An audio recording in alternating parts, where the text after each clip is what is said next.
zones. I'll raise my hand. I've done that multiple times, especially when traveling. Or you're replying to an urgent email that was sent during the last election cycle, right? Because you just finally got around to it. You didn't even know it was urgent and you found it in your inbox. Hey, how about this one? You've set a reminder to remind yourself to set reminders, right? A lot of times this is the things that we do.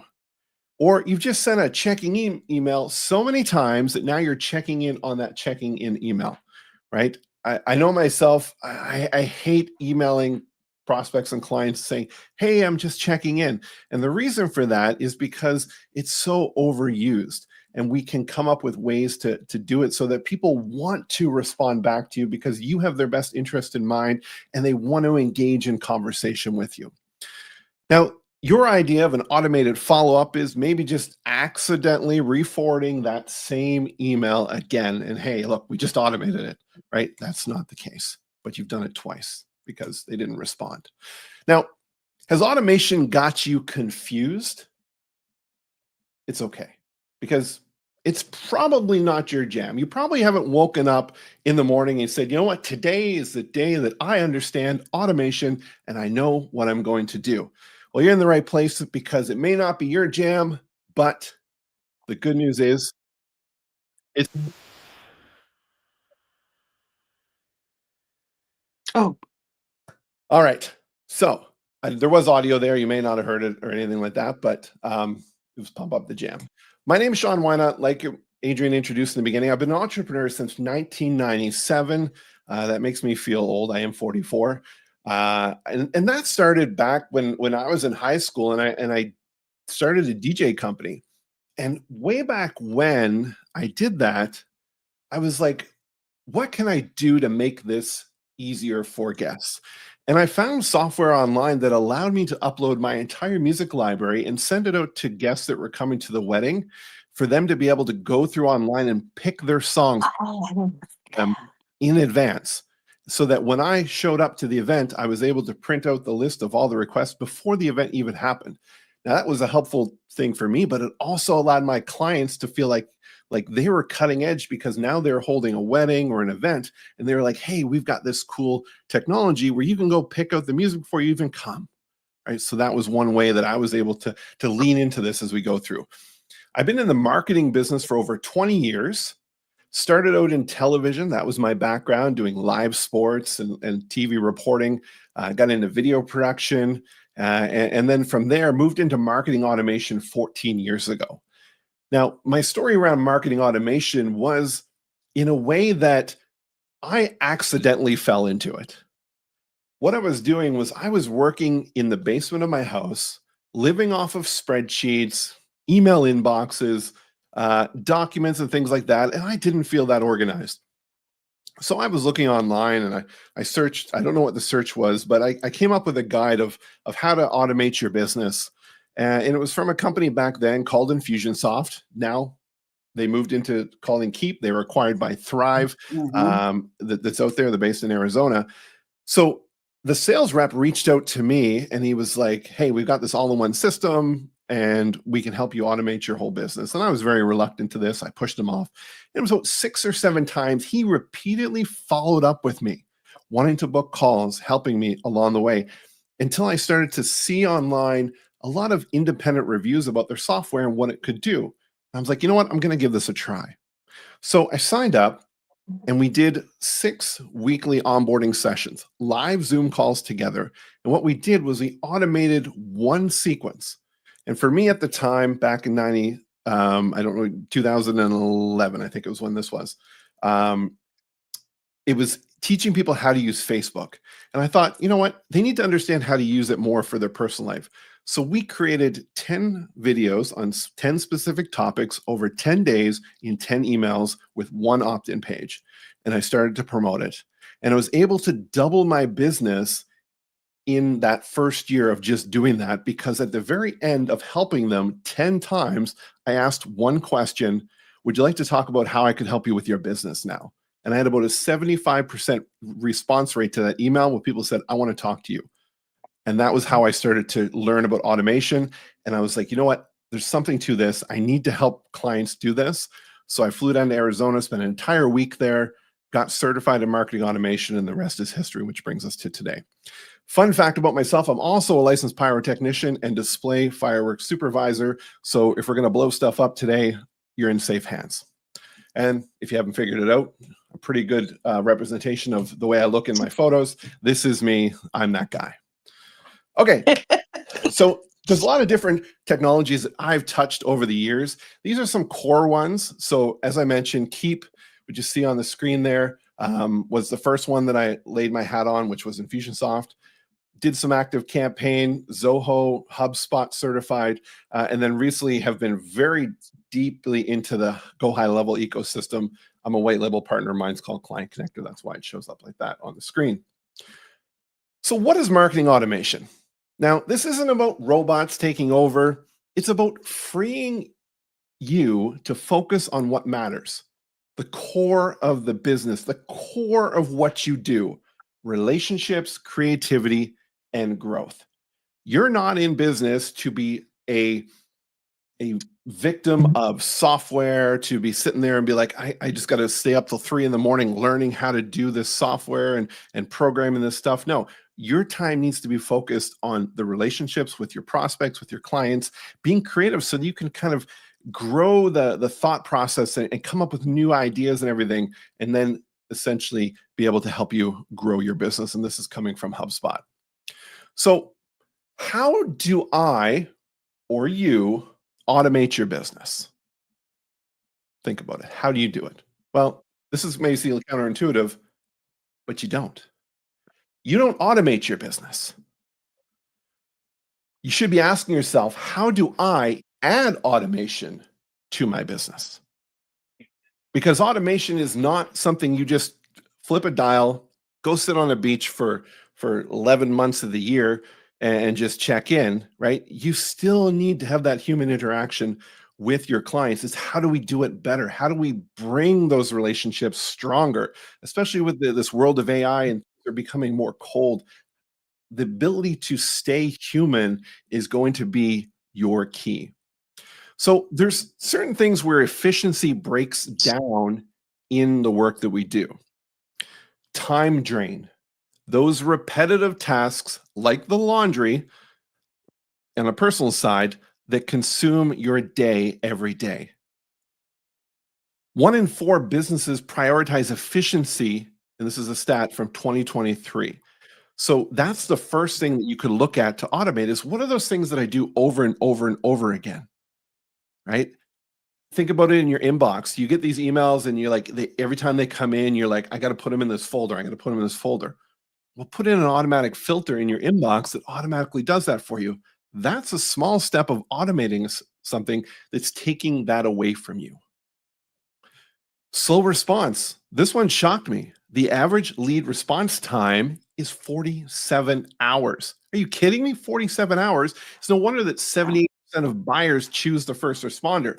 Now, if you've ever had something that was urgent, maybe an appliance that was leaking or your roof or anything like this, and you start to call people and they're not getting back to you, most likely the first person that gets back to you is the one you're going to go with.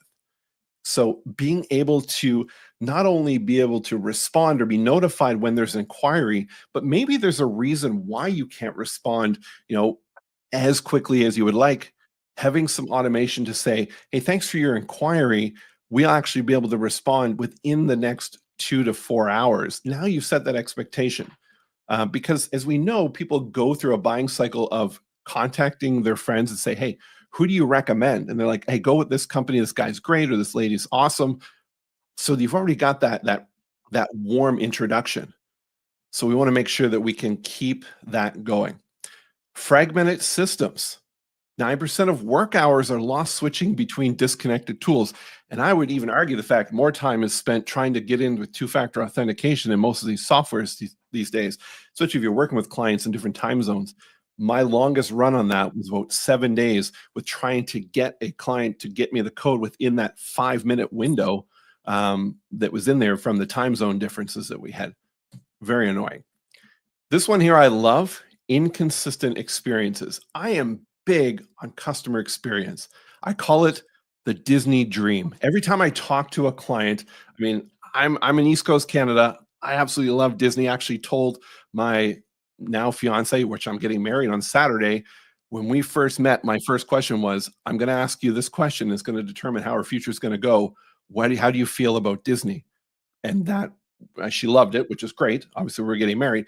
But the idea is I tell people to dream like the experience. What do you want people to feel when they talk to you, when they see your stuff come into the inbox? Like, how do you want them to have that experience? But if you're inconsistent, as you see here, some customers get the VIP treatment, others get silence. Right? That makes the experience bad. And if you're living on getting referrals, not only does that make your company look bad, but it hurts the person who is referring. Maybe you told your best friend, hey, go talk to this person. I had this great experience. They go, they get a poor experience. Now you're a bad person for referring them to that bad experience. How many people have done this? Wearing too many hats, right? Small teams can't scale with manual systems. I've started to work with a VA team. They're amazing. That was my turning point in the last year of being able to scale my business was not only wearing too many hats, identifying what hats I'm wearing, but giving up control. How many control freaks are in the room? They're like, like you give it up to somebody to do, and then you check and you're like, I could have just done it myself and all that kind of stuff, right? You got to give up that control to be able to scale. So I want to tell you this story here of how a business used their CRM system to give me and other clients a great experience. They're now a client of mine, but prior to that, I went to their office and it was a financial advisor. And I came in and their receptionist came up and said, thank you for coming in. Your appointment's in 5 minutes. Would you like something to drink? What would you like? Tea, coffee, whatever the case was. I take 2 milk. If we're ever meeting for coffee, that's what I like. So I told her 2 milk in my coffee. She brought it in. I didn't think anything of it. Well, I came back 2 weeks later, and when I came in, she took me into the meeting room, and she came in a minute later after and said, hey, would you like a coffee with 2 milk like you like it? And I was like blown away. I'm like, how did you remember that? Well, what happens is they were trained themselves in the system to ask that question and then add it to the contact record in the CRM. So when the appointments come up, they know what the person likes. It's there. Those small moves help automate the customer experience and the customer journey. So the problem isn't a lack of effort. We've tried so hard to do these things over and over again. The problem is it's a lack of systems, not softwares, but systems, right? This is where you look at building out your systematic processes in your business. How do you do the things that you do? Coming back to Disney, I read the book about how Walt Disney built the whole experience, right down to being able to watch and observe how long somebody holds on to a piece of trash in the park before they discard it on the ground. And that's how they determined how many steps apart the garbage cans had to be in those parks. It's that level of systems in there is what do we need to do to give that experience? And then once we know what that is, what tools do we use to help us along the way? So what is business? I don't know what level each person is in business, but the best way that I could define what is business is it's a collection of tasks and activities that when performed by people or systems in a structured way produces an outcome that contributes to your goals. What does that mean? Well, basically means you got stuff to do. It's not going to get done unless somebody does it. And the only way that you're going to grow your business and get paid is if those things get done, which ultimately leads you to those goals. So, what is automation? Well, think of it this way. Automation is just the process of delegating those tasks to a technology. There's a little technology robot. We're like, these are the tasks that need to get done. Can you do those so that we can, again, achieve that goal? That's all it is. We need to understand what are the tasks we need to do in our business. And once we've audited that and figured that out, Then we say, okay, which ones are we doing and which ones are an automated tool doing for us? Now, your customer experience is your North Star in this. Efficiency, which is part of what we're talking about, isn't about doing less. It's about making every touch point feel intentional and consistent. Now, let's throw some stats in here for you. 80% of people are more likely to buy when there's personalization, right? Consumer brands prefer, or customers prefer brands that offer personalization. And that's a little bit more than just inserting their first name in the emails that you send out to them. Understanding who they are, how they like to be communicated with, and when do they like to be communicated with is really a first point. I'm using a tool right now, testing it out called Superhuman. I don't know if anyone's used it. It's just basically an AI supported inbox management tool, but it starts to learn how and when my clients open their emails. So when I go to send a reply, I have an option to send it now or send when they are most likely to open it. So now I'm giving them emails when they're sitting down at their desk to read through them.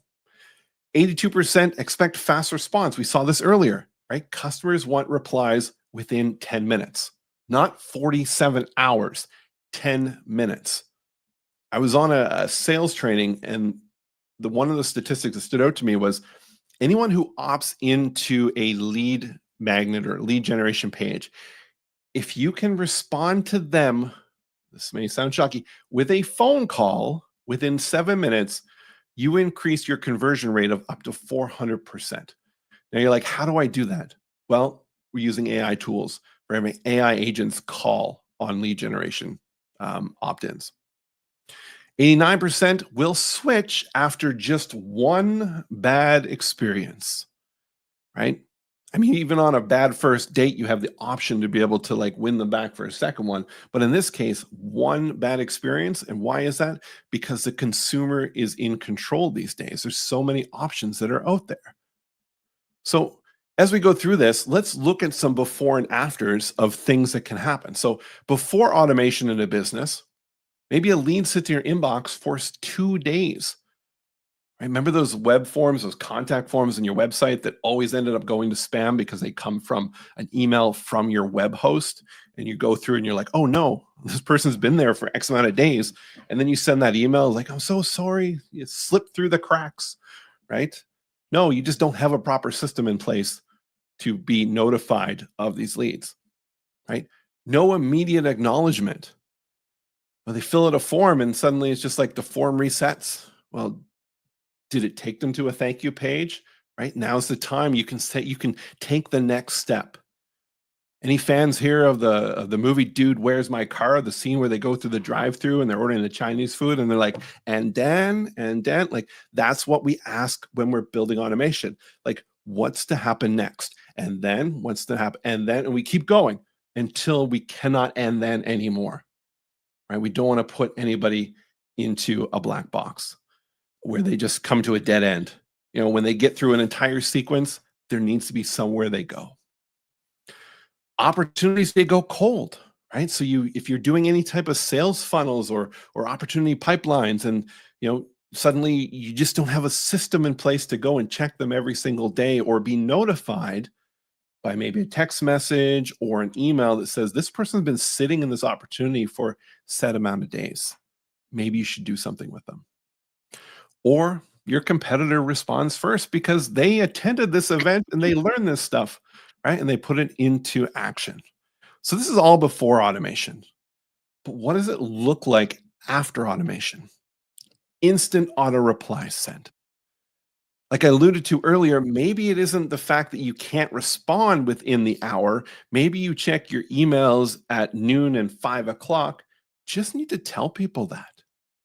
Like, hey, thank you for your inquiry. We're out doing service work, whatever your business is.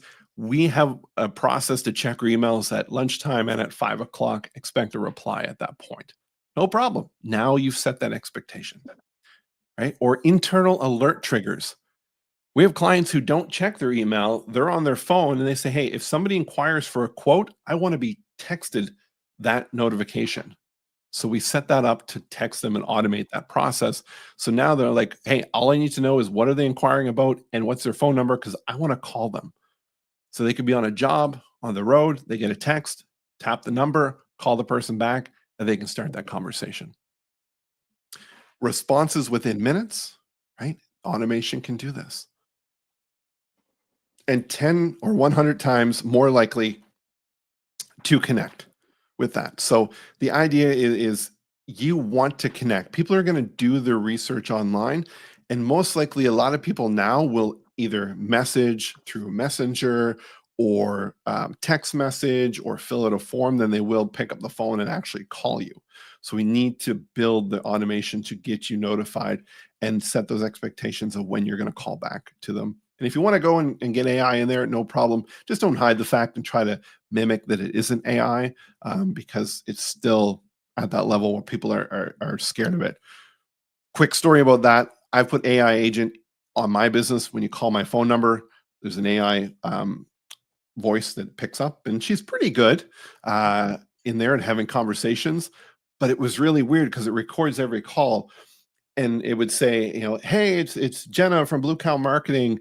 How can I help you today? And then people would be like, representative. I'm like, okay, you've obviously been too trained of using the voice systems at banks where you have to do that. They won't talk to it like a human, which was really quite interesting of how things were going. So here's another real example. Home service company automatically replies, thanks for reaching out. Here's what to expect next, right? This is about maintaining that momentum while you prepare a personalized follow-up. If part of your business is, I don't want to automate the in-depth follow-up, I want to actually personally respond, you need to set that expectation. Here's what to expect next. Video is great, right? If people are booking consults with you online, right? Set that expectation. Hey, thanks for booking this. I call mine a virtual coffee, right? Thanks for booking our virtual coffee. Here's what's going to happen next. I'm going to send you a calendar invite. When we connect, we're going to spend some time to get to know each other and your business. But I also ask them when they book it, what would you like to get out of our time together to feel that you got the most value? Open-ended text box. Now I go in prepared, knowing what they want out of it, because those calls aren't about me, it's about them, right? Set those expectations. Small little steps to automation. So what about lead nurturing, right? Before, one generic email and then silence. Well, after, you can get to like a strategic drip sequence with storytelling, social proof, timely follow-ups, 451% more qualified leads, 18 times more revenue. And then these stats are all coming from HubSpot. I know it's not written on the screen there, but that's where I got them from, a report from them. Customer onboarding, manual emails, late follow-up, confused customers. How about a welcome series, clear next steps, helpful tips, proactive check-ins, right? You can automate that where in a new client, maybe it's like you're checking in every couple days, and then after about a month, it's every like week, and then after like 2 or 3 months, it's every 2 weeks, right? You can automate those, and they don't have to be elaborate. It can just be like, hey, Sean, just checking in. How are things going? They reply to the email, conversation is going forward. You see 86% of customers stay loyal to a business that is there to educate and guide them through the process. Right? If anybody has studied story branding, you are the guide, you are not the hero. That's the key. They come to you because they need to be guided through the process of doing what it is that you do with them or for them.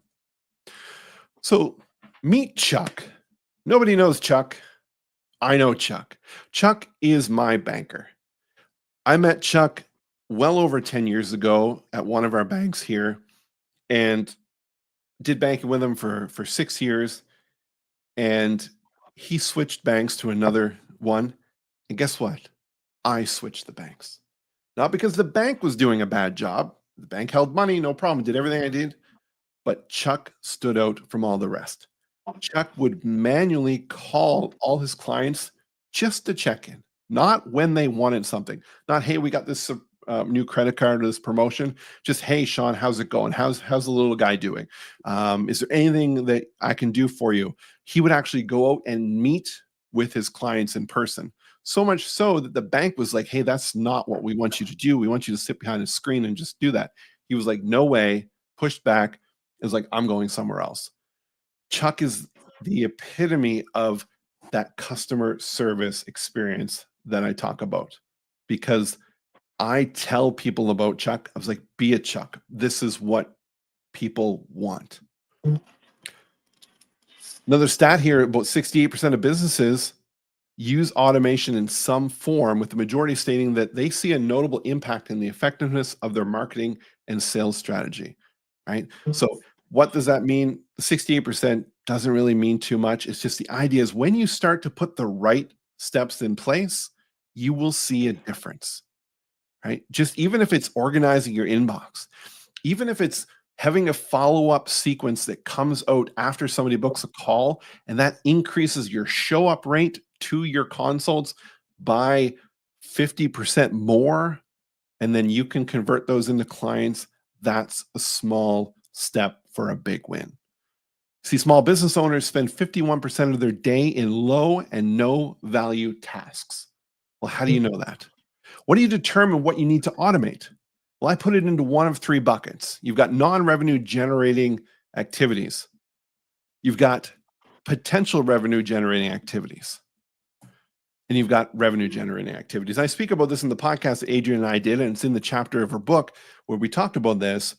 But those three buckets allow you to do one of three things once you've audited those. You figure out what the tasks are, and you either delegate, automate, or eliminate. That's it. Delegate meaning, who do we give this to? Because my time is a higher value than having somebody that could do this entry-level task for me, whether it's a VA or an automated sequence.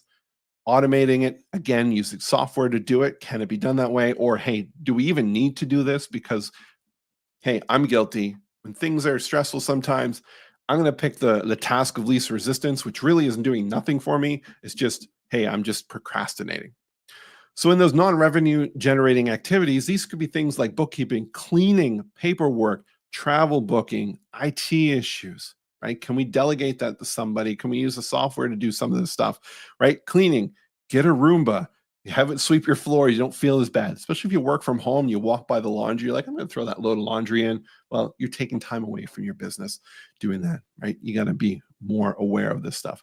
Now, your potential revenue generating stuff, this is like social media posts.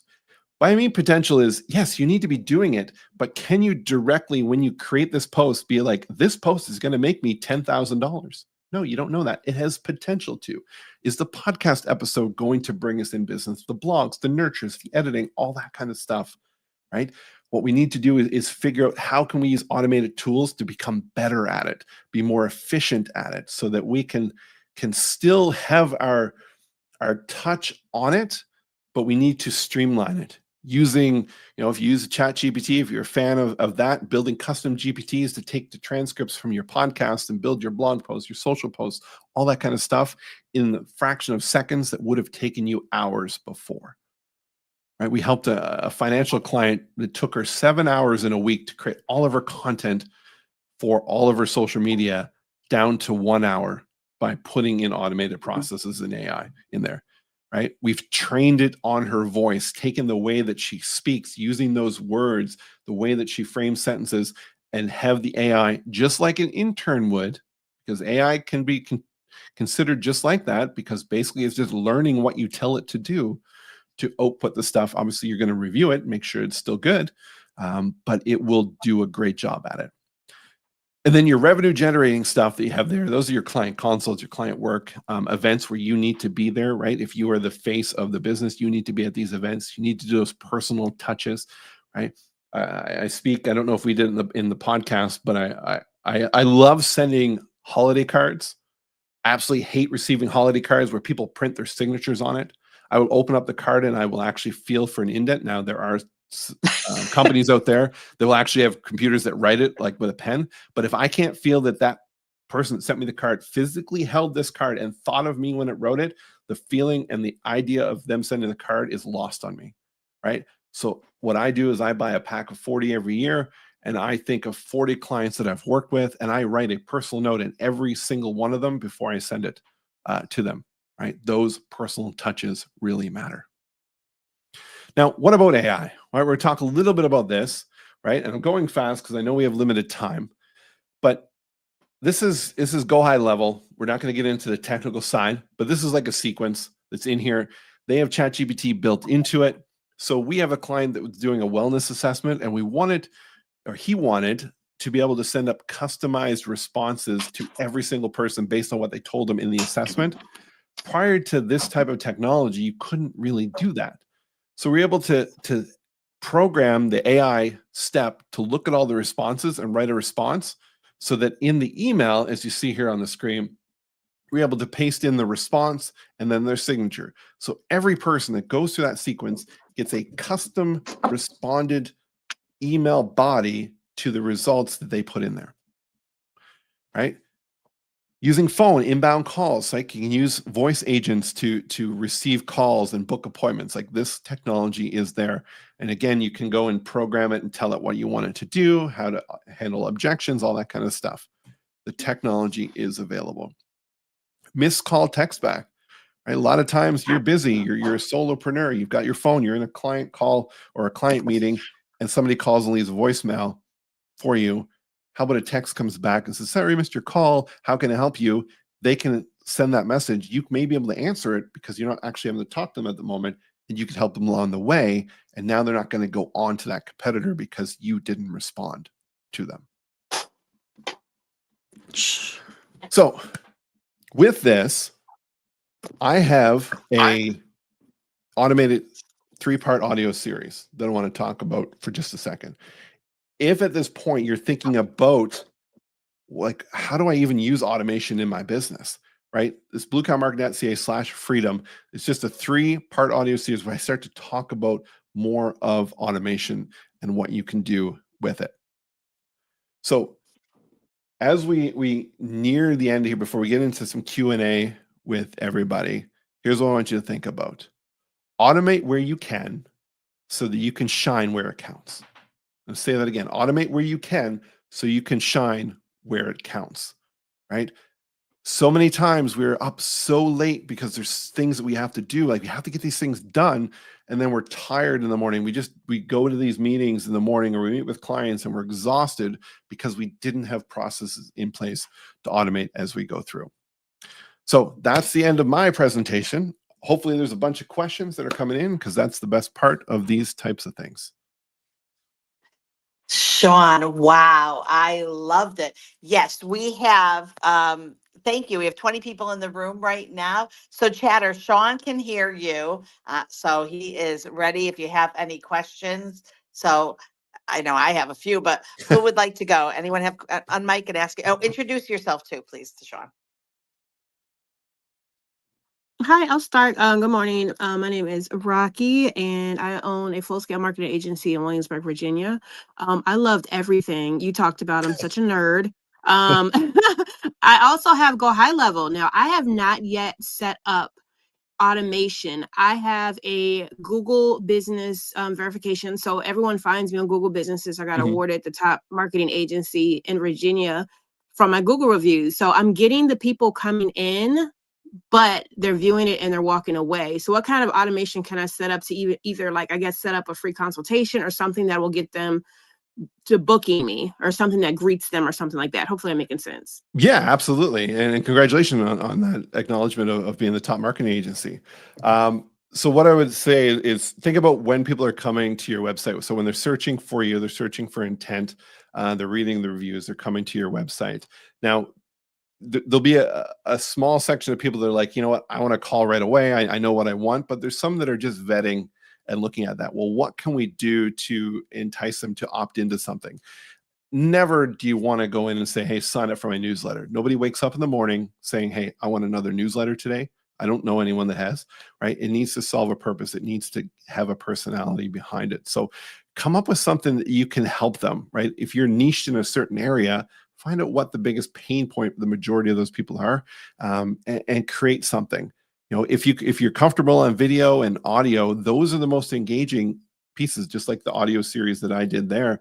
a couple slides ago, is because it allows people to learn more, and you start to build that relationship from there, right? And then, all roads need to lead to that consult in there. So give the option to book the consult, have the phone number there, but you need to have something where people, if they're not ready to commit yet and take that step in the door, they can consume more of your greatness. Thank you, Rocky. That was great. Thank you. Sean, come on, Rocky is an amazing woman, an amazing business owner, and props to Rocky for also being active with Sean, with SCORE as a business mentor. So love Rocky. Thank you, Rocky. Always great questions from you. You're amazing. Anyone else have any questions for Sean? So Sean, I think I automate. And then when I heard you talk, I'm like, wow, I really was thinking wrong. I obviously don't. So, like the resources, how do you know who to go, like what tool to use, what resource to use? Because in my mind, I'm thinking if I go to you, you've already done all that research. So I'm not even wasting my time looking at the tools. So if you could share some information, and also could you reshare about Client Connector app? Yeah. So I'm a nerd when it comes to technology. If there's a trial on something, I'm going to try it out. And the reason for that is I want to see the strengths and weaknesses of all the different tools that are out there, because not every tool is going to work for every person that's out there. Meeting client, taking notes, and all that kind of stuff. I've been through many of them. And the reason I do that is because I want to find out what they can do so that when potential clients ask, I can recommend this one. May not be the one I'm using, but I've tried it and I know it'll fit best for that person, right? So a lot of times be okay with the fact that you're going to try something out, and it may not be a fit, and you're going to change that's there. So when I decided to go with Go High Level, I've been 14 years using other systems. Infusionsoft / Keep was the longest run.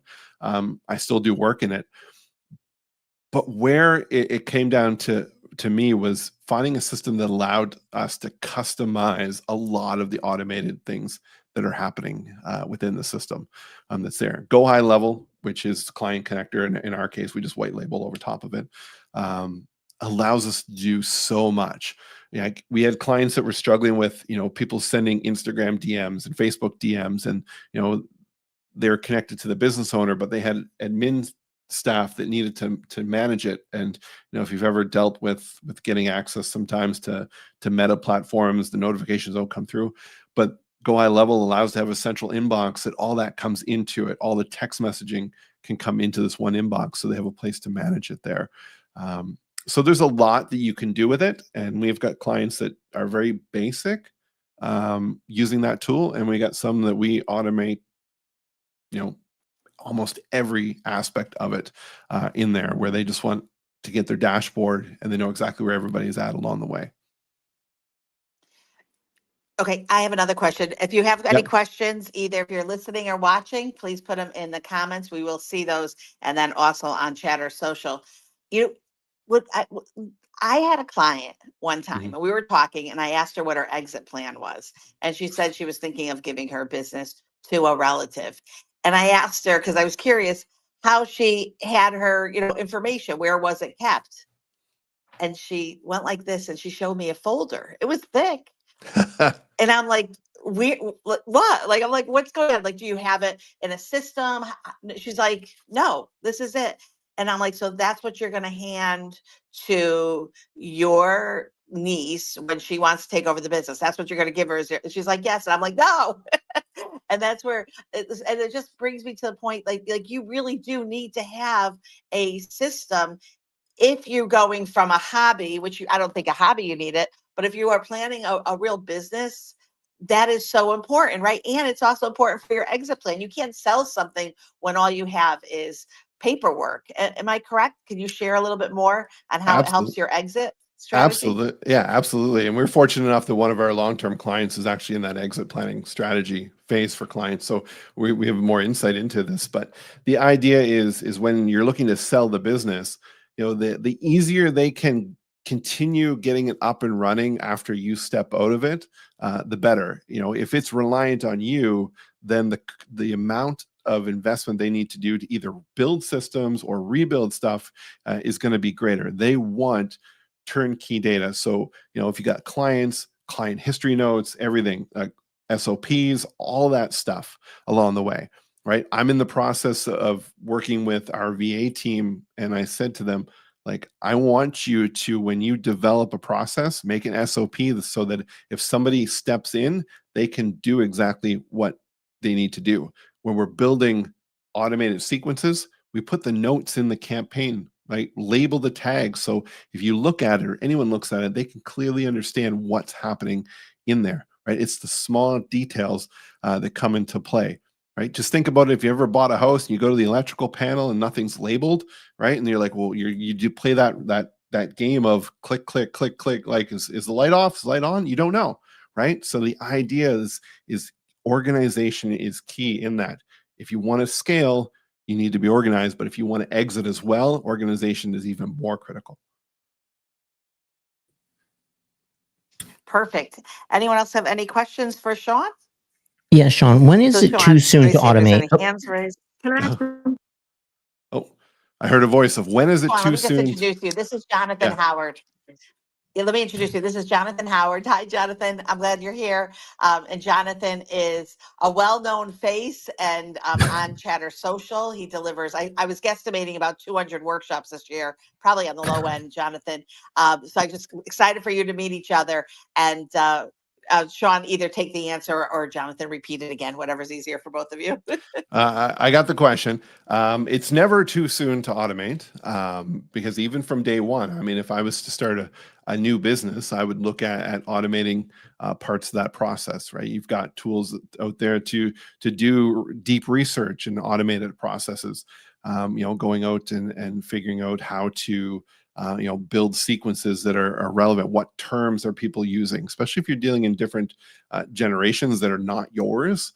It's like, what language are they using right now so that we can communicate with them better? So I would say right from day one, you can automate. Now, the key to this is not to automate and overwhelm yourself, right? We've had clients who have come and said, hey, I need to build this massive automation system because I was at a conference and this is what the person said we needed to do, or I met this guy that was there. I'm like, okay, well, how's that going to help you? Like, I don't know how it works. Like, if you don't know how it works, then you've gone too far, right? You need to tell me how your business works, and the automation needs to complement that. Great question, Jonathan. I love that. I love that. Any other questions? Okay. I had one. I was asking for his contact information, but I found it at the top because I think I need. I think I need an automator for my own daggone business because I'm busy doing everyone else's. I know, that's so true. I love the saying that I learned years ago. It says, if you want to learn something, teach it. And I've lived by that, Rocky. If I want to learn something, actually, there's been a couple of times I've gone into Chatter Social and opened up on the morning chatter, and we all taught each other what I wanted to talk about because I knew what I wanted to talk about, but I didn't know how to do it. So I definitely know I need to do more. And let me take a second. If there's no more questions, you got his information. So I am going to, Sean, just take a second and remove the screen. Mm-hmm. And this is Unscripted Brilliance. Sean's, it really is cool, Sean, right? How it Yep. took our conversation and created a narrative. I love this. This is Sean's quote. You need to take an inventory of all things that you do and bucket all the different tasks into 3 different categories: revenue generating, revenue potential generating, and the ones that we hate doing, the non-revenue generating tasks. This is really great. Sean is, by the way, Nova Scotia, Canada. So excited to have Canada in the house. We have beautiful Yvonne Robinson. Sean, definitely want to make sure that you follow Yvonne. And Yvonne is out of Canada and does some amazing work, just as her book. So definitely want you to connect with that when you come back on Chatter to enjoy. This is the book. Really love it. And that's what we're doing today, by the way. This is a different kind of event from pod to book. We are actually taking all the speakers' talks. We're going to turn it into a podcast, and then we're turning it into a book to have by January for our Podfest in Orlando, where we have a booth, Pod to Book, and Podium to Book now. So really excited. So let me just ask one more time. Any questions here on Chatter Social? Thank you all. So you have 26 people here, Sean, on Perfect. Chatter Social. And yeah, they're just amazing. Every single person in this room delivers amazing content, has a great business, and is supporting the event, which I really appreciate. Thank you guys so much. This is Creative Con. This is a logo, February, Julie Loken, amazing woman. So Sean, thank you so much for your time. I really appreciate it. You were a brilliant kickoff to the summit. Well, I thank will you. admit we were going to do 12 to 6. We were going to do 12 to 6. And then we had so many people asking. I feel bad. I just want to shout out to everyone that wanted to be a speaker, and we couldn't fit you in. So what my goal, Sean, is that someone else takes this idea and runs with it in their own industry. And I'm happy to show you how to do it, because it really is cool to be multi-stream live on Chatter Social, my favorite platform in the world, and having an amazing I wouldn't have known Debbie or Jonathan Howard unless we were all here. So I got to I have the link so that you can connect with Jonathan and Debbie on LinkedIn too. So now we're going to move into transformation and mindset with Emily Capshaw. I need that. That's why I have to keep this cap on to keep my mind all together, Emily. So Emily is with Ultra Business Solutions. She helps leaders turn self-doubt into action and align emotional intelligence with AI strategy. So I'm excited about this, my mind. So Emily, let me bring you up. And let me remove, bear with me for a second. Let me remove this. And let me add on Emily. Hi, Emily. Okay. And we'll let Emily get on I just want to say to all our Chatter friends here, Emily came right on. She checked out Chatter, right, Emily? What'd you think? It's a new platform. I'm surprised I hadn't heard of it before or even played with it. Well, now you can. We want you to play with it a lot. There's so many rooms, and there's 27 people right now ready for you. So we're really excited. So Emily, before we start, let me ask this question. How do you like to have your questions? Do you want, if anyone has a question throughout the talk, or do you want to wait till the Q&A at the end? Sure, I like conversational. So if they have something that's relevant and a good question, yeah, pop it in. Awesome, awesome. So if you are on stage, please take the time to just let you know if you want to raise your hand, Emily can speak with you. I love the whole mindset, because oh my gosh, Emily, if we could talk about self-doubt. Yes, I'm going to make the screen. I just need. Are you going to present your slides, Emily? Do you have them available? So I guess Awesome. maybe we have like a little. Maybe you got me flipped with somebody else, but my talk today is on AI and using it to transform your business. Remember? Oh, beautiful. Okay, I was close. Thank you for letting me know.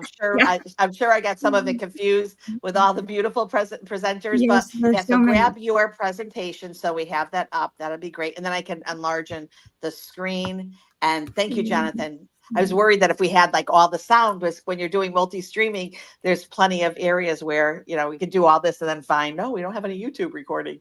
So after this event is over, we will actually stream all the talks in the so that you can see it. But we love that you're here. And so Emily's going to pull up her program. Oh, wait, is it From Weakness to Wow, turning your AI SWOT into action, right? Yes. Oh, Is it sharing? Okay, let me turn into You're going to go to the present. Yep, you're presenting. Adrian, Oh, my I apologies. got it. We're good. We're good. Add to stage. Okay, I'm going to blow it up. You can work your own. You have the ability to work it, so you're good. So let me just introduce again. This is Emily, by the way. She spells her name a little different. Emelie, which I love. And we lost make things difficult for me, right? Where's your there? Okay. You had it. Perfect. Let me pull it up for you. Thanks, Emily. Beautiful. No, this is good, Emily. You know what? This is life. None of this will go into the book. And this is great. And we're right on time. So let me introduce. Wait, Emily, before we start, let me make sure I got your right website. What is your website? ultrabizsolutions.com. Awesome. Okay, we'll pin that link up. River, or whoever is there as a co-host, ultrabizsolutions.com, correct? Yep. Adrian, Okay, can you hear beautiful. me? Yes. You're not live on LinkedIn, so check that before this talk starts. Oh, good. Thank you. Hold on for 1 second. Let me go see here. And LinkedIn, I do see that I am live, but I'll double check it. Oh, it does say I am live. It's just not allowing me to do it to the event page, but we are moving forward with that. Thank you. It should be live. I shouldn't have an issue, but if there is, I'll double check myself. Emily, you take it away. I'm going to blow this up so that it's nice and large. And Emily, you got the floor. Okay, thanks. My name is Emily Capshaw, and I am a CPA, but have gotten certified in AI Certified Assisted Consultant. So I want to just kind of take you guys through what, I mean, and I guess there's going to be various differences of people and their knowledge of AI and why it's so important to kind of look at and implement into our businesses. So we'll kind of touch on all different, so some advanced stuff and some beginner stuff, but wanted to just share with you this quick video here. The world is rapidly evolving, and AI is at the forefront of this transformation. It's reshaping the way we work, how teams collaborate, and how companies innovate to meet customer expectations. While some businesses struggle to implement AI, others are thriving by embracing these technologies with the help of consultants and specialists. The results? Remarkable productivity, profitability, and growth. If you haven't started integrating AI into your workflows, now is the time. You might feel overwhelmed or unsure, but standing still is no longer an option. Falling behind in this critical moment could mean losing your competitive edge or even facing business failure. In this presentation, you'll hear from an expert in AI strategy and implementation who will guide you on how to harness AI's power for your business. Whether you're looking to streamline operations, innovate new products, or stay ahead in the market, this expert will show you how to leverage AI to propel your business forward. Don't miss this opportunity to learn how AI can be the game changer your business needs. The world is rapid. So with that, I'll just take a second to introduce myself. I have about 25 years of professional experience throughout being mostly a corporate CFO and COO, and then kind of went into the consulting side because I got tired of working for corporate.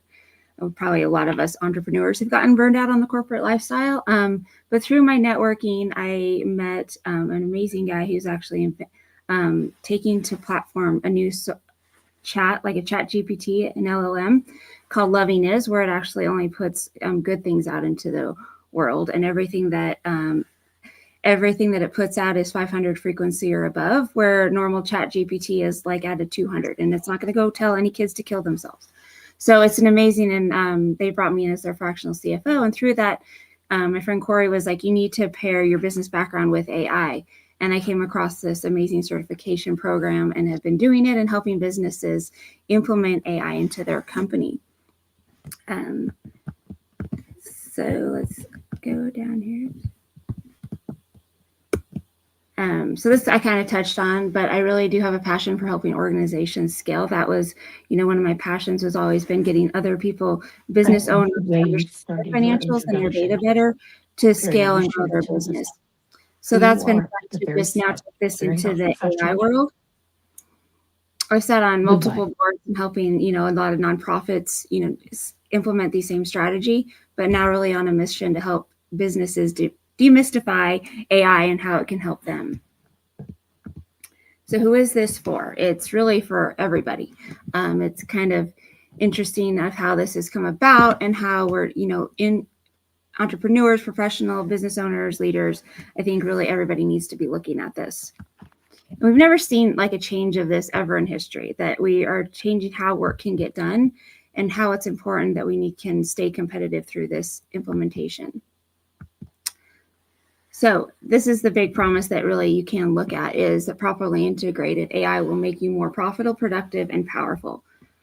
And the key word there is properly integrated. I've seen through my going to some Better Business Bureau conferences and stuff, I've seen a lot of AI consultants that want to come in and are preaching, just go put a bunch of stuff in. And that's I've seen it fail companies because if they don't understand what they're doing, they just throwing a bunch of stuff at the wall hoping something sticks. It can actually make things worse and you less productive. So it's the properly integration is really the key of this.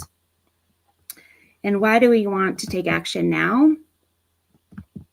It's because 90% of the world's businesses are exploring and implementing AI. And AI is helping businesses grow at shockingly fast rates. And it's not just, linear, it's exponential that businesses can grow with the proper use of AI. But only 2% of all the companies that are looking at this are at the rate they need to serve their market. And why are most businesses are falling behind? And we can see this because there's a lot of fear factor in this too, I think, that it's unknown, it's the fear of replacing people, which we're not doing. We're making them more effective. And so these are some of the reasons why implementation has been so slow for companies, is that it's overwhelming. There's 40,000 AI tools, and it's growing every day. More and more are coming out. And there's 13,000 for tasks and 5,000 for jobs. But I think a lot of it too is that people they don't have an idea of what's possible with AI and opening their minds to it and seeing how it can help. And then there's the scared, like I talked about a little bit, that they're scared of the systematic impact of what it's going to do for their people, their company, their customers, and then resistance reducing the human experience, where that's how we're different, that it's about the human first approach. And it's really about advancing teams and their capabilities and getting them out of the mundane tasks.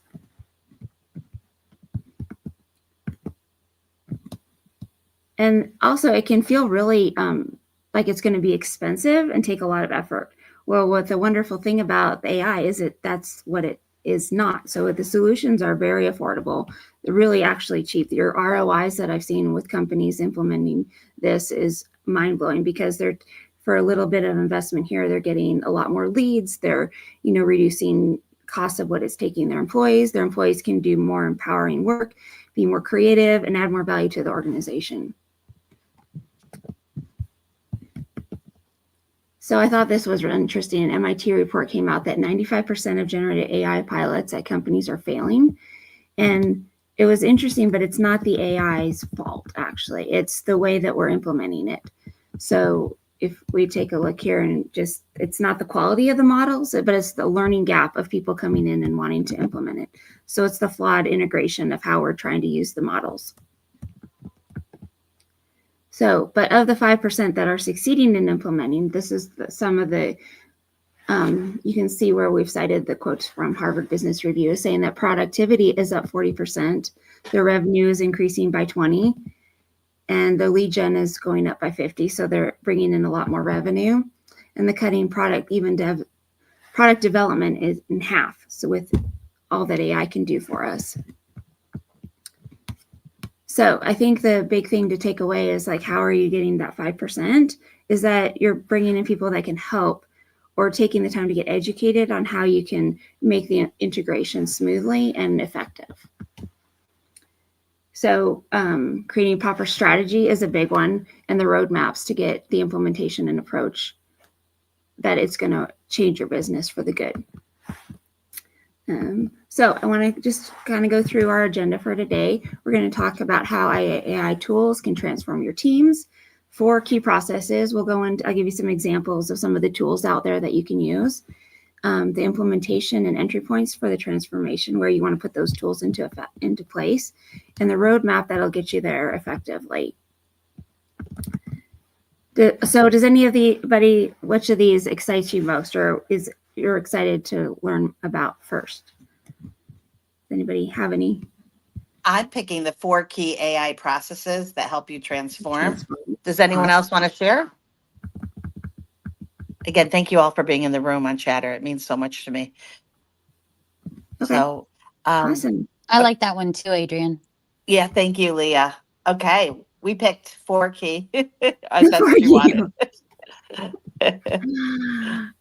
So you guys have probably maybe seen some of your conversational and AI chatbots and had interactions with them. And what this is doing is it's allowing, we don't realize it, but a lot of our employees are spending 80%, up to 80% of their time in conversations. And so helping design a well-designed chatbot can take away some of those conversations. And, 90% of the questions that people ask customer service are all the same. Like, where do I go to get a return? Or, to build all those conversations in there, that it's taking away that time for them to answer those. I mean, we've even seen clients. Emily, I have a question. Yeah. No, keep going. Sorry. No, I just want to put my hand up. Oh, go ahead. Finish. So I actually not often like I don't always want to click the chatbot because I think, oh, what do they know? It's just the chatbot. So how much do they have to load on the back end for someone to feel like, oh wow, this really feels like a human conversation? You can take this and add, like, you bring in all of your prior conversations, like through emails and stuff, and it can sort through that and find the way that you've answered those same questions. And then you most likely want to limit it to certain questions, like the canned ones that everybody asks you, and then the customizable ones to say, sorry, I don't know that answer. Let me connect you to a live agent. So you can set it that it's, more refined, and it's not going to just go tell you, like, I think United was one that implemented a chatbot and it gave away free tickets and they had to honor that. So you don't want it to like be able to go outside of the box. You want to keep it in the box so that it's not giving away free product to your customers. I didn't even think that was possible. Awesome. Thank you for answering. That was interesting. Yeah. Now where's my mouse? Okay. Then we can have co-pilots, that are able to SMS and chatbots that can reply to texts that you're getting in. Then we have generative AI. This is a live person that simulates it talking, and it's kind of freaky how it actually sounds like a real person. And then even on the social media side, answering some of your questions over there and having chatbots that can create conversations and, get calls booked for you and link to your calendar and all of that stuff. So it kind of goes all over the place of what it is and how. I have another question. Yeah. With the AI generative, excuse me, I'm always like curious. So like, I don't think I'm the only one that interrupts and says, how's your Aunt Mary, to see what the answer is. Do they also load that up to try to like say, so to like for those goofers like me that like to ask the AI? I think they can program to like have canned responses, but then if it really stumps it, like I said, it'll go and say, let me connect you with an agent a lot of times, or get you on, on the call with somebody.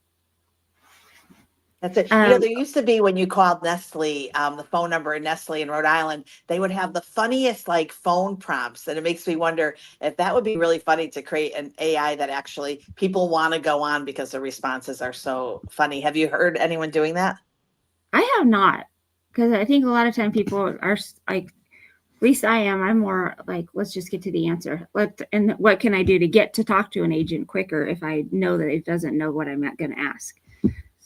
So like with AT&T the other day, I was like, just let me talk to an agent because I've talked to you 3 times and nobody can help me. So, you can figure out ways to get around it too, if you know that it's not going to be in there. But a big piece of it is our data management too. And how do we manage the data to get the AI to good tools? So there's a lot of tools out there that can help with this as well. Is that one Dante? Is that the one DANTE? It's a data management. Yeah. Got it.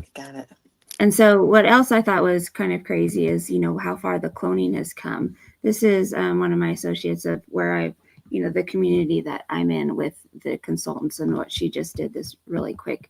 Hi, this is Alessia Minkus. Artificial intelligence has completely revolutionized the world. In fact, I'm not actually Alessia Minkus. I'm a clone of Alessia Minkus. This process made possible by artificial intelligence is simply amazing because it saves me a massive amount of time and energy to be able to create videos for marketing, instruction, or any other use in a matter of minutes. I don't need a studio. I don't need to take time to get ready for the video, and I can easily and effortlessly make it perfect by just typing the script I want to use.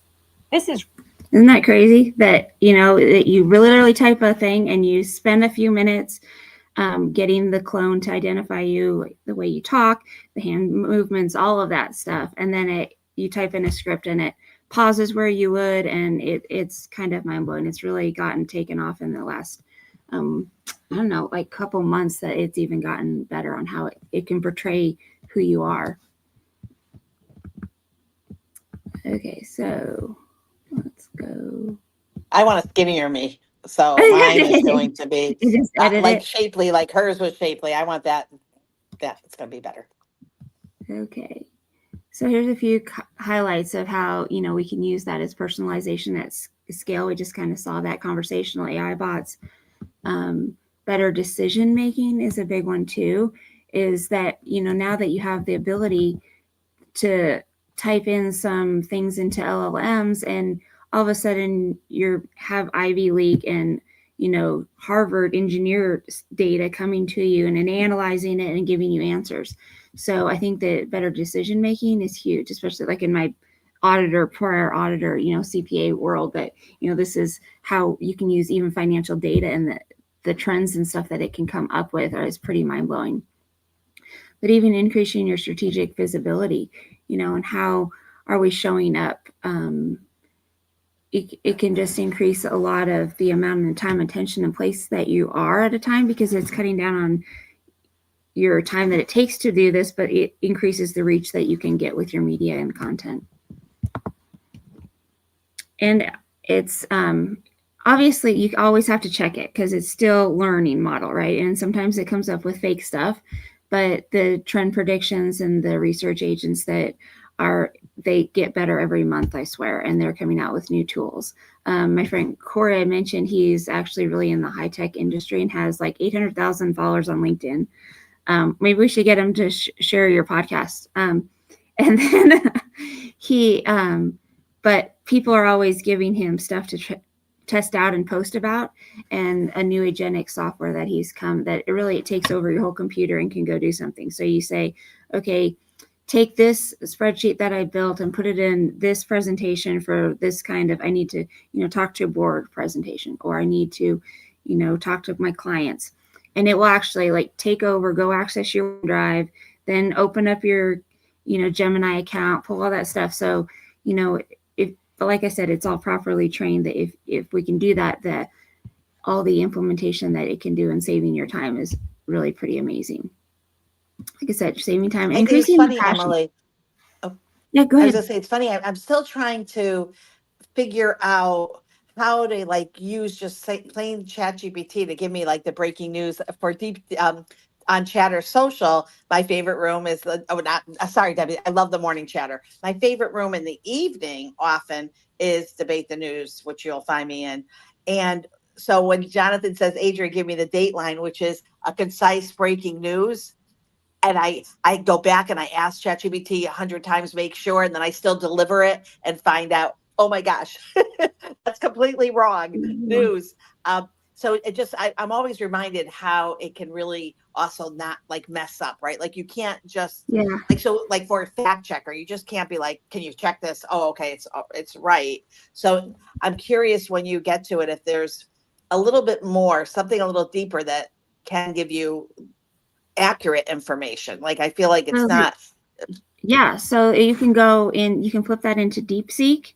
If you go into chat, it has a DeepSeek where that's like scrubbing the internet way more to find out the real truth. And I like Perplexity for those kinds of things too, that it's more data driven.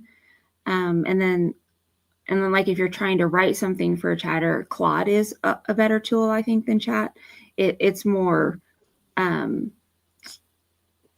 like it likes to explain things better, more business tone and communicational side, I think, than Chat. So and then why is Gemini not up to date when it's a Google product? I get so confused. Oh, it is. And it also has the DeepSeek feature on it as well. So you have to prompt it. Okay, thank you. Thank you for letting me interrupt you. If you pick like what you're searching for, there's a drop down and you select DeepSeek. But it does take a lot longer to come up with the answers also when it's going, because it's looking further.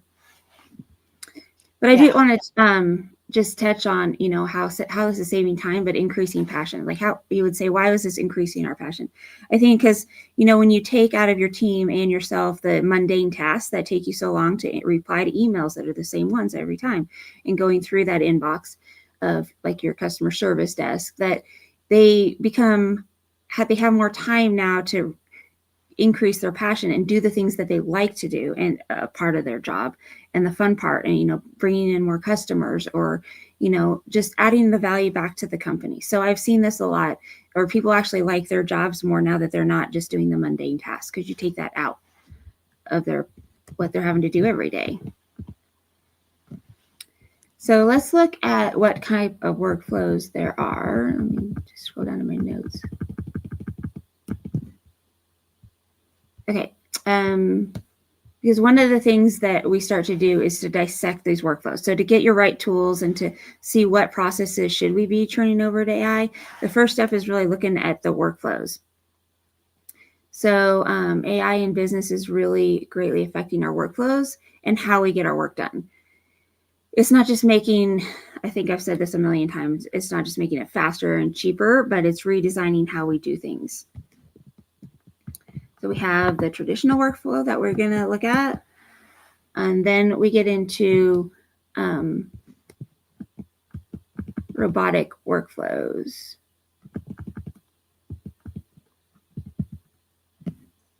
Sorry. Oh, so this is a lot of the things that we've just already thought about, is that, if somebody goes to your Calendly and books a calendar, then it goes and it books your calendar, it sends them an email. So those are just what I'm talking about, like the automatic workflows. And then we have some things that'll do an automation and then a prompt. So that's kind of what you were talking. You're going to go into chat and you're going to ask it to verify this. And then maybe you're going to say, can you help me come up with something to talk about? And then it's doing that. So it's just one chat, a prompt, and then we're getting the data from the AI tool. And then we have where we're going to do, the human in the loop. This is where we train your team to actually work with different AI tools in sequence in order to harness the power of not just different tools, but sequence of the tools. So if we wanted to create, say, a marketing video, you would go into chat, ask it to help you write that script.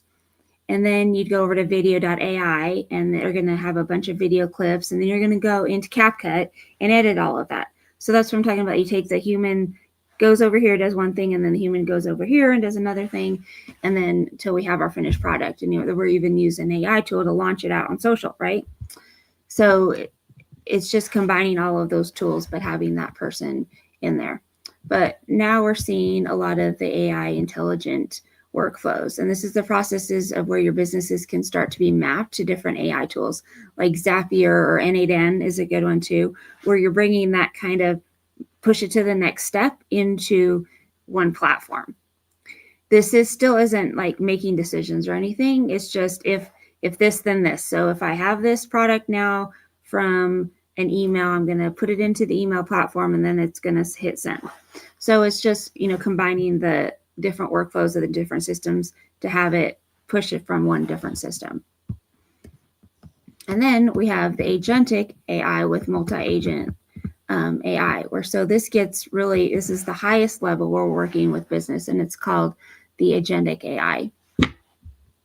So this is where they can you program the agents to make small decisions. It's not going to, go sell your stocks that you've had that you maybe wanted to look at before. So, but not that we're not getting there maybe, but it's using the AI technologies to make multiple step decisions, small step decisions for you, and then deploy the actions on the back end. Okay.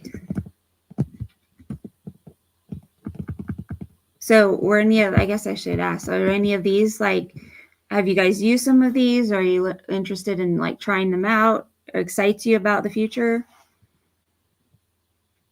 So I know Sheila, who created Pod to Book, taking your podcast and putting it into a book that is amazing. Something that if you tried to have ChatGPT with each of your episodes, you'll pull your hair out because it won't keep it up. And I know that I can't give the secret sauce out, not that I would even know what that sauce is, but I know that she had to marry a variety of different platforms together. So I think that's interesting. And so getting them to work together took about 6 months. And then the human in the loop is interesting. So going from one to another, I guess I thought that you could just be like completely AI in an AI bubble and everything would just work together. And I just pressed the air one button. That's the future, right? Quantum. I don't know. Well, That's and my thought. Anyone else? If as you're anyone talking on about chatter the have any book, questions? Let us know. when you're talking about the book, that there are now tools that will read it for you and turn it into Audible. And it can do it in different voices. You can say, I want it, and then translate it. So it can even literally be read into French or Italian, like whatever language you want to put that book in. And they'll read it for you and put it out there within, minutes. So it's kind of interesting how it's just increasing the products we can put out there and deliver to people for lead generations. Isn't it crazy, Emily, though nobody's done this? 2 years ago, a company said, we can do it, put out a press release on it, but they still haven't. So being new to market with something like this that is AI driven is pretty, I think, amazing. Yeah, for sure. I guess that's what was so fun about Corey opening my eyes to this and how I can add so much value to other people by learning it and then teaching them about it as well. So it's been fun for sure. Like I'm working with a trucking company and they don't know how to get all their costs allocated to different projects. And so, we're going to take AI and allocate that into their accounting system from all the costs that are coming in from an invoice, so that they're not having to go and manually do that. So it's just now you're increasing your profitability. Maybe we're not charging enough for this service because our expenses are higher. So just, automating all of that stuff to take hours off of the work of their accounting staff. So literally, So Emily, I just want to say, I find it interesting that you're a CPA too, right? And like, and I'd love for you as you're finishing this up and in the next 30 minutes that you incorporate some of that, like, because I'm curious how that your CPA background and the AI, how that works together. I'm just really I'm trying to understand that whole picture, if that's okay. Yeah, Because you actually, that made sense. Yeah, I'm helping my tax accountant put it into her because I'm on the accounting. There's so much stuff that comes out. You got to either pick tax or other stuff. But she is helping her implement systems just to cut down her time and how it's feeding from the data that the clients give it, that it can recognize that and then go drop it in her tax preparation software too. So yeah, but the great thing about it is that it's not just accounting. It's every area. We'll get into that a little bit. Every area of your business, legal, operations, HR, obviously marketing, we see a lot of that. We focus a lot on that because that's where the quick wins can be, is in your marketing, because you're bringing more revenue into the organization that way. But you can't have a business without your accounting department, which to me is one of the most important. So it's fascinating how AI is being used in the in businesses, accounting departments. Yeah, I'm actually helping a client implement an AP AI. So it reads the invoices and codes it for them. So why not look at that whole invoice and say, well, this is for outside services or this is for legal costs, and go in and code that. And then, we're still pushing for the approval that they're going to need, but to then not to have an AP clerk have to key it in, and, now they can do better things too. So, thank you. The idea here is when it comes to AI technology, there are 3 areas that we're going to go to work on. So the creative side is where we want to start to look at how can we creatively add value to your company, or you can get a lot of more creative power out of these tools. So this would include like your assets that you're building, your designs, the communications that you're doing internally and externally to your customers, to your leads, and really every kind of communication that we can have. And then we move over to the technical side of things, the all apps that we want to build, your co-pilots, your agents, workflows, or anything putting into technology into your operations. And then we really need to look at the mindset. And, you know, the education of the team and people using it, and to change that so that it's really shifting paradigms that we've known forever, like all of humanity. We've never had something like this that can come in and do your work. And to emphasize that you're not getting replaced, we're taking away the yucky work. And to have that mind shift in education to help them get that better understanding and to help them with the strategy going forward as well. So here's what I was, we can look at basically 12 areas across your company that you can put AI into. Well, really, it's everything, right?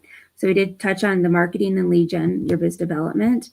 So in the prime, this is like I touched on, it's the prime area where we can really implement quickly and to get your ROIs. You know, we now have new platforms that are, you know, pushing things out for ads on Facebook, on LinkedIn. So I just helped one of my other clients, you know, she write her monthly newsletter. So she's a headhunter, one of the best in the industry, you know, like in the financial world.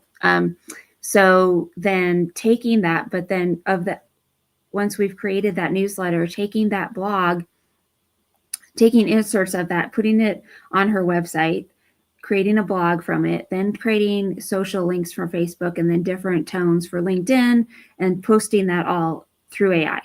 So, you know, the amount of time that because it is her business. So now she's just reviewing it and tweaking it along the way and reviewing, yes, this is a good post, go push it. So, and then also helping her like post jobs on Indeed, but even though there's a lot of steps to it and you have to change it and set up your account, that we really literally are now just having Indeed go post those jobs for her so that her staff can go, you know, find more clients. So marketing is a big one.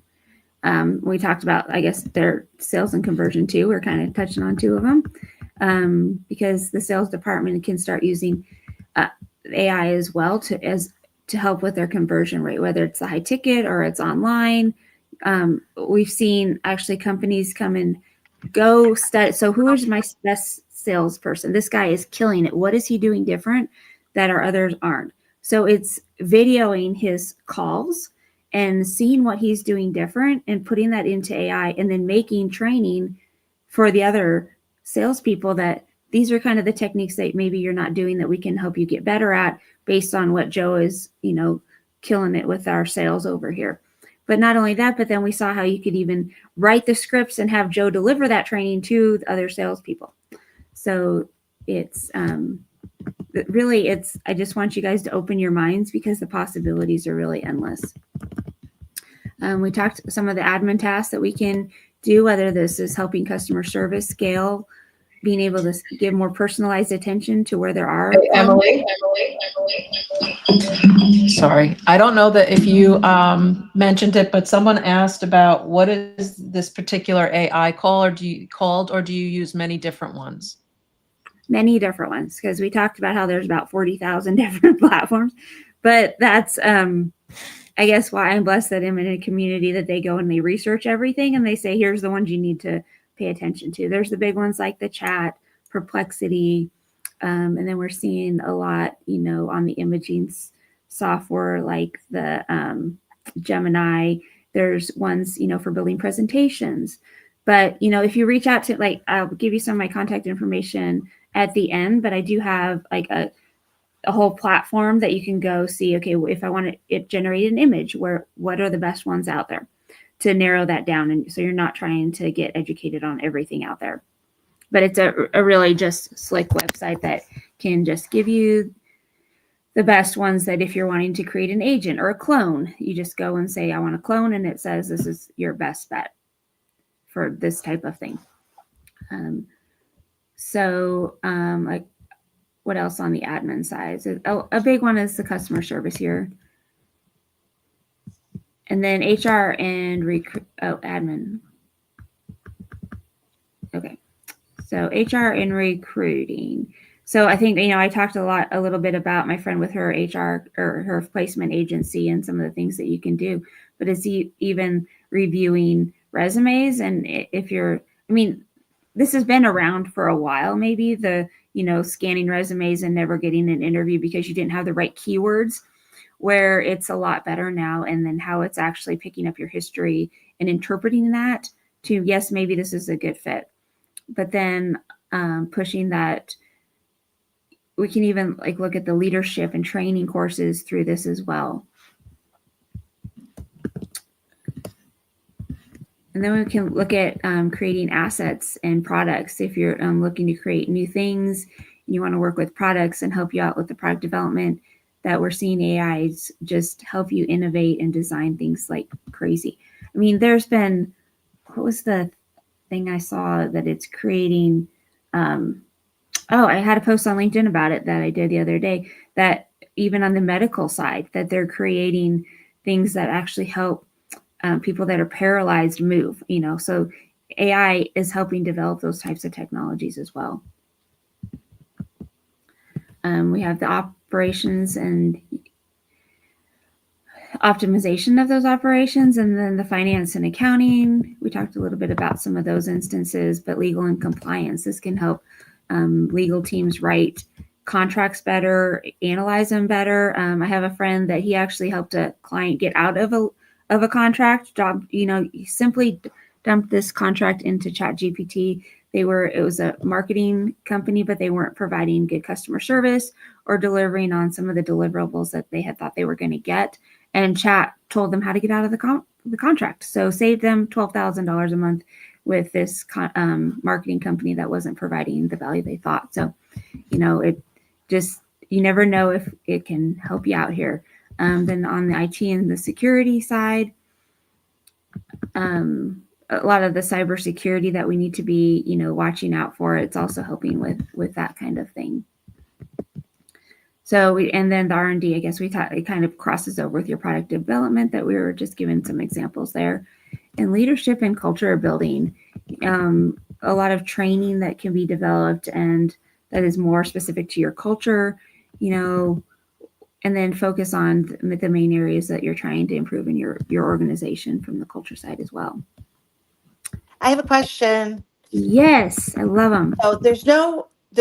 So first of all, there's no question that AI can do so much, but really you have to know something in order to really be able to use it. Like the IT and security, by the way, Christopher Carter will be speaking during the 2-day summit, and Awesome. he has some really interesting things. But I'm still looking, I'm thinking, if I don't know anything about HR, I shouldn't really just use an AI without knowing it. So if I was an HR person, then it would make sense. I could teach it. But if I don't know anything about AI, or I don't know anything about privacy laws, I think there's something to not necessarily just using it without having it checked.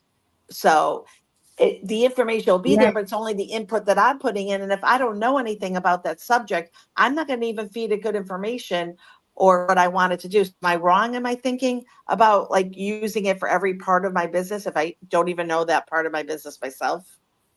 Yes and no. I think if you can establish the proper workflows with that tool, then, and some of the taking away the Monday tasks, not being an expert in the HR, but it's like taking in a resume, reading it and saying, is this a good fit or not? Or, uploading things like to Indeed, or LinkedIn. So those types of things in the AHR, absolutely, or training. You could, do some training on different topics. But as far as like the compliance and those things, yeah, you wouldn't want to get into those areas. Right. I mean, that's what I'm thinking, like putting, I have Sally comes in and she smokes all day long and she smells like, what do I do about Sally? And then getting information, and that may not be the right thing because it may not be what, per the law. So just thinking that way. Sorry, Emily. Continue. This is an interesting conversation. Though, I mean, a lot of that goes in with the prompt styles that you're doing. And I have another class that I'm doing on prompting, if anybody's interested, that we can get together on. But if you wanted to know that, it would be like, I'm going to go into chat and say, act as a human resources or legal consultant.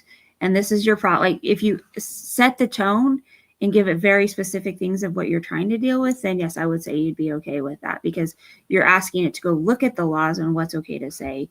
But then, obviously maybe just saying, okay, this is what I came up with. These are the ideas of how I'm going to run this conversation. And a lot of that can be common sense from a person's standpoint too, that if something stands out, you're going to say, yeah, no, that's not right. Interesting. It's all in the prompting. Go ahead, Deb. Yes. I just want to read a couple comments that we've received from YouTube. We have from Leah, we all need to leverage the power of AI.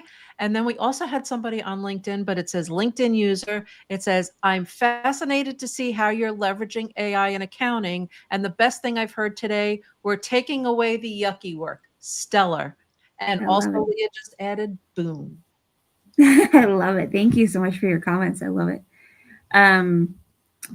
Okay, so I think you know how I've just kind of been blessed with my career and always had good mentors. But what I want to pass on to you guys today is to really look at your value drivers. And this is a proprietary approach that I've learned, you know, through my training.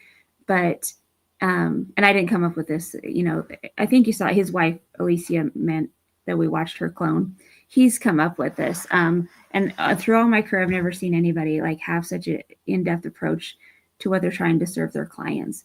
But we start really when we come in at looking at your value drivers. And I want you to understand, like, this is your North Star. So what is it, you know, that's making you stand out differently in the marketplace? And so we've kind of, I've taken, when I come in, I look at companies and I take them apart and really help them come up with their true North Star. And so then we look at the value drivers that are driving into that and providing.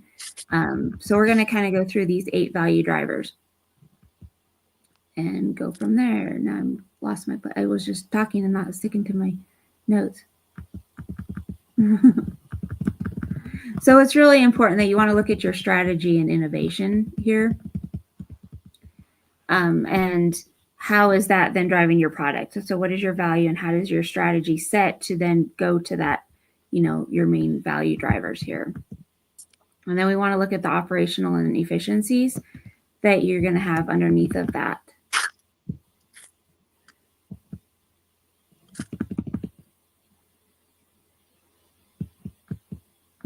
Okay, operational efficiency. So some of the things, so whether you're looking at marketing, your sales, your admin, you know, it's what are we making more efficient here? And then what kind of impact of anything that we take action on is it going to have on our revenue? So if we do this, is it going to better our company? So that's where, you know, I talked about how I come in and we see a lot of organizations that are just, oh, we got to throw in AI. But without sitting down and seeing if it's having an impact on one of these value drivers, is it worth it? Like, are we making our company better or are we just creating more work for ourselves in the end? So making sure that it fits into, you know, our strategy, our operational efficiency, or, you know, it's bringing in more revenue to our organization, or is it, you know, making us that we have better customer service and stakeholder value, you know? So whether we're looking at talking about the legal IT department, we're still want to look at how are we, is this going to affect our customers? So even if it's things that, you know, we don't think that have an impact on our customers directly, it always does. And that's what it comes down to, that we always want to make sure our customers are happy. You know, how is this having an influence on our brand and creative influence throughout the world or our market, that it's bringing overall, it's gaining value in the overall experience to what we're putting out there. And I think we touched on this earlier, but data intelligence and why this is so important to make sure that we're honing in on, because that's how we get better. The data that we collect is going to make us better. So, you know, if we're not collecting, you know, how many leads are we turning to sales, or how many transactions are we processing a month, and what was the time difference between now we're doing it this way versus that way. You know, those are what makes us make better decisions through that strategy and innovation, but it starts with the data level and making sure that we can put that into our AI tools to even have them performing better. And then you said, I'm glad you're having a risk and compliance IT guy talk later, because this is not my strong suit. I don't know a lot about it, but I do know that we need to be careful about it. We don't want to put out things that we don't know about, you know, like you touched on, giving HR advice on something that doesn't make sense, but making sure that, you know, this is one of the things that we're driving and paying attention to as we implement these. And finally, you know, the people and the culture. This is so important, you know, to make sure that we are paying attention to the shift in our culture and our strategy through AI, and that they're good with it. And then we take the time to manage that change with them, and that we're making them more powerful. So of these, what do you guys think? What is some of the areas you think are that you'd see the most impact through your business? I'm curious, the people and culture, is that just advice, and where does that really fit in with the AI?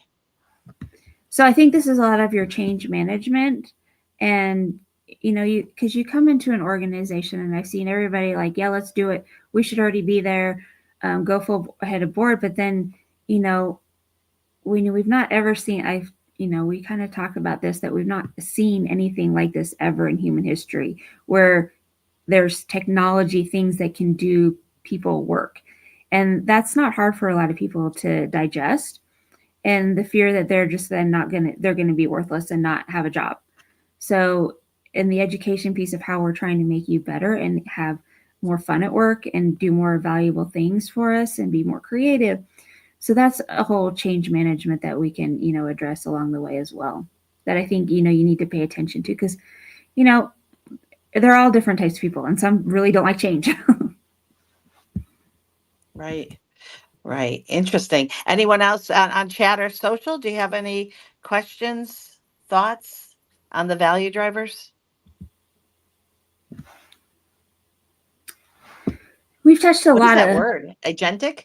agentic. Yeah. So, I mean, we talked a lot about like how there's, social platforms, there's, in the human in the loop, and there's automation. But I wanted to kind of take a minute to introduce you guys to the high level, the agentic use, and how those tools can work. So let me jump into some of the advanced conversations here on how we can start using agents to help change your company. And this is, I guess it's agentic is a new coin word, but they're saying that this is really going to be taking over a lot of workflows for people. And this is, the thing that's accelerating people the fastest is this level, where it takes over all of a whole process, not just going to chat and getting a prompt. Okay, so let's look at what is an agent. A lot of companies don't even know what agents are. They're essentially automated bots that can help make multiple step decisions for you. They have the ability to go through multiple decisions, making steps, and they have the ability to be more autonomous and the ability to essentially deploy things for you. So ChatGPT actually even has this. It's coming out with the agent. It's not as good as some of the other platforms that they're just agentic, but they're building this in. Oh, so here was where I was talking about that deep research right here. If you just yes. you can go into deep research, but now we have an agent mode too. And of course, that allows it to start going off of the things that you're doing, booking tickets for you. It could go book flights, find me a flight that is off market, is going to be the cheapest to go to Vegas these times, and it'll actually take your information and go book the flight for you.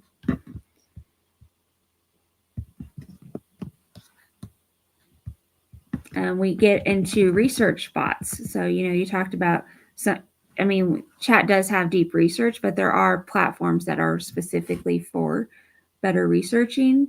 But this can allow different departments to be making better business decisions, leveraging the agentic bots to help them research. And there's quite a lot of different agents out here to do this. Wait, I have a question, Emily. Are you, Yep. for your ChatGPT, are you paying the $200 No. for the agent mode? Because I'm looking at mine and I'm like, wait, where's the where's the agent mode on mine? That's okay. I'm just curious. No, actually, I didn't know if think you were just paying. the upgraded, the $20 a month has it. Oh, okay. I'll have to go back and look, but thank you. Interesting. Yes. Okay. So the research are changing companies as well, because they're understanding the markets that they should be going into, like how they should be pricing, how they should be packaging it, what their marketplace look like, what their ideal customers are. So it's really kind of crazy, the research that these can do for you. So I have a question. Here's the thing, because so when I'm searching ChatGPT, I think to myself, well, it must have all of these in there. Why do I have to separate and go deep research or this or 4.0 or 4.1? Why can't I just use 5.0? I just saw that they have and be done with it. Aren't they pulling from the same place? And Debbie, have you ever had Yes. that question in your head? So I would say, like, if the reason, and I'm the you know dummy. this, is we were talking about this the other day in one of our trainings, that the chat 5.0 basically adjusts to the other ones that you need when you need it. So I think the only reason they were having a couple glitches when they first rolled it out is why they put the 4.0, but they will be taking all of that selection away. But the chat GPT is a large language model, so it has its specific things, and they're adding on to that. Like, it does image creation now. I don't know if you knew that. Like, you can go in and, you know, create me. My son was playing it with the other day. Like, make me a picture in Arizona. We rodeo, and so he's really big into team roping. There's this, you wanted to have it downtown arena in Wickenburg, Arizona. Like, make me an image. So it was kind of fun to play with it, and then to add things into it, but sometimes it's kind of off the wall and you don't want to go there. There's way better generations than chat too. So it can't be the end all and be all. So like these research agents are much different in the insights and the agent to connect to your data versus chats, you know, like the all over large language model. Okay, yeah, thank you for that. I have to say that yeah, I need to understand it a little better. But all the artwork for this entire 45 days that I promoted the SWOT and Order, the logo right there is completely from ChatGPT. And every other day it forgets the TM, it forgets how to spell Debbie, it forgets. So I'm like, is it me or is it something going on that just glitchy? I don't know. Well, but, and I can give you access to my portal that has all the different tools. Because there are way better image generations that do. And then there's some that are better at putting the text in it. So, you know, if you want text in your images, this is what you should use. Oh, that's probably why. Yeah. See, so, okay. Thank you. I have like no knowledge. Did I skip over Manus? Oh, there's Manus. So Manus is helping, you know, massive research coming up with entire marketing plans of what to do and helping deploy that even into that. So a lot of this goes with your content and what's your product and who's your customers. And so from that, you know, with the right data, that the, you know, whole marketing plans that they're putting out is just amazing. Like that, the time that it's cutting down on, you know, give me my launch strategy, my 5-day email campaign, and all of those things. And what does my content need to look like that I'm putting out on Facebook or Instagram? You know, and how is that different for if I'm building TikTok? So all that stuff it comes up with based on, you know, the best marketing plan that it can build. So like I said, there's different tools for all different types of what you're trying to do specifically. So, but agents are not just general. They can also be kind of replacing, we know, what a person would do in certain places. Like we have voice agents now that can actually receive phone calls and make phone calls. Not just recorded messages, but they're actually interacting with people.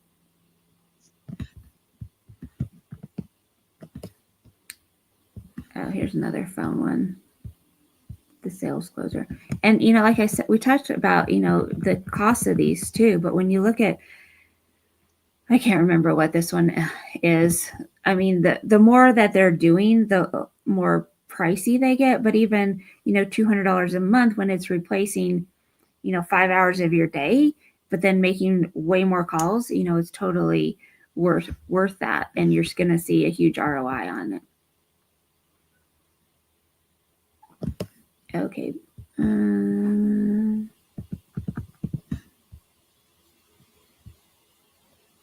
I thought this Lindy is this one is one of the more pricey ones, but then it's a whole workflow that you can just share the agents. And, you know, when you, again, looking at your cost benefit savings that you're getting from these, it's pretty amazing what they can do. I love it, Debbie. We have to have a room on Chatter Social on names so that we can call our AI agent names. I only had Barry, and I'd like to get a few more. I have, you know, for all my AI platforms that I use, they each have their own name.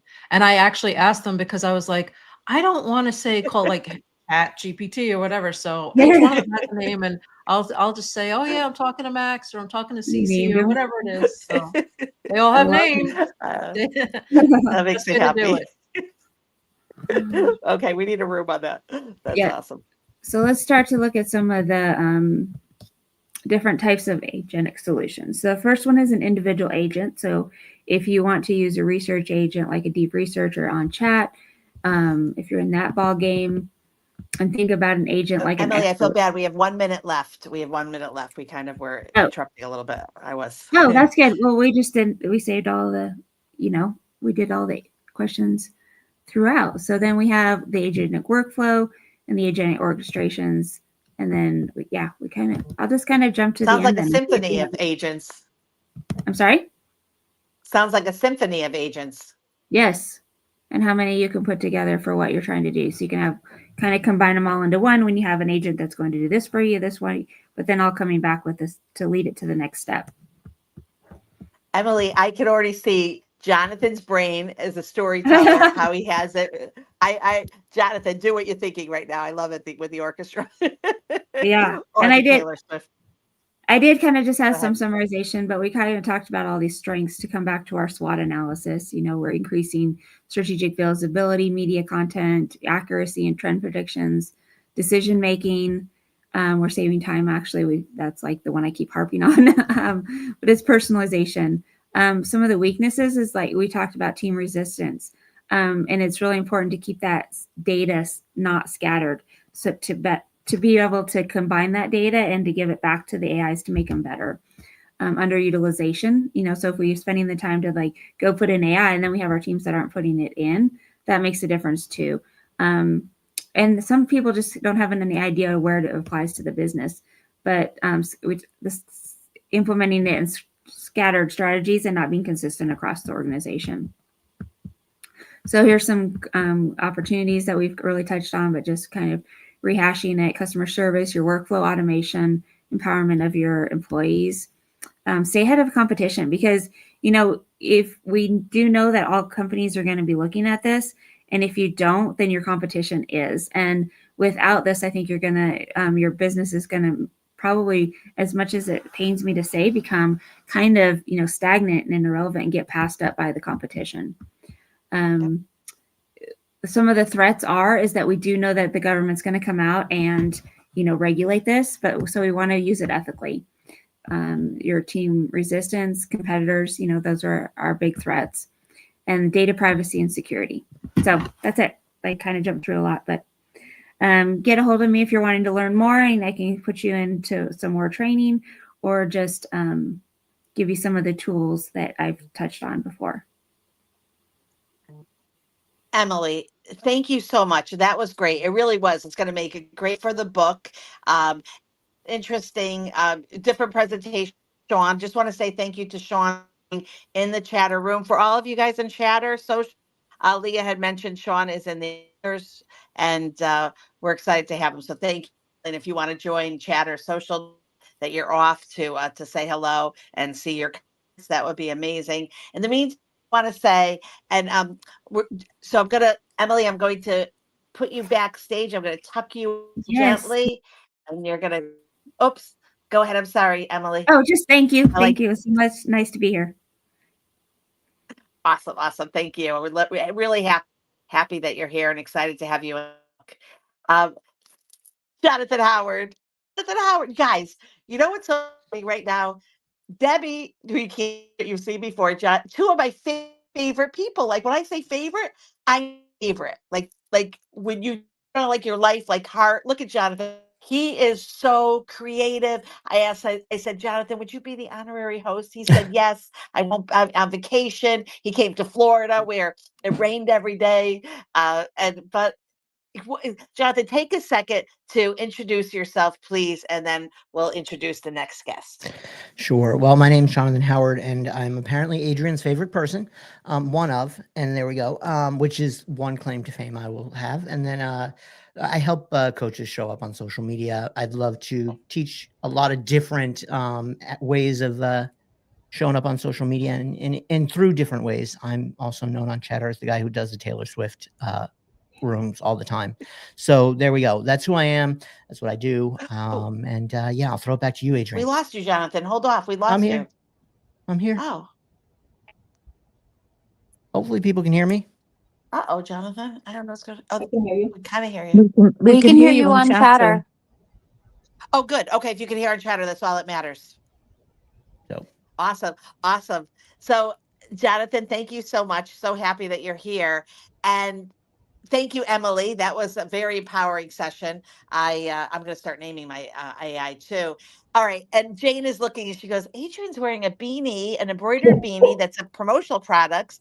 And why are you wearing it, Adrian? So let me tell you, Jane, because part of our sponsor is Pod to Book, which is a sponsor, and also a sponsor partner is Creative Con, CRE, the number 8 TIVE. And I'm wearing it because I cannot wait for Creative Con in February. And my bangs look horrible. And if you know me and my bangs, you know I needed protection today. I needed the beanie coverage. So next we are welcoming Jane Mitchell. So Jane is the founder of Jungle Jane Promotions. Do you not love that? I love it. And I love her tagline, Jane. I want you to say it. But Jane is going to teach us how to turn trade show business cards into paying clients through authentic connection and consistent follow-up. I'm really excited because she's going to delve into like the trade show business. Guys on Chatter, we really don't have someone that is, Jane, if you don't mind me saying, how many years? Over 20 in the industry? 31. 21 years. No, 31. On Chatter, someone who knows this industry, because I don't sell. I may know the industry, but I don't sell. So really excited to have you guys here and to meet Jane Mitchell. Jane, you've got your presentation. Let's see. Let me know if you're using it or what we're doing. Yes, I am. All right, awesome. Awesome. Okay, beautiful. You tell me. Let me see here. Okay, when you're ready. And ask your questions, guys, because this is really cool. Sheila and I are getting ready to go to a trade show, and I like to learn. Okay, here we go. I'm going to add it, and I'm going to make it larger. Take it away, Jane Mitchell, for the promotional products industry. All right. Thank you, Adrienne. Like she said, I'm Jane Mitchell from Jungle Jane Promotions. Just a little bit about who we are. I've actually been helping people. My tagline is helping businesses find their way through the marketing jungle. And I've been in business for 31 years, actually, coming up on 32 years. And I am the CEO. And my son-in-law, it's a family-owned business. So my son-in-law, Charles, he's the VP of sales, and my son, Ben, is our CSR manager. And we are a nationwide company, so we can serve people all over the country. And why use Jungle Jane? We do things a little differently. We identify your pain points before picking the product. So we really go through with you and have a full interview about what you want to do, what you're trying to accomplish. Are you just trying to get, are you trying to get new customers? You're trying to get name recognition? Everybody has a different goal. The main thing is, what are you looking to do? And we really help you with that. We focus on your ROI. We understand what works and what doesn't. I've been testing products for 31 years. And we tailor the solution to your audience. Our biggest question we always ask people is, who is your customer and where are they when they need to do business with you? I mean, we're all salespeople. We know that people aren't ready to do business every day, but you want them ready when you're advertising to be in front of them when they say, today's when I need this. So we can do fully remote Zooms and meetings and phone calls. So the biggest thing with a trade show, the first thing you have to do is start with a strategy. If you don't plan your strategy, the strategy is your strength. It's your number one strength. And again, it's going to be your number one weakness if you don't plan it. You need to know your primary objective of the trade show. Who is it that the client you're trying to reach? Again, back to that same question that if, I'm looking for a client, who is it that I need to reach? And what do you need from that client to close business? Again, back to at that show, if and I've got a couple of stories to tell you about clients that I've had that we looked and figured out what is it that it takes them to get business. Do you need them to come to your location? Do you need to get their information at the show? So you need them to fill out a form. There's lots of ways we can do that. And then while you're there, you actually want to try to qualify them as leads. It's really difficult. The number one thing you have to remember and keep track of is follow up. And if you can't follow up with your leads within 2 weeks, they're pretty much dead. So if you walk away from a show with, sorry about that, my earbud fell off. Can you hear me still? You Okay. sound great. If you walk away from the show with 2,000, cards, are you really going to get back to all those people? I had a person that took half of my suggestions, and she did the introduction in the trade show traffic arrest that you'll see next. But she didn't qualify any of them, and she was so excited that she walked away with 1,300 clients, but she's not going to get back with them. So and then that comes down to the metrics on return on investment, and you set your criteria. Without a clear strategy, you're just spending money on freebies. So strategy turns into traffic, into revenue. So the first thing you have to do, you have to remember you're in a trade show. You could have your competition. That's, a weakness that's there that you want, or a threat that you want to avoid. You want to get the people to come to you. So it's traffic arrest. So we can do lots of things for traffic arrest. So I help people to figure out what it is to bring them into their booth. You want something fun. You want something interactive. So I had a client that came to me and said, hey, I'm doing a trade show with out on campus. We're right here by MSU, and all the big shots are going to be here, the big companies. I don't have the budget to do what they do in their booth. So what can I do? So I said, well, college kids, they always like to play with solo cups. So we just stacked up solo cups, and they had to knock them down. And while they were doing their game, if they had to knock them down, they could win a prize. So maybe at that point, you put out a small prize on your table, something little, something like a cell phone holder, something that the kids are going to want, a pop socket for the back of their phone, anything like that. And if they knock it down, while you're talking to them, this girl lived, her apartment complex was unique. It was off campus a couple of miles. So she said, not everyone's going to want to live out there. So while they're playing their game, they forget, and I'm going to move on to the next slide to just kind of go through this. They're going to let their guard down while they're playing that game. They're going to forget that you're working and trying to sell them. So then you can find out. So she was able to ask, some questions. Do you want to, where do you want to live? If they said they wanted to live downtown, well, then she just let them play the game and move on. If they wanted to live out where she was, we had determined in our strategy that if she could get them to come and visit her facility, that 50% of the time she could get them to sign a lease. So that was her goal, was to get them there.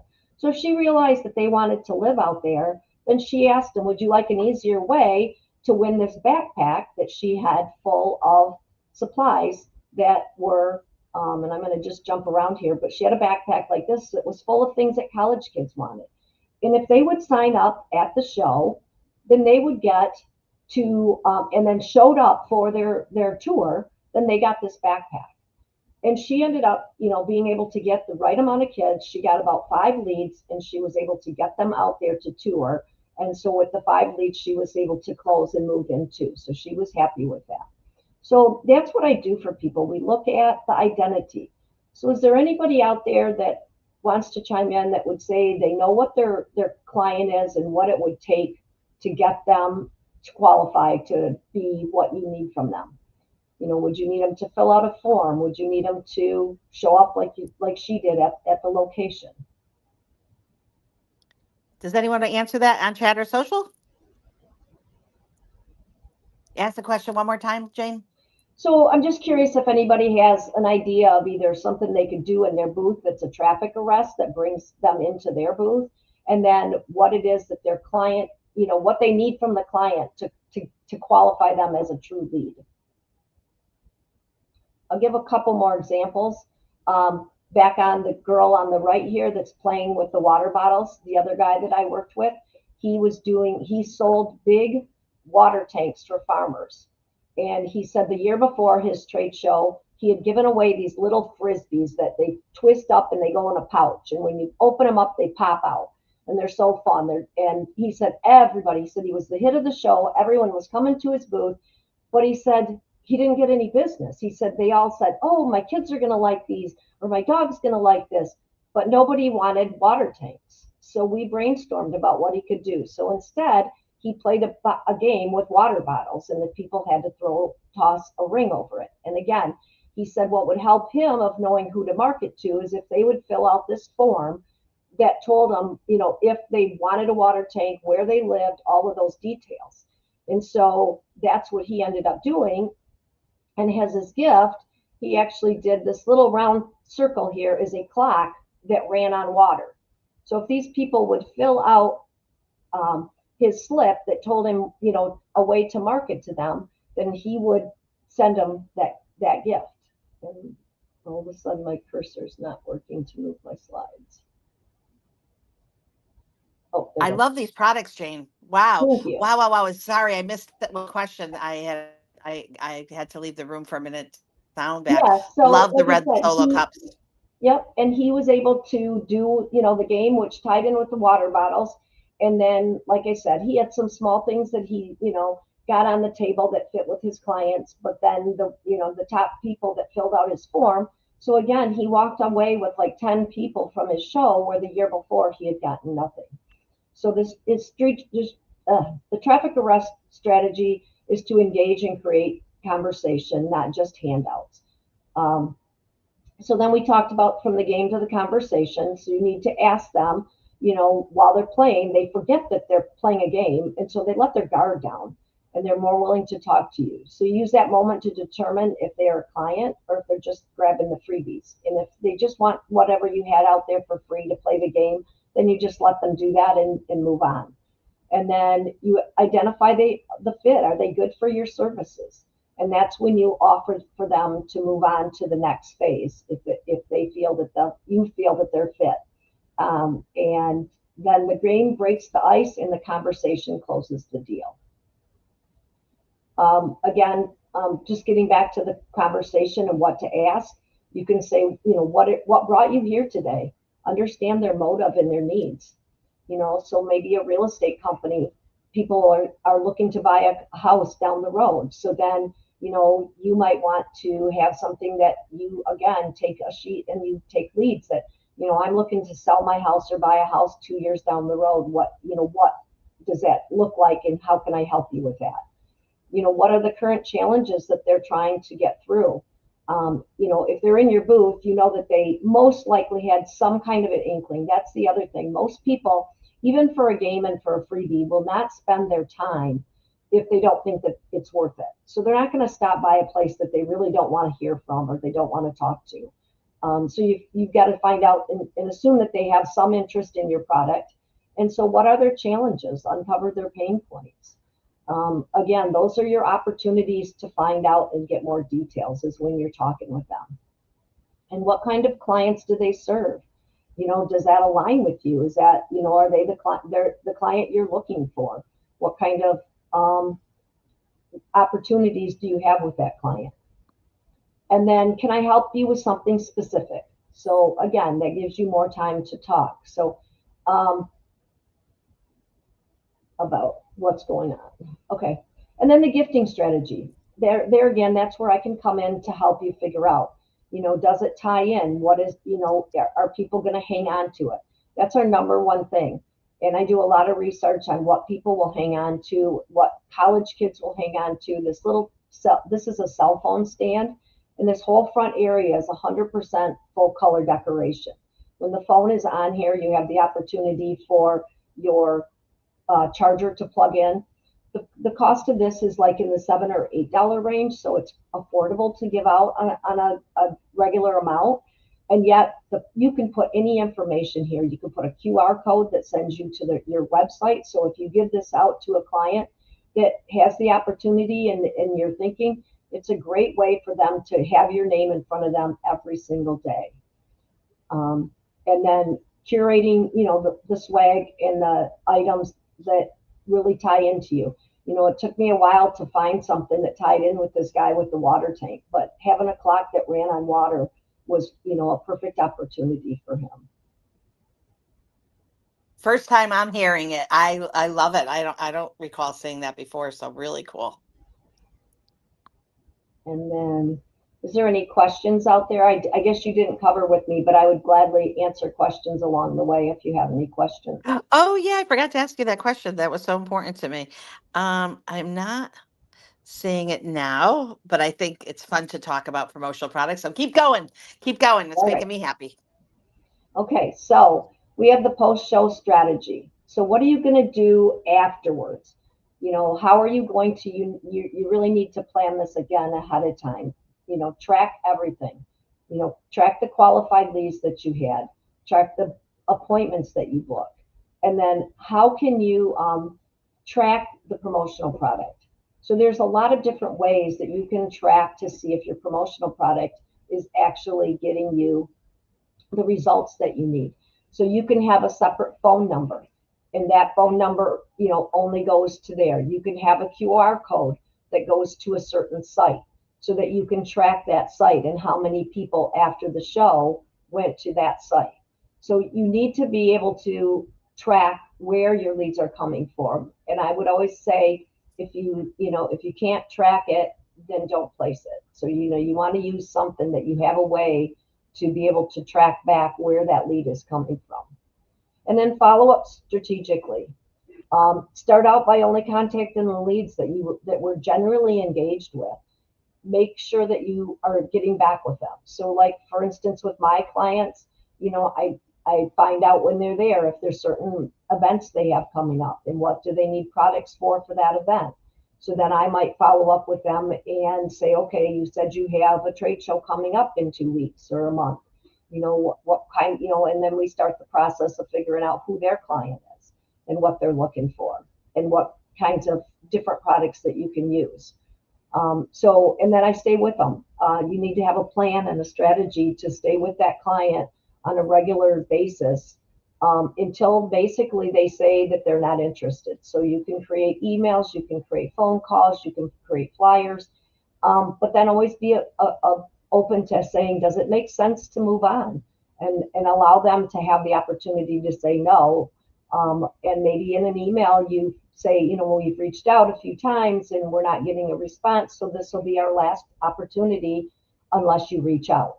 I might put you in a tickler file, but I won't be, you know, sending you regular basis. So you need to kind of figure those things out ahead of time so that you can measure your ROI. The fortune is in the follow-up. The most competitors drop the ball here is that they don't follow up. And some of the final takeaways is to plan smart. Know what you want from the show. Good planning beats last minute ideas every time. You know, with promotional products, you really need a good month to 2 months to make sure that you get your products in hand. Nothing's worse than having to do a rush and having it show up on the last day and then something's wrong with the product. People will say in promotional products that that it's the product that is most important, but really the date and the planability is really, if you want sit down with people and actually take a survey, is what's more important. They want to make sure that they're able to execute with their plan and that the products show up on time. If it shows up the day after the event, it doesn't do you any good. And then connect well. Use your games to start conversation. Find good leads when people are having fun and relaxed. You know, I can't stress that enough. If you're going to do a trade show and you don't plan and you don't have a strategy, then you might as well just staple a dollar bill to a business card and hand it out, because you're going to get the same results. You're going to have people that will either reply or they won't reply.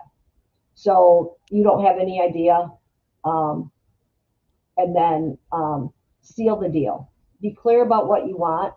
Tell people what's next. Call, do a demo, whatever it is, like I said, to close the sale. And then track your results. I can't stress that enough between follow-up and tracking it, because that's the only way that you're going to know what to do the next time. And then after the show, like I said, is your big key. That's your number one key.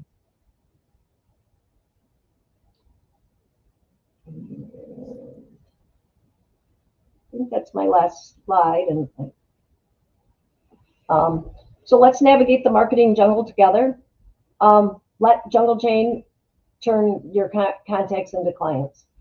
We can help you with strategic follow-up systems that convert clients. We can work with you on planning your show. Those are all services that I offer. There's no cost to that, but it's a plan and a way for you to get in with your next client.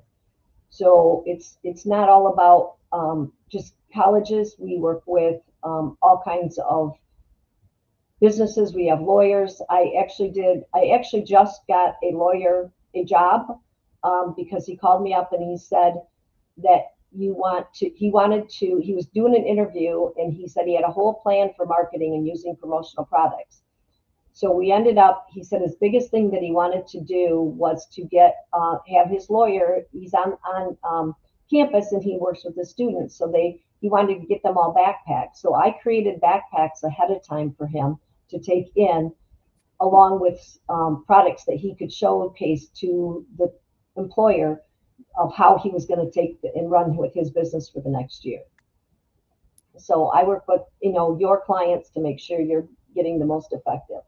Pick effective branded items. Again, it's one of the things if you looked at my desk right now, it's covered with stuff everywhere because I test everything that I It's a mess. can. It is. It's because I test everything. I have lip balms lined up in a row because I'm very picky. If I'm going to recommend somebody to hand out a lip balm, I want to make sure it tastes good. I worked with great suppliers to make sure your imprint is maximized and correct. Because the last thing you want is if somebody gets a pen, you certainly don't want it to write bad, because the last thing they see as they throw it in the trash is your company name. So you want to make sure that your products are good and good quality. So let's talk a little bit, Jane. Let's talk a little bit because you mentioned like pens. This industry is crazy. So first of all, if you have any questions on Chatter, thank you all for being here. I'll just love to all of you for doing this and supporting us. And for those of you out there listening, thank you so much. We're live on Chatter Social too, besides multi-streaming. So I grew up in the family business. I do not sell promotional products. And I thought, Jane, let's have a little bit of a conversation because you brought up pens. And yeah, there's a lot of, I have a little picture right here where you could see. But Jane, how many pens, like just that alone, give an estimate. How many pens do you think that you have access to that you could sell? Oh, thousands and thousands. I mean, I have 3 cup holders around me, and they probably each have, 30, 40 pens just that I have on hand. So here right in front of me, and I don't know if I can get this on camera, but yeah, here's the 1 cup right in front of me. So, and it's because I'm testing them. And if they, and I have other people test them. My husband's really picky about pens. And so anytime I get new pens in stock that people send me to test out, I put them on his desk. And if they make it off his desk, then they're worth selling because he's super picky. He'll write for 2 seconds and throw it in the trash. So that is really cool, like quality control. Personally, when I was in the industry, I thought I should be the tester for chocolate, but none of the chocolate companies like called me and said, Adrian, yeah, we'll send you a bag of chocolates for you to test. But I'm talking about the pens because I love the fact that you're like, it's fun. You're Jane, and you took that to the jungle, Jane, and then to have to go through. So if you guys are looking for pens, you want someone who's going to really understand the pens, because Jane, let's just play like an order of pens. I'll be the caller coming in.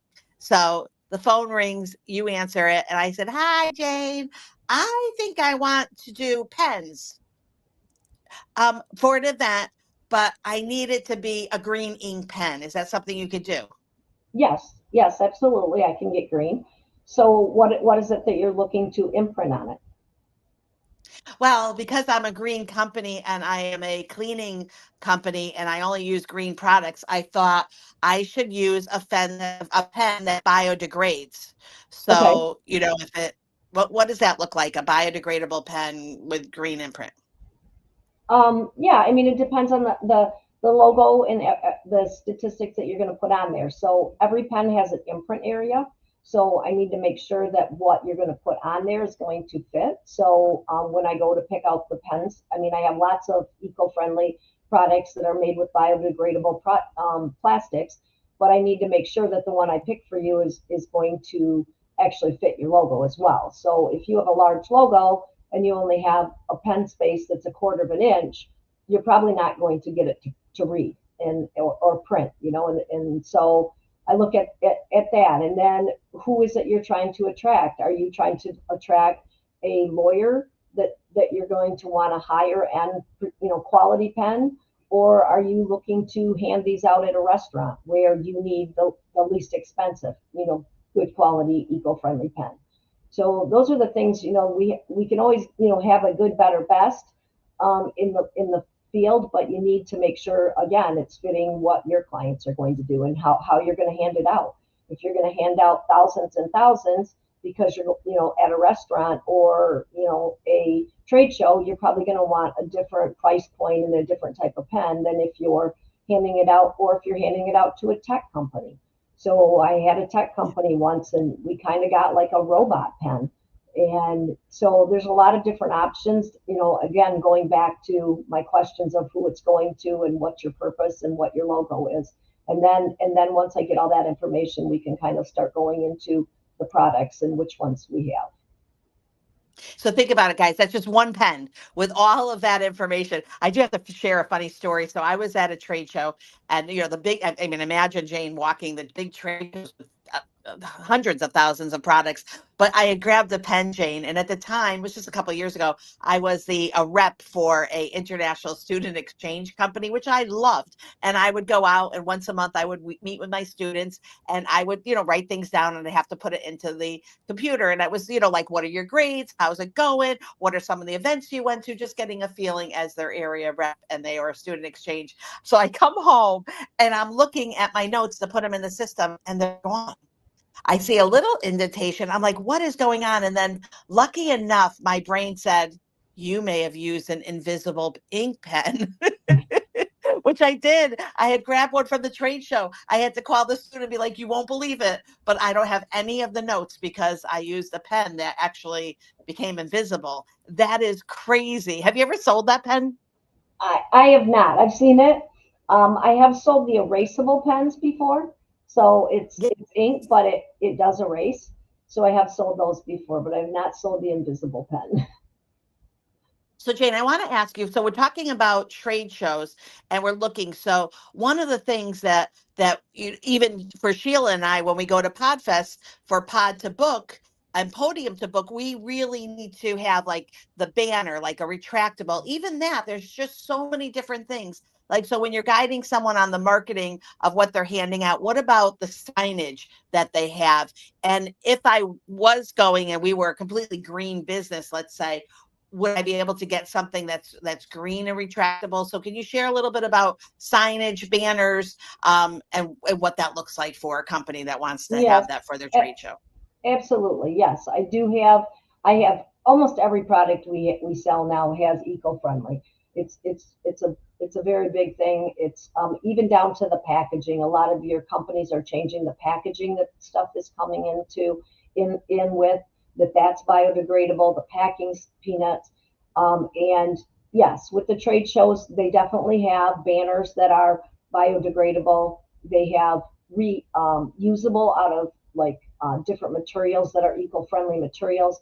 I can do banners. My favorite banner away from the pop-up banners are ones, they're called a Eurofit. And they basically have pipes and tubes that hook together, and they're all numbered. So it'd be like putting together, you know, your kid games that had pipes, and then it has like a pillowcase and it slides over the top, and you have imprint on both sides. The pillowcase can be washed and cleaned if it gets dirty, but there's basically nothing to break. With pop-ups, you always eventually are going to break it, and we can sell you different levels of pop-ups depending on, you know, whether you're going to use it once a year or whether you're going to use it every weekend. And you know, you'll have different retractable rates and different warranties on how well it will hold up.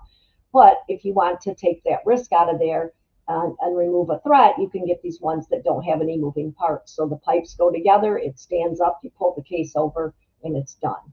We have light up banners that you can get. Mine has lights behind it. So like you can see my banner from the far end of the trade show because it lights up and nobody else's lights up. We have tables that pop up. We have stands that hold clothing. So it just really depends on, yes, there's a wide variety. There's just thousands, just like everything in our industry. There's probably 2 million products in our industry.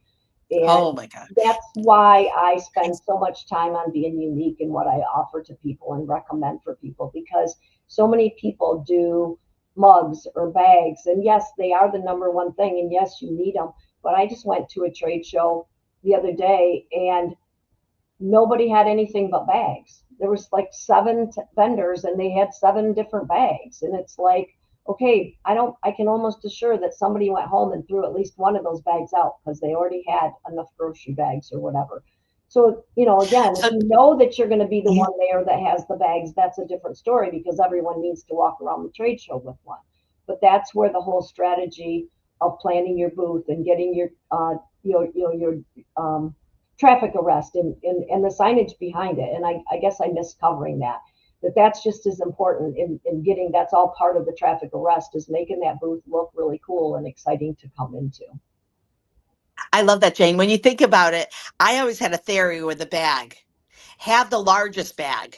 So if you're like 18 by 24, and then when they come to your booth, you take the bag that they have and you put it into your bag. Yep, absolutely. Yep. I think it's funny. Yep.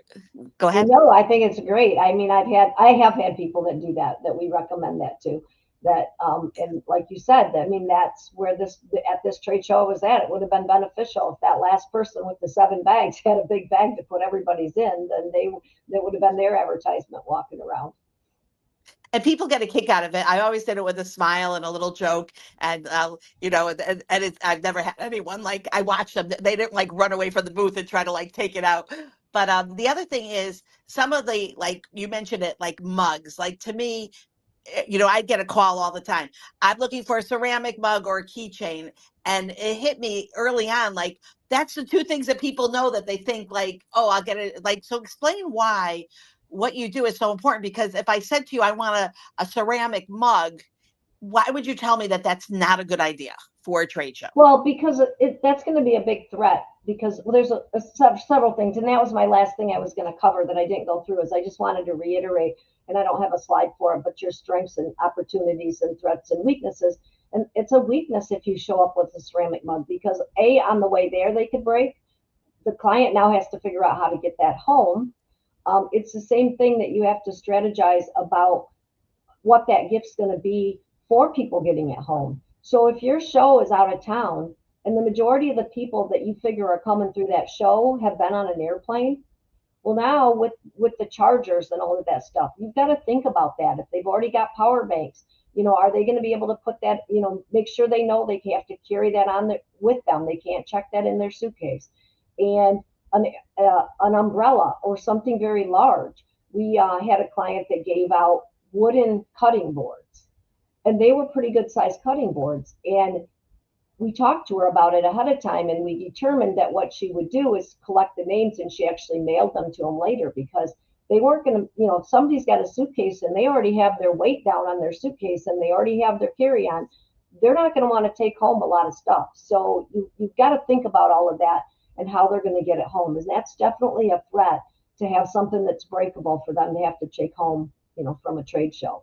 And the opportunity, the strengths, again, goes back to on my talk is, strategy, asking the correct questions, and follow up. That's your biggest strength, is your follow up afterwards.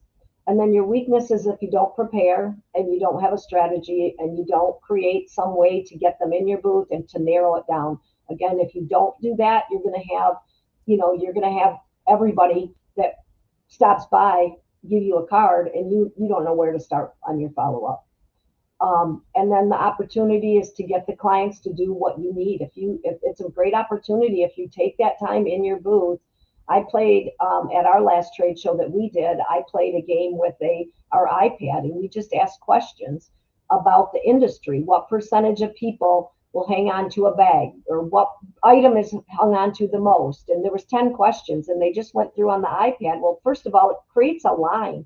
So there's excitement in the booth because it takes them a minute and people want to know why they're stopping. But then they got, I was able to figure out, do they even do trade show or anything? Do they do promotional products? Some of these people coming through were nurses. It was a health event, and some of them were nurses. They weren't going to buy anything that I needed. So again, they had fun with the game. I gave them a little gift, and they moved on. So I was excited when I left. I had 7 good qualified people that were interested in doing promotional branding and branding. That is awesome.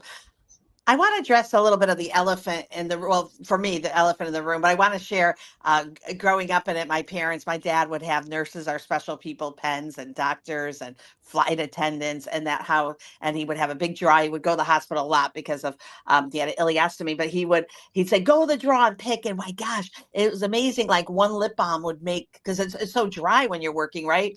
So he picked items that they would love, but I love that. So shout out to my dad for understanding how important it is. But okay.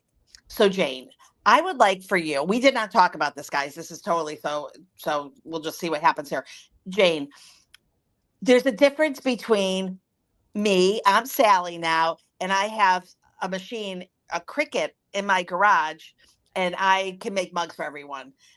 I want to hear you explain the difference between me having a Cricut and real production, like a real production. When I order from you, what does that look like? Because I don't think people really understand the difference between a production product and, in essence, a homemade product. I'm going to say it that way. Don't get mad at me. Yeah, no, People out there. I understand. Yeah, I mean, it's when they're doing a production on a mug, I mean, there's a lot of stuff that goes into it, or any other product. I mean, they have to make sure it's cleaned properly. We went through a factory not too long ago, and they literally put things under a UV light, because if you're trying to adhere some of the new decoration capabilities with the full color, the way that that's adhered, it has to be spotless, and it can't have any bubbles and stuff. And then a lot of things are cured with a UV light afterwards as well, or things are cured with heat. So you can make the things at home, but the quality isn't going to be there. I mean, I need to know, and that's one of the things I do, even with mugs. So almost every metal mug that you can get says, do not dishwasher safe. It's not dishwasher safe. Very few of them really will say it. Some will say hand wash preferred, which means you can put it in there, but they prefer. It's always going to last longer. Dishwashers are going to be hard on your products. There's just no two ways about it. If you look at your own silverware or your glassware, when you pull it out, eventually the little stuff that's in the soap and everything else will wear and tear on those. And if it's a commercial, place, then you have to have special inks on top of it, because your commercial dishwasher is so hot that it'll take the ink right off of a mug. So they have to have special ink for that. But I wash everything because accidents happen. The little kid puts my best tumbler in the dishwasher, and the last thing I want them to do is the ink to come off. And eventually, like I said, most of them over years and years will chip or that. But if I have something that falls up, comes off in a couple washings, then it's not a supplier I use. So I've got my suppliers highly. And the same thing, how is that Cricut product going to hold up? There's just no way to know. I want to show you something. I'm going to stand up, and I am wearing pants. So just everyone knows. Okay. So that's good to know.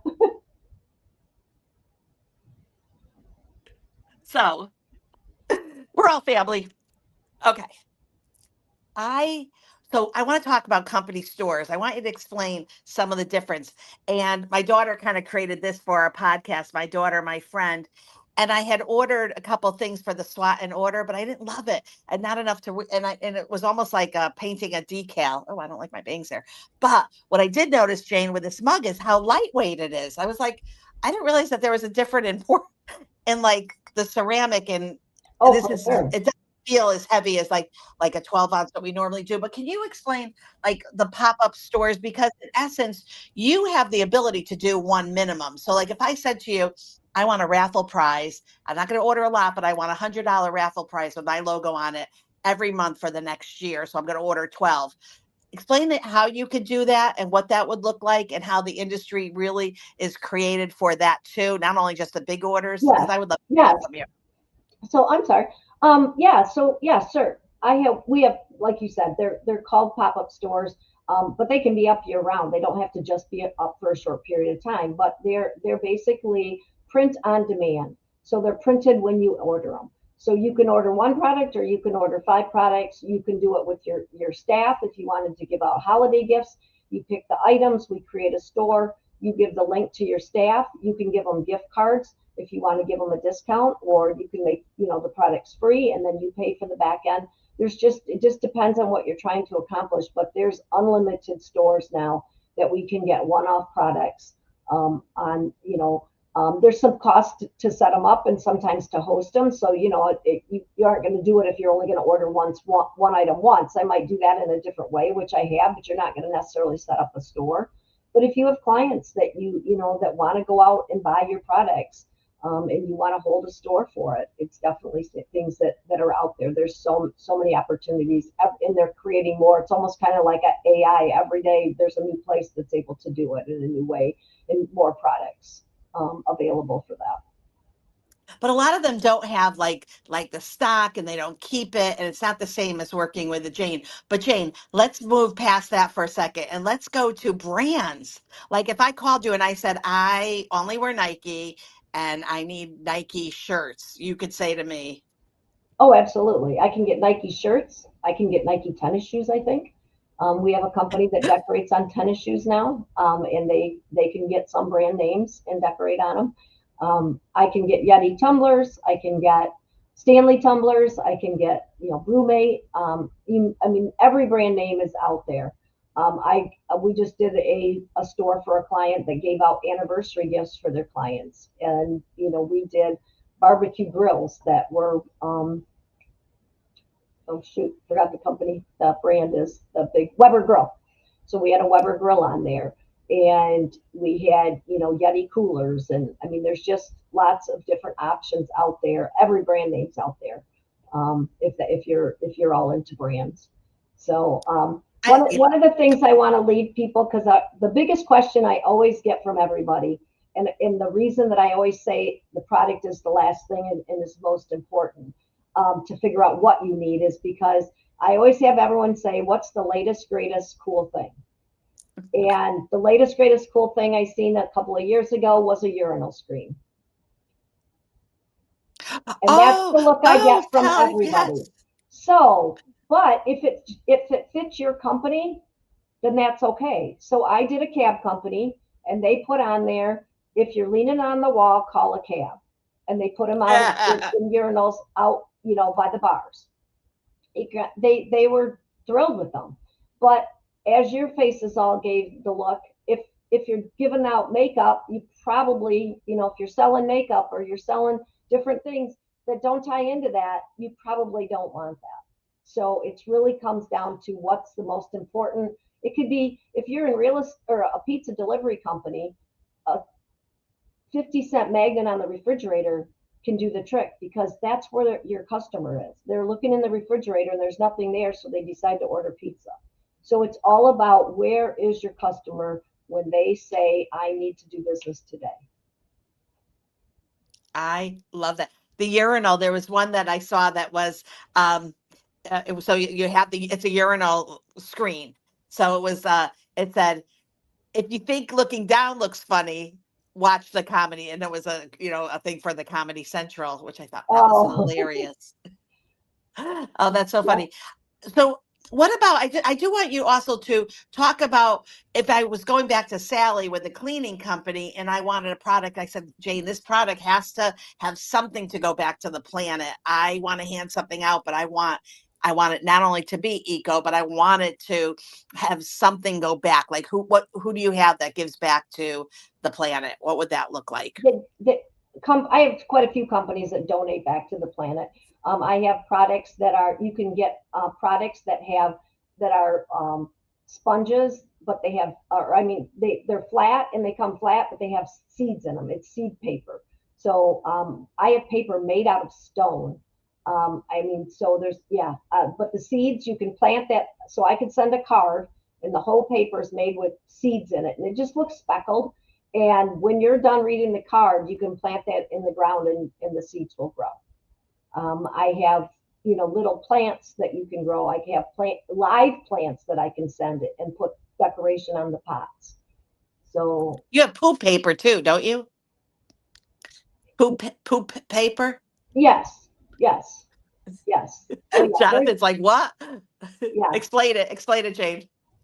It's just, it's paper that, toilet paper.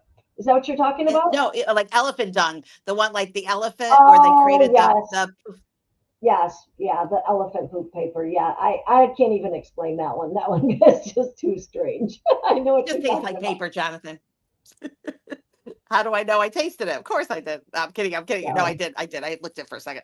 And and they processed it. It's so cool. I've even sold condoms before. So it was for a play, and it was the Avenue Q, and the guy has a scene where he's promiscuous, and he has a scene where he felt sorry for himself, and so they were promoting the play and trying to get places like your Wharton Center and big play facilities to bring this play in, and so they sent out purple condoms with their logo on it and a sucker that said it sucks to be me.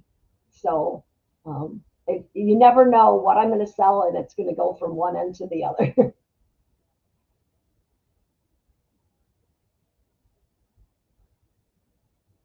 So sorry, Jane. I got a phone. When I get a phone call, it does mess with my phone. So I'm enjoying this conversation. Anyone have any questions? Because I know that we don't, when we think about a promotional products, you may just think about having it like in a company store. But so going back to the company store, so we're talking about this, and I'm like, she actually, and Alana, even with, the decoration, she did it twice. So she kind of made a little error on it. But at what point the things that, like getting something branded, getting something nice, and going through Jungle Jane Promotions makes more sense to me than sometimes using these pop-up stores, because they don't, like, they had slippers, and I'm like, oh my God, Alana, you could draw something with butterflies, and my daughter, my friend, and a lot of times the one good thing about the pop-up stores is you can use the artwork you're generating from like an AI source. On the other hand, they don't really they don't keep the inventory, Jane. They don't No, really, they don't. there's so many of them. Your products are going to be limited. I mean, you're certainly not, you'll have a lot of clothing, you'll have some hard goods, some mugs, some tumblers, but you're not going to have the stores are not going to, that are doing the pop-ups and the one-offs are not going to have every product that I have available by any means. So, you are limited on that. So, of course, if you're going to, and the cost, there's definitely more of a higher cost on those one-offs. So it's more expensive for them to produce it, and then you have to ship it as a one-off. So you've got minimums on your shipping and stuff. So it's great for the purpose that you need to do one-offs, and you're sending to individual people, that kind of thing. It works, great for offices. It works great for schools. It works great for a lot of those places. But if you're doing a trade show, you're going to want to get a large quantity of stuff. And so the more you get, the less you pay, and the quality is going to be there because it's consistent, and they make these on a regular basis. And the decoration quality, you're just not going to beat some of the decoration quality. And that's another thing that I really test a lot is, on mugs and stuff like that, is the decoration quality. So like I just got this one, and I'm doing a campaign coming up, and I just got this in, and it's a Awala cup tumbler. Oops. Oh, your thing is, wait, keep it right there. Keep it right there. So Don't move it. Summit Seeker, and it's got my logo on it, but it's for a referral campaign. And so if somebody refers enough people to me, then they'll end up getting this Awala drink bottle. So, but the quality of the imprint is just, phenomenal. It's got, and I don't know, let's see where I can put my camera, but I guess you can't really see it, but there's little lions or elephants and stuff in the binocular lenses, and they're just as clear as can be. And so those are the things that, I look for in my suppliers and my supply chain, to make sure, they're going to be good quality and also help me with creativity. And that with some of the stuff where you worked, the creativity was unbounded, and the spice stuff that you did. So those were always fun as well. That's the thing, Jane, though, in this industry, like knowing you have 31 years, that's huge because, but I think in a lot of industries, so working with you, the person would really know that you not only know your products, but that you have relationships with your vendors too, right? Like I think, Right. and that really makes a difference because it's very easy. Yes, can you go to a possible, to your, like a store down the road, that, does it, he sells products retail, then they said, oh, we're going to have the small industry. But when you call, the person is really an order taker and not what you do. So before we end it, and if anyone has any questions, please ask.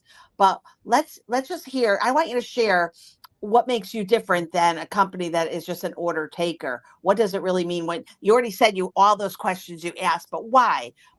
Because how does that really help you? Once you've asked all those questions, then where does that come in for you that's different from someone who's just like, how many mugs, Jonathan? What's your imprint? Oh, okay.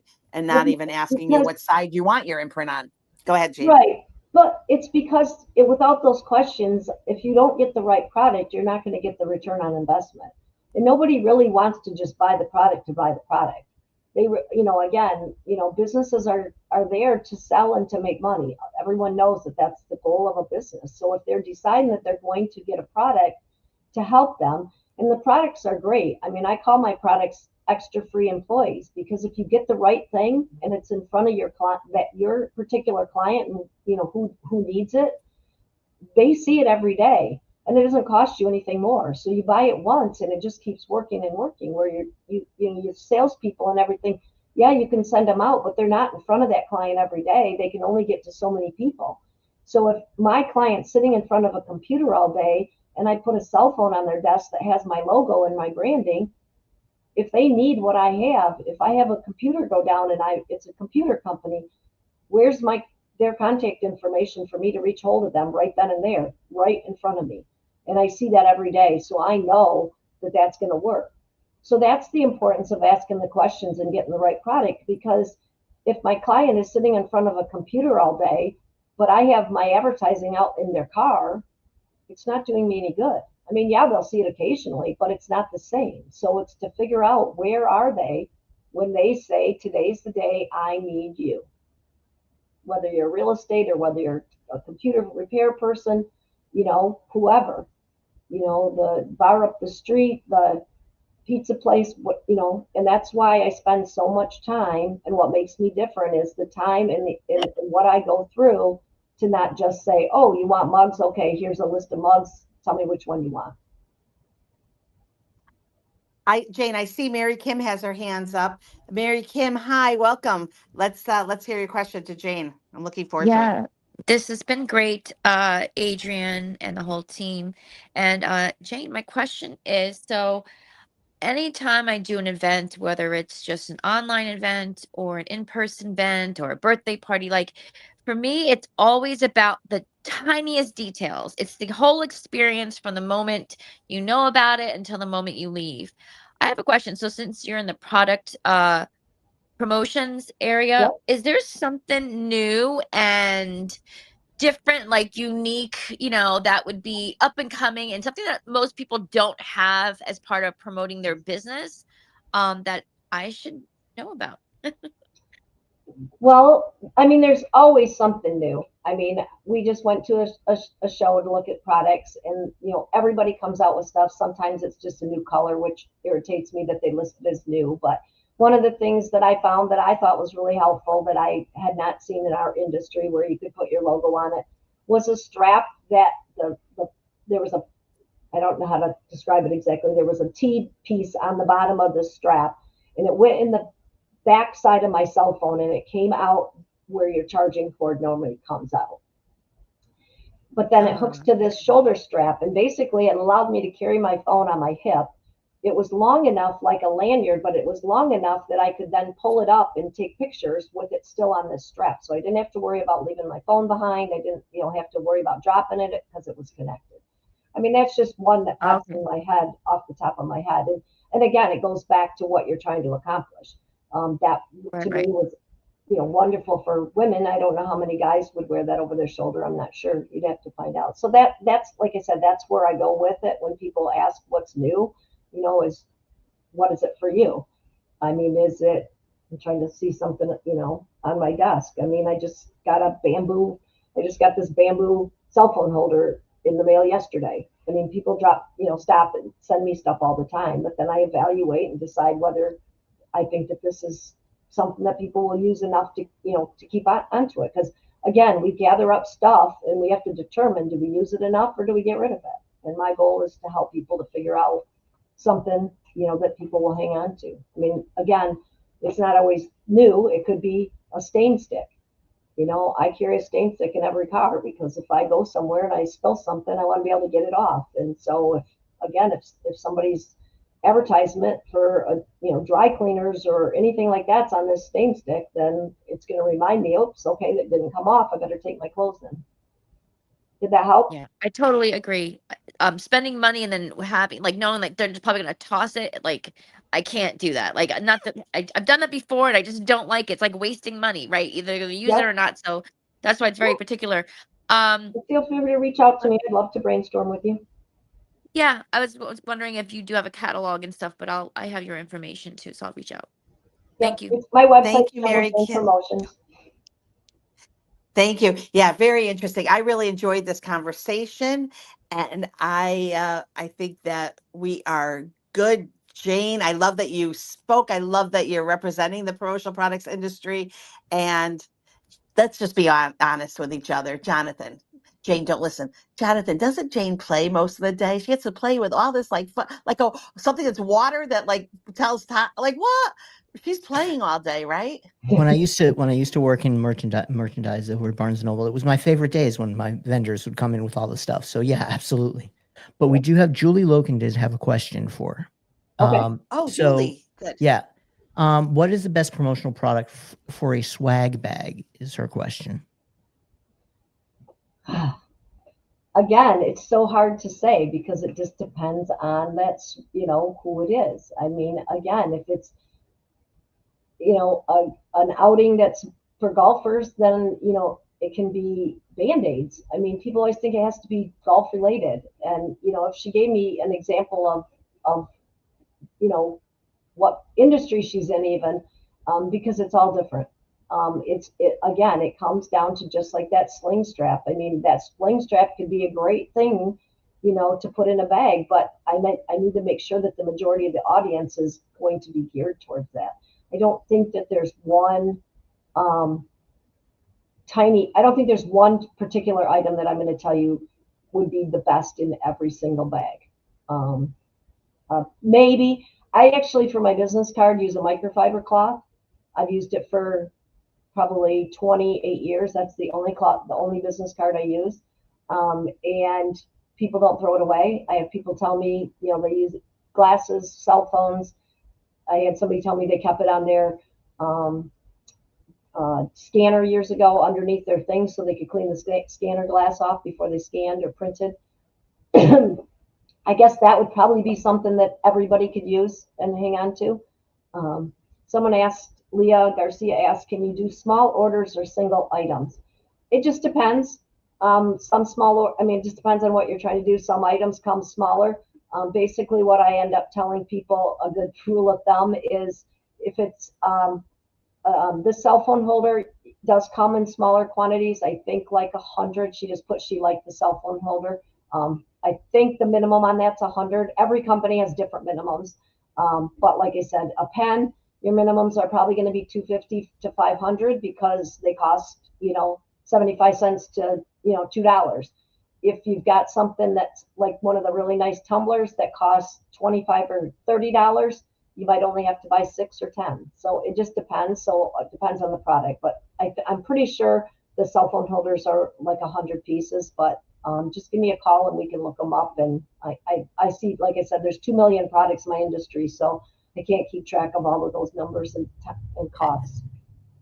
So thank you, Jane. So many takeaways for in-person networking. I absolutely love the conversation. So really, thank you so much. You're welcome. Thank you. Let me tuck. You're welcome. And this is going to be turned into a chapter in the book. So I'm very excited about that. Now I'm going to tuck you away. Good night, Jane. Okay. And then we are going to add on Julie Loken. Okay. I can't wait to say the name of her title. I'm going to emphasize it so bad, Julie. I'm in trouble. Uh-oh. I'm in trouble. So Julie recognized my hat because Julie is the co-founder of the Media Casters. Do I have that right? Co-founder? That's correct. No, I'm the founder. Yeah. Founder of Media Caster and co-founder with Dominic of Creative Con. Correct. And my cap, You're really representing today. You're in Florida. My audio keeps going down. I don't know why. It is going down a little bit. I do want to say, Julie. So weird. No, go. Oh, you're in a beanie in Florida, and so weird. Hello. So take your time with that. I just want to say to everyone, I'm going to say it out loud. I'm going to say it very proud. When I met Julie, when I met Julie's parents, I cried. And her dad was like, "What is wrong with her?" I think he got scared. But because I love Julie so much, I admire her. This woman is unbelievable, inside and out.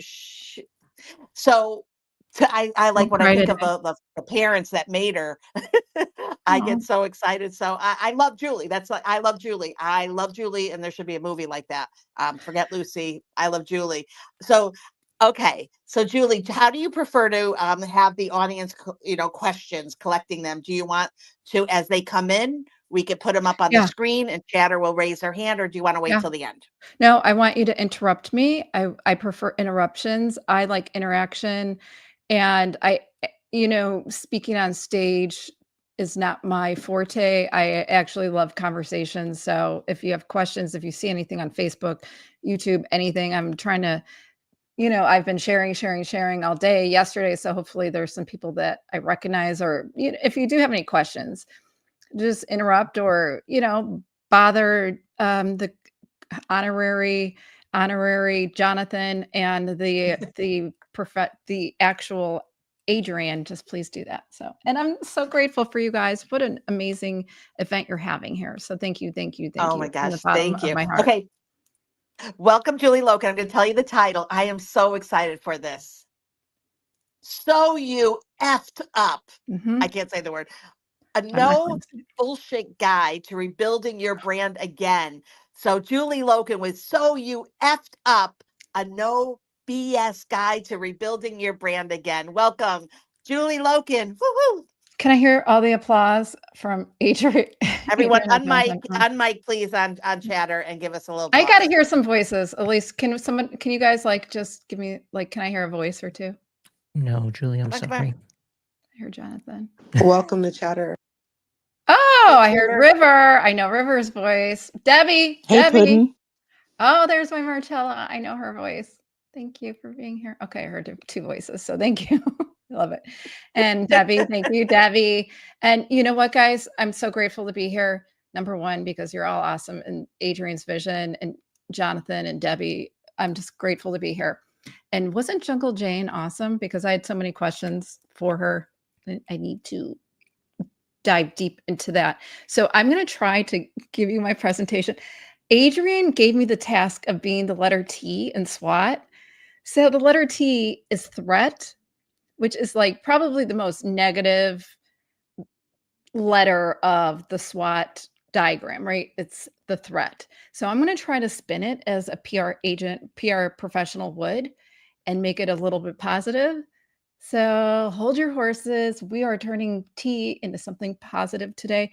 And because we are all going to become spin doctors. And as we are all becoming spin doctors today, I want you to share this. If you're on YouTube, if there's anyone out there in YouTube land, Facebook land, or LinkedIn land, please share this, because Adrian, Jonathan, and our girl, Debbie, which I know she's probably doing some stuff behind the scenes. They're working so hard. Please share this out with everybody, because you might get some laughs in this next. Oh, Chris Cushing. See, the Creative Con team shows up. Hey, Chris Cushing, what's going on? She's going to ask some questions because she knows I can't talk for 30 minutes, 45 minutes by myself. So share this out with everybody you know. This is live on our Creative Con feed right now. And I'm going to try to share my presentation with you. So sit back, relax. Oh, Jonathan, I can't do stuff like you do on social media or anything, but I hope you're proud. So just a moment, please. No, that's not how you do it. Hang on. Just a moment, please. Okay, share screen. This is how we do it. This is how we do it. Okay. And I Just don't a moment, see it please. yet. And I know because I haven't shared yet. This is the Oh. letter T. Okay. It's worth the wait. T All for right, guys. tough, T Wait. for tough. I hope we got sound. So tell me if we don't have sound, okay? Just Okay. stop me. Hello there. We have sound. Guess what? That right. It's time to find out letter of day. Yeah. And today's letter is ta-da! The letter T. Haha. We think. Let's be sure. Well, yeah, it looked like letter T. Yeah, it smelled terrific, just like letter T. Let's see. Yeah, that sounds like letter T. Yeah, but does it taste like letter T? So thank you, Cookie Monster, for introducing the letter T. And I'm going to introduce myself. My name is Julie Loken, and I am trained as an attorney, but truly I'm a creative at heart. I'm the CEO of the media. Whoops. My audio is so weird. I am the CEO of the Media Casters, which is a media strategy and PR company that has served everybody from the national security. I might have to change this for a second if we have Q&A. It has trained it. Sorry. Adrian, you might have to talk for a second. I'm going to change my audio. Got it. That sounds fine, Julie. That is totally fine. I'm really excited about this presentation. But what I can tell you about Julie Loken is that she has an amazing podcast, and Julie was able to interview Gary Vee. And it was an amazing interview. I'm just going to say, Gary couldn't take his eyes off Julie. That was an obvious. We noticed that right away. It was a really nice conversation that she had. And Julie, when she comes back, she'll share with us her actual podcast name so that we get it right, because she has a few, and she's doing some amazing things behind the scenes. And again, Creative Con is coming up. Julie, you back? Can you hear me Everything's working okay? out. Yes, Okay, perfect. sorry. I was trying. The instructions were to use a mic and headphone, and obviously, I have 2 podcasts. I've been podcasting for 8,000 years, and I can't even do that correct. But you know what? This is a threat. When you make a mistake, you bounce back, and that's what I'm doing. So, okay, apologies. So I'm the media casters, blah, blah, blah, what I do, national security advisor, the president, whatever, Real Housewives, whatever, news anchors, whatever. You know who I love working with? I love working with solopreneurs. I love working with people like you. What we do is we build brands and we protect brands.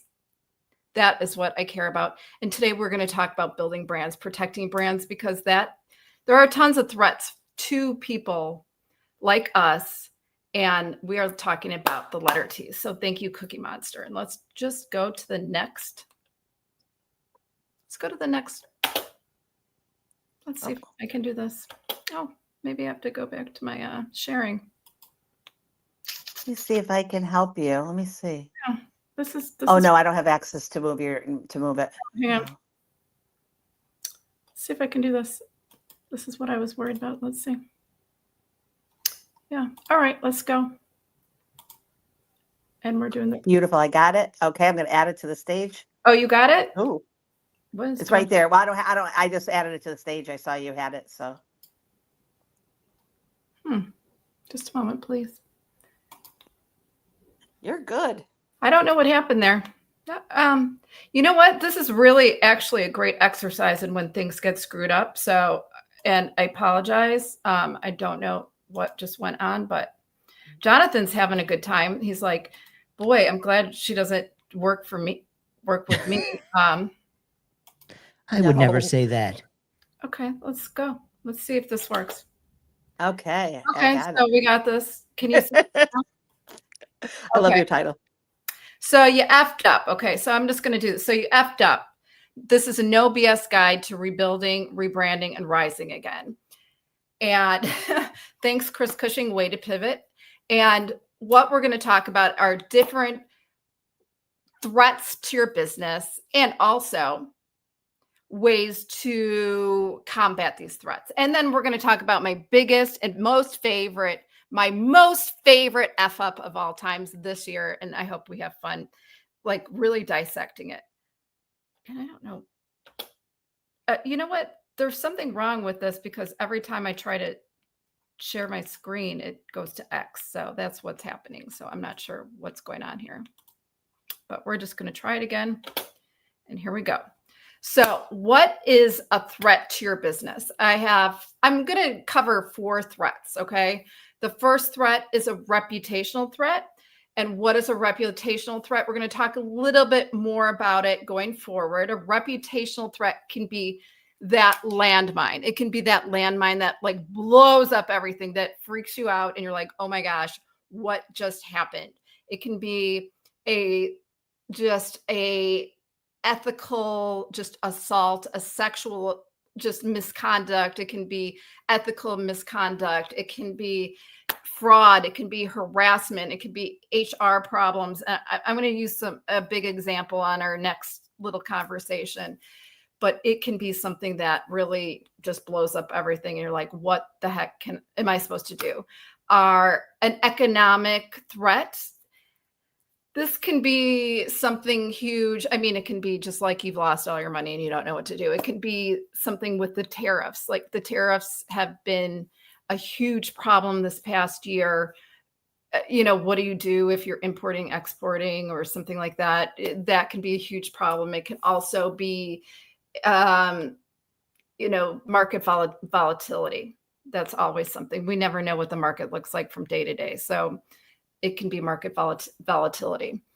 It can be societal threats. This one isn't really probably applicable to us today, which is, deep fake information, misinformation, more stuff that really comes from the media, stuff that comes from the government. So I'm kind of going to glaze over that. And the one that probably hits us really hard are the internal threats. Most likely you've been privy to them. So I jump in if any of these are kind of bothering you right now. Something like,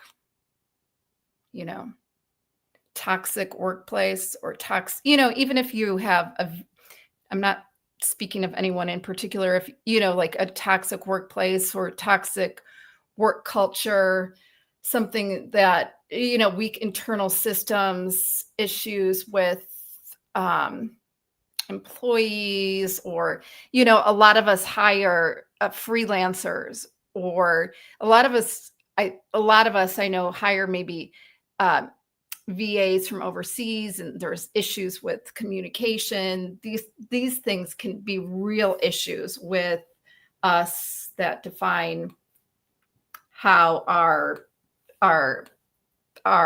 internal systems work. So I don't know if there's anybody in chatter right now that has any questions or thoughts going forward, just on any of the reputational. I'm loving this conversation.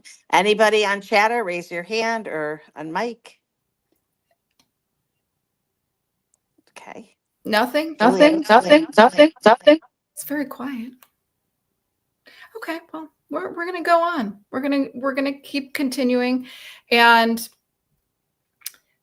it's better to be prepared. It's always better to have an idea of these things coming at you, no matter where you are in your business cycle, whether if you're making, starting off as a business or you're really growing as a business, but something probably will make you sit up and think a little bit about, something will make you think a little bit differently about how you deal with your business. So just a minute as I'm getting used to the StreamYard. Julie, I have a question. No, but I'm finding this fascinating. So what are some of the most common threats that you can actually maybe prepare for as a business, things that might come up in your business that you don't want to have to think about, but you should maybe think about in advance? Well, Jonathan, thank you, Jonathan, for that question. I appreciate it. And we will be talking a little bit more about this, Jonathan Howard, who is the honorary co-host. I honestly think it is about understanding your brand narrative, being very strong in it, being very strong in your storytelling. So you really know how to combat, like, let's say, have you ever had anyone come at you on social media? I know you are a social media guru.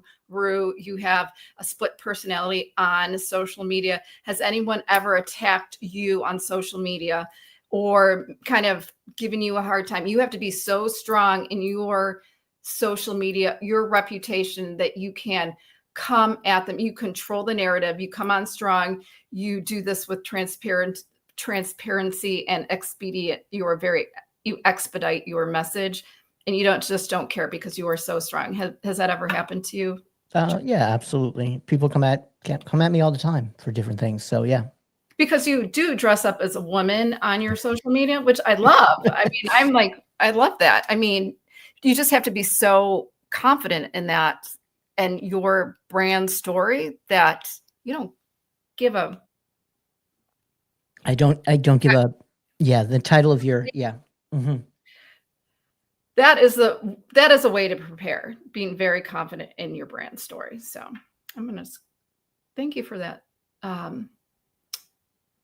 So Chris Cushing asked, should you have a SOP on LinkedIn? Should you have a SOP for your employees that speaks to conduct and behavior? Absolutely, because that is an internal threat. I mean, Uber, for example, was very male dominated at one point, and it really created a toxic culture. And what they really had to do was reverse engineer that toxic male culture and understand that their audience was internal and create that redirect and recreate their internal culture. So it starts with the standard operational procedures. Start from the beginning, start with your employees, and hire someone like Chris Cushing to create a SOP for your clients. Even if you are a company of one, even if it's yourself, don't you need standard operational procedures if it's yourself? Right, Adrian? She's on mute. I'm glad I'm not the only dummy that is screwing up today. So You are not. You know what? So I love what Chris said. I love what you said. What I think is scary is that if you have a company that actually has a horrible reputation at that point in time, and maybe you're like added to them, or maybe it's a person that doesn't have a good reputation and they tagged you like they're working for you. So that when you go to like the company page, you see this person on either Facebook and you're like, wait a second, this person just went to jail for blah, blah, blah, blah, blah. So isn't that right? kind of. Everyone's going to jail these days. That's the fun part, right? Thank you, Lauren. Thank you, Lauren. Gave us $50. Really appreciate that. Lauren! We make rockets. Lauren. Come on, guys. Lauren has. Then Lauren has on point etiquette, but when I think of Lauren, I always think of maintaining that reputation and how important it is really for everything. So that's why I want to close my mic and just have you talk, Julie, because this really interests me. But wait, I do want to share one story. I was a whistleblower for the state of Florida, and you can Google me, Adrian Barker whistleblower. And I did it. I stood up for integrity and everything that was right during COVID. But I did get a lot like, oh, your business is going to hurt. And so, Julie, I did something that was probably risky, but I put my cell phone number out there. And I said, you got problems? Here's my phone number. One person called me. And at the end of the conversation, when she understood, she apologized.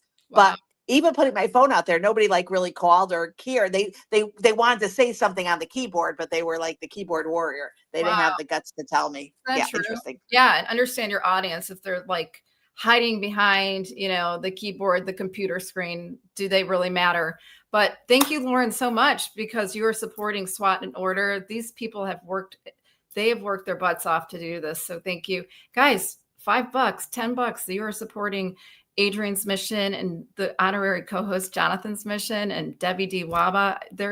We can do this again and again. And I mean, they're going to turn this into a book. So that's incredible. So once again, I'm going to try to share my screen. So let's try this, because this is going to get better, by the way, guys. My slides are going to get better. I promise you, Jonathan. Promise you. Hang on. I mean, you started with Cookie Monster. Yeah, it's gonna get better. Wait, I just don't wait. know. Okay, and I'm really gonna go past the boring stuff because I do want to hear. Okay, what? So again, you can turn potential threats, because this is brought to you by the letter T. You can turn threats into real powerful tools that can elevate your business. I know it sounds weird, but we're going to talk a little bit about it. You're going to see my big reveal. We can turn it into something powerful. And here we go. So if you guys are watching, if you guys can take notes, again, if you need the PDF, you can reach out to Adrian, Jonathan, Debbie, me, whatever, and I'll send you the PDF. But reputational threats. I want to talk about really quickly reputational threats. What is the biggest reputational threat? There's one that I'm going to talk about in a second, but the one that I want to talk about right now is Justin Baldini and Blake Lively. It Ends With Us. What a landmine that was for that movie on Netflix. It Ends With Us. What do you guys think about that? Because they are going at the jugular, those two. Sexual harassment. You know, it's he said, she said, he said, she said, he said, she said. Who do you believe? But you know what they both did? Excuse me, I'm going to take a drink of water in a second. But what did they both do? They came with a narrative, each team, that was so controlling. They came on strong. They came on fast. And who do you believe? You know, who do you believe? Who do you believe? Neither.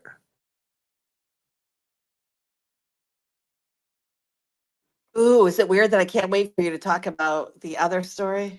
It's coming soon, girl. It's coming soon. So Well, who do you believe? I feel like a bad person. Yeah, you're like teasing it right now. It's going to be good. I don't believe either. I know. I'm surprised.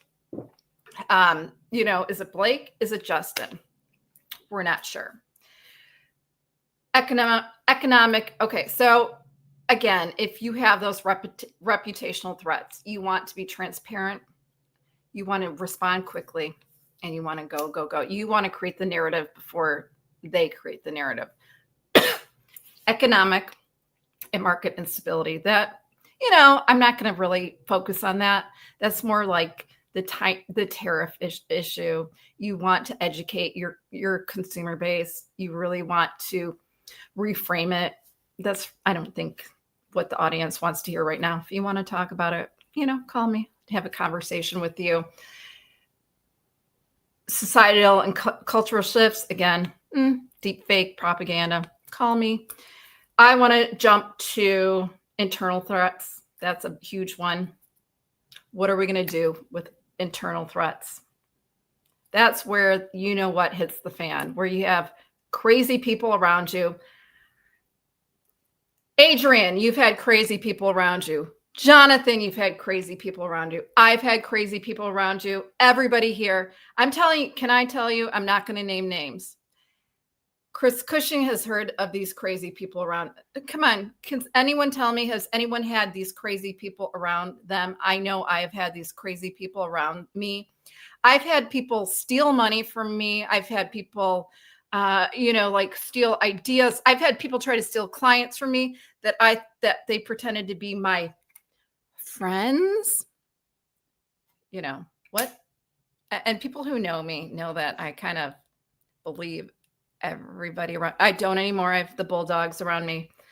But a toxic work culture, being taken advantage of. Anybody? Like, am I the only one? I can't believe I'm the only one. No, 100%.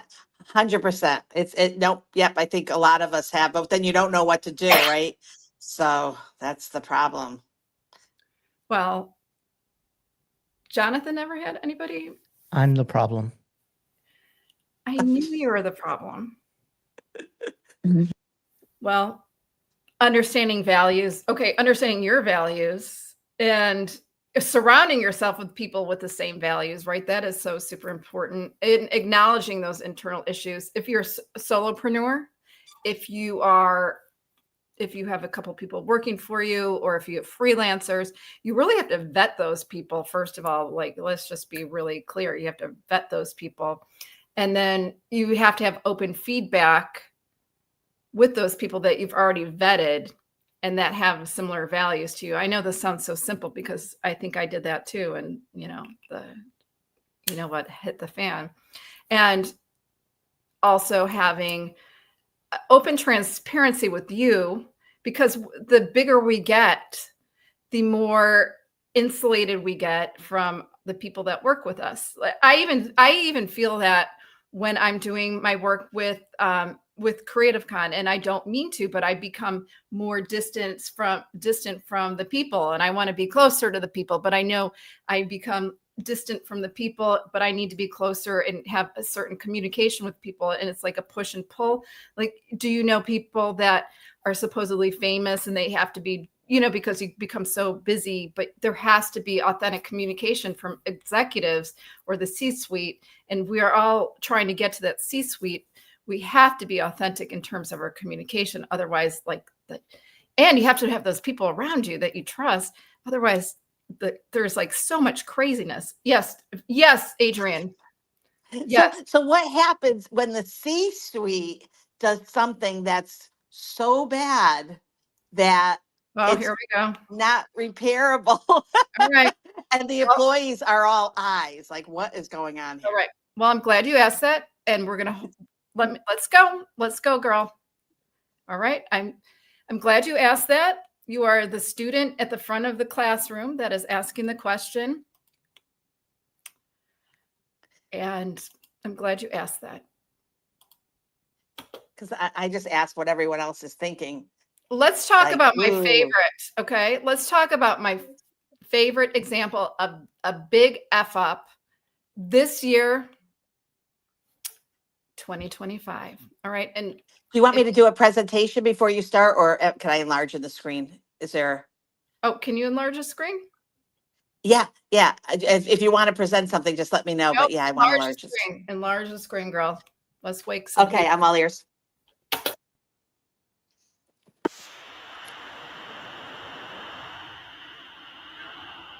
Wait, are we watching a video? Oh yeah, I missed that. Wait, Julie, are we watching? Oh, yeah. And I will try to fix you. Yep. Thoughts? Does anybody know this story? Mm-hmm. Oh my gosh, I don't know why. I know it. Adrian was like chomping at the bit. She wanted to get through all the boring stuff, and this is going to be the fun stuff. Okay? It fascinates There's a lot of boring we all stuff. were witness. We're all witness to something so crazy. Yep. So break it down for us, because what happened? Oh my gosh, what a scandal! At the top of his game, Andy Byron, astronomer, a huge tech company astronomer. And he was under the radar, but he was climbing it. He was building tech businesses at rapid rates. No one knew his name. Everybody may know his name now. And Kristen Cabot, the HR chief of astronomer. HR, this is funny. Any thoughts? Anybody? Yeah, that's weird. And so how much? HR should know better. I don't get it. I mean, you guys tell me the story. This is what I want to know. You guys probably know the story as well as I do. And guys, chatter. Anybody in chatter? Anyone listening in chatter? Come on. I don't have to talk the whole time. Yeah. Julie, my experience with HR and corporate. Mary Kim. Mary Kim. I know Yes. Can you hear me? I can. Yeah. So HR and corporate, when I had to go to them because there was some situation with some managers to me and what they did. HR, I thought, was to protect all the people. Yeah. They were not. They just protect the big people. And I get this whole thing, but he's not the first one who has gone on a date with someone who he's not supposed to go on with, or vice versa. They just got caught. Well, I mean, the only thing worse would be if Kristen, who is HR chief of astronomer, would have been caught with someone below her, right? That would have been the only thing worse, but no one would have known her. Right. What it was Right. Andy Byron, the CEO of Astronomer, with the HR chief, and the way they reacted. Debbie, you want to do the way they reacted on the kiss cam? I think Adrian could do it. Can you do it, Adrian, for us? You can't. Debbie looks amazingly beautiful right now. She's representing her brand. Wait, Who wants do to it if you can. The duck. Yeah, the duck. I mean, like, honestly, the duck. And honestly, who would have even noticed that? I mean, first of all, did we know thanks, Leah, epic fail, right? First of all, did anyone know Astronomer at that time? Did not know Astronomer? Did not know Andy Byron, did not know the name Kristen Cabot. I mean, you guys probably don't even know who Andy Byron is or Kristen Cabot. I just happen to know the name. You guys know Kiss Cam CEO, right? Everybody knows that. Everyone knows this picture, right? And Coldplay. And the beautiful fact that Chris Martin, the lead singer of Coldplay, actually saw this and called them out. You can't make this stuff up, right? He knew right away. I couldn't believe it. How would he? I would never have known that. But I guess the duck was the answer. The duck. They ducked up big time. Yeah. So this is epic in terms of bad PR, bad kids. So we're gonna just scooch along and we're gonna see how did they handle this? So they got caught red-handed, and we'll have a conversation. Hopefully we can get some conversation somewhere as we go forward. And thank you, everybody, for joining today. Again, please share this if you're watching it on YouTube, Facebook, or anywhere else.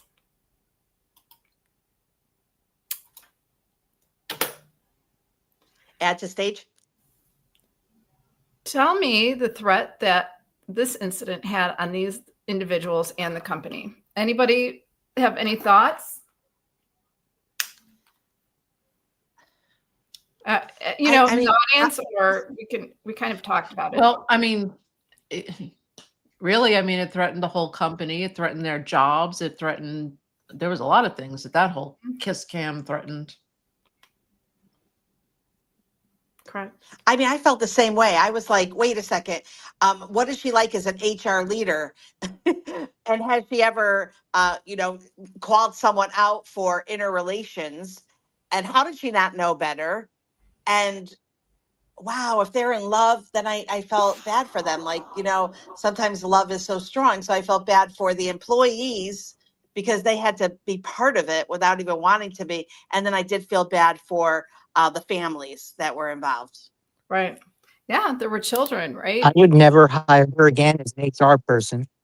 Right, Jonathan? Oh my goodness. Yeah, I mean, can you imagine coming home after that and just knowing how the virality of that incident? You can't even make this stuff up. You can't even make this stuff up.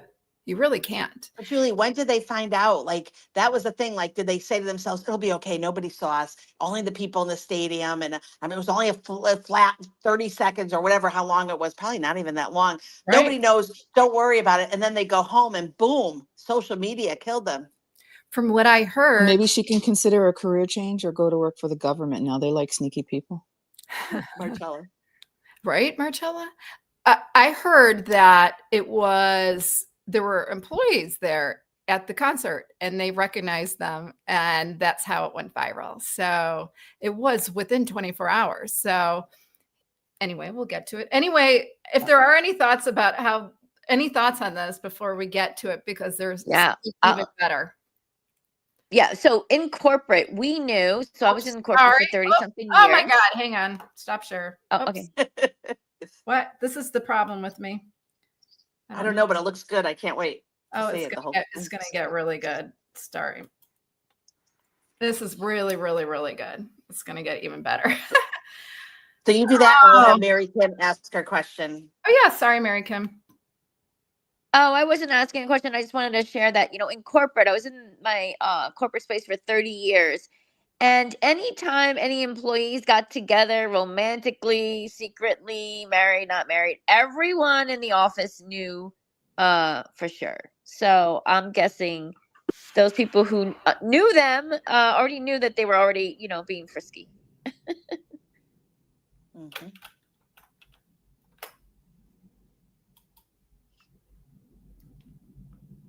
I apologize again.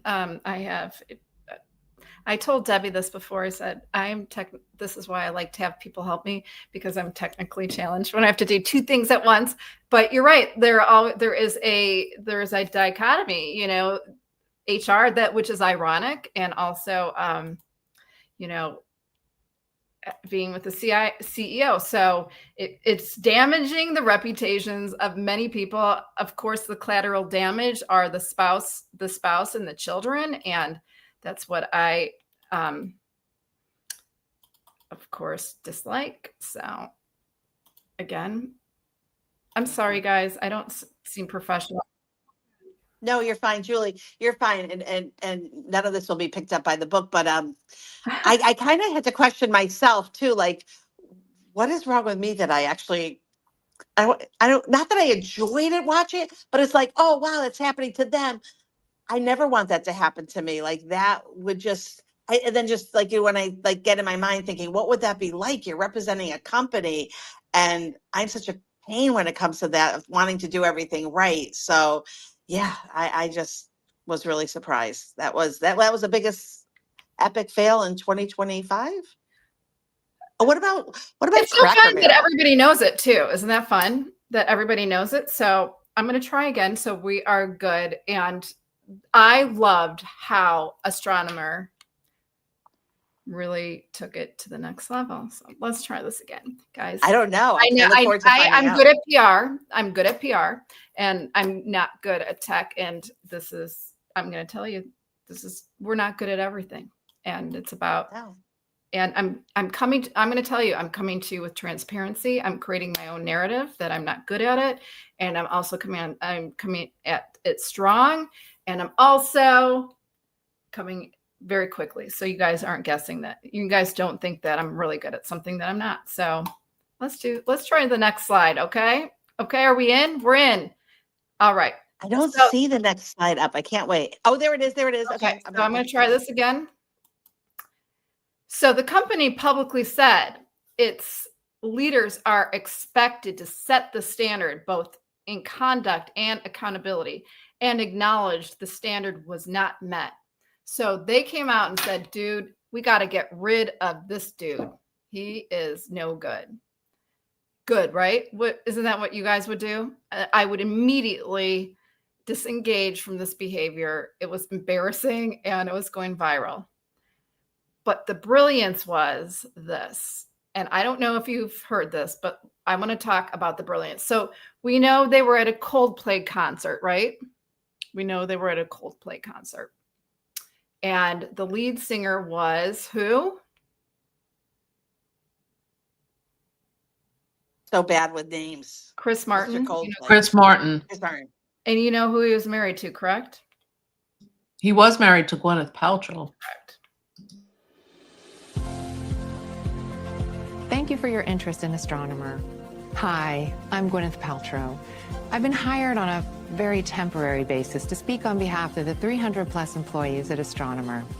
Astronomer has gotten a lot of questions over the last few days, and they wanted me to answer the most common ones. Yes, Astronomer is the best place to run Apache Airflow, unifying the experience of running data, ML, and AI pipelines at scale. We've been thrilled so many people have a newfound interest in data workflow automation. As for the other questions we've received, yes, there is still room available at our Beyond Analytics event in September. We will now be returning to what we do best, delivering game-changing results for our customers. Thank you for your interest in Astronomer.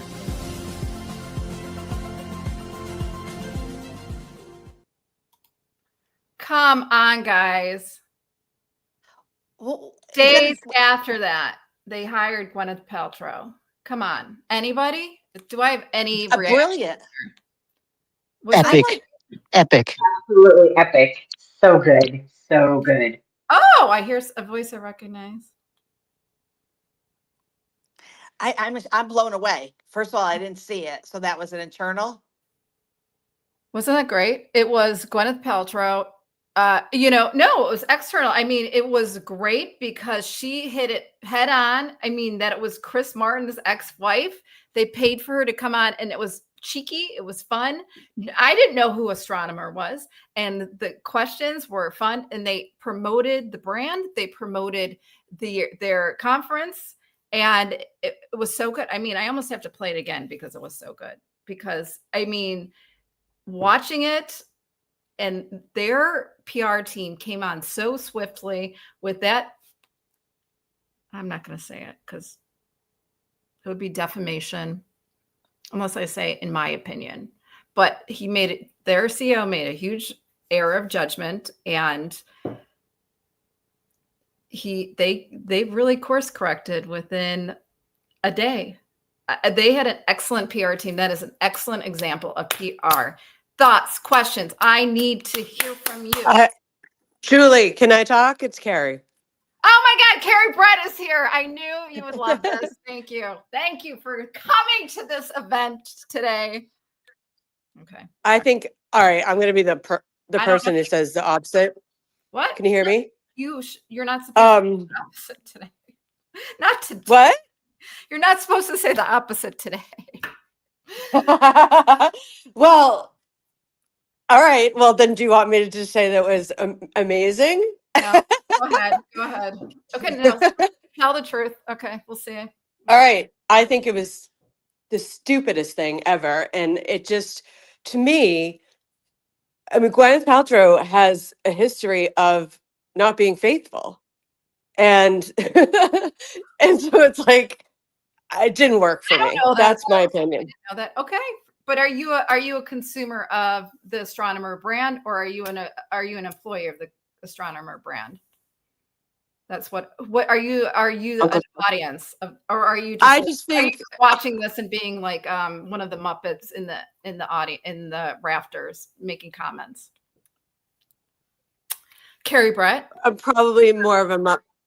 Yeah, can you hear me? I mean, here's the thing. It happened in my backyard. It happened in Boston. And right. So we were paying attention. I think Chris Martin handled it really well. He handled it really, really well. I just, for me, putting in a celebrity there, I don't know. I mean, maybe, I guess everyone seems to think it was brilliant. Brilliant. Yeah, I mean, I don't know. I just feel like she was like, yeah. Okay, she just was like not the best, like even how she was talking to the like, I just felt like, I don't know, it didn't work for me. But you know, hey, they had to do something, I suppose. Okay, so I'm gonna Well, push and I think back. Astronomer could have booked that. Oh wait, who is that? That was Jonathan. Oh, hey, I'm over on Chatter right now. Oh, the honorary co-host, the honorary host. Okay. Yeah. So I would just say they needed somebody to come in and represent Astronomer differently, and that's exactly what was done. And I think it changed the narrative away from this guy is running this place and he's an idiot and he did all these things bad. That's going to reflect on Astronomer, and it just turned it to him being the bad guy and Astronomer having a different opinion. Correct. And I'm going to give Carrie props in terms of she's thinking in terms of her brand, which is Shut Up Love. And she's thinking in terms of like doing things right and finding love. But I'm also thinking in terms of Astronomer's brand, where they had a big F up, where the CEO cheated on with the HR, and they are doing it in a cheeky way. And the way she delivered it, no one cares that if Gwyneth Paltrow had affairs on Chris Martin or whatever. It's about their brand. And it's funny. I found it hilarious bringing in Gwyneth Paltrow, but I'm open to stories. And I'm thinking about the swoop of the brand narrative, the transparency, and how they switched it around and brought in those little innuendos with the questions. I don't know. I'm happy to spar with anyone. And I did invite Carrie Brett here. So it is my own fault that she was. Well, oh, go ahead. sorry, the timing of it, she had this book and it went to #1. I mean, it was definitely one of the, allegedly what her hairdresser or somebody wrote this tell-all, and it was like all this stuff about her relationship with Ben Affleck and Brad Pitt, and the timing wasn't good. I mean, I don't know. Well, that's my opinion. For Astronomer, I believe it was good. I don't know. If we had a poll, we could put a poll on Chatter. I think we should could. take a poll on Chatter. Go ahead. I have a question. Yes, I have a question, Julie. So first of all, when you first put it on, I was like, is this a joke? But then there's no real thought of like how it affects the two of them, right? Like if I saw that and I was the person that did that bad boo-boo, I would be like, what the heck? I would be so upset. So like, what does that look like? We talk about the company and the threat, but individually, how bad will this hurt them for any new positions or going to work? What does that look like? And is it no press or bad press is better than no press? Personally, and I've thought about this for Andy Byron and Kristen Cabot. I feel Kristen Cabot probably can fly under the radar. Her name isn't probably as prevalent as Andy Byron. I think they'll probably surface somehow or the other.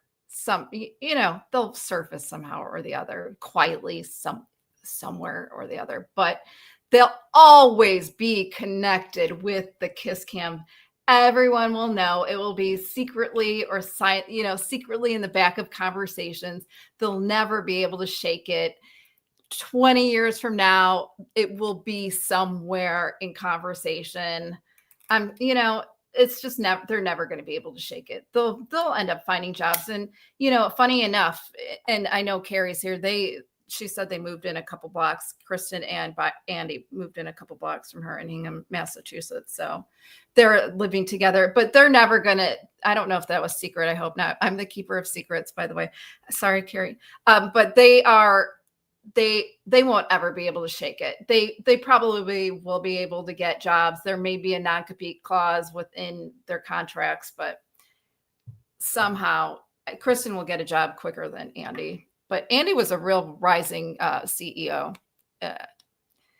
It's embarrassing. It's embarrassing. It's more embarrassment than anything else. So, okay. I'm like in a conversation and I have more slides, but I'm so bad at slides. You're fine. It feels like I feel like I'm in a Debate the News. Oh yeah, we're debating. Well, that's me too. I forgot that I'm presenting. Okay. You're good. Okay, so I guess how do I? Okay, stop screen. Hang on. Julie, it's funny. Oh, here we go again. Okay. Is that? Well, allegedly they moved in. That's the word around town, but it's not confirmed. So keeper of secrets, not sure that that's a confirmed secret. But so the boy behind the couple on the Kiss Cam with his hands up, like who was oblivious, didn't know. I just did a senior portrait, and he's been written about in all these papers. He's the Kiss Cam kid. He'll have that forever. Like that will be a topic that he can talk about. Like that's making him famous, and he can use that for his PR. Like he can be the Kiss Cam kid, and that's the beauty of it. Yeah. Right? So yeah, he's adorable, and he didn't know. And his dad had the tickets. His dad got him and his friends the tickets. And so I'm going to have him come back and do a little interview about the experience, and then put it with, stitch it. Rocky said stitch it with one of the popular, like the most popular video of it, and add some senior images that I took. And it still lives on. Like we're still talking about this Yeah.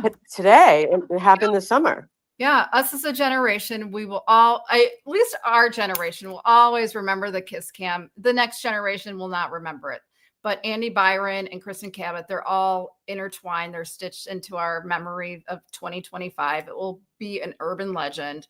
And I was going to ask, what do you think is a bigger threat to a brand, a bad headline or bad culture? If we could take a poll, that would be interesting to me. I don't know how much time we have, Adrian, because I have a lot of stuff left. And do you want to tell me, Adrian? 12 minutes. We have 12 minutes. And do we want to take a poll? Like, what's a bigger threat to? Yeah, I would love it. What's a bigger Could someone threat do the poll? Would someone mind?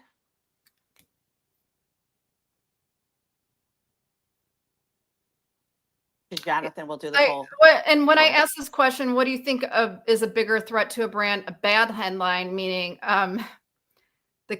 let's just say, like the Kiss Cam headline, but that's an internal threat as well. Can anyone throw out a bad headline that they've heard lately? I mean, it's all kind of an internal. The whole Cracker Barrel thing was really interesting to me. That's a great one. The Cracker Barrel logo, it just kind of looked like they changed it and everyone went crazy. So is that a bigger threat to your brand, or is the internal threat or a bad culture, meaning like the Uber threat I talked about earlier, which was very male dominated toxicity? Which one is a bigger threat to your brand? So if whoever is doing it can let me know going forward. And again, if you want this PDF, just reach out to Adrian or Jonathan or Debbie or me. Let me know. Rebrand and rebuild toolkit. If there is a crisis, everybody will have a crisis, either a reputational crisis, an economic crisis, a societal crisis, or internal threat. What we are looking for, well, we all can turn a crisis into a comeback. We all have that opportunity.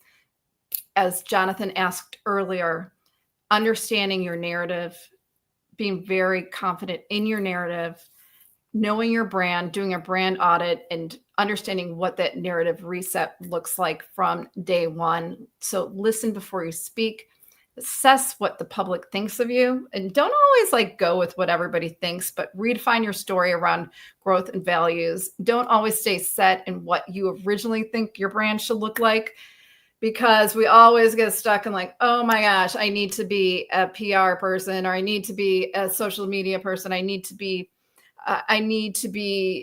Adrian who's doing SWOT. Like Adrian's constantly moving, constantly repositioning herself, but she has core values. Understand your values and understand your storytelling. Do it with authenticity, but always have that ability to control your narrative. And if you are aligned with your values, you can always maneuver whatever is going on in your life and your business. And then, I have to just say this really quickly and I just want to open it up to conversations, because I don't know who's there, but I'm hearing voices, and I don't mean hearing voices in, a crazy way, but I'm hearing voices that I recognize. So I love to hear voices because I can't see who's there. But I love when leaders show vulnerability. Vulnerability is like super huge for me. Vulnerability aligned with vision is so important. Share your stories. As you saw my vulnerability today with my tech issues, starting with my lack of audio. Even though I'm ranked number 4 on Apple Podcasts right now, I couldn't figure out how to use my microphone. And then I couldn't figure out how to do this presentation. Julie, congratulations. That's huge. The poll is up, by the way, but that is huge. Thank you. Oh my gosh. I'm so But I couldn't proud figure of out how to you. use my mic. I'm just like a dummy, right? So, but I'm being vulnerable. Like we don't all do things perfectly. I don't want to hang out with a perfect person. Visual and verbal rebrand. I want to, and one thing important, I live and die by the sword of strategic partnerships. Everybody I align myself with, they are taking me upwards. They are not flatlining with me or taking me downwards, especially with my project Creative Con. They have to scare me. They have to scare me to do better. I'm so scared every time I have a conversation with everybody that I'm working with in terms of that conference, Creative Con. And I'm you can get this PDF because I'm not going to waste your time by talking. Anyway, these are my top DIYs for PR tools and rebranding and visibility. Lights will guide you home and ignite your bones, and I will try to fix you. Okay. And then finally, build your business and your brand with us in Chicago at Creative Con. Thanks. And you can use SWOT 50 at checkout and save $50 today. Okay, thank you. And then I'd like to open it up. I know I have about 2 minutes. So if anyone has anything, I hear the poll. And I hope I made you proud, Adrian and Debbie. And thank you so much for having me. And thank you for anyone that listened. I'm honored to be here. And I had so much fun. Grateful. Well, Julie, I have to say, great presentation, but I'm going to end the poll, and I'm going to say to you that it was unanimous at 100%. A bad culture is worse for a company. Oh, okay. Yeah, I agree. It's much harder to change that. I wasn't sure. Okay. It's much harder to to redirect a bad culture. It's much easier to change the narrative of a bad headline. You know? That was my thought. You could change the narrative of the headline or whatever happened, but if you have a bad culture, you can't change that. Yeah. So choose your allies wisely. And you heard some of my allies today, so I'm so grateful for them. Even though they come and give me, today, they're good allies. Yes. Why is Adrian raising her hand? Because that's my brand. No, I do raise my hand like a kid. I just, it's always on my mind, and it's always on my mind on social audio because, you can't fake it, right? In social audio, you've got you can fake it by never showing up or staying in the audience and not speaking up. But I am always concerned, like one thing that you could say, one thing that you could do, one hat you could wear with the wrong logo on it, one liking a post when you weren't even really paying attention, but you liked that post because you weren't thinking, and all of a sudden everyone is like, oh my God, you liked that post, and why are you doing that? Like, it's crazy to me that can just take down your personal brand or your business. And so is there hope? I guess at the end of it, is there hope? Can you come back? There's always hope. There's always hope. I mean, unless it's so egregious and I don't even want to go there. There's always hope at turning things around. There's always hope, unless it's so egregious, which I know nobody here is that egregious, but there's always hope. You can always turn it around. You can always spin it. You can be your own spin doctor if you rethink it. And often we can't see ourselves because you cannot often see yourself. The pickle can't often see the label when you're in the pickle jar. So it often takes someone else to help you see that.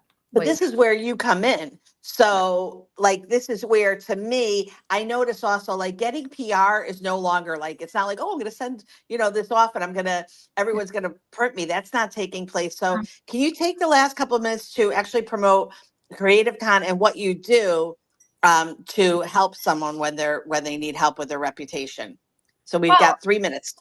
I do. Wow. Well, I mean, Creative Con is a conference for entrepreneurs. It's a conference for connecting. It's a conference for building your brand. It's really my brainchild since I was just in conception. I knew that I wanted to create a conference where, as an entrepreneur, I went to conferences that were so huge. I would just sit in the audience and I would listen to people, and then I would go home. So I went home with tons of knowledge. I wanted to create a conference where I had people, keynote speakers. I had people that were giving me so much knowledge, and then I didn't go home, and I could actually meet with them. I could become friends with them. I could pick their brains, that I could meet the people, like we became a family. So that is my concept of Creative Con, where entrepreneurs come, they network, they build their businesses, they build their brand, they connect with other entrepreneurs, they connect with people that have done things beyond their scope, and they elevate their brands. And it's not just like a one and done, and it continues throughout the year. The conversation keeps going throughout the year. And it's in Chicago this year, February 20th through the 22nd. We have Jim Quick headlining it this year. He's brain coach to the stars. We have a lot of other amazing people. It's CreativeCon, www.creative, CRE8TIVE.com, creativecon.com, CRE8TIVECON.com. Come on in and use SWOT 50 and save $50 today. So I hope you guys join us. It's going to be amazing. It may be a little chilly outside, but it's hot inside. So thank you very much. I appreciate you. The link is is up above, everybody. If you want to Oh, check Mary it out. Kim, love her. Thank you, Mary Kim. You know what? Not only was it such a great event and I loved it, but I can remember key words from each of the presentations, and I couldn't stop smiling. And then, can you just share with just in 30 seconds of who the Brian and what that is? Because watching that was so unusual. Like, I don't think anyone's ever seen that in real life. The what? Brian, the visual. The Brian? Oh, you're talking about Brian Torello. Yes. Who? Thank you. You're welcome. Oh, you tell him, Chris. Here, tell him Brian I Torello. will. It's incredible. So Brian Torello, what he does is he is a graphic recorder and a visual facilitator. So what that means, what he did at CreativeCon is called graphic recording. And what that is he listens to a speaker live. He doesn't get any of that information prior to the talk. So as the keynote is speaking, Brian is drawing what he hears. Mm-hmm. And that's what you saw. So the end result was, that conversation and that interaction with David Meltzer. That was cool. And he's going to be back again, Adrian. Can't hear you, Adrian. Can you hear Adrian? Adrian, you're muted. Oh, I'm so silly. I wanted Leah to meet Julie and Julie to meet Leah, and everyone. Leah's up next, but I love all of Leah's comments and how she kept engaged. So thank you. So I'm glad you guys can meet each other. Hey, Julie. Grateful for you. Thanks, everybody. See you soon. Too. Thank you, Julie. So, wow, Julie and Leah will be in the book. So I'm really excited about that. So you'll always be together on the same pages. So thank you, Julie. Authenticity, brand visibility in action. I loved it. So now next we have Leah Garcia, founder of I'm going to try it. I'm going to do it. Malaria. You got it. Miliari Group. Malaria. Miliari Group. I can't even say it. Miliari Group. Everyone say it with me. Miliari Group. Miliari Group. There we go. We'll make a song. There you go. I love Leah. Leah is here to join us to share her mission of empowering 20 million families. Leah, 20 million families towards financial freedom through wealth building and retirement planning. Leah, before we dive in, how would you like to handle your questions during your talk? All at once or near the end? Oh, I say interactive. I want to be engaged. So when they've got a question, put it in the chat. I want to hear from you. I want to know from you. I want to hear your golden nuggets also that you've got from the previous speakers. We've heard from some incredible speakers, and invite some people in. Where are you tuning in from? My LinkedIn friends are here. Come on in and invite somebody else in. Share this. It's an incredible event. Oh my gosh, I really appreciate that. So please welcome Leah Garcia with Wealth Today, Dynasty Tomorrow. Woo-hoo. Boom, boom, boom. I love it. I love it. This has been a lot of fun. Thank you so much, Adrian, Debbie, and also Jonathan. I love all the synergy that you have going on here. And I'm just so honored to be here. I really appreciate it. I want to share a little bit about myself before we dive in. This chatter thing, I don't know anything about it, but obviously I need to get that party started. So chatter, if you're here, I'd love to meet you. Well, my name is Leah Garcia, financial strategist. I've been in this industry now about 20 years, and I grew up on food stamps and welfare. San Jose, East Side San Jose, kind of the wrong side of the tracks. And we sometimes would go into nicer neighborhoods with green grass and shiny cars. And I would always wonder, how do they live there? What did they do to have those things? And I always wanted more. How many of you knew as a child that you wanted more? Or how many of you right now today want more from where you are? Remember, this is 2025, our year to rise up and thrive. So I always wanted more. I was 6 years old and I saw this commercial and the announcer said, if you spray Windex on your windows, your whole world will sparkle. I was a little girl and I believed that. I begged my mom for Windex. She tried to pawn off listen, we were poor, okay? We couldn't afford the R. And she tried to give me the generic brand, but I wanted the name brand Windex. I was so proud of that little Windex bottle. I would shine up the windows in our little broken down little house. And for me, it was like I was shining up my world. And that's what I do today is I'm able to help entrepreneurs and enterprises shine up their financial future.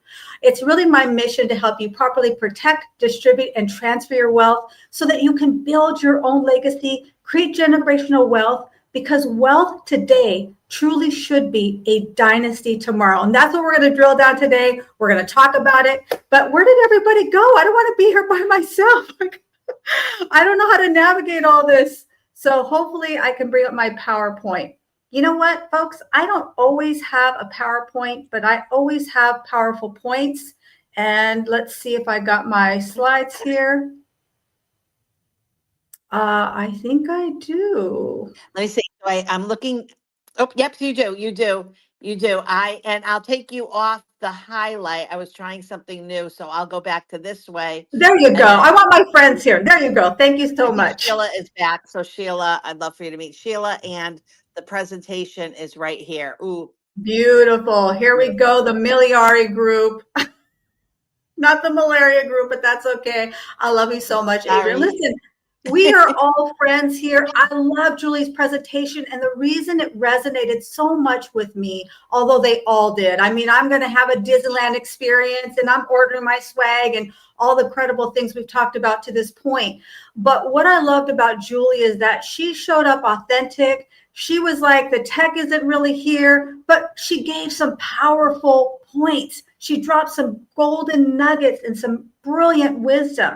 And that's when it really is being authentic. So many people talk about being authentic, but then they have everything as a highlight reel. Everything is all AI generated and all picture perfect. She showed up like herself, and herself is brilliant. And so I just love that. I always say, champions, we don't have to panic because we pivot. And she made an incredible pivot. Julie, I absolutely loved her presentation. I'm just really excited about this topic today and what we're going to talk about. So we're going to talk about wealth today, dynasty tomorrow. How many of you would like to have a dynasty tomorrow? Which, by the way, many people think that in order to have a dynasty, we have to be a multi-bazillionaire. And we really don't. Some of my wealthiest clients, a couple, they actually were field workers. They got married when they were 12 and 14 years old.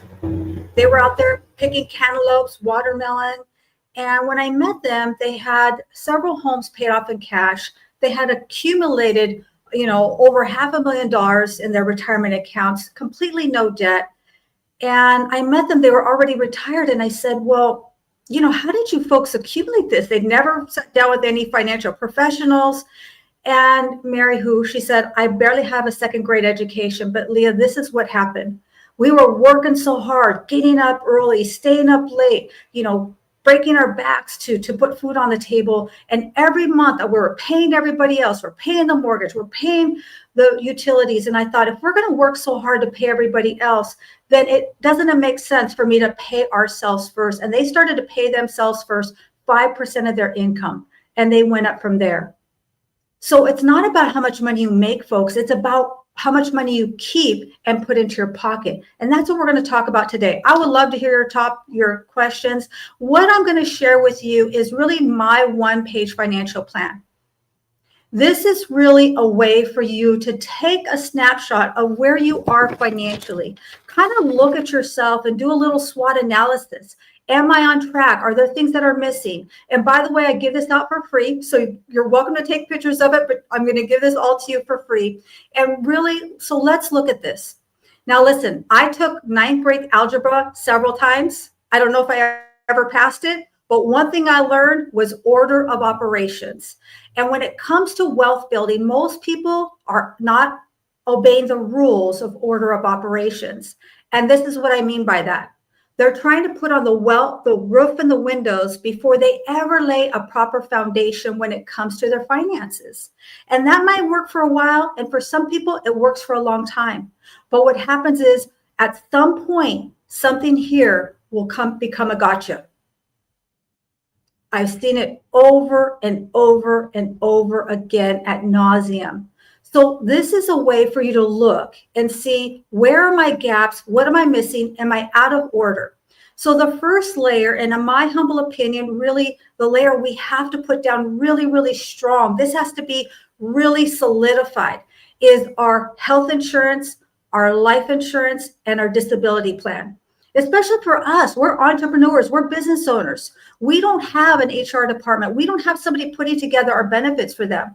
So when it comes to the health insurance, and I intentionally set that one first, that's the one that you have to put in place. Don't just assume because it's affordable, it's the right plan for you. I want you to ask your agent a few questions.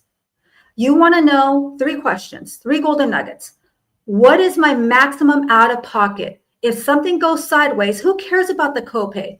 Listen, health insurance is about 2 things: quality of care and protection of assets. It's not about your copay when you go to the doctor. It's not about a gym membership. It is about, if something happens, catastrophic illness or accident, what is my maximum exposure? Number 2, if I need a doctor in a different area, if I need a doctor in a different state, heck, if I need a doctor in a different country, do I get access to that doctor?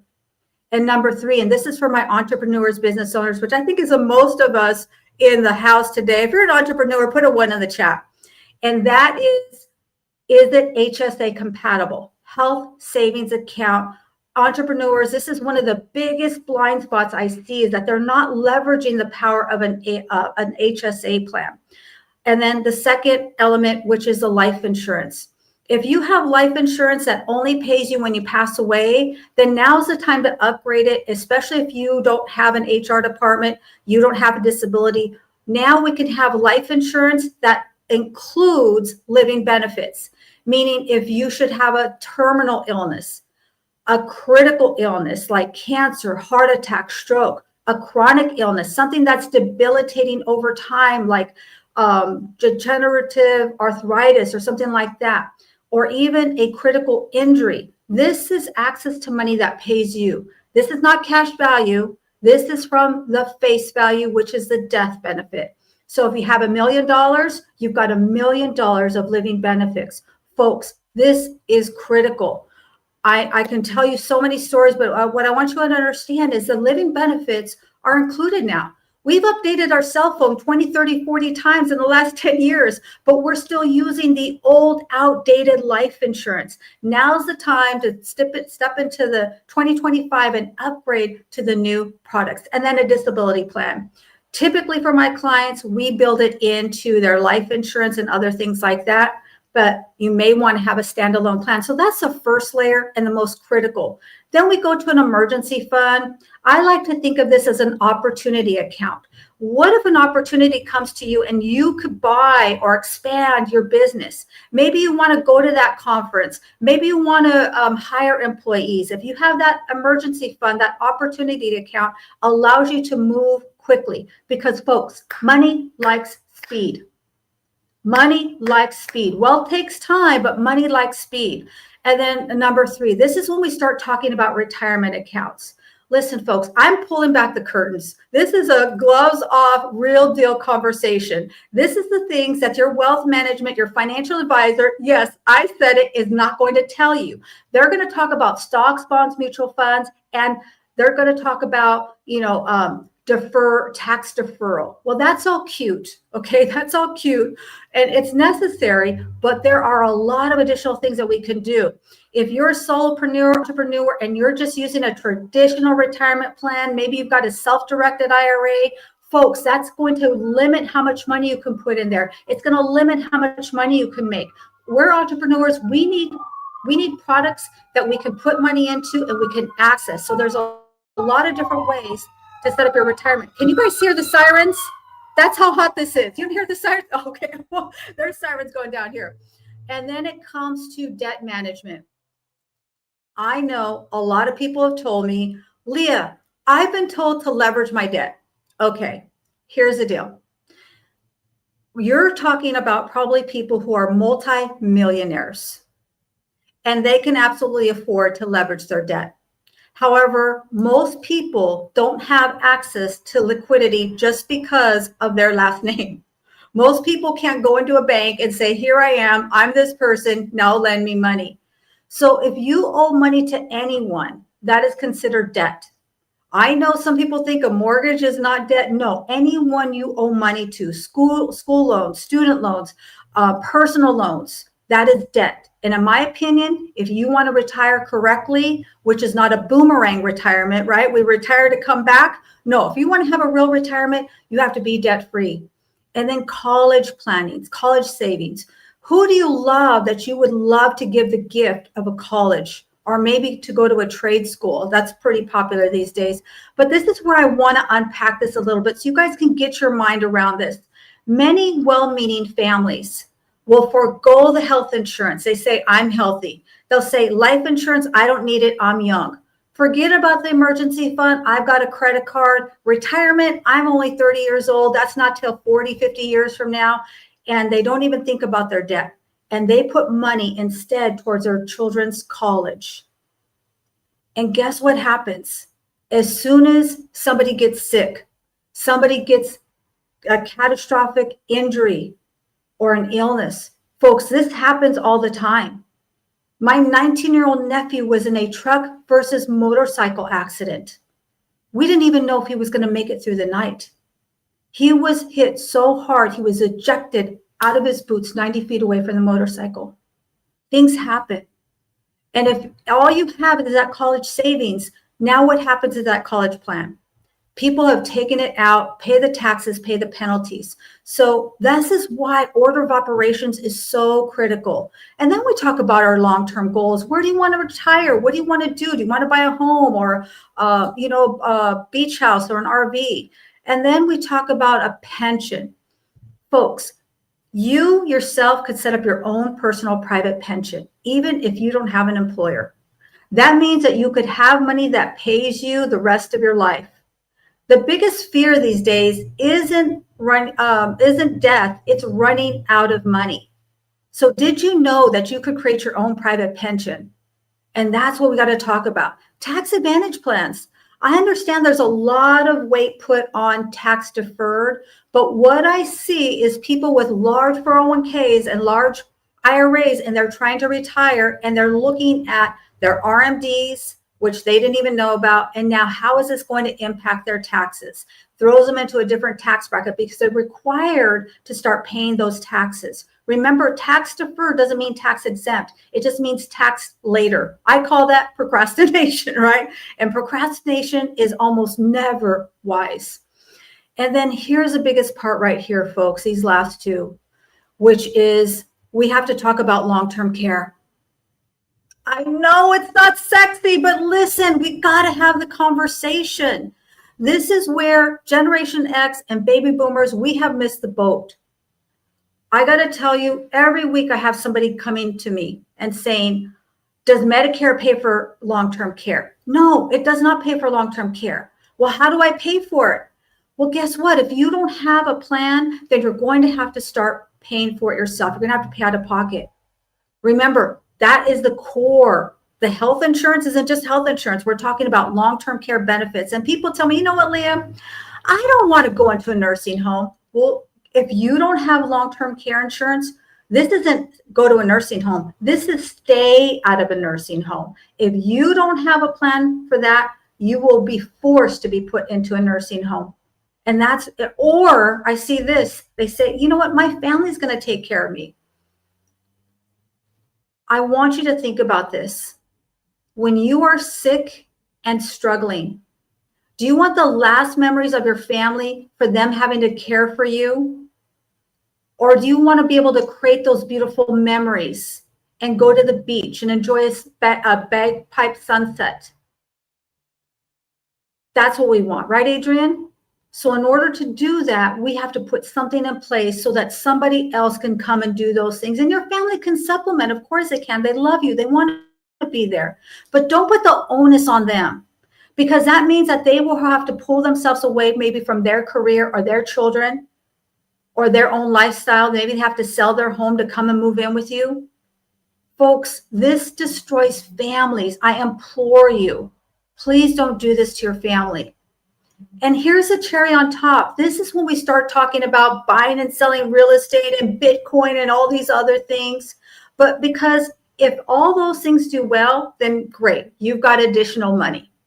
But if they go sideways or there's a downturn in the real estate market, you're not decimated. You have things that are put in place so that you can ride the wave, right? You can tolerate the ebb and flow. And then what protects it all, Adrian, is a living trust, and not just a living trust. Remember these words. It is a current and properly funded living trust. I know you baby boomers, you did your trust 20 years ago when your kids are little. Okay, those don't count anymore. And if it's not funded, meaning that you put things into the trust, now all you have is a really nice, very, very eloquent stack of papers. It has to be funded. So I want to hear some questions. Are you guys picking this up? Are you picking up what I'm putting down? Are you smelling what I'm cooking? Is there anyone out there?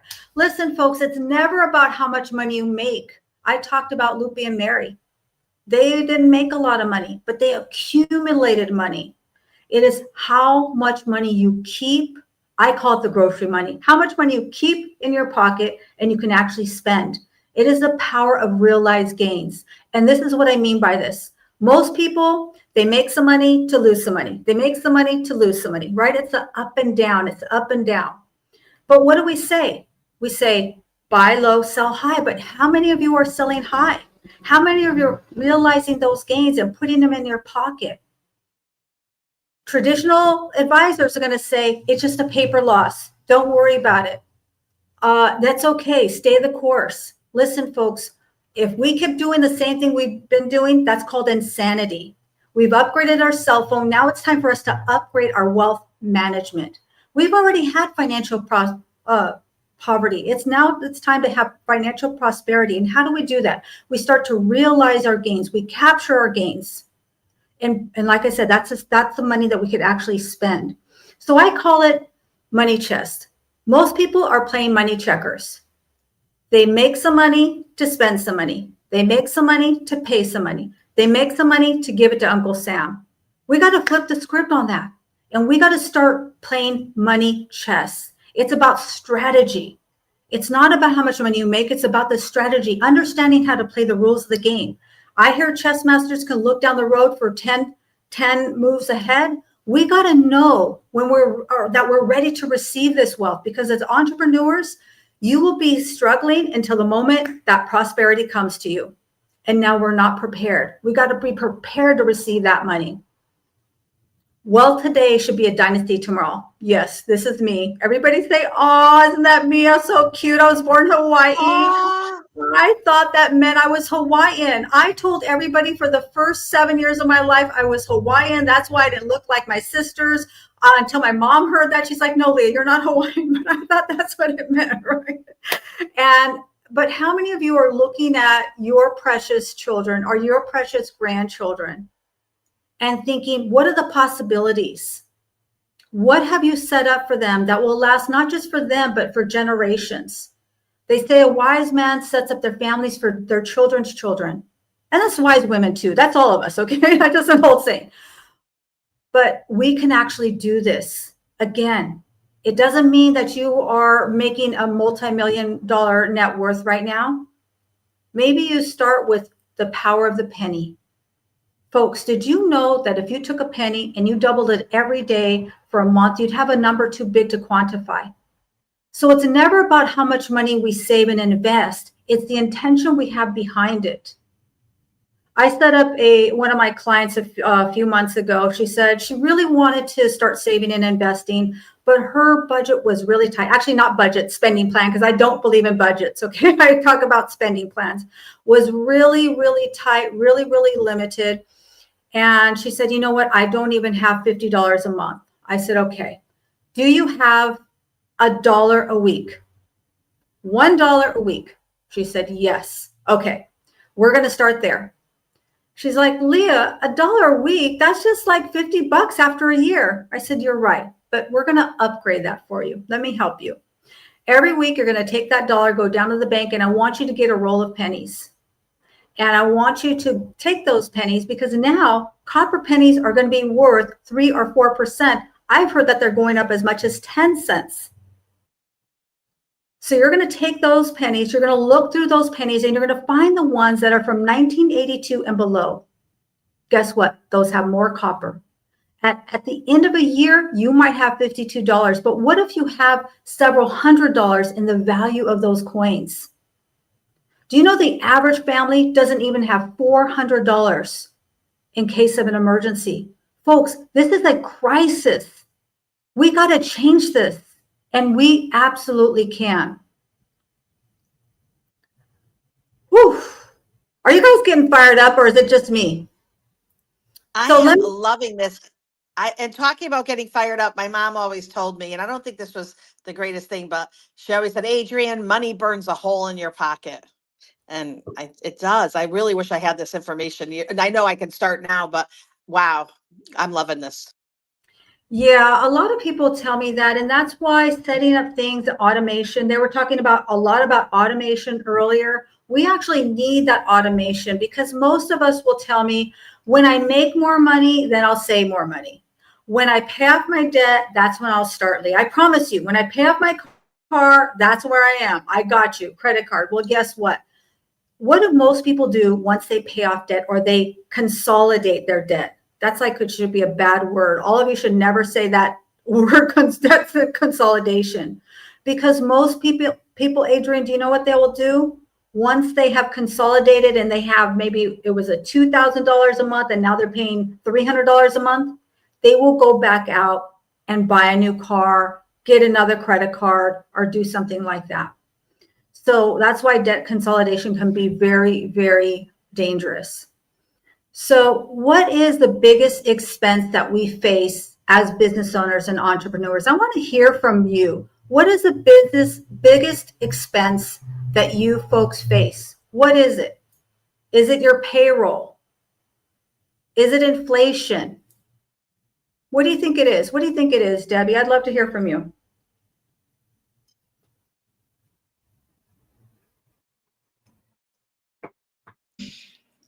The biggest expense. Oof.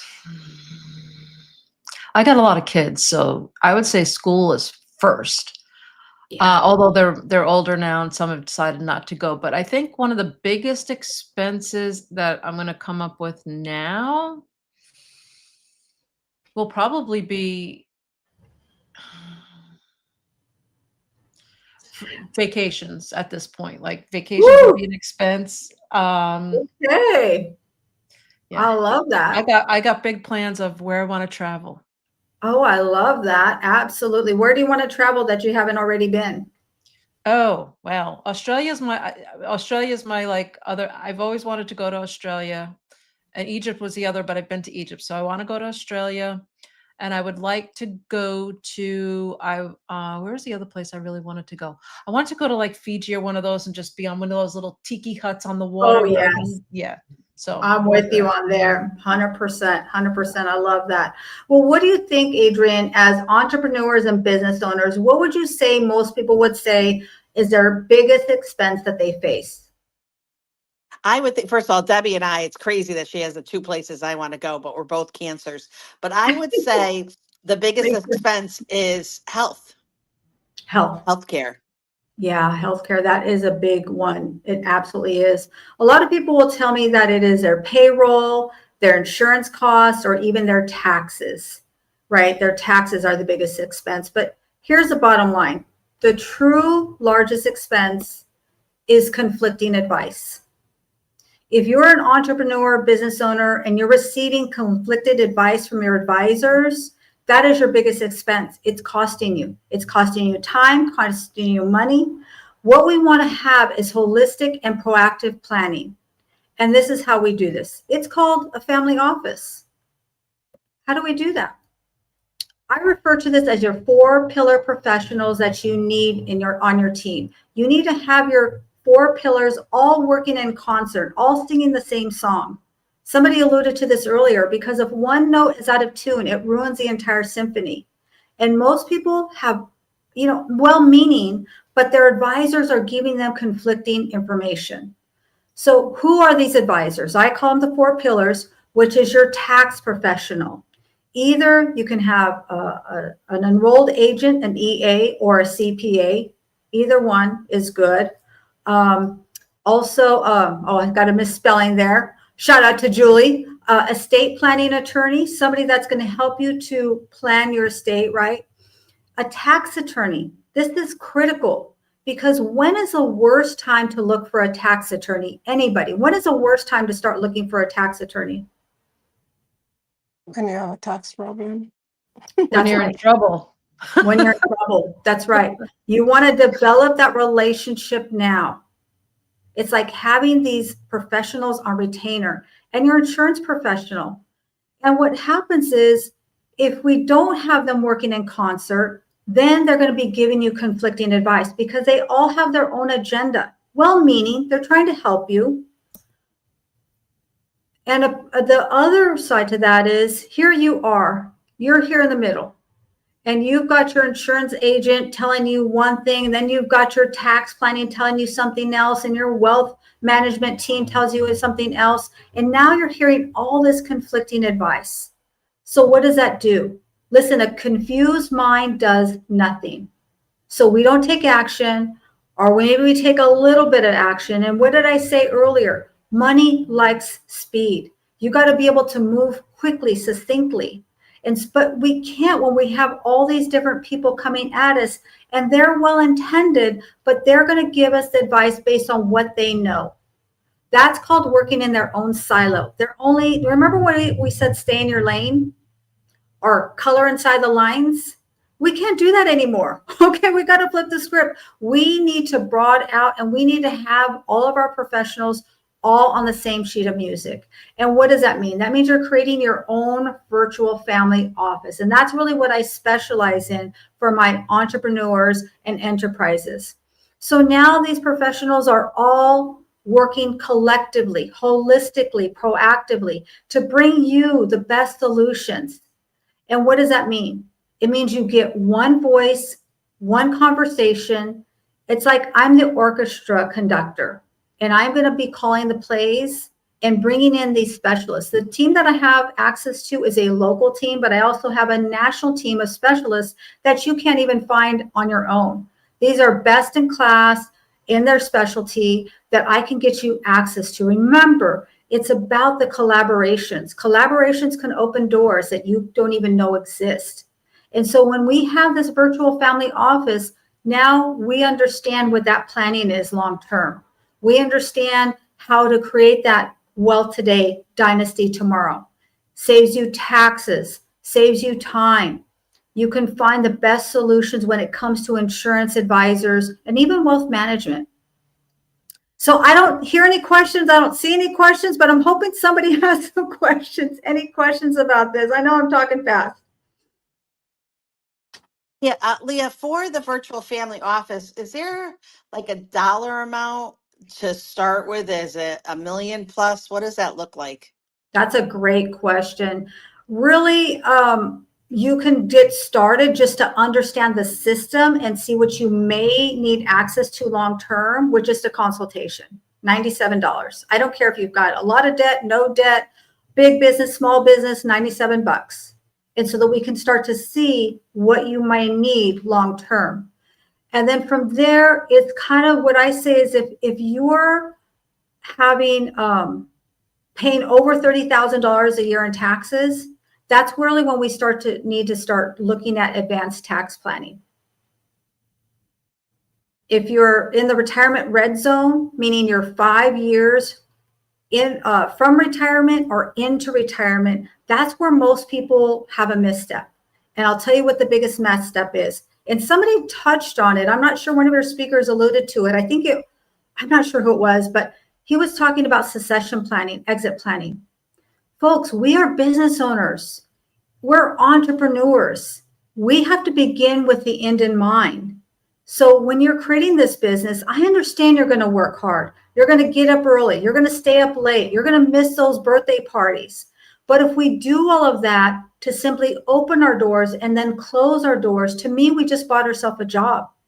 We need to figure out ways that we can monetize our business so that we can have the wealth today and truly have the dynasty tomorrow.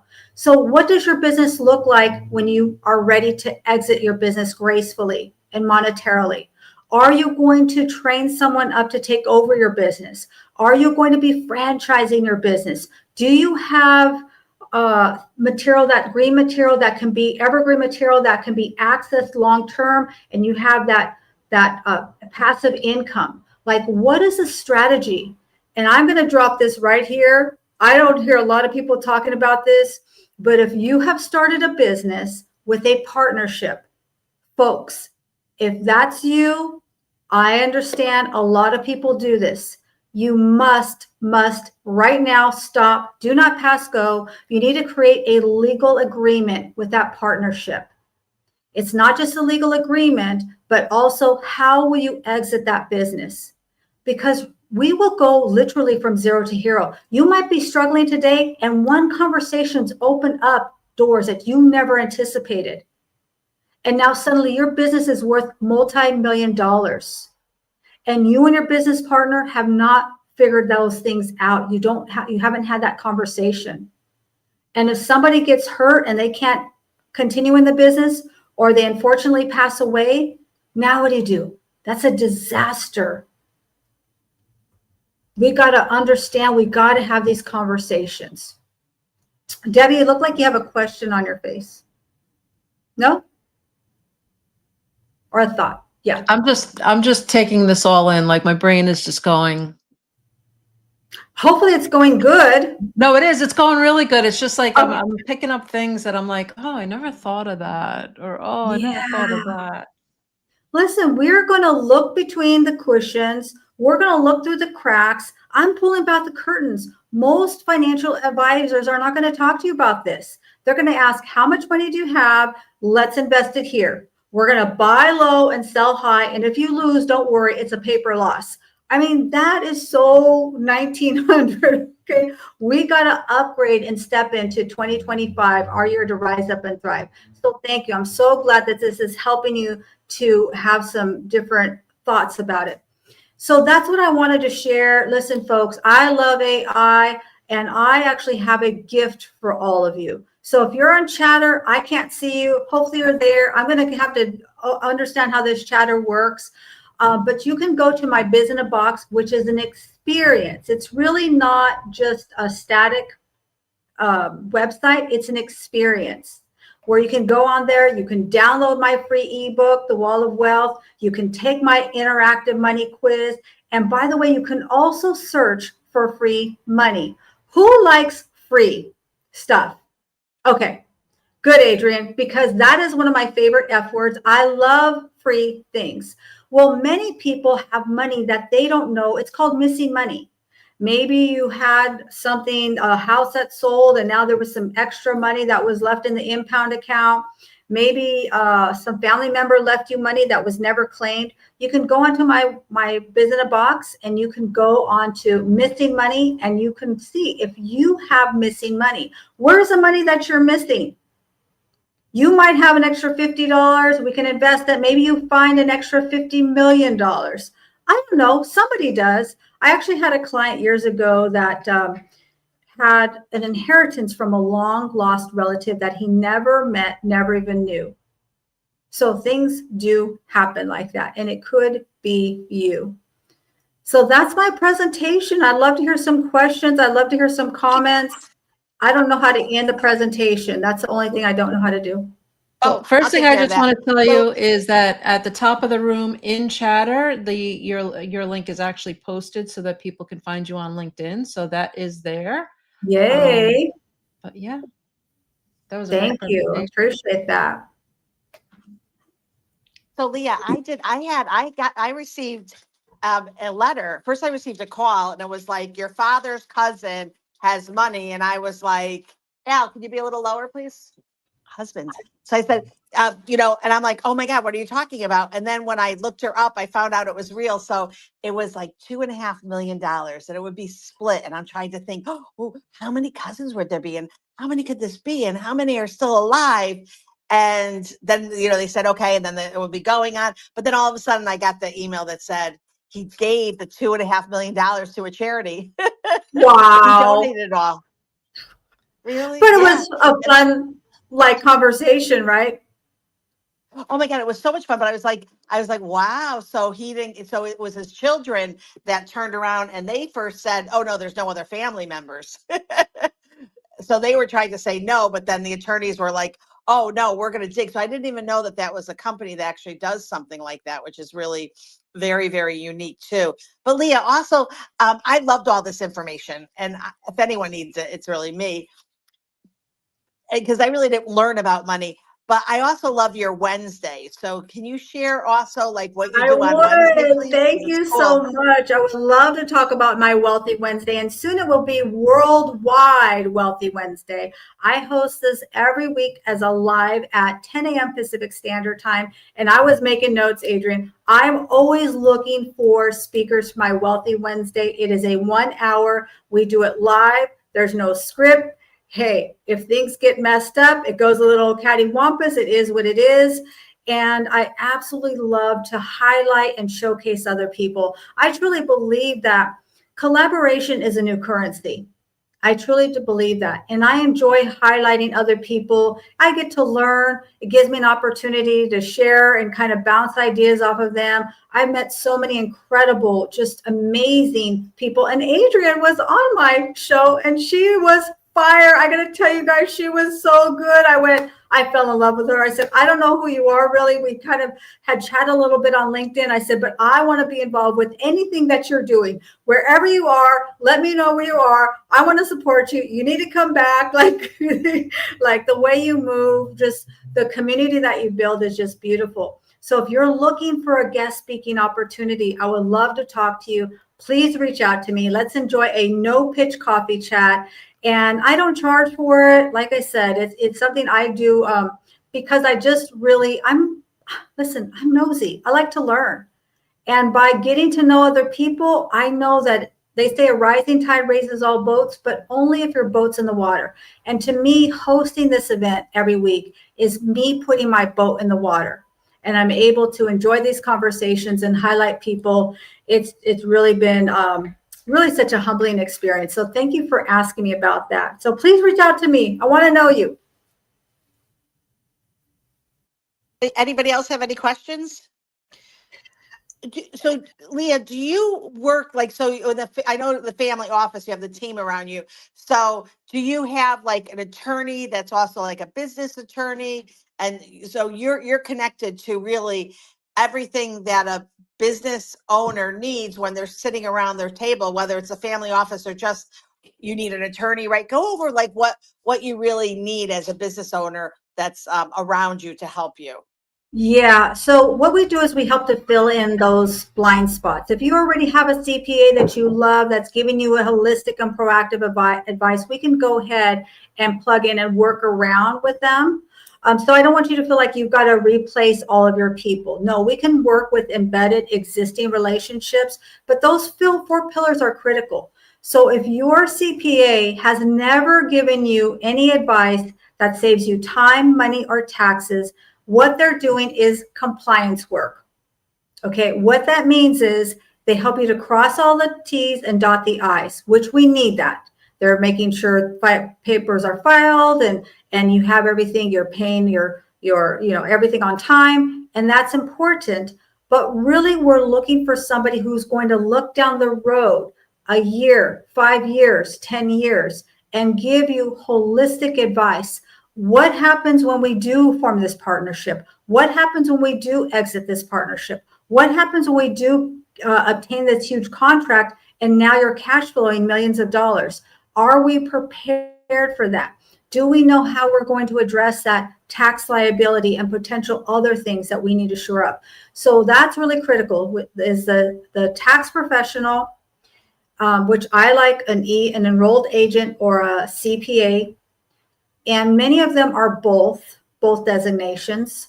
So if you have a business that operates in more than one state, you probably want an enrolled agent.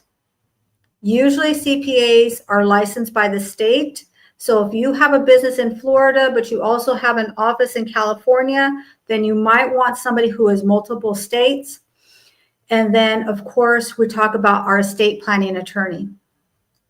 Folks, it's not just about setting up your living trust.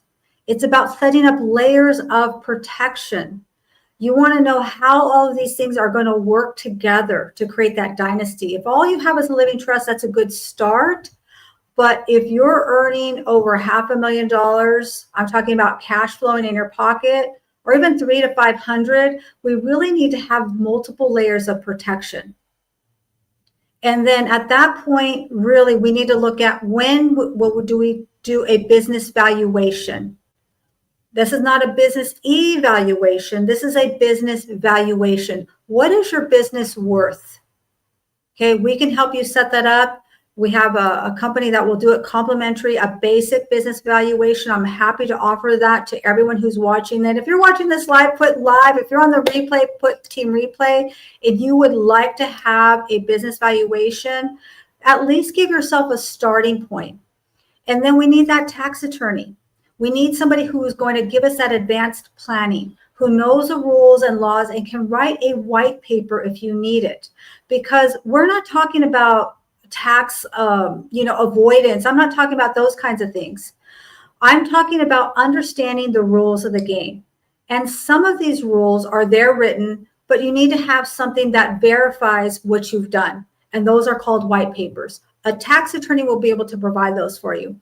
And then you want an insurance agent who's just not there selling you insurance. I don't sell my clients anything. I'm helping them to create a strategy. That's why I call myself a financial strategist. This is not just about me trying to sell you a widget and trying to fit your size 11 foot in a size 9 shoe. It's about customization, putting something together for you that is going to protect you long term and not conflict with what you already have in place. And so that's how we start to create that symphony. And then from there, there's all kinds of there's business advisory. You talked about swag. We talk about networking. We talk about that succession planning. If you were to be hurt temporarily and unable to run your business, what happens then? Who keeps the light on and can run that payroll? So those are critical things. And I understand those are difficult conversations, but it really takes working with somebody that you feel comfortable with, that you feel that you can open up to and really share with them your vision. I really want to know, what is your vision for your business? I always say, let's begin with the end in mind. How are you going to gracefully and monetarily exit your business? Are we going to sell it? Well, everyone thinks they're going to sell their business. But if you have taken every tax deduction, you've flirted with all the gray areas, you take no money every single year, you claim that you're making no money, do you think that business is going to have a value that's sellable? No, it's not. So it's not about tax avoidance. It's just about understanding the rules of the game. We got to play that money chess. So does that help, Adrian? It does, and I just want to say, oh, Leah, Julie, Leah had some really lovely things to say about your room. Julie's back in the room, so luckily this is all recorded, so you can play it over and over again. All the lovely things that Leah said about you, Julie.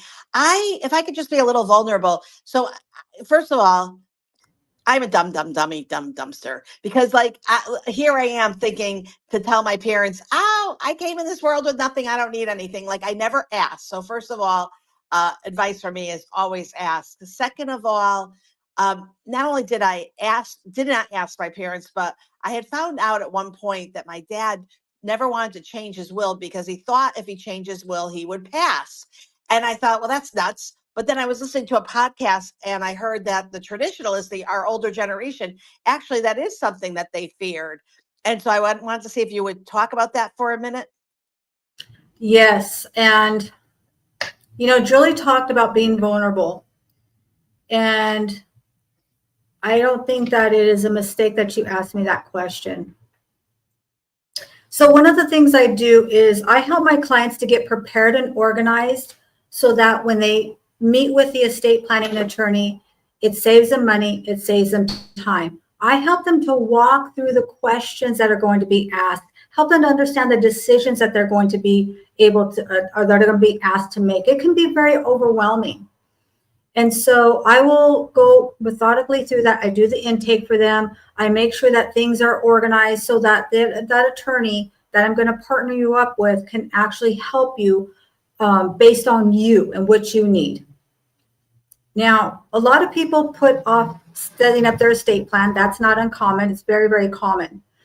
And they wait until they get up in years.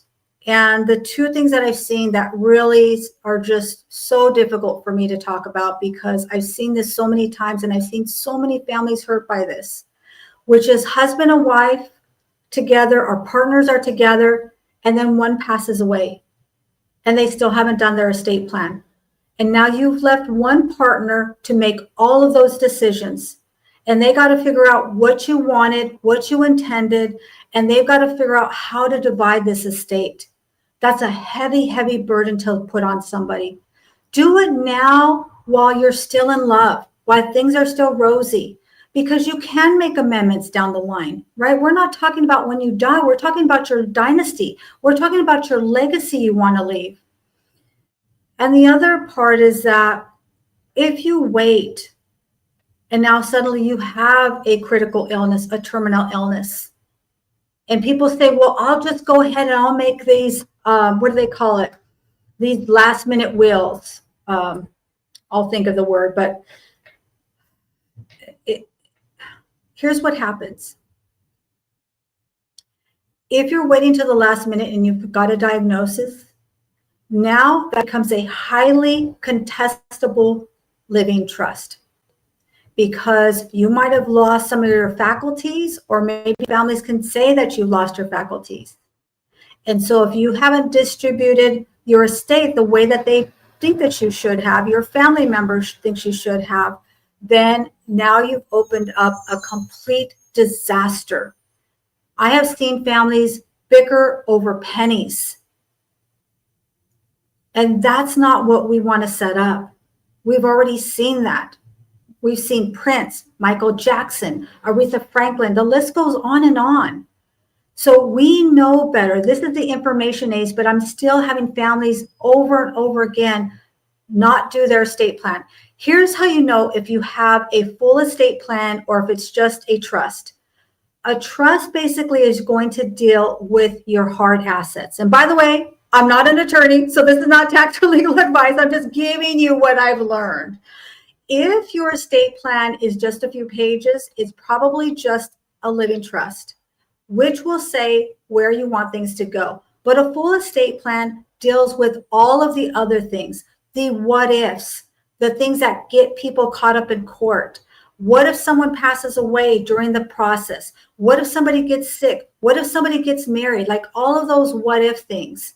And it also deals with all of your power of attorneys, your financial power of attorney, your medical directive, your HIPAA release. So a full estate plan is going to be probably 50 to 100 or a couple hundred pages. So that's a really easy way for you to know. And if you did your estate plan, more than 5 years ago, it's outdated. The language changes. Okay, the legal language changes, the rules and laws change. So it's time to upgrade it. It's not a set it and forget it. So that's why whoever you pick to help you, you really want somebody who will actually help you long term, so that it's not a one-time occurrence. You should be able to go back to that person every year and just check in, make sure everything's okay. Did we have a birth, a death, a divorce? Did we buy real estate, sell real estate? Did we obtain a partnership? Did we have an adoption? All of these things can impact your estate plan. Whew, you got me all fired up. I had to take off my jacket. Oh, you're on mute.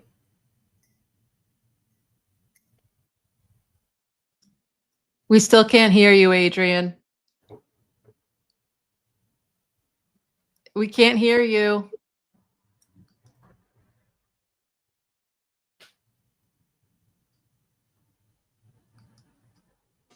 Can I ask a question in the meantime to Leah? Please Absolutely. do, yes. Leah, so I heard you mention, great presentation and lovely to meet you here today. My name is Mary Kim Farkas, and I heard you mention that you can take and evaluate a business if they're looking to sell it, if it's the value is what they say they want for it. Yes. Yes. Okay. I'm in that situation now, and I don't think the lady who's selling it, it was a partnership that I had. We're still in it. She wants to sell it.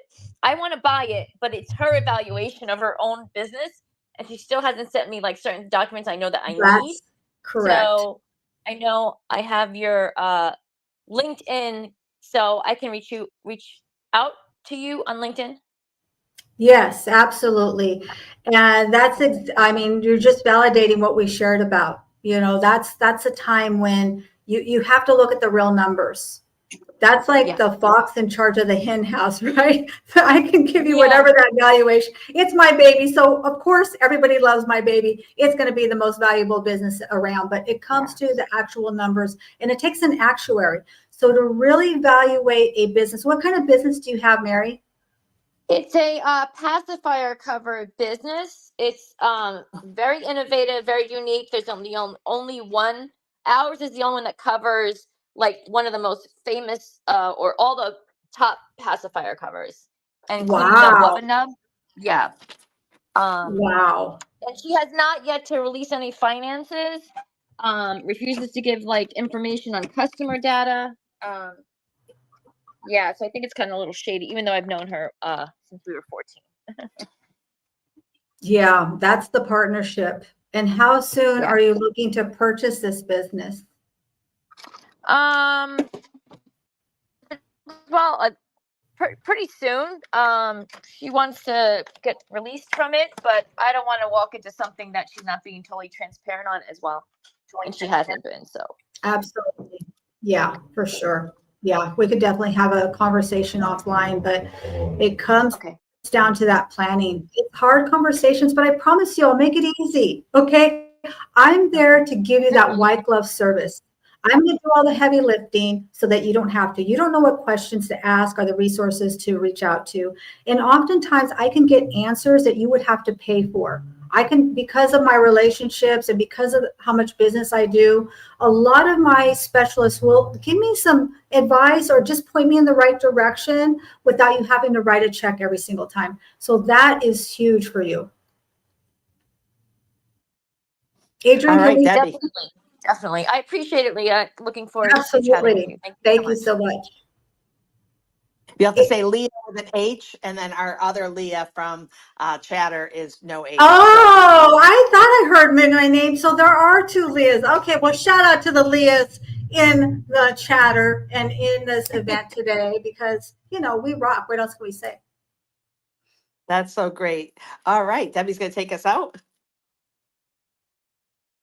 Sure. Well, thank you, Leah. And I have a cousin named Sarah that doesn't have the H, and I have a daughter named Sarah, and she does have the H. So I get that whole kind of, and my name is Deborah with the H, and then there's Deborah without the H. So it's that whole big Absolutely. back and forth thing. But thank you so much. And Thank you. I actually did learn a lot, and I appreciate everything that you shared. It was very practical and purposeful and empowering. Our Thank you. next speaker coming up, is she here? Awesome. So our next speaker here is Dr. Carissa Thomas, the creator of the Mosaic Intelligent Method, blends neuroscience and spirituality to help leaders strengthen teams from within. So Carissa, Dr. Carissa, would you prefer to have your questions answered as you go along, or do you want to wait until the end and have a Q&A? I think we'll just wait till the end. Okay, perfect. So I'm going to turn it over to you, and thank you so much for being here, and everybody sit back and enjoy. Thanks for having me. I'm so excited to be here today. Okay, so I do have a PowerPoint. I think it may be already attached to the presentation. Let's just get set up Don't here. see it up. Am I missing it? I don't see it up. Go ahead, and then I'll put it up on the screen. I think I already uploaded it.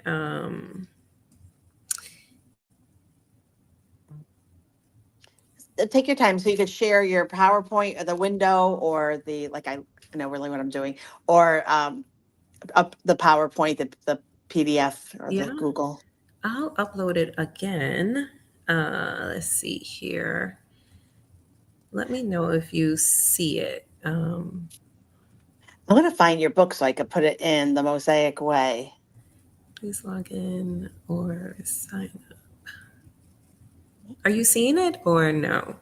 Or can you grab it from the Google form or the Google folder? Yeah, let me see if I could grab it for you. And why don't you introduce yourself as far as what you do? You have a book. Is the book available on Amazon?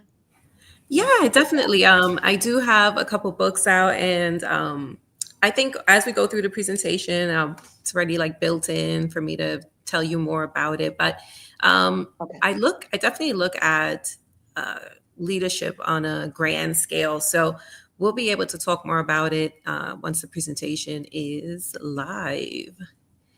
Okay, so I've got your, let me go here. Let me make sure I've got it. Okay, here's a drive. Should be good to do this. And then I'm going to share it. So I've been having a great time so far. The presentations have been so amazing. Everyone has been sharing so much valuable information. And this presentation might be slightly different, a little different. So I'm excited to do this. I love it. Okay, I got it up. Let's make sure I'm all good. So share. I'm going to share the screen. I think that'll be maybe my best way to do it. And that was the science of strength. Yes. And I've got it there. How does that look? Okay, let's see. It's there. I think I have you. Okay, so I'm going to have, so you know what I could do? I can go like this, and then I could, and how do we look on StreamYard? Good. And then but I can't move it around. Would I be able to move hold, it? please. No. I don't know. Okay, hold on. I'm sorry. Okay, there we go. Let me go back. Okay, so your presentation is not giving me. Oh, so I have to move it like this. So I can move it. I just have to. Okay, perfect. You're gonna have to say click. Because I won't, I have to, I can't, I'll see you on this. Okay, so we're good. You just tell me when you want me to move you. Okay, perfect. I'm so not the most technologically, savvy person here. Especially now, there's so many new platforms, and excited that we have Chatter and all these new platforms. So it's pretty exciting. So let's get started here. We're talking about the science of strength, one of the SWOT sections, right? So we have strength. We're diving deeper into that today. So when people actually hear the word strength, they often think of force, pushing harder, doing more, staying up later, holding everything together no matter what. But that version of strength doesn't last. Okay. It burns out, it isolates, it's And it actually hides exhaustion behind performance. So real strength, the kind that sustains, is quieter. It's the ability to stay steady when the moment tilts. It's choosing clarity over control. It's presence in motion. That's what I call the science of strength. It's not science of power, but science of presence. So, how we stay grounded, responsive, and whole when everything around us keeps changing. The world changes very fast, as we can see. System shifts, expectations rise, but there's something profoundly steady about people who can hold composure without losing connection. That steadiness, that inner calibration is the real competitive advantage. And before we go further, I want to give you a simple frame you'll hear later again. It's in my work, I call it the Mosaic Way, and it's a way of living and leading that's built on 3 dimensions of strength. So we have emotional integrity, cultural flexibility, and identity agility. And we'll come back to it soon, but for now, just remember Mosaic means staying whole even when life feels fragmented. So let's go to the next slide. Wow. Yeah. Sorry, that was a great quote. So why does this matter now? So I'm going to tell you why this matters. So we're living in an age where performance is constant, but presence is rare. Teams are tired. Okay, leaders are stretched. Every quarter brings a new level of disruption, and every headline asks us to adapt faster. And I know some of the earlier presentations, we're all there. We're trying to keep up with automation. We're trying to adapt fast with stuff, which is a great thing, And I've actually spent my career studying and teaching what I call resilient presence. And so that's the ability to stay steady, human, and effective in motion. So it comes from my own journey, from leading corporate initiatives at Coca-Cola to teaching in international schools in the Middle East and coaching leaders through crisis recovery around the world. And so what I've learned is this. The next era of business isn't about who can outwork the competition. It's about who can outregulate their stress, out-connect their teams, and out-recover from disruption. So recent research actually shows emotional intelligence, our ability to stay aware, regulate, empathize, is positively correlated with job performance, satisfaction, and lower burnout across thousands of workers in different industries. So that's why the science of strength matters, because calm is now a leadership advantage.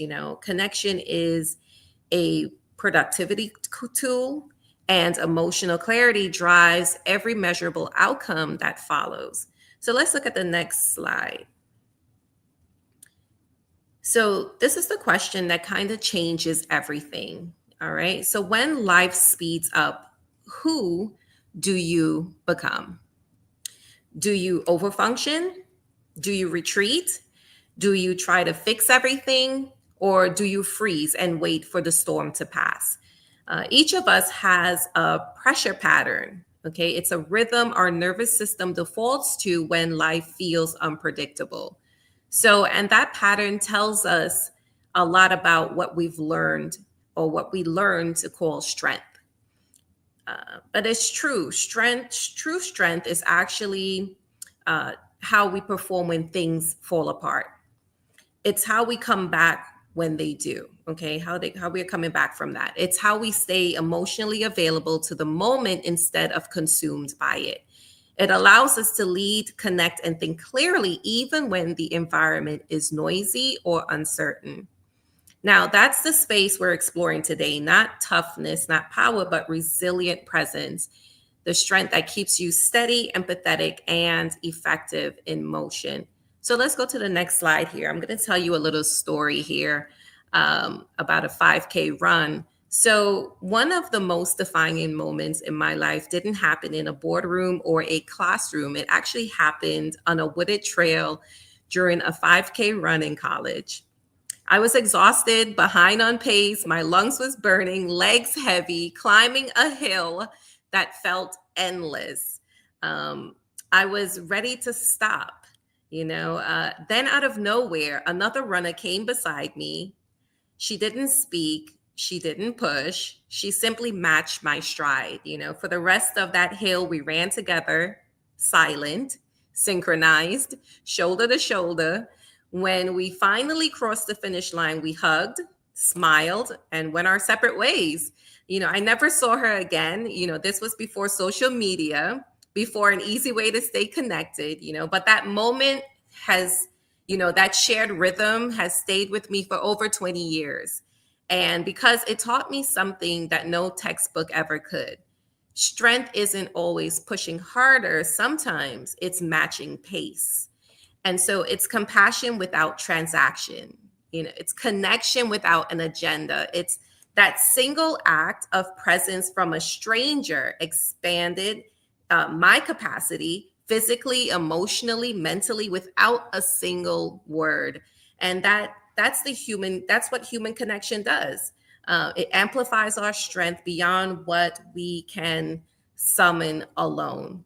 So let's go to the next slide here. What that story kind of teaches us is I didn't have the language for it then. Still, I was undergraduate days. I didn't have the language for it then. But what happened that day was co-regulation, two nervous systems syncing under stress. Her calm became my compass. Her rhythm steadied mine. And that's how we're wired. Humans are social regulators. We influence each other's state.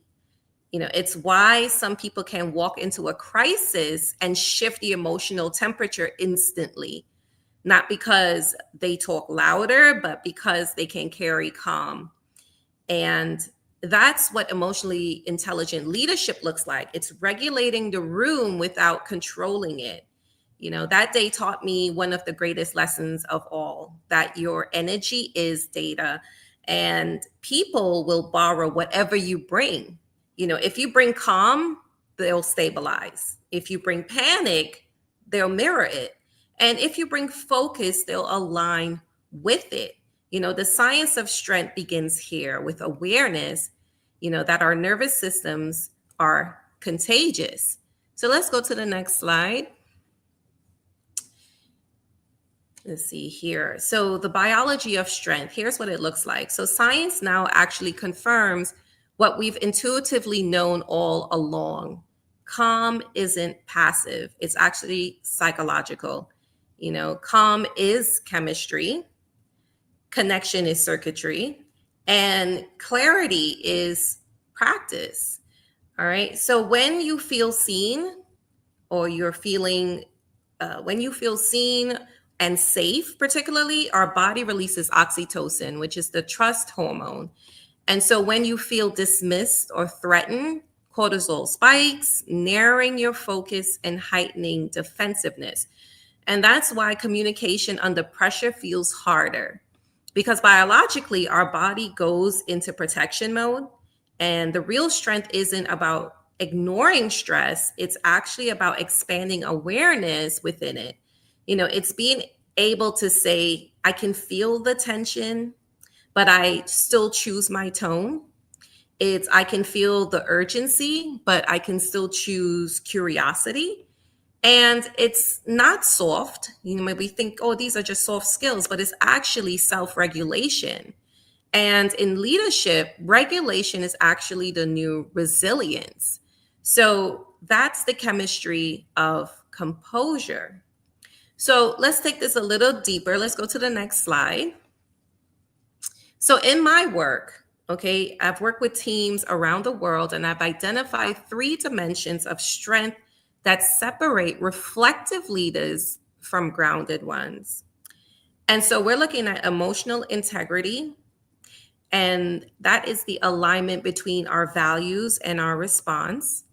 Then we look at cultural flexibility, and that's the ability to navigate difference without defensiveness. And identity agility, which is the capacity to shift roles without losing yourself.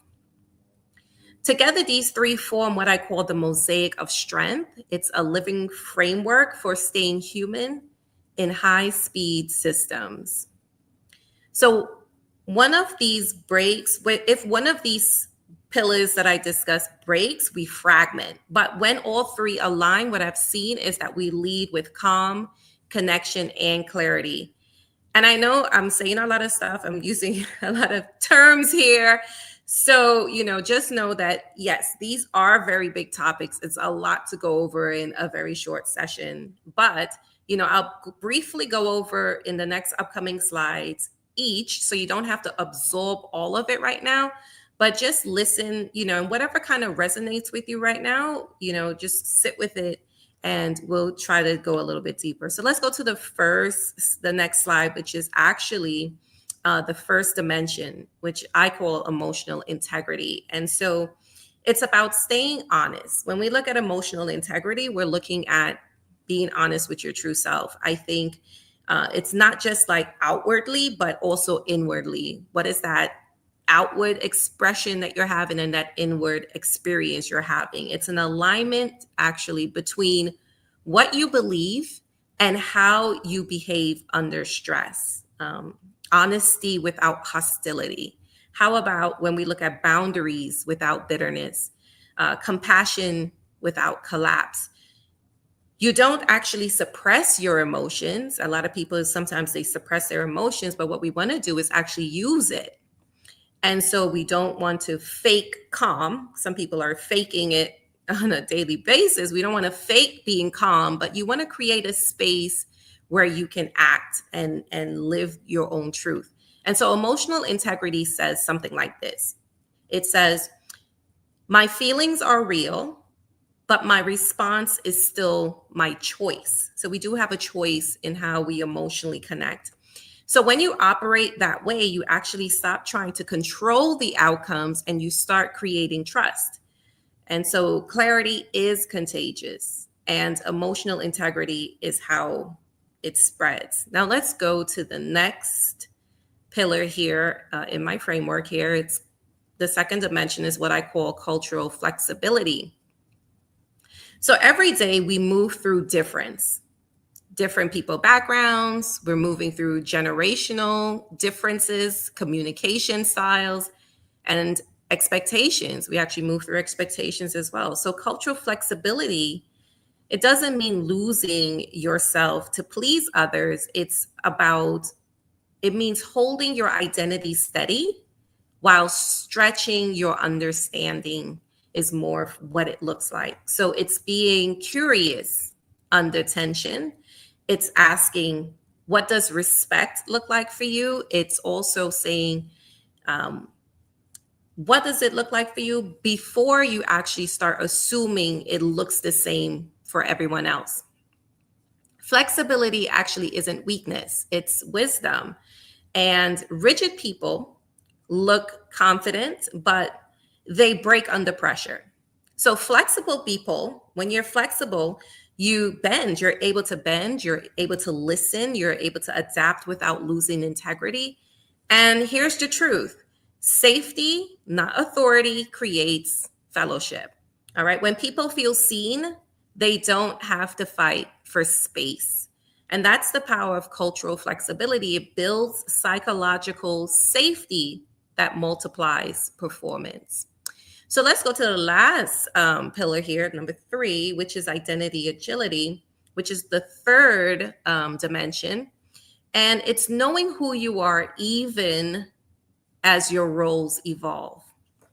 So maybe today you're leading, tomorrow you're learning, sometimes both in the same hour. Okay, identity agility people can actually shift gears without losing grounding. And they can move across industries, they can move across seasons or life changes without unraveling. And so because their confidence isn't built on position, it's actually built on purpose. And so people who lack identity agility get stuck. They get stuck defending old versions of themselves. We got to be careful if we are saying things like, if you're hearing things or you're saying things like, this is who I've always been, That's almost like a little red flag. Instead of asking, who am I becoming? You know, as times we're changing, we're looking at who we're becoming. It becomes more of the question we should be looking into. So agility doesn't dilute you, it actually develops you. So it's how you stay grounded and growing at the same time. Okay, so let's go to the next slide. I know it's a lot of information here, but just to give you at glance again, you know, this is what I call the mosaic framework. You know, in this framework, it's how you live and lead with wholeness.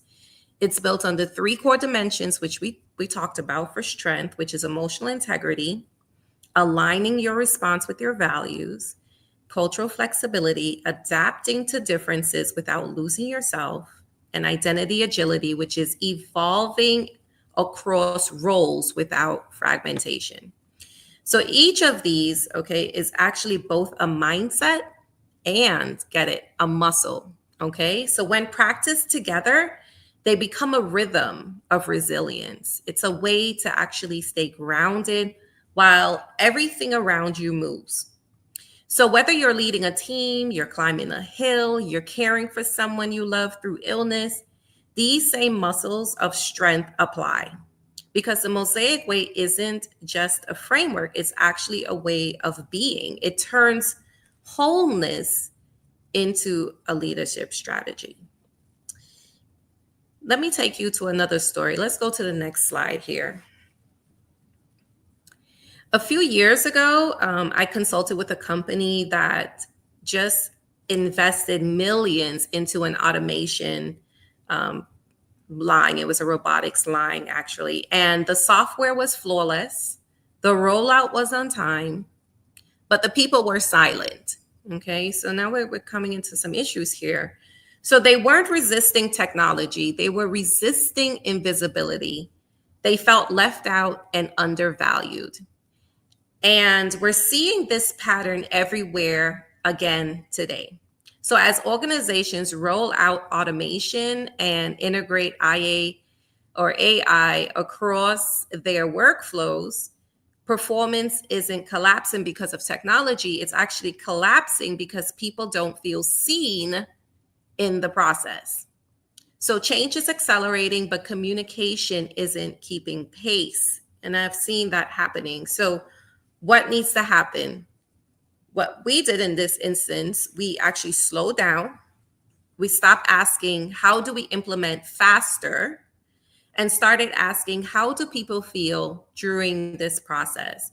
So we invited feedback, we made space for voice, and within weeks, engagements rose, productivity followed. So the technology hasn't changed, okay, but trust had, because culture always determines the speed of change. Technology can automate tasks, but only trust can align hearts, okay? Let's go to the next slide here. And thank you so much, Adrian, for doing this, moving those slides for me. So I hope we're all still here. It's just a few more slides, and then we're going to get to some of these questions. So make sure you get your questions down.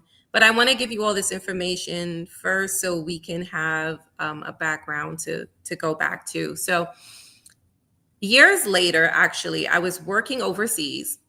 I met a teacher who told me that she said, I felt split. One version at work, one version at home, and one version with friends. She said, I'm performing everywhere and belonging nowhere. Then her leader actually told her something that was simple, that changed everything. She said, I don't want your perfect version. I want your real one. So those words restored her energy. She started teaching as herself, using her accent, her humor, her vulnerability, and all.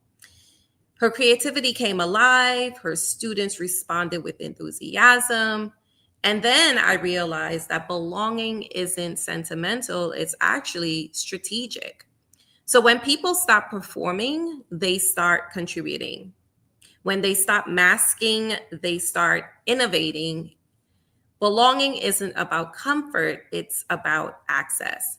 So access is your full energy. It's your full intelligence. It's your full presence.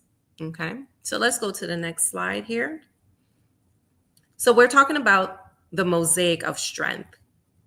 When we look at across these three dimensions, emotional integrity, cultural flexibility, and identity agility, a pattern appears. So each strengthens a different muscle of leadership, but together they form a mosaic, something far more beautiful and durable. So emotional integrity keeps you aligned inside. A cultural flexibility keeps you connected between, and identity agility keeps you whole across change. So imagine a stained glass, each piece unique, yet strongest when held together. You know, that's the mosaic of strength. Not perfect pieces, but integrated ones. That's actually what allows the light to shine through leadership. All right, let's go to the next slide here. So let's return to that 5K story I told you earlier with me struggling up that hill. So that day, a stranger's steadiness helped me finish what I started. You know, we all have those moments like that when times where someone else calm carried us further than our own strength could. And one day, you'll be that person for someone else. And that's leadership at its most human. You know, it's shared pace, shared presence, shared purpose. You know, strength multiplies when it moves from self to system. So when one person chooses steadiness, everyone actually benefits from it. So let's go a little next slide here. So this is a little personal. I'm going to give you a little personal story here. Another story here. A few years after that 5K, actually was a few years ago, I learned a different kind of strength, right? So my mother was actually diagnosed with her triple negative breast cancer. And everything I thought I knew about composure was tested, okay? That first Christmas, I wanted to give her joy. I wanted to show her that life could hold so much warmth, you know. So I booked us a cabin in the Poconos Mountains, and it was freezing. The food wasn't great. And with chemo, she could barely taste anything anyway. So I remember watching her by the fireplace, wrapped in the blanket, smiling faintly as snow fell outside, and realizing strength isn't always about making the right plan. Sometimes it's about showing up when nothing goes to plan. And as I know, as Leah just said in the last discussion, she mentioned how important it is to have protection for your family. So these things do happen. Life happens. And so you don't always know when you'll need your strength muscles, but you only know that you will.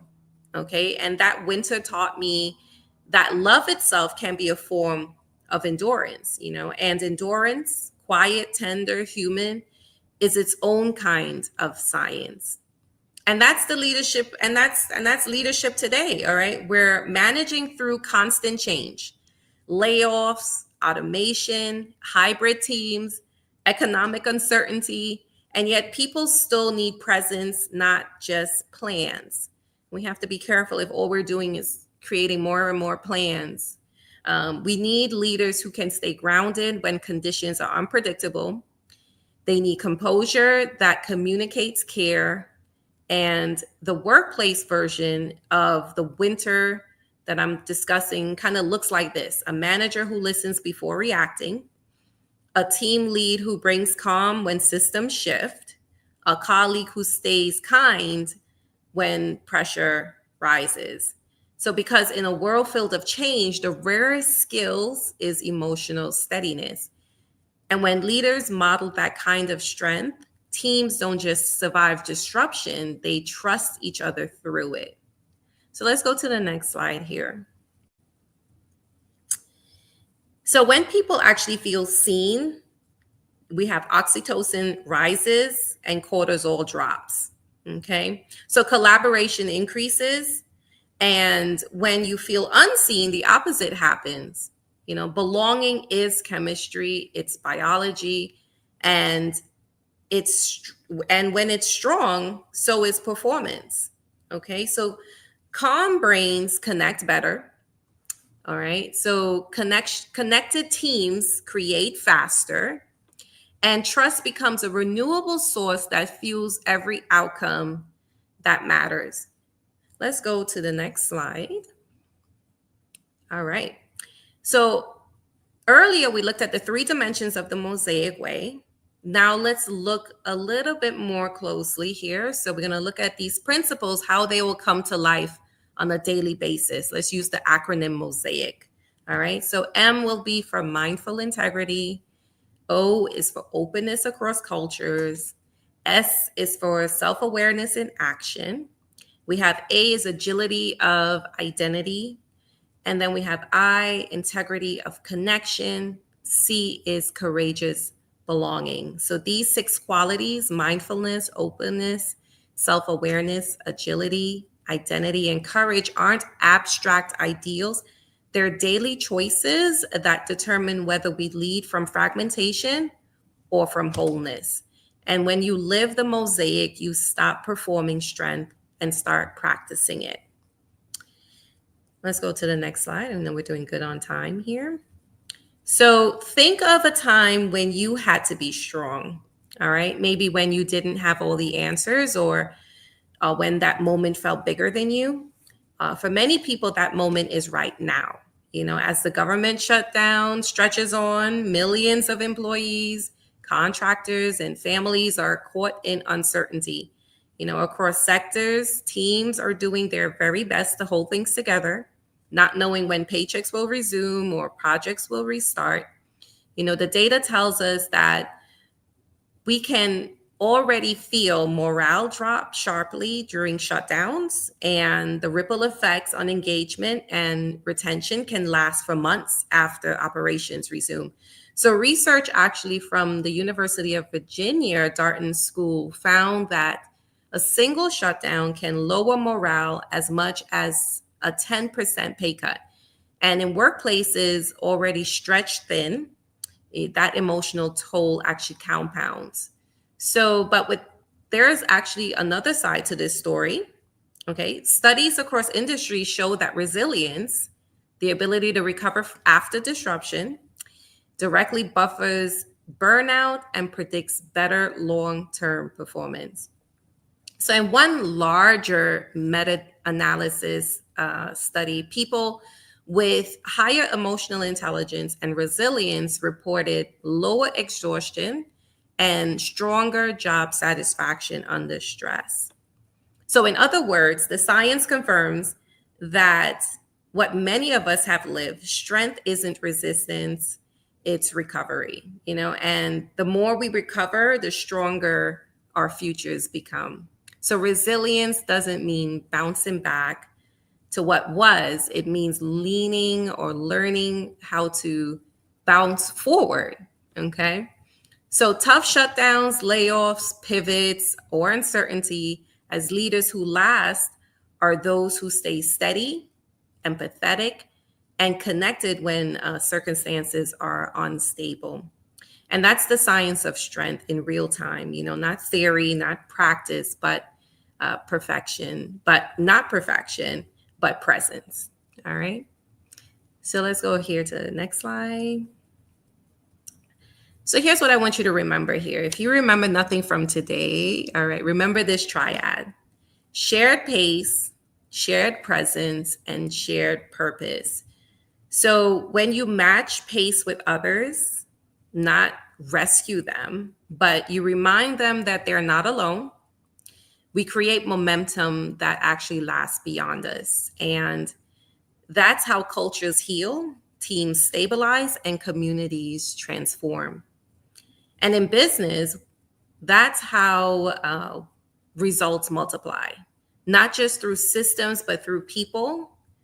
Because strategy may set the direction, but human development sustains the motion.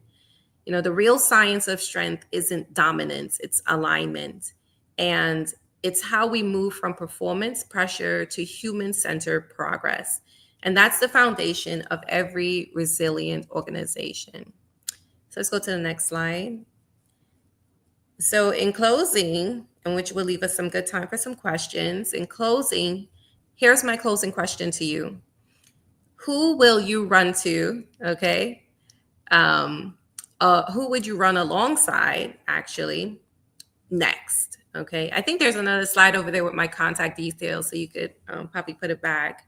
Who in your organization is actually climbing uphill right now, quietly carrying more than they show? Okay. You don't have to run their race. You don't have to fix their path. You just have to match their pace. Keep people development at the center of every strategy you build. Technology, because technology will keep evolving. Markets will keep shifting. But people are still the core engine of every future you're trying to lead. And so today, if today's message resonates with you, if you are, your team, your culture, or your organization needs this kind of strength, I definitely invite you to go deeper, okay, with the Mosaic Way framework. I think we lost some people here, but hopefully we'll come. Oh, I wanted to highlight you. We're all here. Oh, okay. I'm like everything. All this Q&A, because I have someone I want to have talk. Like I want to share something. So nope, just don't. We're all here. We're okay. Here. I'm like everything just disappeared, but I was gonna keep going. You're being highlighted. Okay. So that's so I just may invite you to go deeper with the Mosaic Way framework. I know earlier we mentioned the book. And so that's really what's a lot of what my books talk about, keynotes, consulting. This is the things that we focus on. We actually help leaders turn emotional intelligence into measurable outcomes. And we're helping organizations build cultures that actually stay whole under pressure. And because when you invest in people, actually performance follows. And that's, the next evolution of leadership. And it actually starts with you. So that's it. So, Dr. Chris, before we start, I love what you were saying, and I'm hoping that Yvonne Robinson. Yvonne has an amazing career, and Yvonne wrote the book The Edge: Outperform, Outshine, and Outlast in Your Career. But one of the things that drives us all together is Chatter Social. And then when you were starting, I was thinking, oh wow, like what would it look like if each of us had kind of like that personality? And then I thought I want to ask Yvonne if she's available. I'd love for Yvonne to share like her thoughts on this presentation. I want you both to meet, and I want Yvonne to share. So Yvonne shares so much wisdom, and often we're all leaders in a room together. So Yvonne, do you have a minute to speak or a couple of minutes? I'm here, and honestly, I'm listening, and there's so much information there. I really like her presentation. I just don't. I'm kind of. I just don't know what to say right now.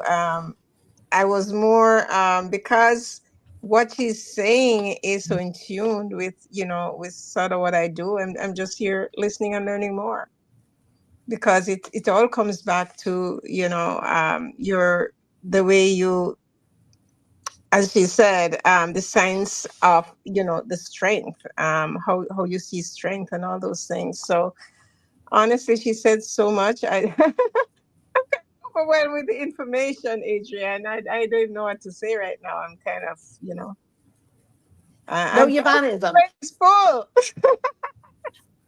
Yvonne, I think it's interesting how we actually on Chatter Social can witness I don't want to say the wrong words, like the making of a leader, and then almost like when a leader, like we see it all, right? We hear it all.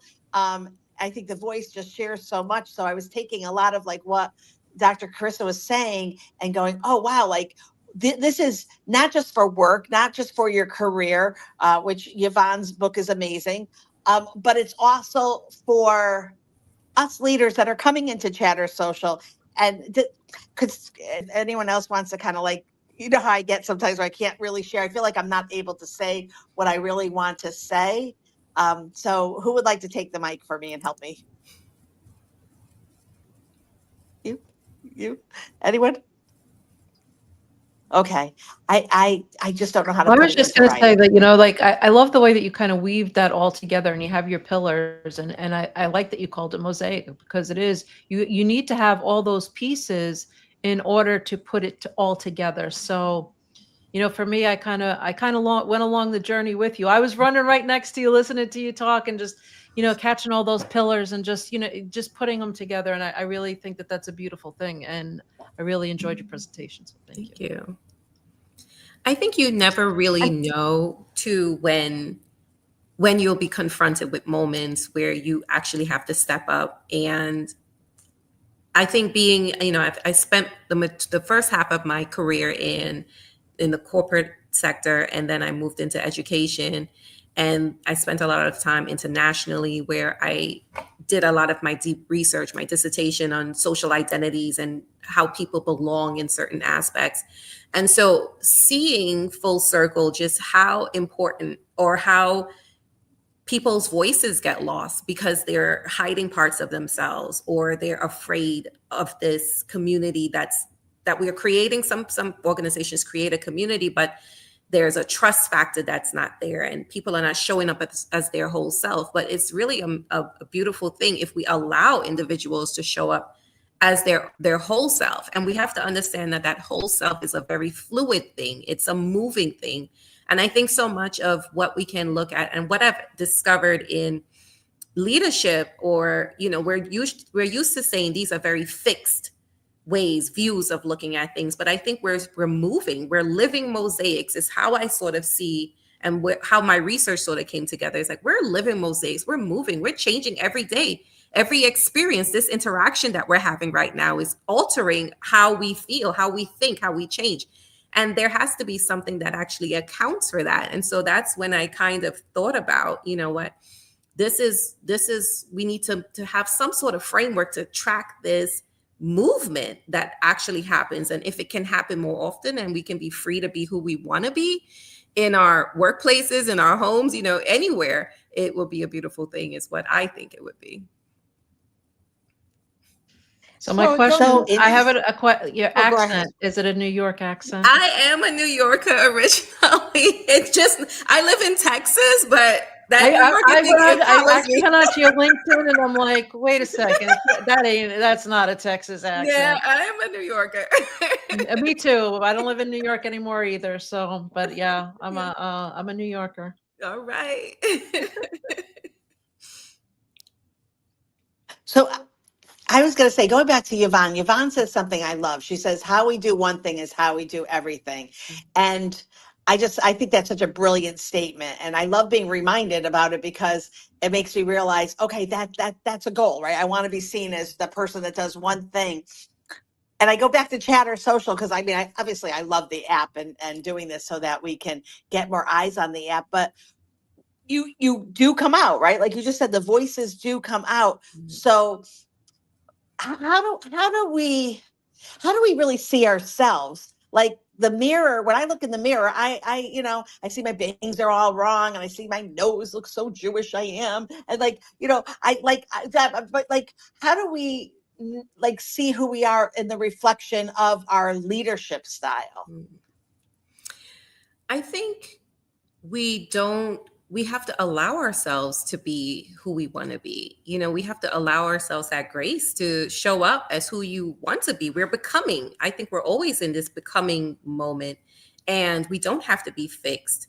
We don't have to say this is who we always, you can have a general, you can have a baseline for who you want to be, but you should have this flexibility, that cultural flexibility, that movement, your identity agility, where your identity actually can move around a little bit and grow. I think there should be room for growth, to allow you to become who you want to become. You just identified a few things. You said, certain features of things. Maybe, I don't know if those are things you don't like, or whatever it is, but it can be changed. We're not fixed. We're not, we're not trees. We can move. We can do stuff. We can evolve. And I think that's the most beautiful thing about the Mosaic way, where I'm saying, hey, we can evolve. We can move. And part of that is looking at our emotional state, how we feel in this present moment. how our cultural, like what we're interacting with out there, and then our identity, who we're allowed to become. And so if we continue to keep harnessing and moving along those types of areas, these 3 areas, we can fine tune who we want to be. So I think there's flexibility there. I just wanted. Go ahead, Yvonne. Okay. Now that my brain is sticking.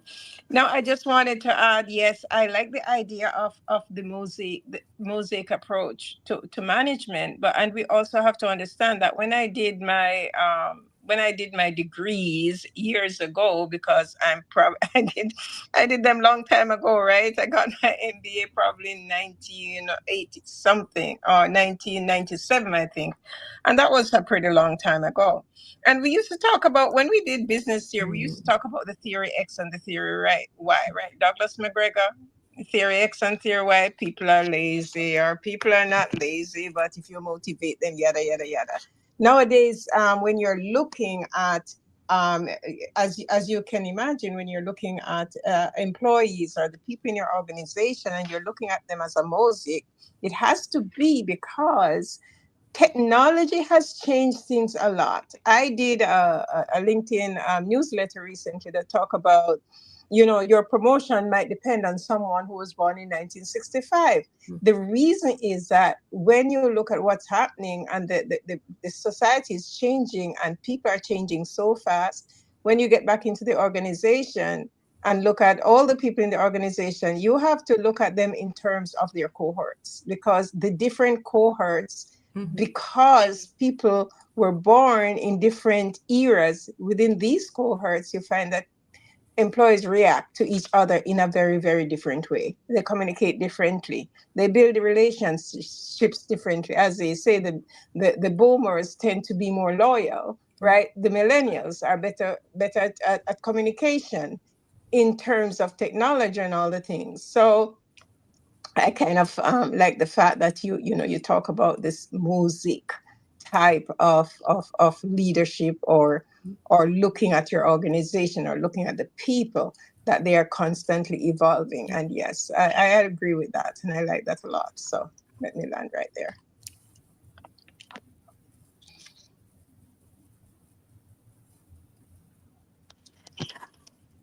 Dr. Thomas, did you want to share? Oh, well, thank you so much. No, I definitely I'll definitely some more on just some of the generational issues that we actually do have. And I go a little bit deeper in the mosaic way. And I think I do on my desk here, I do have a copy of it. And I believe there is a section in there that talks about a little bit more deeply about the generations and how we do have to shift. I think there's definitely a lot happening right now. Automation is changing a lot of things. Generational gaps that are occurring, how people do things, that also plays a factor. But part of what needs to happen is we all have to figure out a way to flow together, work together, and be that mosaic. Use the strengths, within each generational community to build a workplace that's steady, that leadership can thrive, that people's voices aren't suppressed, that, I think even so, I have a different spin on things too, because I actually did my executive MBA maybe about 5 years ago. And I actually looked at part of my executive MBA was also a deep cultural look in China. So I actually do have a global leadership in China as well too. And so I did a lot of my studies in the Middle East. So I take a lot of what I've learned more of in a global context, in a global framework of how do all these people work together? Like what brings us together? How do we celebrate that? Because when I looked at when I did my dissertation for my doctorate, we were looking at there's a term, what is it called? Super diversity. Okay, so we talked about super diversity, which is a relatively new term, and it talked about how all these people are interacting. So I think when I think about this mosaic, we have to figure out a way to make these pieces come together. We all are going to be different. We all will have this difference about us. But if we hone in, I feel, if we hone in more on our differences and we can blend it where we are open in creating connection, that there will be a smoother way for leadership to evolve. And, of course, I think there's more research that can be done on my own framework, but there is a pathway there that we can connect for sure. Please interrupt me, or if you want to go, but I want to just say I am finding this so fascinating, because I myself, Dr. Thomas, have always felt like, oh my gosh, I have to represent, right? So family business, represent a certain way. Muscular Dystrophy Association, represent that a certain way. Then I, went to the Protocol School of Washington to get my corporate protocol and etiquette. And I'm like, I got to act a certain way. And then Chatter's kind of taught me, okay, well, you can, and it's okay to be a true crime host on a podcast, or do some of the things that I feel like, wait, are they going with my brand? Is it, if I'm in Debate the News at night and enjoying a little conversation, or if I say something a little fiery, will that hurt my leadership style? But like, I feel like you open the door to me that I could even be more quirkier and crazy than I normally am, because I could take and put that over here, and okay, all the corporate etiquette and all the protocol put over here, and be Adrian over here. And I want to thank you for that, because it has been a struggle for me to figure out, like, okay, and am I the same person? Because I feel like I am, but then I feel like, okay, I'm wearing a hat here and a hat here. So I loved your presentation, and thank you so much. And I just want to say, because you guys are all probably like, oh, how does Adrian know Dr. Thomas? Where'd she meet her? And this is one of the things, actually, with I think it was Unquoted. Right? I think Yeah. You are quoted, QWOTED. You are quoted. You are an amazing speaker. I absolutely love the presentation. Can't wait to get the book. And I just want to thank you, because I know this is all new to you, and you've got this strange woman going, we're doing a 2-day SWOT, and we're going to be on Chatter and multi-streamed, and it's going to be turned into a book. Yeah. But before that's turned into a podcast, and you're like, what the heck? Okay. I love that you said yes. That just goes with your style. So I'm just so happy to have you here. But let's open it up. Does anyone have, thank you, River hearted us. Do you have, anyone else have any questions, thoughts? So before we do that, I just want to give one word, which Okay. I didn't say for Adrian. This is for you, authenticity. All right. So you can 100% be authentic, okay, in who you are, okay, and that's part of your buildup. That is your mosaic leadership blueprint. Is you can 100% be authentic, and I think that's exactly what my framework is saying. You can be authentic. You can have your emotional truth. You could be culturally who you are, and you can develop your identity and become who you need to be. So yes, be authentic in every way, and you don't have to hold on to these rigid ideas or ideals of what people think or expect of you. You can be 100% authentic, which I didn't mention that word today, but you can be. I just try to breathe that in. Wow. Any other thoughts with anyone in the audience or online? Thank you for watching online. We really appreciate it. But would love to hear from those in the audience too. I'm waiting to see. I don't see any questions, but you were so thorough with everything. So, oh, Dr. Carissa. So, okay. So I want you to see. So the book is going to be something similar, like a 6x9. It's going to have, you're going to be like, it's not the Q&A. It's going to be more of a narrative. So I think you're going to enjoy reading it. Perfect. And Debbie, did you have anything else? I know Sheila's going to be watching this afterwards, because it was so good. I'm so glad it's living on. Debbie, do you have anything you want to add? Oh, Sheila's here. Sheila, did you get a chance to listen? Were you listening? Yes, I've been listening all day. Oh, you're coming in really. Sheila is got her master's at Embry-Riddle and does leadership, and I'm like, Sheila, you got to, like, this is amazing. It was a great. Do you have any questions, thoughts? I absolutely for loved Dr. everything Thomas? she said. Can you hear me better now? Yes, much better. Okay. Yeah, it was I've been great. inspired all day, Adrienne, with the entire summit. I know, me too. Mhm. Okay, And thank you Dr. so, Thomas, so I much. loved everything that you said. You even had my hair stand up at the Ooh. very end just now. Yeah. Very motivating. Really is. I Thank you. cried a little bit with your Oh no. story of your Oh. mom. Yeah, and that's another thing. Learning about myself that I cry at humanity. I'm not going to cry at the mother that murdered her 3 kids in the bathtub. I know that sounds like horrific, but someone that shows humanity, someone that's forgiving, like all of that, that will bring me to tears. And so you made me feel so much better knowing I could be authentic and be myself Yeah. and be the quirky weirdo that I can be sometimes.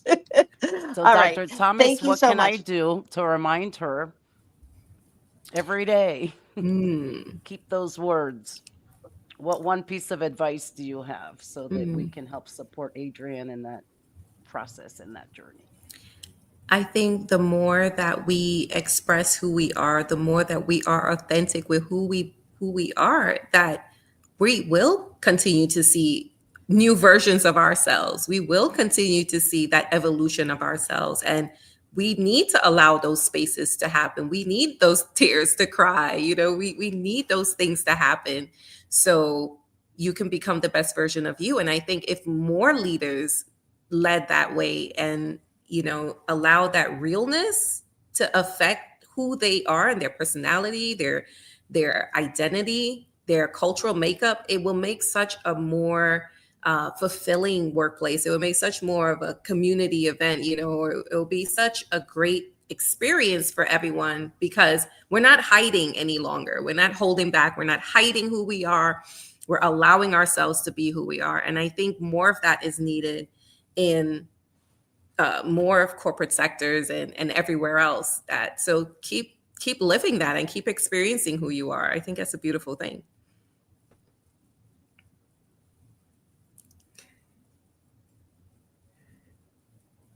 You're muted, Adrienne.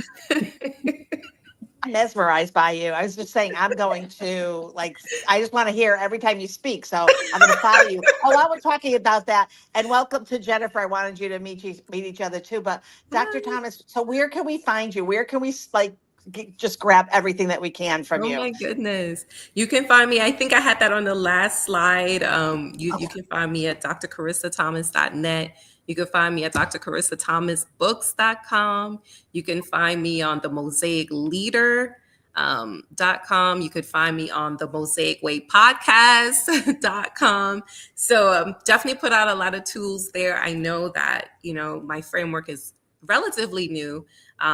So I want to definitely get it out there and we can have more real conversations and allow people to be who they need to be.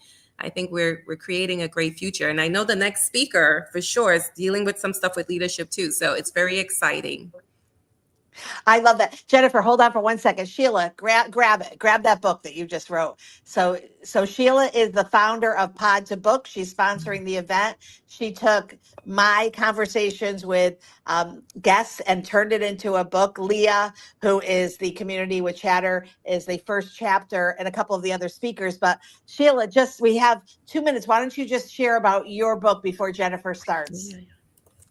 I will. So I went ahead and did an introduction, and then I recorded 10 solo episodes so that we could have a different kind of book as a proof of concept. Some of the people using it perhaps are using it as a foundation and then not sharing with us. And I wanted to have a collection. So this one is going to be the third proof of concept. But I went ahead and I broke it down into 10 practices for solopreneurs, entrepreneurs on how to lead ourselves and how to be able to maintain that momentum, that consistency that we need in order for our businesses to thrive. So I skipped the entire first book on how to start your business, which is also part of my expertise, and I went straight into how to maintain that momentum. And so to wrap this up, ever since I created Pod to Book, which was to convert some of these conversations into books, I'm all about books. And I just heard you say you want yours out there. So if you can share your link, I have a website where I am reviewing and just sharing books because I really think it's important, right? After hearing you being so inspired, we can help support authors like you by simply sharing a little bit more about your book. So if you can share a link, I'd be more than happy to mail you what I end up writing, but I'd love to have that on the website as one of the books that I recommend. Perfect. I Thank love you that. so Where's your much. book, Sheila? Show a picture of it. Here's your chance. Where's It the book? hasn't come back in. I Oh, changed it the hasn't come in. cover. Okay. So Oh, tomorrow I actually ordered 3 so that I can just start giving them away, good. when I meet someone. So we'll see what that looks like. The cover is very important. I think that was the part where I got stuck, and it really makes you realize how every step of the process, is very important. So my new cover shall be delivered tomorrow, but it is available in Amazon in paperback and as an ebook on Kindle. We'll put that in the notes. Awesome. Thank you, Sheila. Thank you, Dr. Thomas. Loved every minute of it. And I think we're going to have Thank Debbie, you. right, do the introductions. I'm glad you got a chance to meet Jennifer and Jonathan Howard, our honorary host, and the man that just probably does like 300 presentations this year alone. I mean, it's crazy, amazing. Smartest guy I know. Okay, Debbie, you take it away. I'm going to be quiet. Thank you, Adrian, and thank you, Dr. Thomas. That was such a great conversation. There is so much science behind leadership, so I really appreciated that conversation. And now we're going to welcome Jennifer McKenna, who is the CEO of JMAC Consulting, who helps organizations move from control to connection by aligning mindset, mission, and measurable results. So, Jennifer, do you prefer your questions to be at the end, or would you like them as you go along? I don't mind either way, but I am kind of a fan of being interrupted so that people can ask their questions as they come up. It's fresh, and my driving motivator is to bring value. So if we can turn a moment into a practical application opportunity, I'm all about it. Awesome. Okay, so that's how it's going to roll. And so Okay. I just I want to mean, say, I will well, need your help facilitating that, though. that's what we're here for. So again, this is Jennifer from Control to Connection, how to be a new kind of leader in today's world. So over to you, Jennifer. Perfect. Now, I'm going to share slides if that's okay. Yes, good. I started sweating. I'm like, am I supposed to have the presentation? Oh no. I'm scared. Okay, so it was right on my screen, but And this. Jennifer's on Chatter, you guys. She's already been on. She was in, I think, Lisa's room. So hopefully it's uploading here. see But it. while it is, I just want to say, the theme of it, from control to connection, is really about moving into today's world and how to be a new kind of leader, because we are operating in a completely different environment from what we have been accustomed to for many, many, many years, for those of us that have been in leadership roles.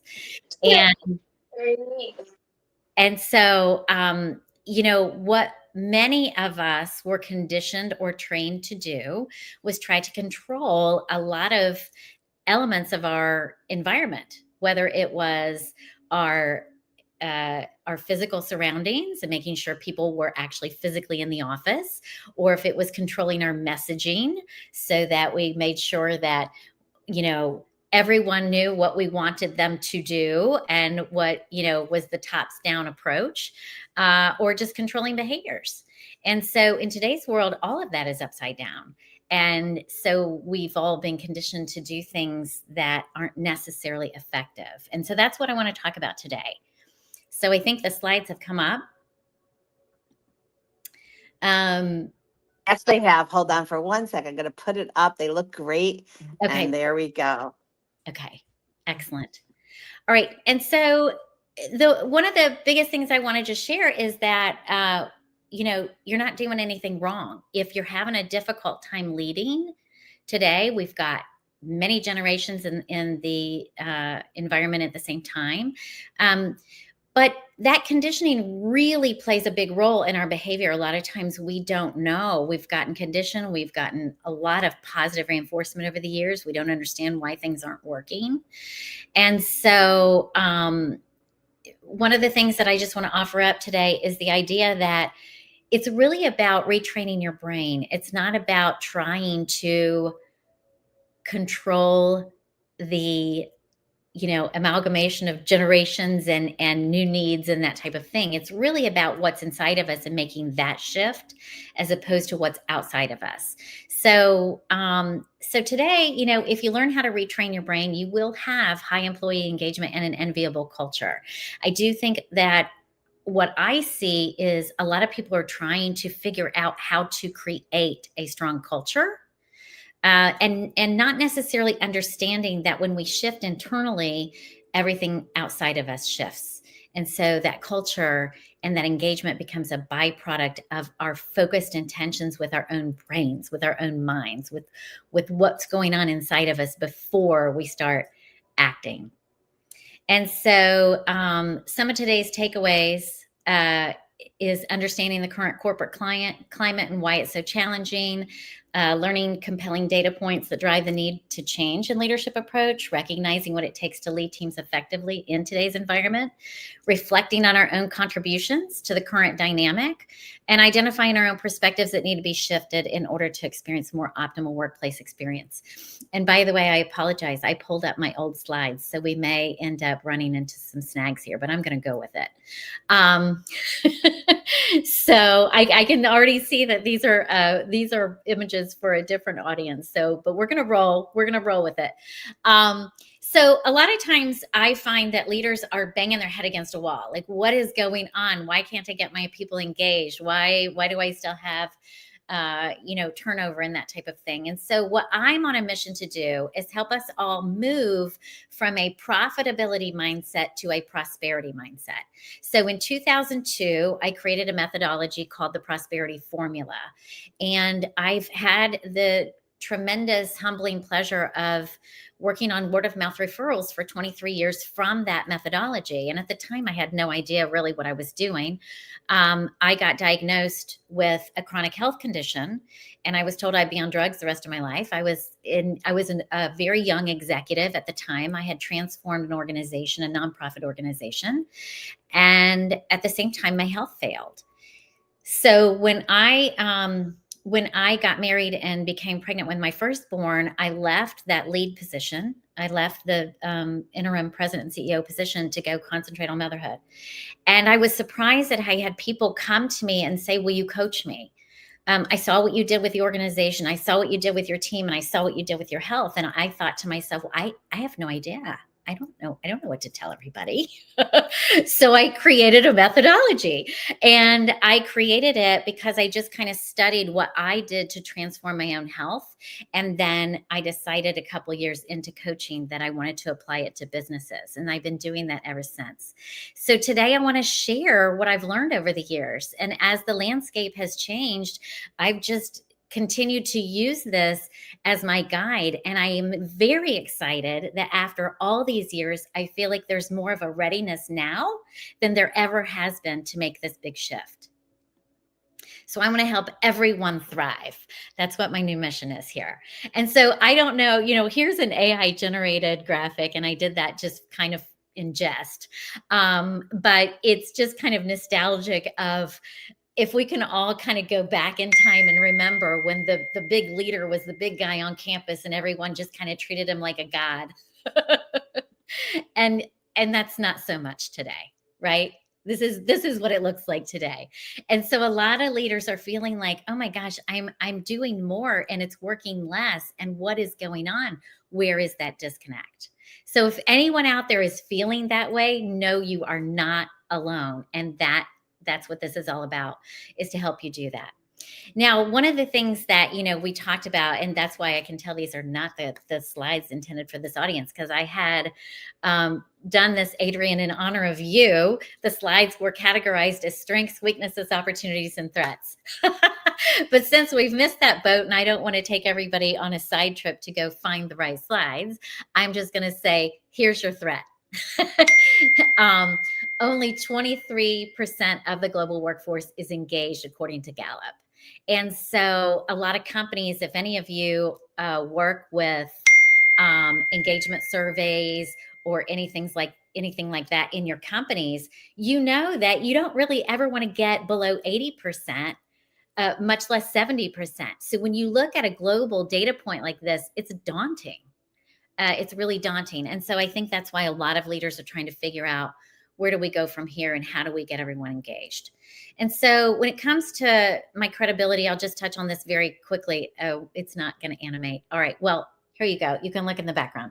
This is the book, True Power for the C-Suite. I released that earlier this year, and I was very fortunate that it hit at the time of its release, the bestseller list. But it's basically just filled with stories that I've had with clients over the years, and it's categorized by cultural issues so that it can be a how-to guide for leaders on, if you're having this issue, here's what you can do.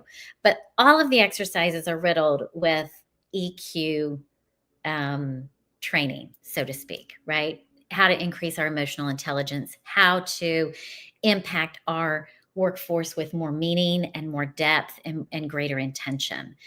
A lot of times what we do is we jump on trendy bandwagons, and right now culture is trendy, right? It's trendy to talk about. Employee engagement's trendy to talk about. We've had lots of things over the years that we just kind of shift. I used to talk about it in the vein of transformation, and then it became culture, and now it's engagement. The bottom line is, we as leaders just want to be effective, right? We just want to be effective, and we just want to engage meaningfully with our team and meet our numbers and do all these things that feel good. And so there is an actual correlation. There's a lot of studies now out that there weren't out when I started doing this that show that correlation. And so what we're learning about is how to connect more meaningfully, right? And that's where the results are. And so in controlling our minds, there's just different things to learn on how to make that shift from profitability mindset to prosperity mindset. So I don't know if we're engaging with the audience, if there's any way to ask them questions, but I'd be interested to know if anyone had any thoughts about the difference between the two and what they're more accustomed to. What does that look like? What does that feel like in the workplace? The difference between profitability and prosperity. And if there's anyone out there who wants to engage and share your thoughts on that. I would love to hear from Nuala. There's Annalie. Hi, Ahmed and Heather and Danielle, River, Jonathan. Oh, Jonathan's on stage too. Yvonne. Yes, I would love to hear what some people think.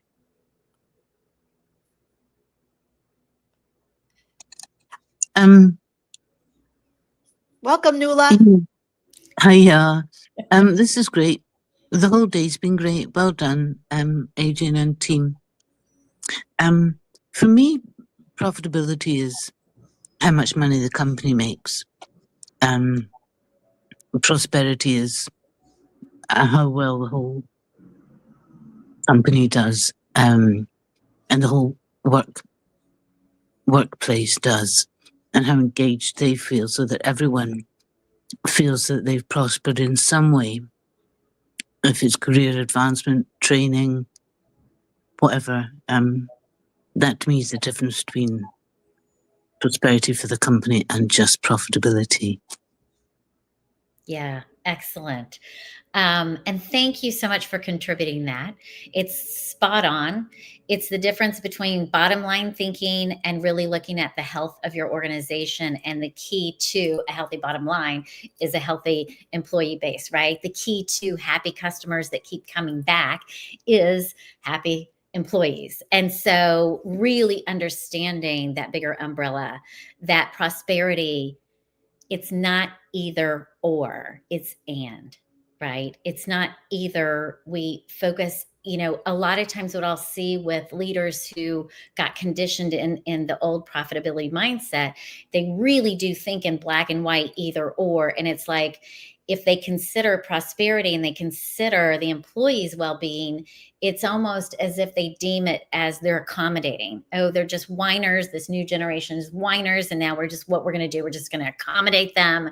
Right. And that's the old mentality. And so those of you who have come to this today, I feel confident, have a different mindset, right? That you look at prosperity and you already know what this is. And there's a deeper desire to help those other leaders create this. And so that everyone has a workplace they get up and get excited about, and that it's not just a paycheck, but that it's a great place to be, to connect with people and do meaningful work. And the generations that comprise the workforce today care about all of these things. They care about the well-being of everyone, not just themselves. They care about the well-being of the planet. And so all of it comes together in this. And so for those leaders that are struggling to make this connection and wondering what that disconnect is, it's because the superpowers that made leaders of yesterday so successful, how they got the promotions, how they got the bonuses, how they got the raises, how they worked their way up the ladder, was because of certain behaviors. And they got conditioned for those behaviors. And so now in today's world, when they're trying to exercise the same thing that brought them all that success, it's backfiring. It's the very thing that's crumbling cultures and crumbling engagement scores. And so that's really the understanding that I'm not going to see. My slides actually animate, and so it's just leaving out whole graphics. So I'm very sorry about this. It's really looking sloppy. My apologies. We didn't do a test run on the graphics themselves. So I usually do use Delta as a nice icon when I'm talking to Fortune 500 leaders, because they do have great data points on how their prosperity mindset does actually translate into results. But today, for all of you out there listening who are already like-minded, it's really just thinking about these three things: self-awareness, self-knowledge, and operational clarity. And if you're not a leader, but you want to champion a leader that you believe in, and you know that they can do this, they might need a little nudge. These are the three things I want everyone to kind of tune into. That self-awareness is really about the understanding of the beliefs that may be unconscious and driving behaviors that are not working. The self-knowledge is going deeper into, have I developed my soft skills? Have I developed my EQ? Have I developed my RQ, which is relational quotient, right? And is my organization, do I have operational clarity? Meaning, is my organization and all my operations, are they in line with the behaviors that I need to encourage? So in other words, if you've got all these sales goals and you're sending your sales team out there to reach these goals, that's bottom line thinking. If you haven't checked with your operations team to see if they are able to fulfill those, right? If the sales team exceeds their goals, is the company able to fulfill those orders without there being severe burnout? So those kind of examples of just doing a check and making sure that the company's in balance. So we oftentimes will have speakers come in or do workshops, and somebody will say, oh, look, the expert's saying this, and so now we should all get it. You know, why doesn't the leader get it? Well, a lot of times it's because if we're like-minded, we already get it. But the leader who doesn't get it yet, it takes a long time for them to really transfer this kind of information into their behavior. And the reason for that is because of how the brain works.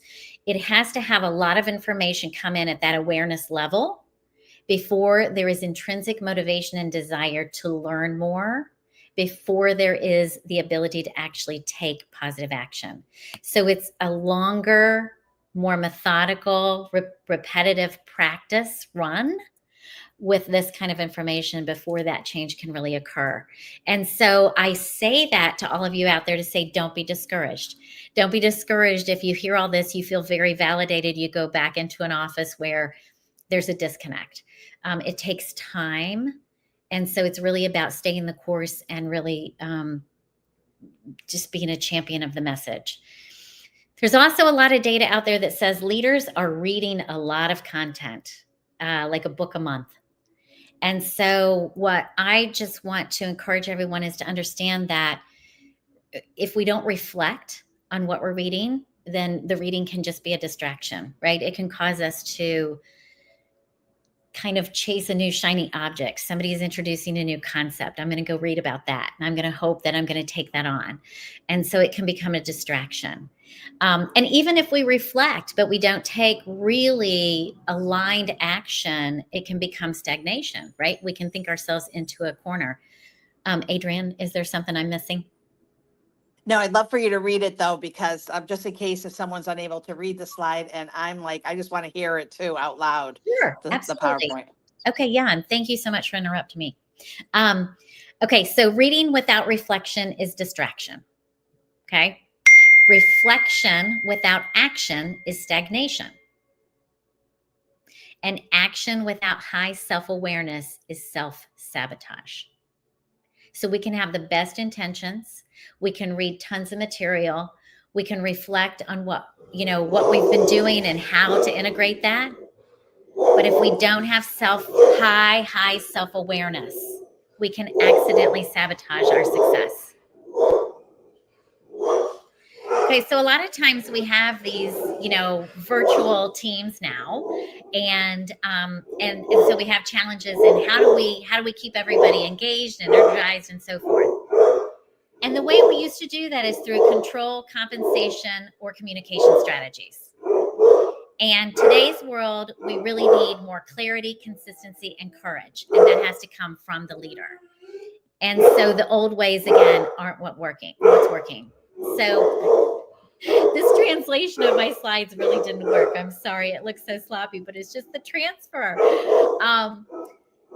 So if you look at this tree, you'll see it behind me too, if you can see me. Then you see the roots.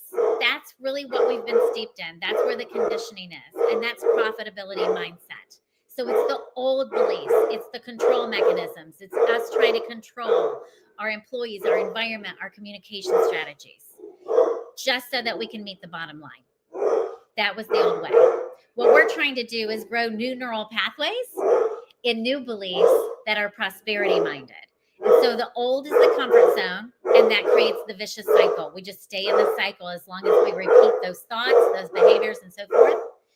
And when we adopt the prosperity, that's what brings us to the victorious cycle. That's when we're adopting the new beliefs. And so what does that look like? It's like this. We choose what's down here in these roots, the old mentality. That's what the brain is on autopilot.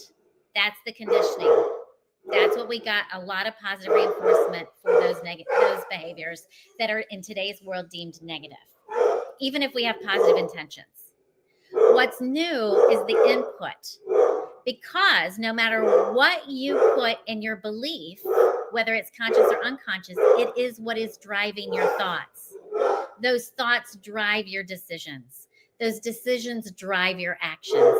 With every action, you get an equal and opposite reaction, which creates your experience, and it validates your belief. And that's how the ownership begins and ends with us. All we do is keep creating what we already quote unquote know. Okay? And so that's the cycle. And what I want to do is help take everyone from a vicious cycle to a victorious cycle. So when we look at this input, right, what is the belief? Well, the comfort zone is how the ego was wired. It's the gatekeeper. The ego says, I don't want you to change. So I'm going to set off all kinds of bells and whistles through your central nervous system. You'll have visceral reactions. You'll wonder why. You'll think it's just somebody else. Really, that's just because you have a comfort zone. We all do. But for those leaders in profitability mindset, they look for ways to cut their employees. Because why? There's cost savings there. They got a lot of positive reinforcement for doing that. What's another comfort zone belief or behavior? They try to control their environment. Why? Because that's how they drove productivity. And they got a lot of positive reinforcement for that. What else do? They direct strategy. Why? Because that's what generated revenue. Because they got their what do I say? All their promotions, right? They worked themselves up the ladder for the success that they created from being an individual producer in their early stage career. So every time they got a promotion, they just tried to direct strategy, tell the next level, the people that they're now managing, how to do it the way they did it. Okay. And so these are all examples of beliefs and behaviors that come from that old comfort zone from profitability mindset. So why does that not work? Oh my gosh, these slides, it's painful to look at them. I'm so sorry. Usually they're animated and they're very fun, but they're just a mess today. Oh my gosh, my apologies. All right. So why doesn't that work? Because in today's world, if you look for ways to cut your employees, they see it, they know it, they feel it. And that creates hostility, burnout, and cynicism. They start to not trust your motive, and they definitely don't feel safe that you have their back. Okay. So if you try to control your environment, what happens then? You create disengagement and resentment because they do not feel free. They do not feel free to contribute. They do not feel honored for their contribution. If you try to direct strategy in today's world, what does that create? Insecurity, inhibition, and frustration. Why? Because today's workforce looks at a manager or a leader who's directing strategy and says, what, do you not think I'm competent enough to come up with it? Do you not value my opinion? What did you hire me for? And so then they start to question their own value and their own worth. So what we found is that now the Future Forum research database data point, it's 80% report burnout. So it's not a surprise why that engagement score globally is so low. And the World Health Organization says, and that burnout costs us collectively $322 billion per year. So prosperity mindset has to include profitability, but it is forced now to look at the importance. We now have such great data to drive this discussion. And so one of the things that I'd like to remind everyone, and especially these leaders who are stuck in that old conditioning, is it's not what you do, it's why you do it that matters. So a lot of times I'll have leaders who will say to me, they'll push back a lot and they'll say, well, you know, in any of you who are familiar with the term RIF, it stands for reduction in workforce. And basically it's kind of so what big business does, it's likened to a layoff, right? It's become somewhat of standard practice.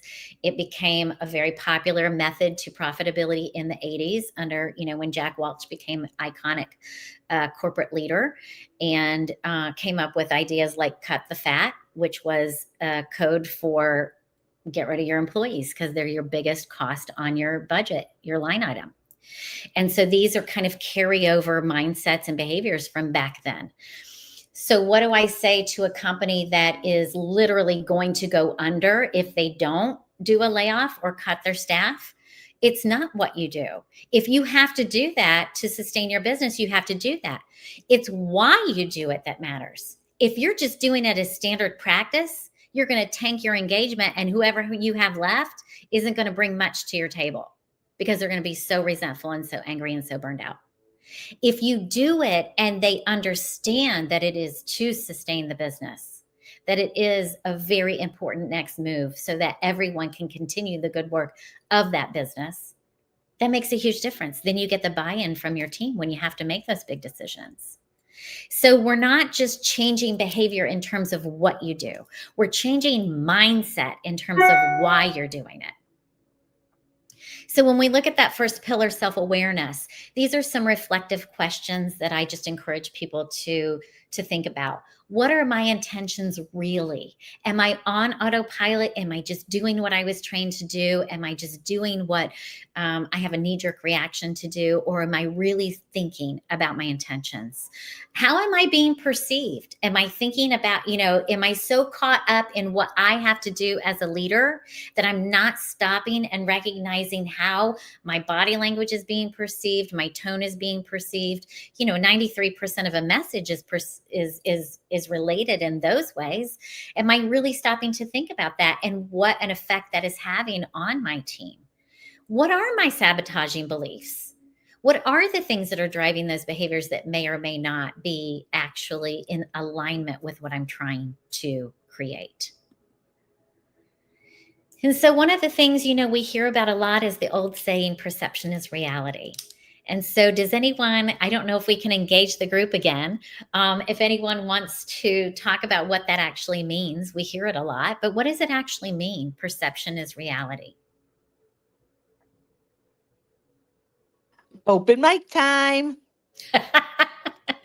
Just trying to make sure everybody stays awake. I love this. I love the saying, perception is reality. It doesn't make it true. Like, I love it. So just because, and I think of this all the time, you could see something and then you even a photo and you're like, oh, my perception of this is blah, blah, blah.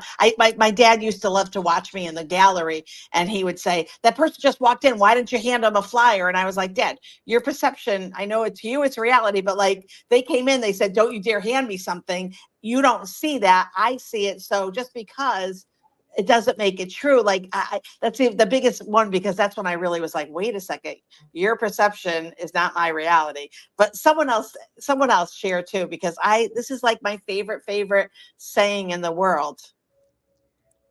I love that, Adrian. Yeah. Oh, go ahead. Oh, it's Curtis. Curtis, hi. Say hi to Jennifer. Hello, Jennifer. Hey, Curtis. Thanks for being here. Cool. So my take on it is basically what you just said, Adrian. Your perception is your reality. Not my reality. My perception is my reality.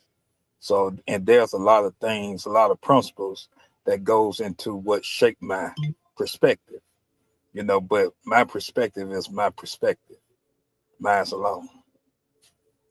I love that. Really, I love Curtis, and we kind of share the debate the news at nighttime, and that I think is one of the biggest things, right? Is that perception is reality. What someone is arguing for may be not true, but it's their perception, and so we have to respect that. So thank you, Curtis. Thank you for the $5. Shout out to Curtis. Pew, pew, pew, pew, pew. I did a good job of that. Actually. Yeah, that was awesome, Curtis, because it's so true. We perceive things because of our own filter, and that filter was created from our own experiences. So what one person might see and deduce from someone's behavior is completely different for someone else. And so my plea to everyone is, if we can just pause before we make that judgment and really question our reality, because it doesn't mean it's true just because we perceive it.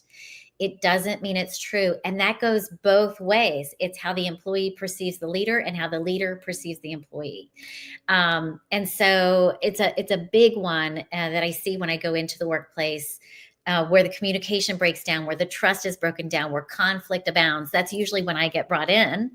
And seldom, if ever, 23 years doing this, and I cannot name one single client engagement that it came down to someone's malintent. Not one single time. It is misperception that turns into miscommunication, that turns into trust breaking down, that turns into a crumbled culture. And so, like I said, even the best of intentions can be miscommunicated. And so the only thing we can do is control our own mind, right? So if we look at a new way, if we look at growing, the top of the tree here where we're prospering, right? We have these abundant fruit and leaves and all these things. It's the conscious choice of what we do. And so we're empowering creativity with accountability instead of controlling, right? We're enabling a sense of freedom. We're creating a vision. Everyone gets excited about following a leader's vision. Seldom does a leader share that. And so what does that do? Well, it enables innovation and results together. It increases trust. We create stronger engagement. People want to follow people that they believe in. People want to work for companies that they believe in. That vision is crucial. The ability to trust each other's creative minds. Just because I was successful doing it one way doesn't mean that you have to do it that way to be successful. And so creating that open, creative, more free environment is one of the hardest things a leader can learn how to do, but where the payoff really is. And why? Because now we have data on this too. We didn't have any of this data when I started, guys. So this is exciting to me, right? That if a leader can create that kind of flexibility, the workforce in today's world, according to Stanford and then the Wall Street Journal who published it, a lot of employees equate that to an 8% raise, right? That it's like, this is how much I value it. And 92% of the wants that flexibility. So one of the old profitability mindsets is just throw money at it. Give them a raise. No, that's not necessarily going to work this time. I mean, you definitely want to honor your people with money when you have it, but that's not the number one driver in today's world.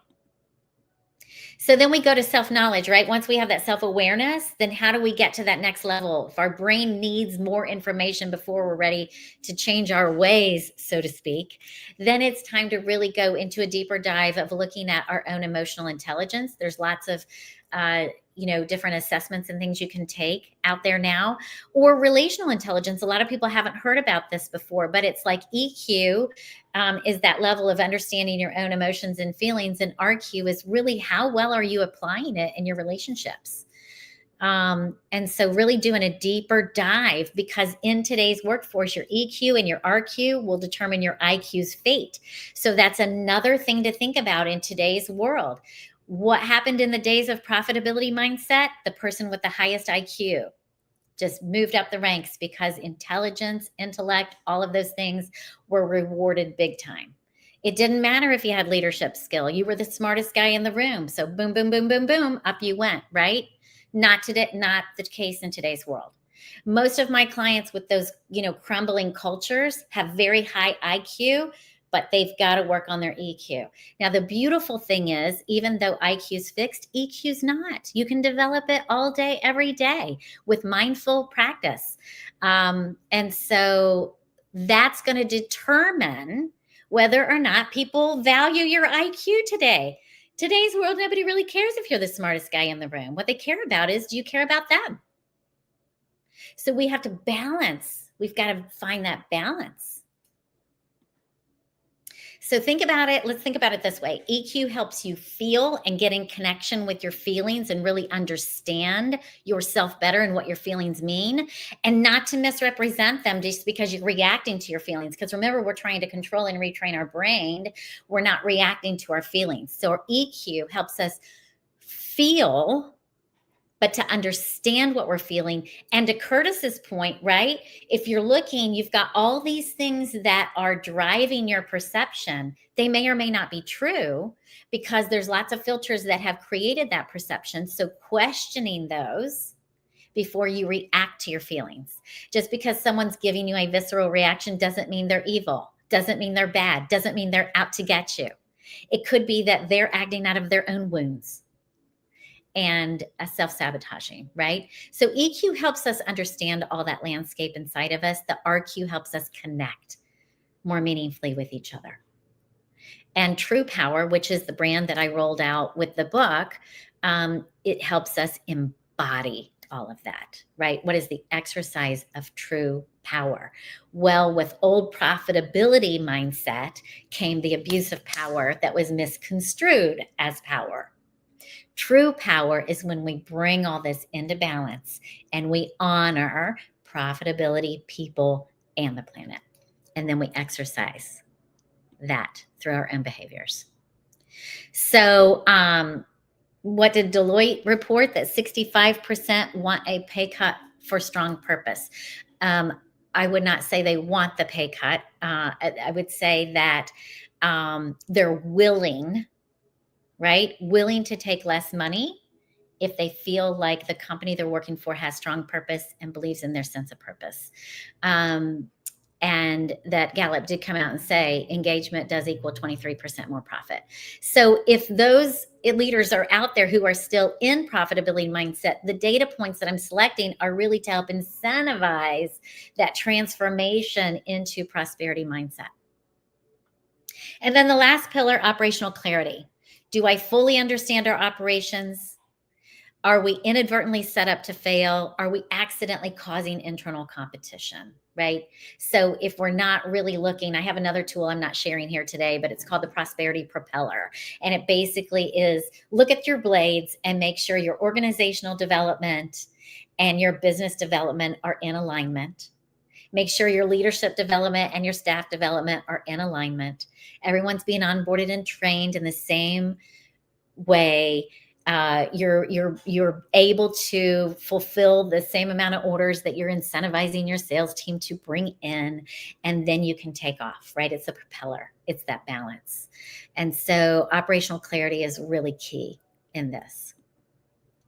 And so we can look at Delta's numbers really quickly, but this was not intended for this group today. But it is for those top level leaders who are making those big decisions based in profitability mindset to say there are some people out there who are good role models for this transition.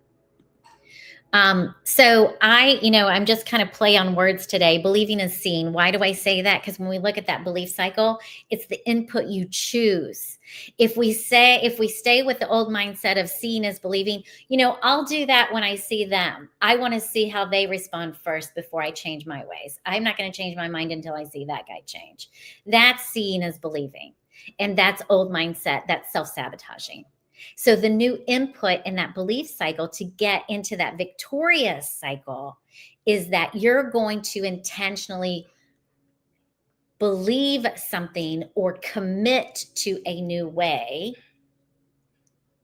and then you will see it because you're putting the cycle in conscious motion.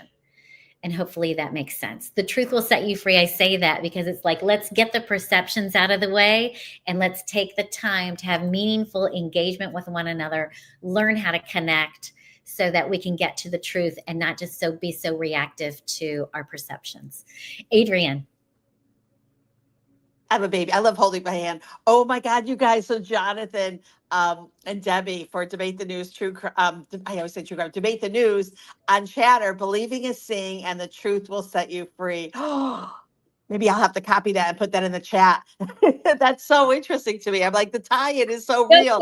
Jennifer, I'm so loving. I'm like you. I just can't even tell you how hyper I am, and it's not because I've had coffee all day. I'm loving this. I've loved every single speaker. It's just so exciting. Okay, I'm gonna be quiet. Keep going. Keep going. This is that's good. Okay, and I'll tell you, I'm happy to keep going. But if you say that I am putting your audience to sleep, then I say let's open it up for a discussion. I can keep going. We can talk. I will do whatever. I want to make sure this is meaningful and relevant. Oh, I love it. You guys want if you're on Chatter and you can you on mic and tell Jennifer to keep going? Keep going. Keep going. I'll say one thing. This is Leah. I love this presentation. I love it. I love that. Like so many things that you said resonated with me. I did one of my undergrads is communication, and there was a study done. This is like late 90s. There was a study done at an engineering company, and it was how to predict who would get a promotion. And everybody expected it to be on technical knowledge because hello, don't you want your engineers to be super smart and technical and have all the technical ability? That's not what happened. It was the best communicators were the ones who ended up getting the promotions. So that aligns with, just like I said, just everything you said today just drives home for me. Leah, you just made my day. I love that. And yes, so back when I started, it was in the 90s. So, I mean, I'm always conscious, like if I'm the oldest one in the room, I apologize because I'm still carrying all this over and helping, leaders who remember these days and operate from them. But unfortunately, a lot of those leaders also then groomed and mentored today's leaders to think this way instead of today's leaders trying to make that transition. And that's really what I'm trying to help instigate, is that we all kind of, there's a campaign that I do in a lot of my client locations. It's called Rder. And that shows my age too, right? So if anybody remembers Rder, we all band together, Rder, I dare you to come over. And then the person has to try to break the wall. Well, when you build a culture of trust, there's no penetrating the wall. You can't just say, oh, well, this guy's a pushover, so forget this. I'm going to go here and I'm going to go there. And then all of a sudden the trust breaks down. And so I guess what I'm saying today, Leah, I mean, what you just said, like, I feel like Adrian now, like that set me on fire. So thank you for that. Thank you for that comment and your shared passion, because I think what I want to say to everyone listening is, let's Rder this. Let's all band together and say, we're in it to make this bigger cultural shift collectively that transcends industry, that if we, each of us in our own way, take this as the belief that we are going to adopt and start to help others see what we see in this opportunity that we have right here, right now. Because it's easy in this world, it's easy to look around, read the news, get completely disillusioned that our voices don't matter, that everything's falling apart and the whole world is at war and we're just pawns in a game, and it's so easy to lose our own sense of joy and purpose in that. And I'm here to say, no, this is our biggest opportunity. That threat exists and it's real and it's out there, but in the spirit of the SWOT, our strength is our intention. Our strength is our mindset. Our strength is our EQ, our RQ. All of the compassion and empathy that we hold, that is our strength. And our only weakness is if we turn a blind eye to that power. Huh? Okay, why not? Oh, Leah, well, you're we have a on little mic. bit of time, but I was going to say, do we have a young one joining us? So I don't want our weakness to be that collective apathy and fatigue that a lot of us are feeling. I want to turn that into our greatest opportunity to make positive change here by banding together and knowing our real true power. I mean, that's what my new mission is. And so I like to remind all the leaders I work with, soft skills aren't soft. I don't know who named it that. I should look up the history on it, but they are the backbone of every organization. And what do we know about the backbone? Every system's connected to it. So if we weaken it, systems will start to shut down until the whole thing collapses. So we've got to think about our soft skills as the strongest, most central part of our organization, and commit to practicing, to honing, to exercising, to encouraging others, to celebrating the moments when someone who has terrible soft skills makes an attempt to get better at it, instead of criticizing their inability to do it, as well as maybe some of us others, to really celebrate their efforts, because this is where it matters. So just, in the spirit of learning about true power, just to recognize it's not passive, right? It's not soft. It is strategic, and it pollinates your culture. And so I put this big thunderbolt just to say, look, when the lightning strikes, as it will, we all have days where we get blindsided. Bad news comes in, things happen. That's life. It's going to happen. If it didn't happen today, it's probably going to happen tomorrow or next week. It's our ability to hold calm, steady, stable presence in the midst of it, to be the eye in the storm, not to get swirled up in it. And that is our ability and our opportunity to be in our true power. And that it's courage, right? It takes courage to do that. But when we stand in that quiet strength, and quiet does not mean soft, quiet means strong.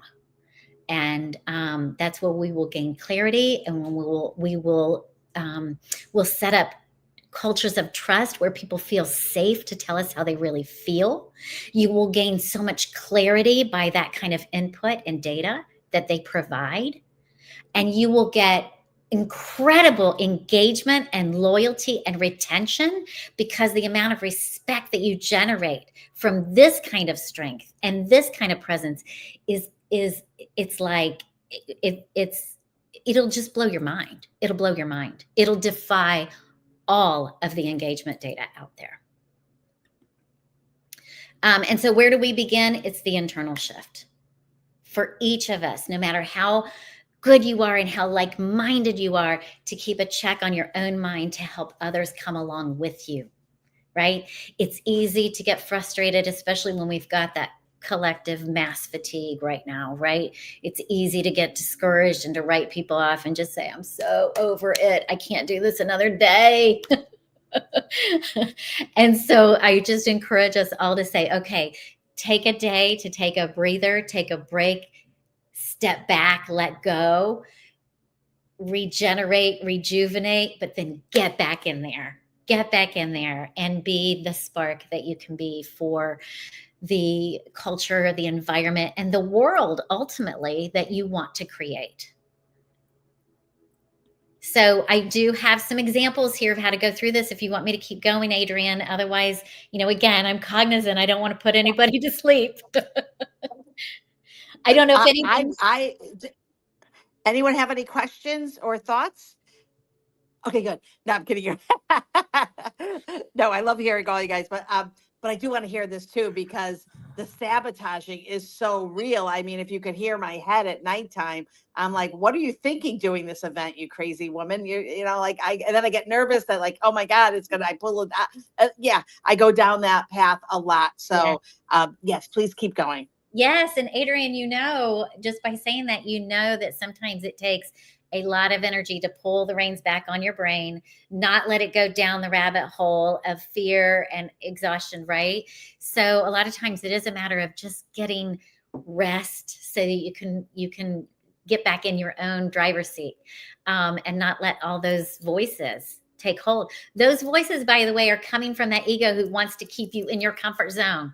Stay in that comfort zone of fear. That's, the ego is the house of fear, and it's a governor. I think of like those of you, if any of you are race car fans, they have what's called a governor on the engine, and there are rules in the race. It says how fast you can go, and there are governors in certain races. And so the ego is like that. It's a governor. It's going to say, don't even think about stepping outside your box. Don't even think about it. You're going to stay at this pace. You're going to stay on this route. This is what we know. It is predictable. It may be awful. It may not be comfortable. We call it the comfort zone facetiously, right? Because it's really not comfortable at all. It's self-sabotaging. So when all of those voices come in, those voices are the ones that are trying to tell you, don't make positive change. You don't know what's going to happen. That's the unknown. Our brains don't do the unknown, right? So we have to rise above. Instead of being enslaved to our brains, we are taking control and saying, you know what, you're here to serve me, not the other way around. Our brains are here to serve us. Adrian.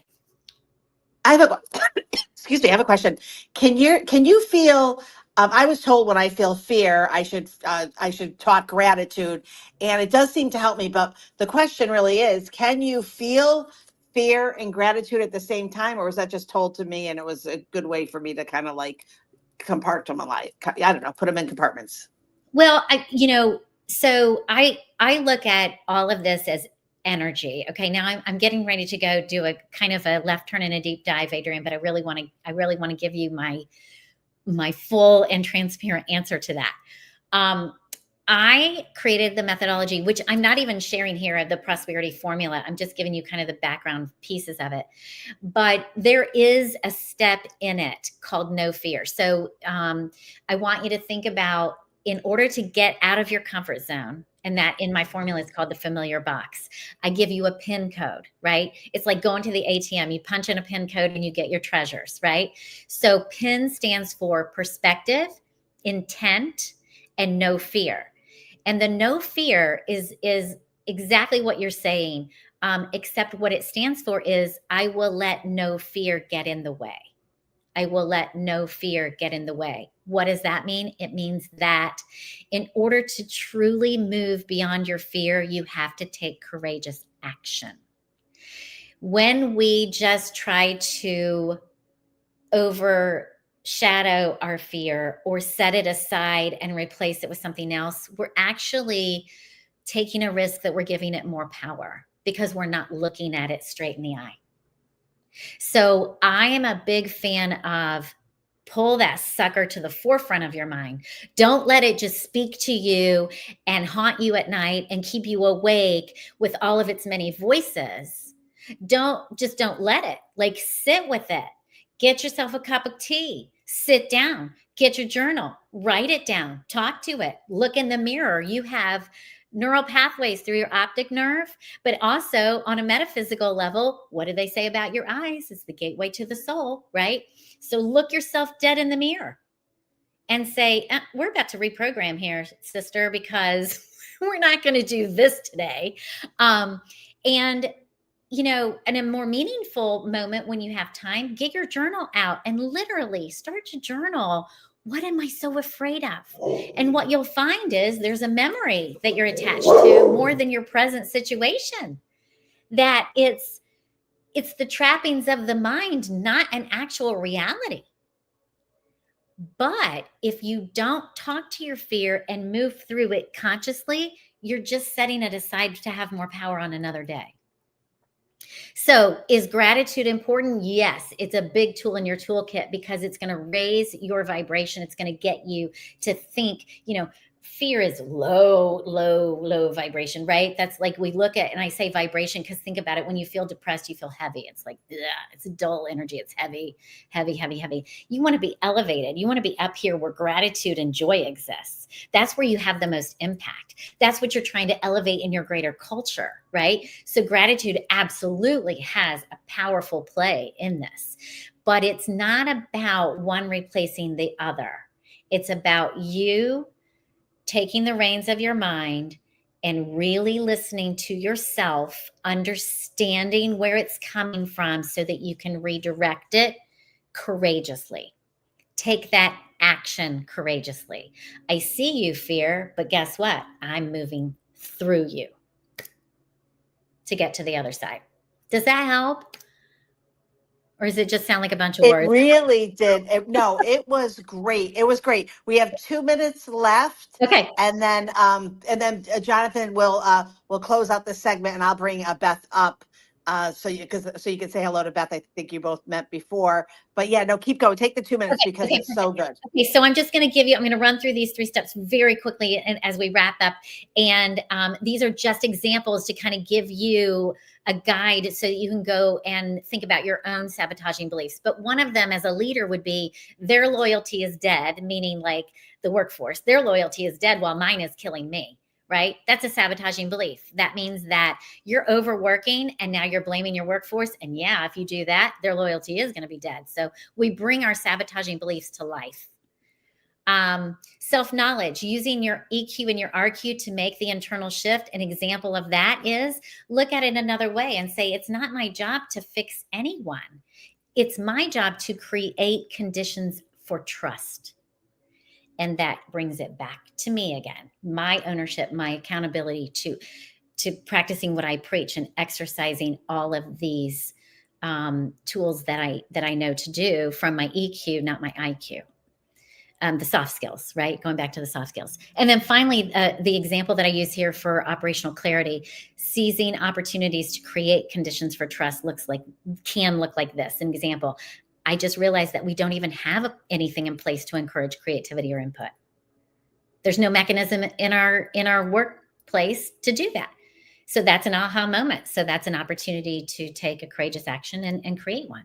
So you can see how it builds. Each step builds, each pillar builds on the other. So anyway, that's that. I don't want to take us over time, but I do have a worksheet. So if anybody wants it, if they want to give me their email address, or Adrienne, if you want to get it to them, however you want to do it, whatever's the easiest way for everyone involved. But it's just a little worksheet to help kind of get your mind flowing in this direction, to get you kind of warmed up to practicing some of these skills. And my parting words are, you got this. And I'm very sorry that my slides were so ugly. No worries at all. And you've got your email address there for everybody if they want that. And thank you very much for such great insight on a different way to lead and how to align with that. So next up, we have Beth Ellis, I believe, marketing and GTM strategist and founder of Go-To Marketing Starters. She helps businesses escape chaos. I need her, and find clarity through go-to-market precision and team strategy. So welcome, Beth. And Beth, do you want questions during the session, or do you want us to hold them to the end? You are muted.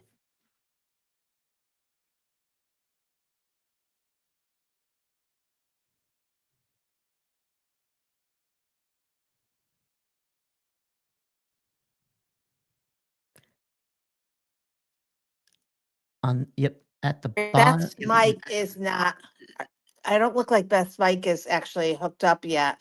Let me see if I can unmute your mic. There you go. Oh, I think Beth has to come back. They need to connect their mic. Oh, well, honestly, the only glitch at 4 p.m., I don't know. That's pretty good. That's pretty good. Wow. That was really interesting when Jennifer, I think tomorrow I'm going to have to wear a hat because I feel kind of left out. You guys are wearing hats and I'm not. oh, your morning chatter hat. You have the morning chatter hat, right? I didn't buy a morning chatter hat yet. I was just thinking, sorry, I didn't get the SWAT in order. But yeah, so looking forward to Beth coming in. Yeah. Yeah. So what do you guys think This so has been far? great so far. It's been great. Like the speakers have been amazing, and you know, it's been a really great day. It really is. I know Beth, we did practice before and Beth had come in, so I know that she'll be able to put this together. But yes, if you would like to unmic, if you are in chatter, just tell us your thoughts on what you think. And so far, and I'll go, Adrian and team. It's been fabulous. I love meeting all the new people that I haven't known before today, and every speaker just brought their game. So I've enjoyed it. I have to jump off now, but tomorrow I'll be on the whole time. Can't wait. make sure you, before you go, connect with Jennifer on stage. So Jennifer Jensen, who wrote a really great book too. Jennifer will be speaking tomorrow. So Jennifer, thank you for being on the stage. And let's, if you have a second, Jennifer, too. Oh, Beth is here. So we'll come back to you, Jennifer. Really, I've seen you and I really appreciate your being here. And Beth is here. Beth, I can hear your beautiful voice. Perfect. I don't know what happened. I couldn't unmute myself. So I apologize. I just had to log back out and log back in. And here I am. Super excited to be here. Thank you for the intro. Just in case you're wondering what GTM means, it means go to market. And it is when organizations, businesses are trying to, when they have a product and they want to take it out to market, they call it go to market, right? Because it combines sales, marketing, and operations, not just marketing per se. So that's what go to market means, in case you were wondering. But anyway, let me share my screen.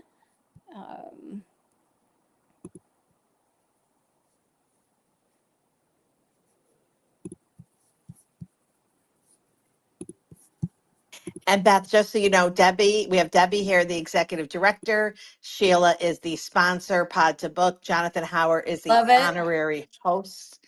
So just want to make sure you know everyone, and I'll keep an eye on where you're. Were we doing also a little fireside chat? I can't remember. Yeah, I tried to keep it shorter. Oh my gosh, I don't know why I'm having technical problems here, but as I hit share screen, allow to share screen or window. Oh, I hate this share stuff. the what do you got? What do you share? The window, I think it is. As long as you don't have anything dirty on your computer, we'll be fine. No, I just have you got anything scary? I'll have to share this window. Can you guys see this now? Oh, I see. I love it. Okay, perfect. Okay, beautiful. I'll mute up. I'm gonna go into presentation mode. Sorry about that, guys. Continue to share. All right. So we're going to talk today about unlocking your team's potential. And when I team, I'm speaking about the go-to-market team, so sales, marketing, and operations, because this is really where your sales are won and lost. And you have to like really understand what's happening behind these things to get it. And I want to tell you a little story to kick this off. I don't know how many of you watched the 2024 Olympics in Paris, but the US team was competing in the 4x100 relay race. And our team was stacked. We had 3 of the 4 athletes had already won won an Olympic medal. We had one of the awards were in a starter, one for his smooth curves, one was in power anchor, and one was a sprinter known for his speed. And these guys, they had already competed, won their awards, their medals in this one and in previous ones. So they were ready, they were to go. And on paper, they were unbeatable. They even had the best race in terms of qualifying times. They set a world record in the qualifying times. So, you know, they trained, they were ready, they were the best athletes in the world. They line up on that starting line, the gun goes off, and guess what? Everything they had done leading up to that fell apart. It was another heartbreak for the United States. Going into this race, they had failed to medal in the last 5 consecutive Olympics: 2008, 12, 16, 20, and 24. And most of those that they didn't win were because they were disqualified, and they were disqualified on the baton handoff. And you can see how awkward the baton handoff was for them. And it took so long for it to happen that they were out of the zone in the exchange zone in this one. But all of their training, everything that they had done was lost in a second because that handoff didn't work. They didn't do what they had practiced all along. It didn't matter. The coaches had assembled the best teams in the world, the best team in the world. It came down to precision, not speed. And the US team had lost it again for the 5th time in a row. And this is where I just want to use this as a parallel into what we're going to be talking about, because it doesn't matter if you hire the best talent in the world. You can have the best sales team, the best marketing team, the best operations teams. But if they haven't figured out that handoff, they're going to be DQ'd all the time. You'll be out of the race before it ever finishes. You'll never get to finish the race, which, I mean, when you've trained for 4 years in this example and you can't finish the race because you messed it up at the first handoff, like how frustrating that must be. So we're going to jump right into now the parallel between what happened on that team and what happens in go-to-market teams. You know, I sit in offices with CEOs all of the time, and they'll bring me in because their sales are down, right? A lot of times it's entrepreneurs or early startups, and they have some momentum to begin with, and then they wonder what happened. Why aren't they closing deals? What's going wrong? Why aren't they making their numbers? And that in the early stages, and whether you're an entrepreneur or a small business, it's true. It's the same for both, is that in the beginning, you get lots of warm intros, right? If you're an entrepreneur, it's from your contacts, you know, the people that you know. If you're a small business, it's not just yours, it's your sales team, it's your VC's contacts, and you get these warm intros. And so the warm intros are great because not only do they help you refine your product, but the warm intros, there's more obligation to purchase and finish that deal. So while it helps your company take off, it also is challenging in that these people weren't buying your product just, you know, cold out of the market looking for a solution to solve their problem. A lot of times it's because of that connection. And so I'll ask them basically one question. You know, okay, can you show me your numbers? I'd like to see in your sales cycle where you're losing your prospects. And 99% of the time, they look at me with a blank face. They don't really know how to answer that, because they're not tracking it, because nobody showed them how or told them how, or, you know, it's new to them. Most entrepreneurs and small business owners, whether you're VC backed or not, a lot of times it's their first go at this, right? So they're experts at the market, the concept of their product and building their product, but it doesn't mean that they're an expert in everything about business. It doesn't mean they know sales. It doesn't mean they know marketing, operations, any other piece of the business. And so, you know, they haven't thought through these things. I actually, at a startup I was in, I was the second hire, so it was very early, and I had to beg the CEO to please, we need a CRM. It's a customer relationship management database, in case you don't know what the CRM stands for. But basically, it's where you take all of your information that you get about prospects and you track it all the way through them being customers, hopefully for a lifetime. And so he was a genius. He is a genius, he is a genius, but he just didn't know that that was a thing and that's what he needed to do. And so I run into this all the time. And so I've sort of developed a system to help, you know, companies figure out how to demystify and use real data to solve their sales problems. So the first thing I do is, you know, when I ask them to show me their data, is I want to see your customer buying cycle. And there's a difference between a buying cycle and the way that you sell. This is another thing that most entrepreneurs and startups don't think about, is the difference between those two things. And knowing your customer buying cycle is understanding how your customer makes their purchase. What is the process that they go through to actually get to the point where they're going to buy your product? And this is a very basic one that I start with, and we customize for each company. You can take it, you can use it, you can customize it, make it your own. But basically this process happens where there's some sort of research. And we do this just as human beings in our everyday life. Like, think about if you're going to buy a car or something, you go through this same process, right? You're going to research your options. You're going to decide, what is it that I really need to have in this, and what are options?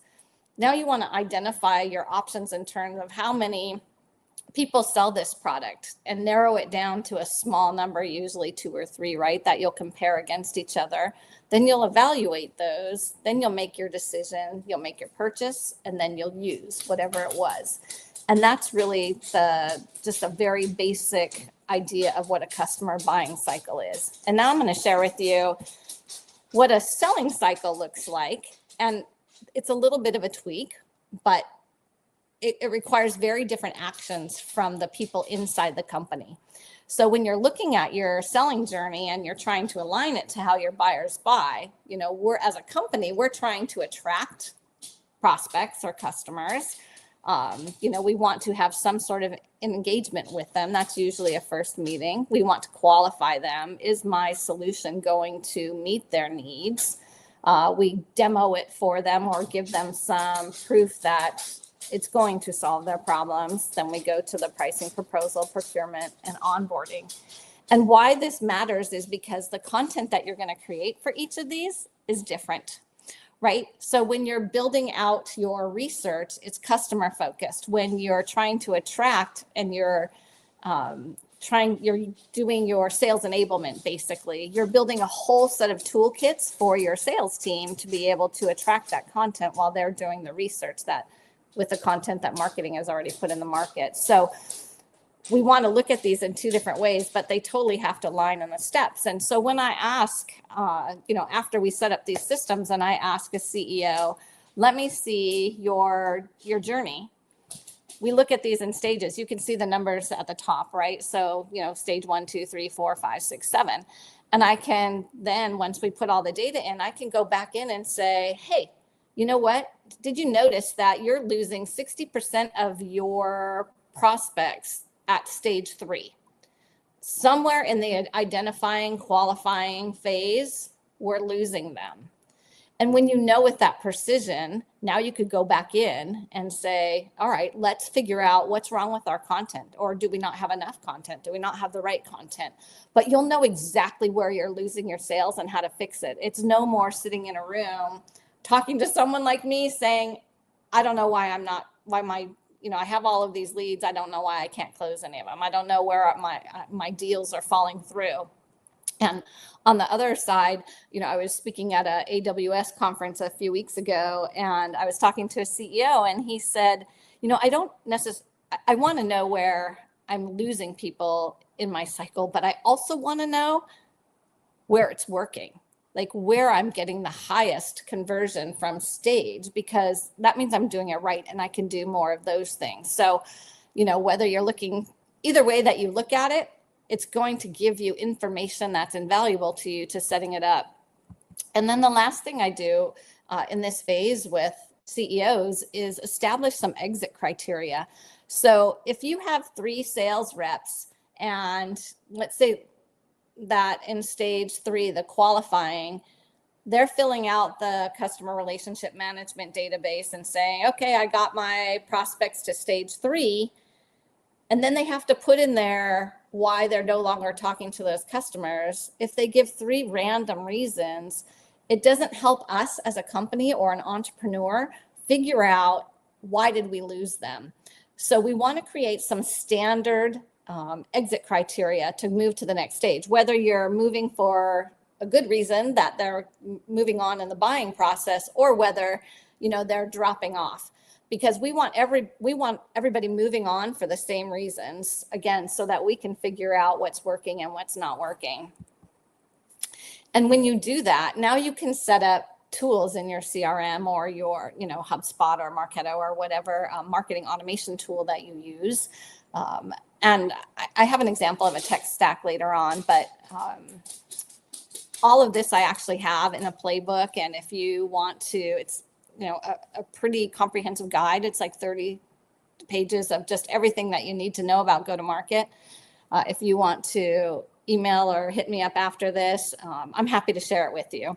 But anyway, now you can build out your CRM to be able to track those things and know exactly, which stage, where each prospect is in each stage, where they're dropping off. This is an example. Someone else used some different words for their buying cycle. So, you can customize it, like I said, however you want, but it starts giving you the data so that you can make smarter decisions. And the truth of the matter is, when you use your customer insights to guide your strategies, you'll see 23 times more ROI. And that's the reason that you want to set it up that way, right? So you're building everything that all your tools to sell based on how the customer wants to buy. Let's see, I can stop and answer questions there, or I can keep going. Okay, we'll pose it out. Does anyone have a question? I don't see any questions. Okay, so I guess it makes I will sense keep then. going. Perfect. It's really great. I put your link for At 4 LinkedIn. o'clock, everybody is like, oh my gosh, this is too much. No, anyway. I mean, I think it's fantastic information. Thank you. I know at the end of the day, though, it's a lot. And I'm happy to talk to anybody one-on-one too, in Chatter or wherever else, no problem. Anyway, so leg 2, why you can see in this example, this is one of the other relays. I think it was 2020 where the US dropped the baton on the handoff. They literally dropped it. So here again, we're talking about, how do we have the same objective? These guys, even with all their training, were not focused on the same thing when it came to that handoff. Otherwise, that baton would not have ended up on the ground. So this is where I take a little bit different perspective on marketing than a lot of people, but I'm really trying to help organizations adopt it.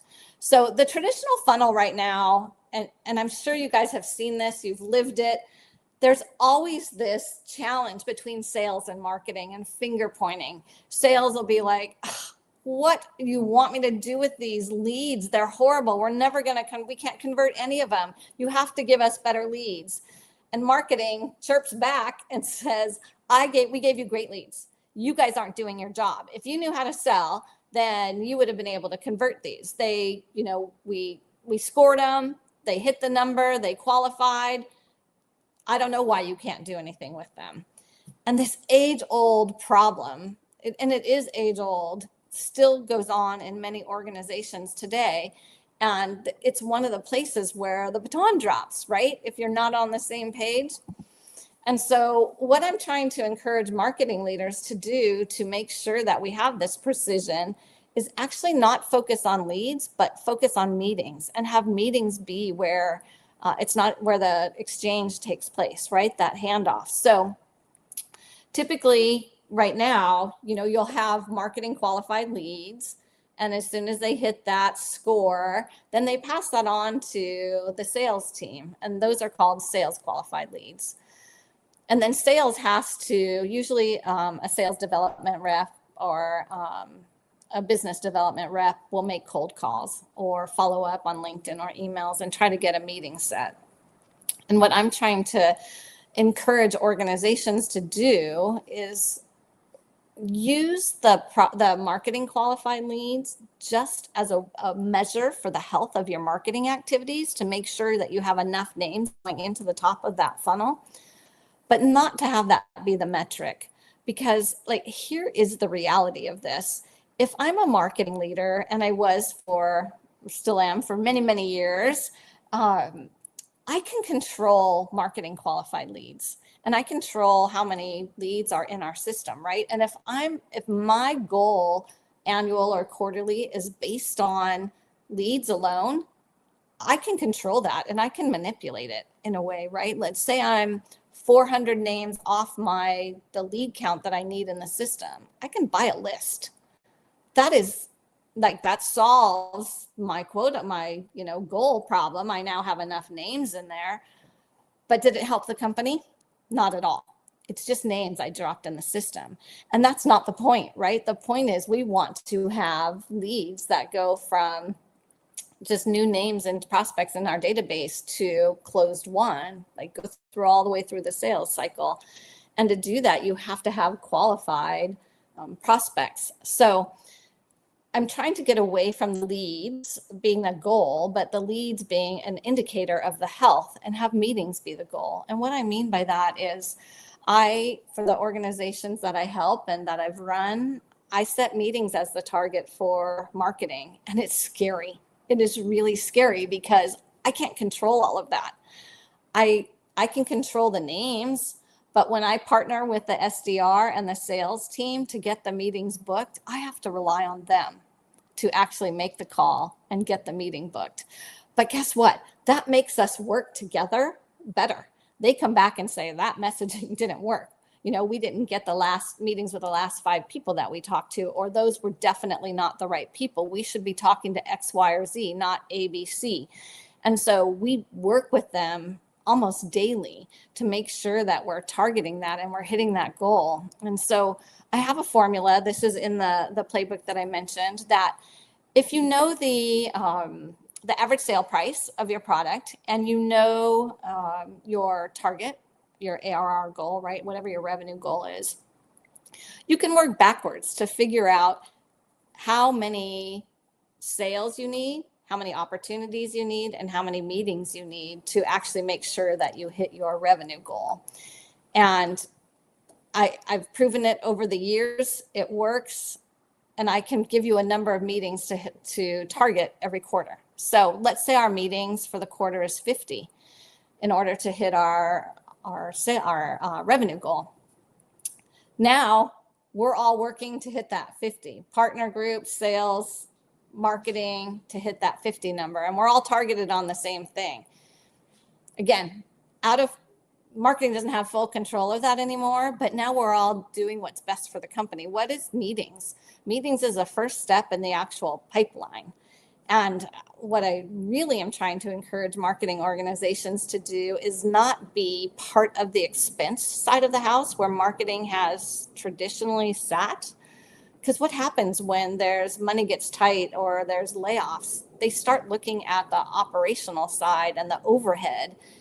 And we don't want marketing to be considered overhead.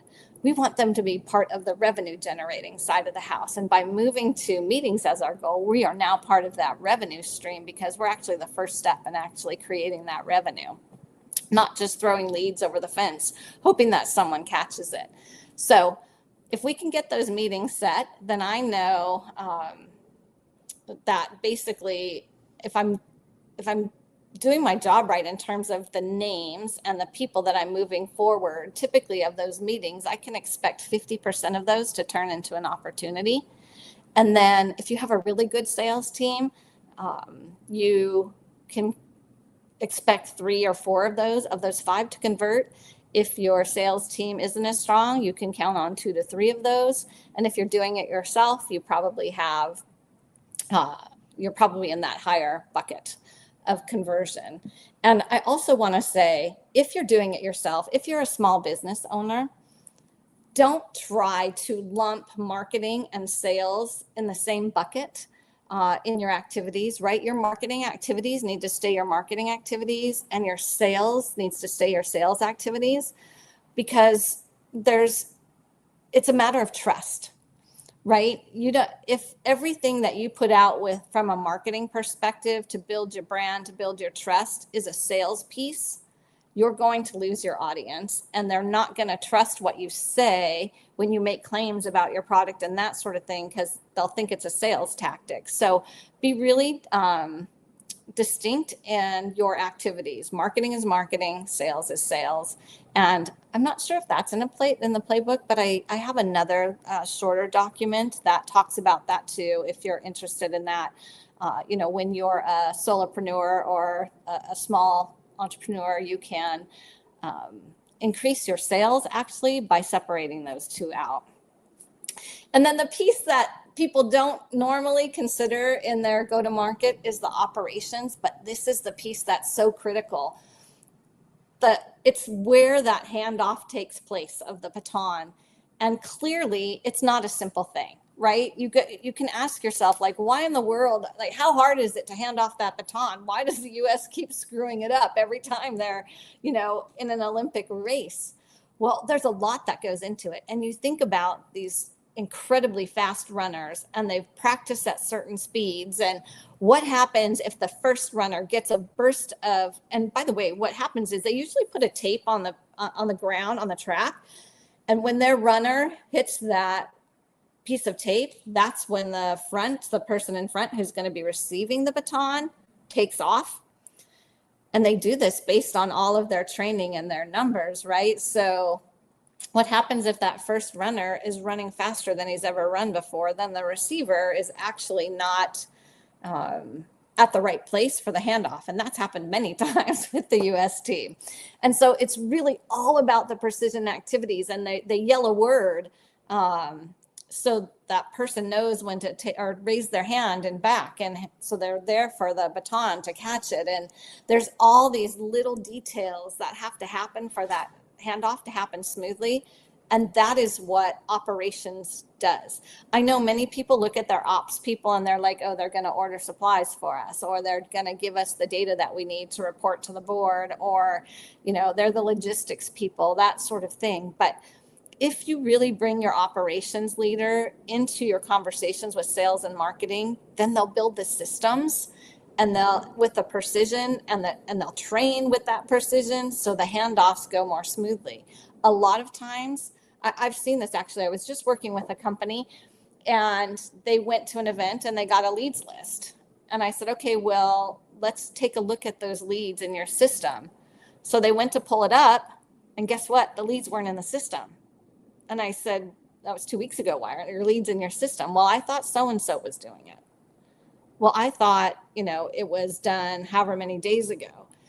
And having the ops person in place and the systems in place makes sure things like that don't happen. So guess what? They lost their opportunity to have a conversation with those people that were at that event. You can't reach out to them you can, but you're going to have to wait or make it a different topic. But you can't say, hey, it was great to see you, yesterday or the day before or this week or last week at the event. You want to keep that communication going on regular cadences. And when you drop a list, you can't really do that. So it's really all about the visibility and accountability, and even the scalability, right? As you start to grow, that operations adds to the go-to-market perspective.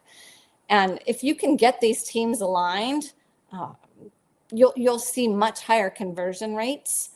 And Marketo was saying 67%, which is pretty significant, right? And that's just from alignment. So if you can get your teams focused on the same thing, driving towards the same goal, moving in the same direction, it's a win. No more finger pointing. And believe me, as I've led marketing organizations over the years, I've had plenty of fingers pointed at me by sales leader and vice versa. I speak from experience, like I lived it when I say these things. So, but I've, in the last few organizations, actually built it out this way with all three of us focused on meetings, and it's a game changer. So let's jump into leg 3, and then we can go into Q&A or the fireside chat, ask questions. We can have a conversation, whatever you want. But this is really where the ops really breaks down all of the mechanics, right? So you can have a much smoother handoff. This is what we want to see, right? 2 hands in the right place, 2 people running at the same speed, and now all he has to do is grab the baton. And I talk to so many leaders of companies, of small companies, and I ask them all the time, like, how do you feel about process? And it's like process is a bad word. They want nothing to do with process. And I'm like, okay, but however, process makes sure that everything is done the same way every time so you can get an expected result. So I shy away from saying process now, and I talk more about workflows. People seem more open to that. But it really is about, where those handoffs take place. And I ask this question a lot too. What do you think happens to a lead after you get a list from an event? And I'll get this answer. Well, marketing will load it and then nurture it, and it'll go to sales. And, our SDR make a call, and then we'll either get a deal out of it or we'll put them back in nurture. At a very high level, that is all true. However, there's 20, 30, 40 steps in there. That's how many times things hand off, and they have no idea. And if the things fall apart at any one of these steps, you lose those leads. So this is just a very simple process. What I do, and I encourage everybody to do, is sit down with your teams and say, sorry, there's a fly flying around me. We have this list. So now let's sit down and say, okay, where does the list go from here? What's the next step that happens with that list? And who's responsible for that, right? So we go to an event and we get the list. The event manager is usually responsible for that list and cleans the list up, right? You have to take the competitors out. You have to take the partners out, people with just Gmail, all of those sorts of things. If you're looking for business addresses. But also, some of those leads are considered hot from those events. So those need to go, either the account sales leader will take it from the event, or it needs to be flagged for them right away. And then what needs to happen? Okay, now it's going to be, once the list is clean, then everybody agrees on it. It goes to the CRM. Okay, now we have to do some account matching to make sure it goes to the right salesperson, or it goes to the right SDR, that sort of thing. And then it's going to go, whether it goes the partner route or you're going to go the direct route. And you break down these details all the way. And guess what? There's a name with each one of these. Like, I just have titles up here: event manager, the growth optimizer, that we use that for operations, or the SDR or marketing. But I usually, in an organization, have the person's name, so they know exactly what. And then oftentimes I'll put bullet points under here, but I didn't want to make the slide too busy for you guys. Okay, so when you're adding it to a CRM, these are the 5 steps that need to happen.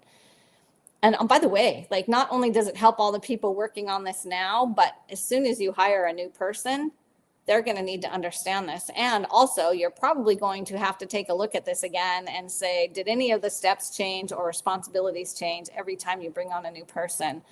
But if you follow this, now your ops person can build out your, if you're using Salesforce.com, whatever your CRM is, to follow this flow. And again, it'll set up alerts. You'll track all of your prospects, and you won't lose people through the cracks anymore.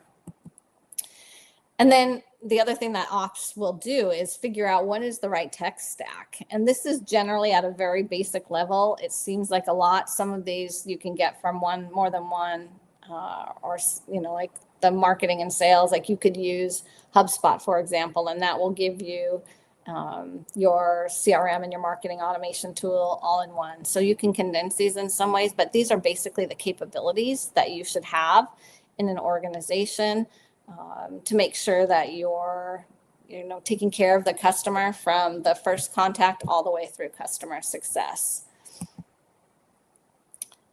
And this is a pretty impressive stat too, right? If you document your processes for scaling, you're 2.5 times more likely to succeed long-term. And that is because everybody knows their job, everybody knows what they're supposed to be doing and how to do it.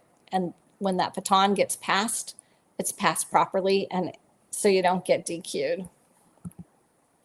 So I'm going to sum it up here and just say the whole goal is keep the eye on the prize. Italy ended up winning the 2024 Olympics. If you didn't see it, they came out, they were not expected to win, and they took it. And it was all about because they executed each one of those baton handoffs perfectly, in addition to having the talent, right, and the speed, and they just kept their eye on the prize. They had done exactly how they were trained, and they were victorious. They walked away with the gold. So, good for them. And I'll just give you this just last little quote. Don't be afraid to get a coach. Don't be afraid to ask for help. It's amazing that you started these companies. It's amazing that you have these small businesses, but you can't be an expert in everything. And so where you're not an expert, reach out, ask for help. I've seen so many times where,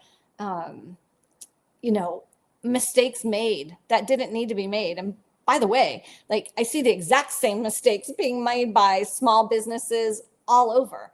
And if they had just had a coach in some way, or a consultant or somebody to say, been there, don't do that. I can tell you exactly how that's going to end up, or you should definitely do that. And the sooner the better, you'll make much more progress, and your business curve will be more like a hockey stick, right? Straight up. So don't be afraid to ask for help and get the coaching that you need. It will help your business grow significantly.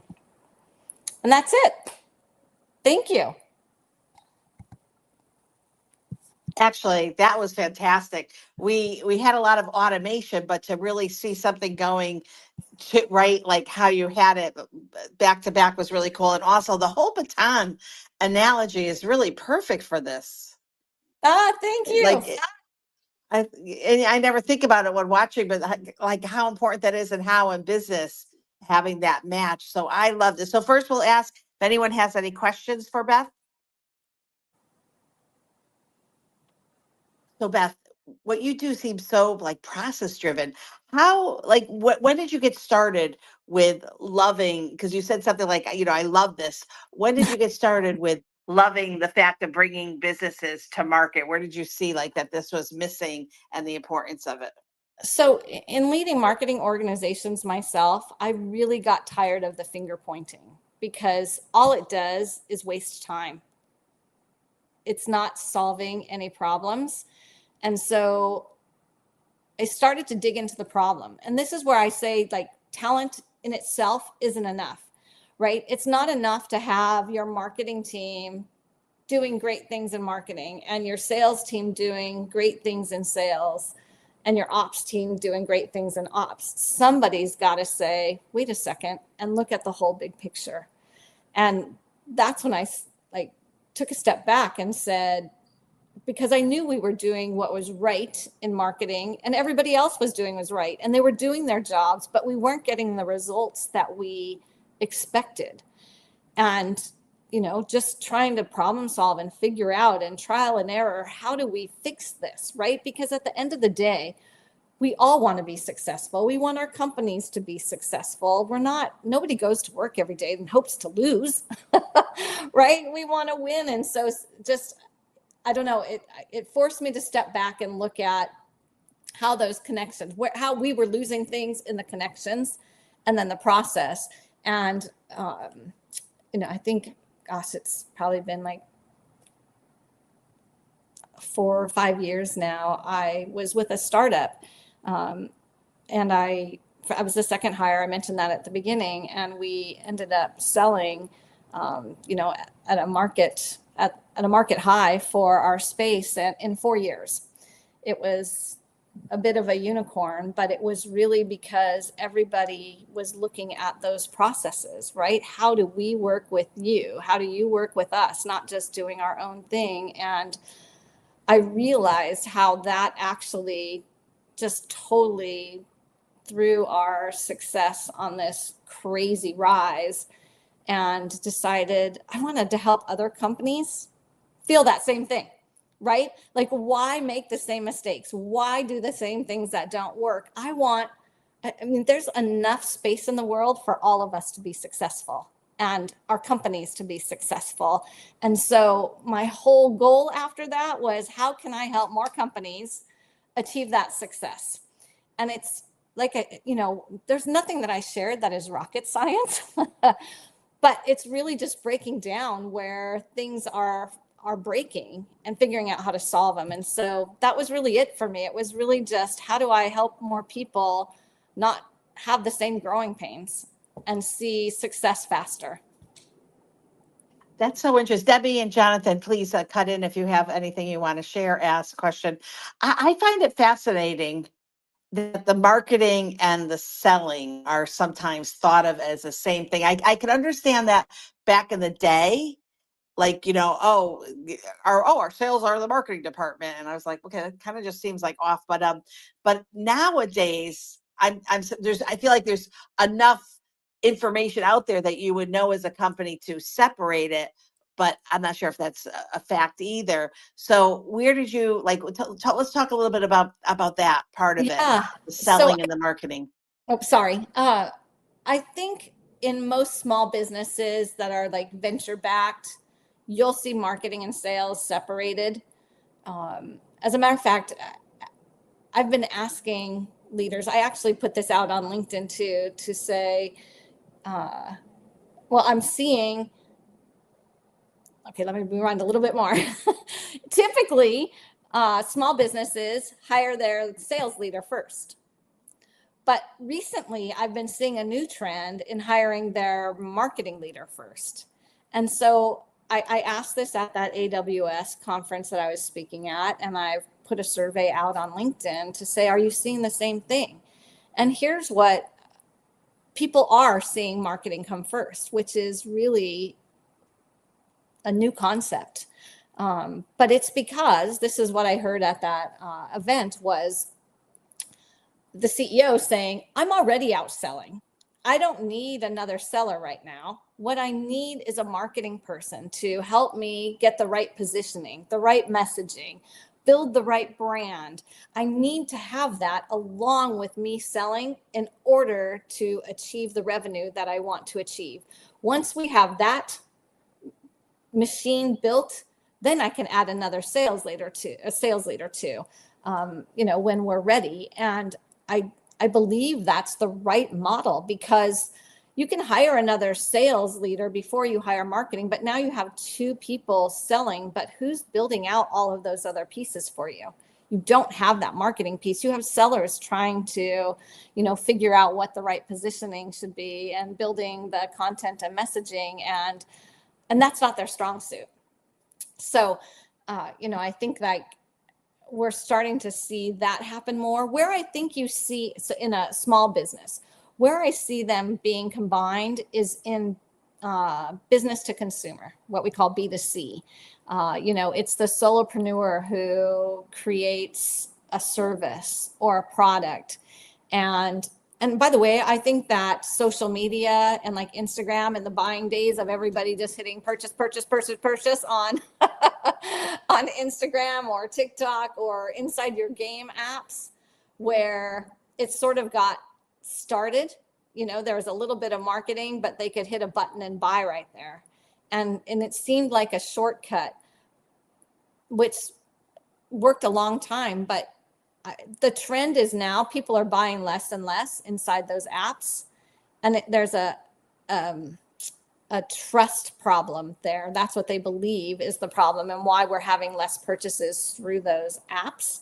And I think it's because we are trying to create think about what marketing does, right? When you create your brand, you're trying to be a thought leader and a trustworthy brand, and you're trying to establish credibility. And if everything that you say is buy now, people will start to question, is that actually true? Or are they just saying that to make me buy? So it doesn't have to be a 10-step process, but you should have a 2-step process where you're marketing and getting your brand out there and making people familiar, aware, put case studies out there, all of those sorts of things, and have specific call to actions where somebody purchases, but try to keep them separate so that you can build your brand credibility. I didn't know that was going down. Did you, Jonathan, know that kind of, see, you probably mentioned it in a room and I wasn't there. I mean, I will be honest with you guys. I only bought one thing, that little soundboard that I got. I bought that from a TikTok shop only because, but the link was sent to me. I didn't see anyone. And part of the reason why I haven't ventured into I'm going to, review this and sell it, or I'm going to do that, is that I didn't want to have that buy now, right? That was something, but is that, so I always thought, well, Adrian, you're not buying now there because you have Amazon, you could find it. So have I saw something? Have I seen something? I'm like, oh, that's cool, but I don't know who this, factory is. Let me go see if it's on Amazon. Oh, it's on Amazon. Oh, I will just buy it because now I feel like it's under the value of the Amazon model. So I could return it. I could do all of that. So other people think the same way. Is that why? Go ahead, Jonathan. Well, I think there's definitely that trust gap. There's who's selling this to me? Do I know them? Do I trust them? Can I believe that this thingamajig is going to be worth what I'm paying for it? And I don't know from this person. And then this person may disappear. And I think that lack of trust with some of those people has expanded into, I don't trust anybody online because I don't know. They could take advantage of me. Yep. Adrian, we can't hear you. You're on mute. I'm muted on my phone. And by the way, before we end this, I want Jonathan to share his and encourage Jonathan. Will have to put your in the comment section to put your LinkedIn, because Jonathan did a whole thing with Taylor Swift that was so interesting, and I feel like that had such a business, but it was entertaining too. Actually, Jonathan, I want to read it. I think Taylor Swift is one of the most genius marketers on the planet. What she has been able to build, the way that her fan base loves her, there's nothing like it. It gives me chills thinking about what she's built from a marketing perspective. Amazing. Same here. It's amazing. And yeah, there's so much that she did that it's just crazy how we would ever repeat that. So I talk a lot about that. I mean, she just put her album out, and I'm going to rat out my son for a second, but there's I don't know, there's several different variations. I think he bought all the variations. And right? That's genius marketing. How do I get somebody not to just buy one, but buy 10, or I don't know how many he bought, but let's just call it 10 of the very same thing, same songs. That's genius. Yep. I don't know what that means. So there's a whole bunch of vinyl variations. So she had different titles and covers, and people bought multiples. In the old days, you bought a record, right? Right. But what Jonathan is saying is she made 10 different covers to the albums, and each record is a color. It's not black, it's pink or orange or whatever. So it's the same. So limited editions? They were limited editions, but they're the same songs. Yeah. So Same song. So the cover, which when people collect the covers, so she recognized, right, that people are not only about her music, but they also are collectors too. So they'll collect I love that. I love that. Does Yep. anyone else if anyone has any questions, please let us know on chatter. I'm enjoying this too much. So if you don't worry about it. um, but no, because I want to go back to the selling and marketing because where did that disconnect come from? I think it was the easy button. I think people thought if I can combine them, I need half the people or half the time or half the resources or whatever. And it worked for a Oh, take while. advantage, you mean? You Yeah. mean like I'm going to have you as my salesperson, but really you're going to be doing the marketing because Yep. so yeah, okay, that is so wrong. So I see that when people apply for positions and they're applying for a marketing position, AKA, but it's really a sales position. Yeah. Well, that's so unfair. Yep.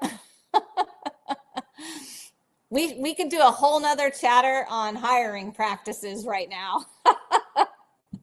Yeah, I love that. I love that. So I love the whole idea about go to market. So share with us so we all understand. First of all, what is the website? It's GTM, which is short for the abbreviation for go to market. Starters. I asked that. That's why she's saying that. I'm like, what's GTM stand for? Yeah. And then she's like, go to market. I'm like, wow. Rewind that question. I really didn't mean to ask it. I knew it, Beth. I was just teasing. I was checking you. Yeah, Make no sure you worries. knew it. Look, even from the name, like let's talk about that from a marketing perspective, right? So when we started the company, it was to target B2B companies. And typically they know what go to market is. But then there is this demand for small, like consumer companies, and they have no idea what GTM stands for. So that is not helping us in that space. But when we pick the name and stuff, we hadn't thought about that venue. So mistake on our part. Even as a marketer, we're still learning. So it does stand for go to market. We say GTM starters for short because nobody wants to say go starters. It's a lot of words. GTM starters. And you, so you are a marketing, you are a business consultant under that umbrella. Yeah, so basically we go into early stage companies or entrepreneurs. I've held master classes where we walk them through and help them build their company the right way, right? So in our launching phase, right, we'll help people build their ICP. We'll help them figure out their persona. We'll help them figure out their messaging, those sorts of things. In the build stage, we'll help them build their revenue stream. How are you going to get your campaigns developed, all of those sorts of things. And then the scale piece, right? Where, how do you take this and get past your 1 million mark? Past, somewhere in 5 to 10 million, it becomes a much different beast. So we really look at the, $1 to $10 million space. But really specialize in the $1 to $5 million space, like getting that first revenue. How do you do that? Turn your first few sales into a repeatable business. You're on mute again. See, really, really great. Really great information. I absolutely love it. So, do we have any other questions? So thank you, Beth. This is amazing. Debbie's going to take it from here to, I'm excited about the upcoming panel because I think this is something that's really needed. So stick Me around. too. It's really important. But just really quick, there's some comments in the chat, like love this, great tips. And we've gotten comments about what a great event. So it's been a great day, and thank you, Beth. So thank you for letting me be a part of it. Super excited. I wish you all great success and fast success. And, if I can help in any way, please, like I said, reach out. I'm happy to send you the tools. If you want to join a free master class, happy to have you join. I'm not trying to sell you anything, but just give you some resources where you can, make decisions about how you're actually going to do your handoffs.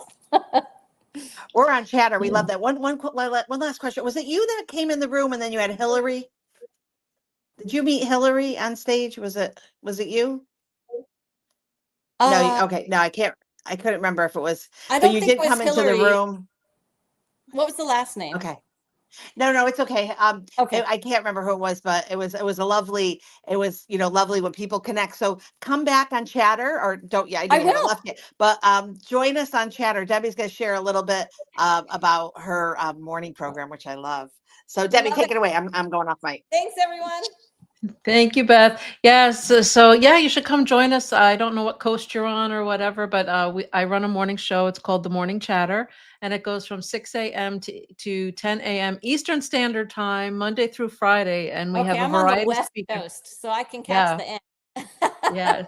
Yeah. So but it goes, those hours, and we have a variety of topics and speakers I'd and love stuff, kind of to. like this is going. So it's Thank amazing. you for the offer. I'm in.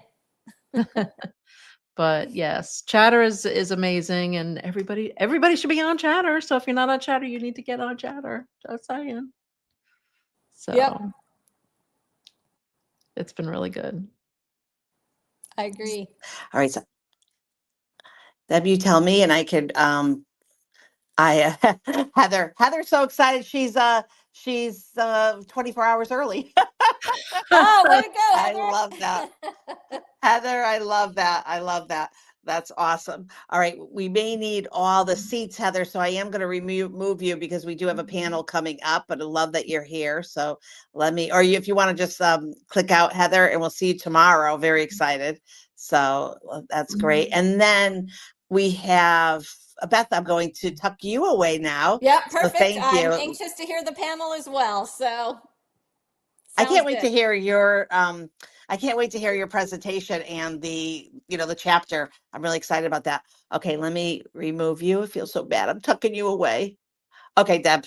And then you tell me, I'll add up Rosie so you can introduce everyone. Sure. Oh my goodness. I'm so excited for this.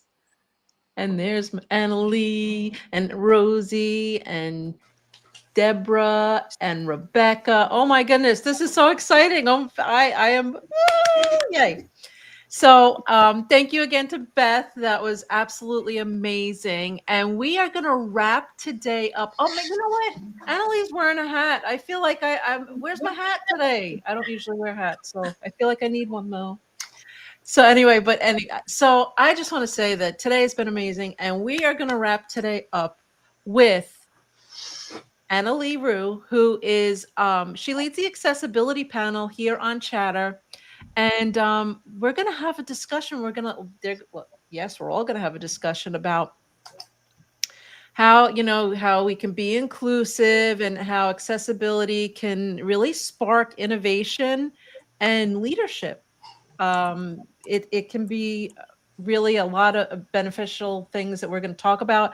And Annalie, I want to know, first and foremost, do you guys want questions at the end, or do you want them as we go along?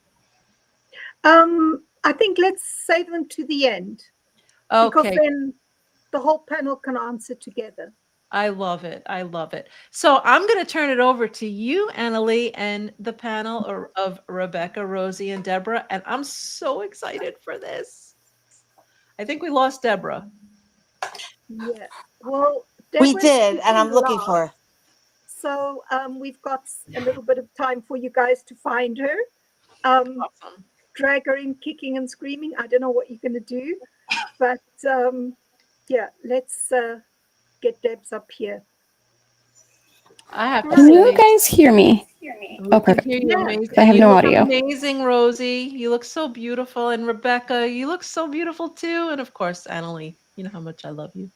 Okay, can we just check? I never saw Annalie, Debbie. What do you want to check? I've never seen your face. Oh, I don't think I've shown my face in the last 2 years. Rosie, can you hear us? Stunning. You're beautiful. Okay. All right. I can hear you through Chatter, just not through StreamYard. So as long as you guys can hear me, we're good. We can hear you fine. Awesome. So I'm Annalie Roux, and I'm a social audio enthusiast. Especially Chatter is my favorite place to hang out. And if you're not on Chatter yet, get on there. And I'm also a digital marketer, and I have many connections in the accessibility community. And it's such an honor for me to open this session on accessibility in business. And in the context of Swot and Rder, I want to frame accessibility not as a compliance box to tick, but as one of the greatest opportunities in modern business. And here's why. People don't care about the features and benefits of your products or your services if they don't feel seen and wanted and included. And accessibility is what bridges that gap. And it's the foundation for trust and for connection and especially for loyalty. AI has given people with disabilities so many ways to work around inaccessibilities, in technology, in businesses everywhere. We have smart glasses that read text aloud and translate and all sorts of things like that. And we've got apps that give users a digital voice and tools that turn text to speech and speech to text. And all of these things are very empowering. But they're also a reminder, because the real question is, why should anyone have to find workarounds, the barriers that businesses are putting in their way, when those businesses could just remove them from the start? And today we're going to see that when you build accessibility into your business model, you're not just being inclusive, you're also being strategic. And you open new markets and you strengthen your brand and you create experiences that bring customers back again and again. So accessibility isn't just the right thing to do, it's also good business. And today you're going to hear from 3 outstanding professionals that I've grown to know, like, and trust. And each of them is a leading star in their own fields, but especially also on Chatter Social. And they are really at the cutting edge, at that intersection of accessibility and innovation and impact. And so I would like to introduce you firstly to Rosie Arcuri. She's our first speaker. She's a life coach with over 15 years of experience supporting people with disabilities, and particularly those that are adapting to vision loss and major life transitions. And Rosie partners with individuals and their employers to create equitable and inclusive workspaces. And her talk is about inclusive hiring tips that lead to profitable business. And she's going to show us how accessibility in hiring isn't just a moral decision, it's actually a smart financial one too. So please welcome Rosie Arcuri. Thank you. Oh, Adrian, I have a PowerPoint. Do you want me to share my screen, or are you and/or Annalie going to do that? If you could share your screen, that would be fantastic. Okay, so let me try to do that. As I do it, to kind of kill a little time, I want to share a short story. When I was, oh, okay. Sorry, I've never done this for StreamYard. Okay, so when I was 16, I was told that, I was told that 70% of blind people were unemployed. And so... Take your time, Rosie. Yeah, it's telling me it's not supporting PowerPoint, so I don't think I can share it myself. Okay, let me see if I can find it. I think Annalie... I don't have to share it, the slides. I can just do it on myself. But if you do want to share them, then that's helpful. That could work. I apologize for that. I sent it to LinkedIn this morning. Can you share them, Adrian? Yeah, I'll grab it right now. When I was 16, I was told that 70% of blind people were unemployed. And obviously, I grew up with everybody else, right? I grew up with working parents who actually had their own business. And to be told that was crushing. And I vowed to myself two things: that one, I would not be a statistic. And two, that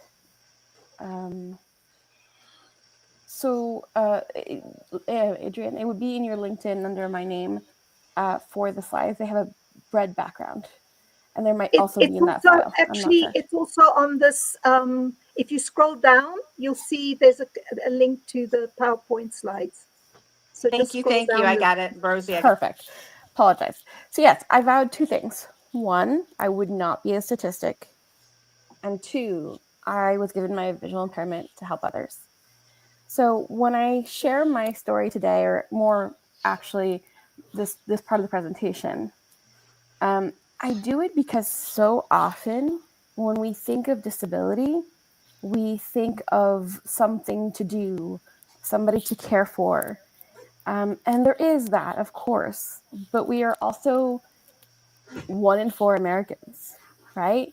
We're people like everybody else, which means we're also skilled and talented and have a lot of experience to share. All right, perfect. Great timing. Okay, so let's go to the next slide. And when we think of disability, we often think of a lot of myths. Things like accommodations are expensive. Things like people with disabilities can't do the job properly or fast enough, or whatever it is. And it's too complicated. Or we don't have any disabled candidates. I'm going to share throughout this presentation why none of those are true. Next slide, please. So why does inclusive hiring pay off? Well, access to an untapped talent pool. Again, 1 in 4 people, right? Disability is more than you think it is. Boosted innovation and problem solving. We know that when you have a diverse team, you're going to get more diversity and you're going to have more points of view, which leads to more innovation. That's what I meant to say. As people with disabilities, we constantly need to solve problems. If I can't do something visually, I need to find another way to do it, right? It's just part of most of us.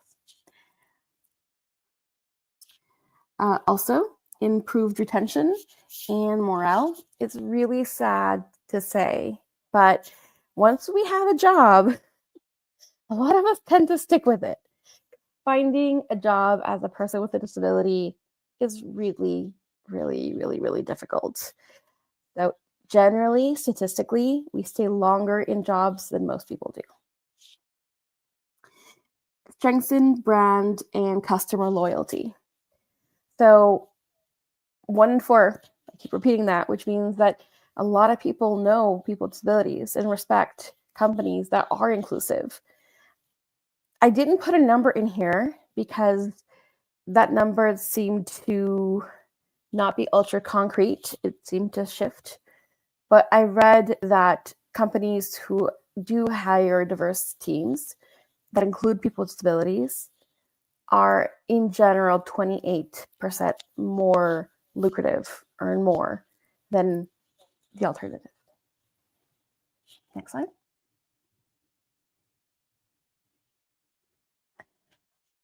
As entrepreneurs, solopreneurs, owners of small businesses, you are actually the perfect fit to really bridge the gap because of, well, multiple reasons.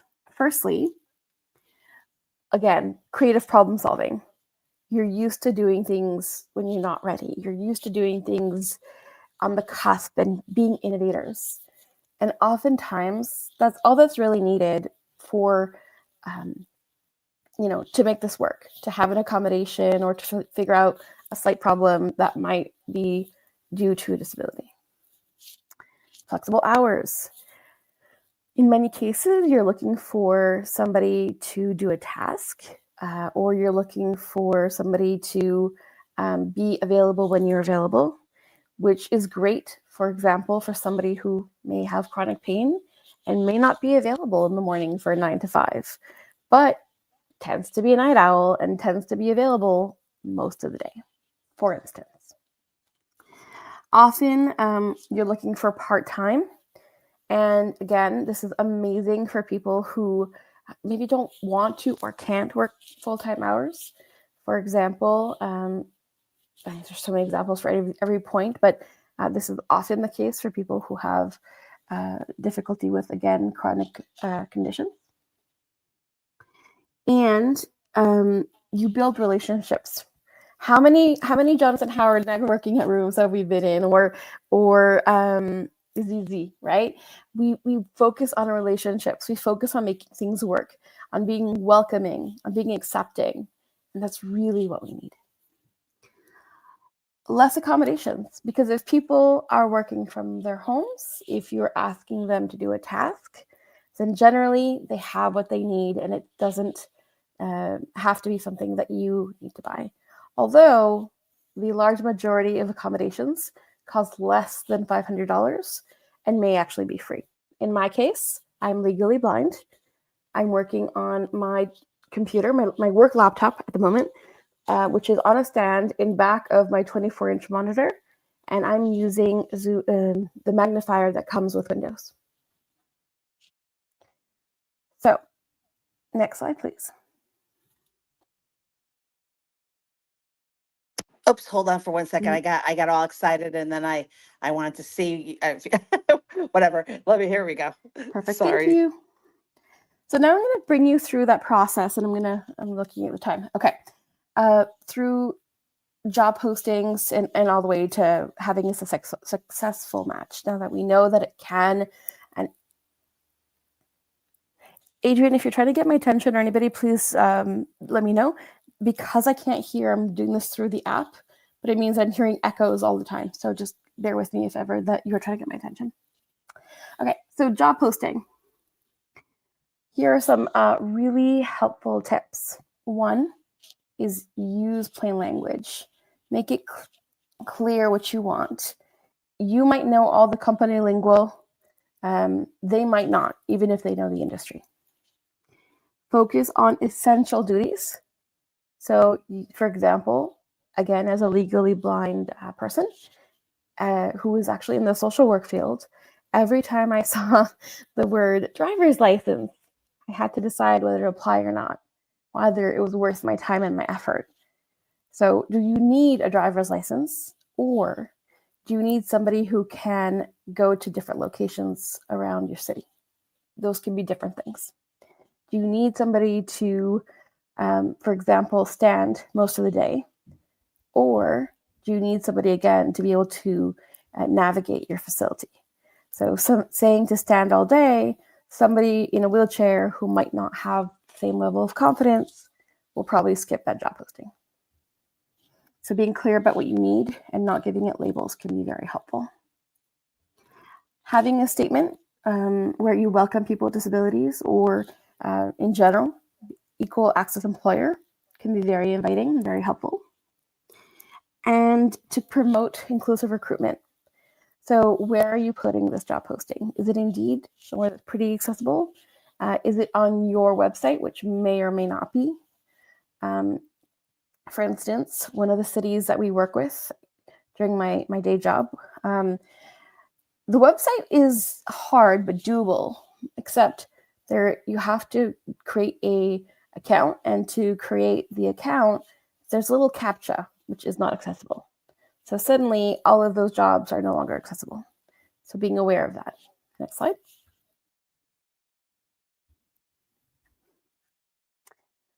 So now that you have your job posting, maybe you've sent it to a couple places or even maybe a few organizations. If you really want to be inclusive and want to try to hire somebody with a disability, let's talk about the interview process. So when you select candidates that you might want to interview, whether or not you think they have a disability, it would be great practice to actually ask, do you need any accommodations before you bring them into the interview? Also, to be upfront about what they can expect during the interview process. Because, for instance, if there's a written test, that person might need a laptop. Maybe, they don't know what kind of accommodations they need if they don't know what to expect.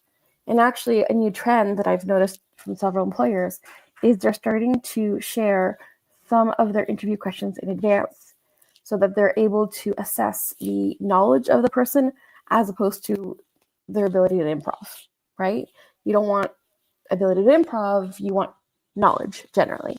And so that's also really great inclusive practice. So yeah, don't make assumptions around who does or doesn't need an adaptation. And in an ideal world, don't do timed events. So do you care whether or not the person, for example, gave you a sample social media post, or like in the quality of said post, or do you care whether they did it within an hour and 15 minutes? If you're paying per post, if you want quality, you probably care more about the quality of the post as opposed to how long it took them. So that is a great tip as well. Next slide. Actually, I forgot one thing. That's okay. You can stay here. Oh, yes. Actually, no, I didn't. When you make your decision, please focus on the content. Is the person skilled? Do they know what they're talking about? Versus how they're saying it. For instance, I can't make eye contact. Even if I'm looking straight, it looks like I'm looking left. So somebody who doesn't know that I can't see well might think I'm really shy or awkward or have autism or I'm not interested. There's so many assumptions that person might make when really I'm just blind. So focusing on the content and not the affect is really important. Here's a few examples. I already mentioned eye contact. So it could be a variety of reasons. Asking you to repeat a couple times could mean that the person has ADHD, chronic pain, chronic mental health. Again, not that they can't do the job, but there might be a slight delay in processing. Those people, by the way, are also often incredibly creative and also very much perfectionists. Nope, next slide, please. Sorry. So yes, please consider that when you're making your decision is what they're saying. The other thing I want to share, and if you take nothing away, I hope you take this away, is if the person discloses to you, first of all, they may not. There are so many people who are terrified of disclosing because they've had horrible experiences. I've had somebody who's literally been told that they were hired and then, oh, I'm sorry, we didn't know you're blind, goodbye. I've had somebody who went to an interview with a white cane and the interviewer literally said, if I knew you were blind, I wouldn't have called you in. So if the person is disclosing the disability, please know there is a good chance that is a very terrifying moment for them. So please keep in mind a few things. Respond with respect and try to be neutral if possible. Try not to share your assumptions, which often can be seen as compliments or meant as compliments, but don't always come across that way.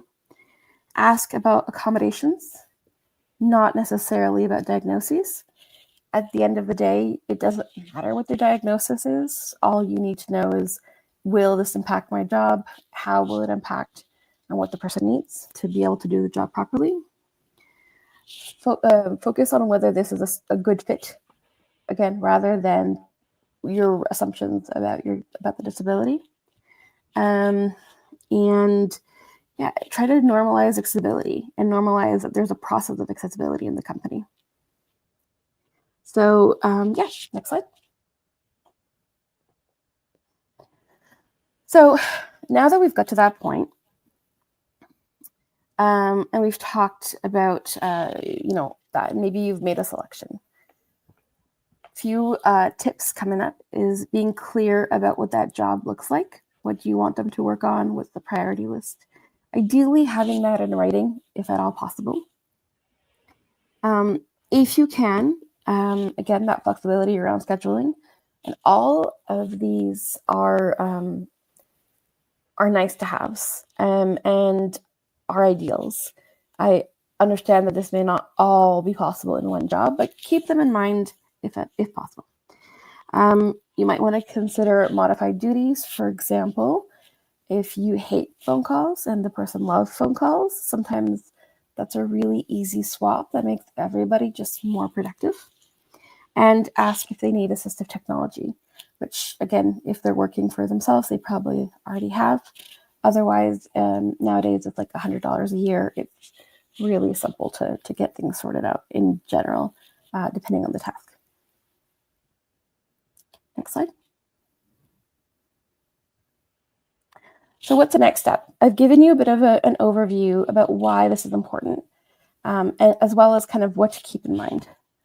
So review your hiring processes, or keep this in mind for the next time, just to see how they compare and if there's one area in which you might want to consider doing better or doing something different. Maybe you want to actually actively hire somebody with disability.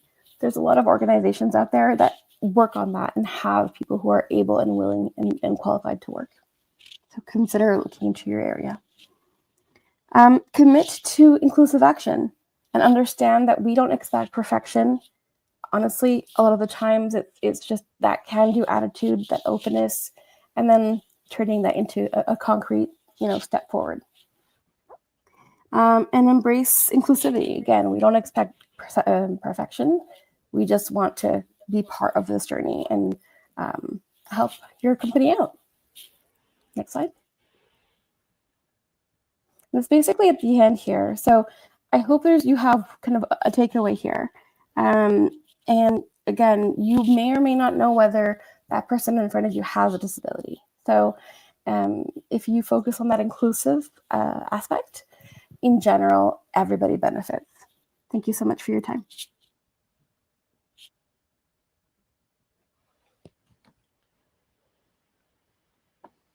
Thank you so much, Rosie. And I love that so many of the points that you mentioned, if we, again, incorporate it into our business anyway, it's better for everybody, not just people who have disabilities.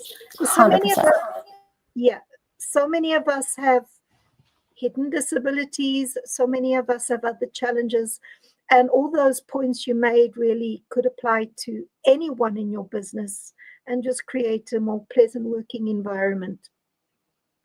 So the next person who's going to be speaking is Rebecca Aguirre.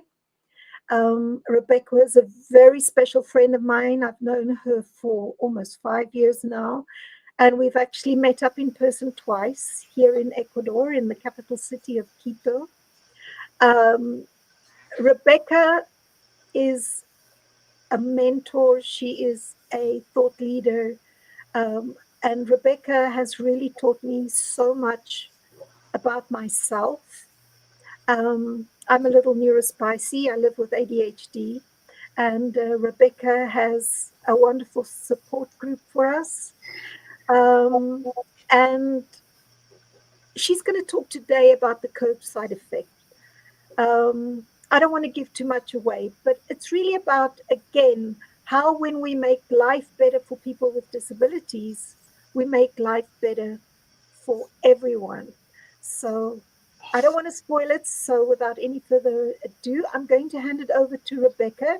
She's going to say a little bit about what we're going to be listening to, and then her presentation is going to be in the form of a discussion which is generated from her content by AI. And this is another good example of how we can use AI as a workaround when we have disabilities. Rebecca, can you tilt your camera a little bit down because you're hiding behind your name, darling? Okay.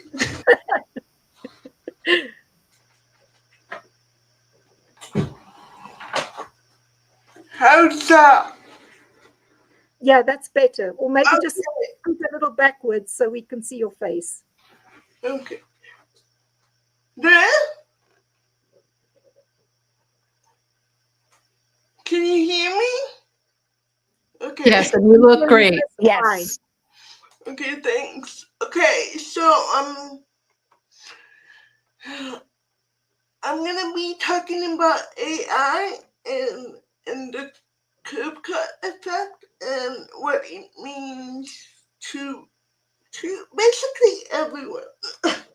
So according to Grandview Research, the global AI voice generator market is growing at a compound annual growth rate of 29.6% from 2024 to 2030. CAGR measures how a market compounds year over year. In finance, 5% means stability, 10% shows healthy market growth, and 29% signals a transformative expansion. What is fueling this surge is a remarkable shift on training AI voice models on dysorthic speech. Dysarthria refers to speech shaped by conditions as stroke, cerebral palsy, Parkinson's disease, traumatic brain injury, multiple sclerosis, or certain medications. Hold on. Hold on. Okay. So when AI learns from dysarthric and other atypical speech patterns, it begins to understand more human variation, different accents, or the voices of anybody who sounds unique. This is not only inclusion, it's innovation. This approach reframes accessibility as a 21 billion plus market opportunity. This is counting global data. Accessibility it seems like it's costing your business, but don't look at it that way. Let's rethink how we look at accessibility. Look at it as a return on your investment. Please enjoy the following presentation. It was made on a notebook. And thanks, Rebecca. Thank you so much for that. And while Adrian gets that going, I just want to say this is based on a white paper that Rebecca wrote. And when they talk about the source, it's not some enigmatic source.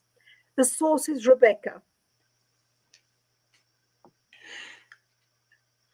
So please enjoy. And can we put the closed captioning on if it's available? Okay, thanks. Oh, Rebecca, that's smart, but I don't see if it is. Oh, yes, it is. Thank you for telling me that. Oh, I love it. And I Can everyone hear? I don't hear anything. Oh my gosh, it's me. I'm going to go back. I'm sorry. I have to go back. I Imagine wanna this go for a from the second. beginning. You're trying to use a voice assistant, one of those smart tools maybe on your phone or in your home. Pretty common these days. Right. But it just consistently misunderstands you.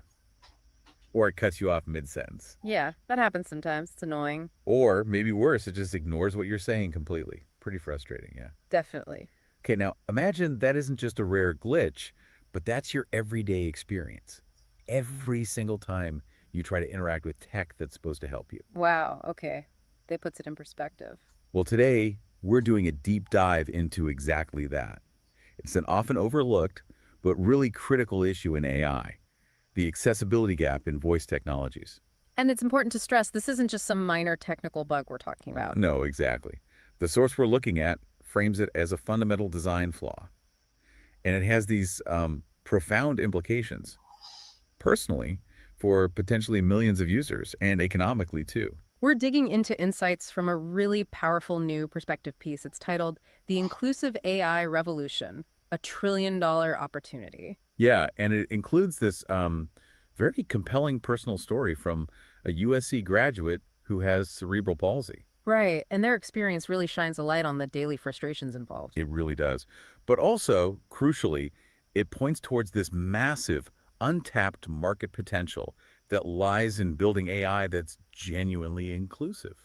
So our mission today is kind of twofold. Explore why current AI so often fails with diverse speech patterns. What impact that failure has on people and society. And why tackling this isn't just, the right thing to do, but actually represents this huge opportunity for innovation, a really big one. Okay, so let's unpack that initial challenge.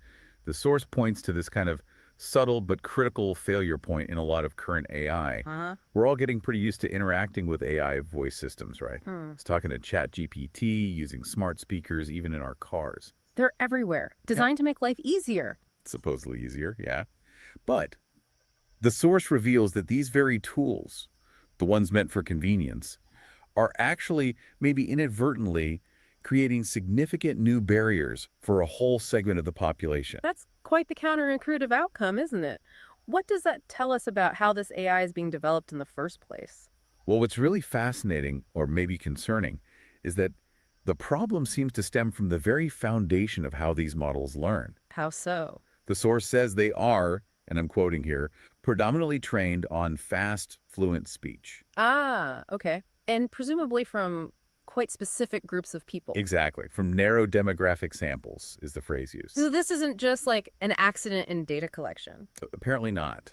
The source calls it a systemic design flaw. It's like, imagine building a microphone that's only tuned to pick up one very specific radio frequency. Right, you'd miss everything else broadcasting. Precisely.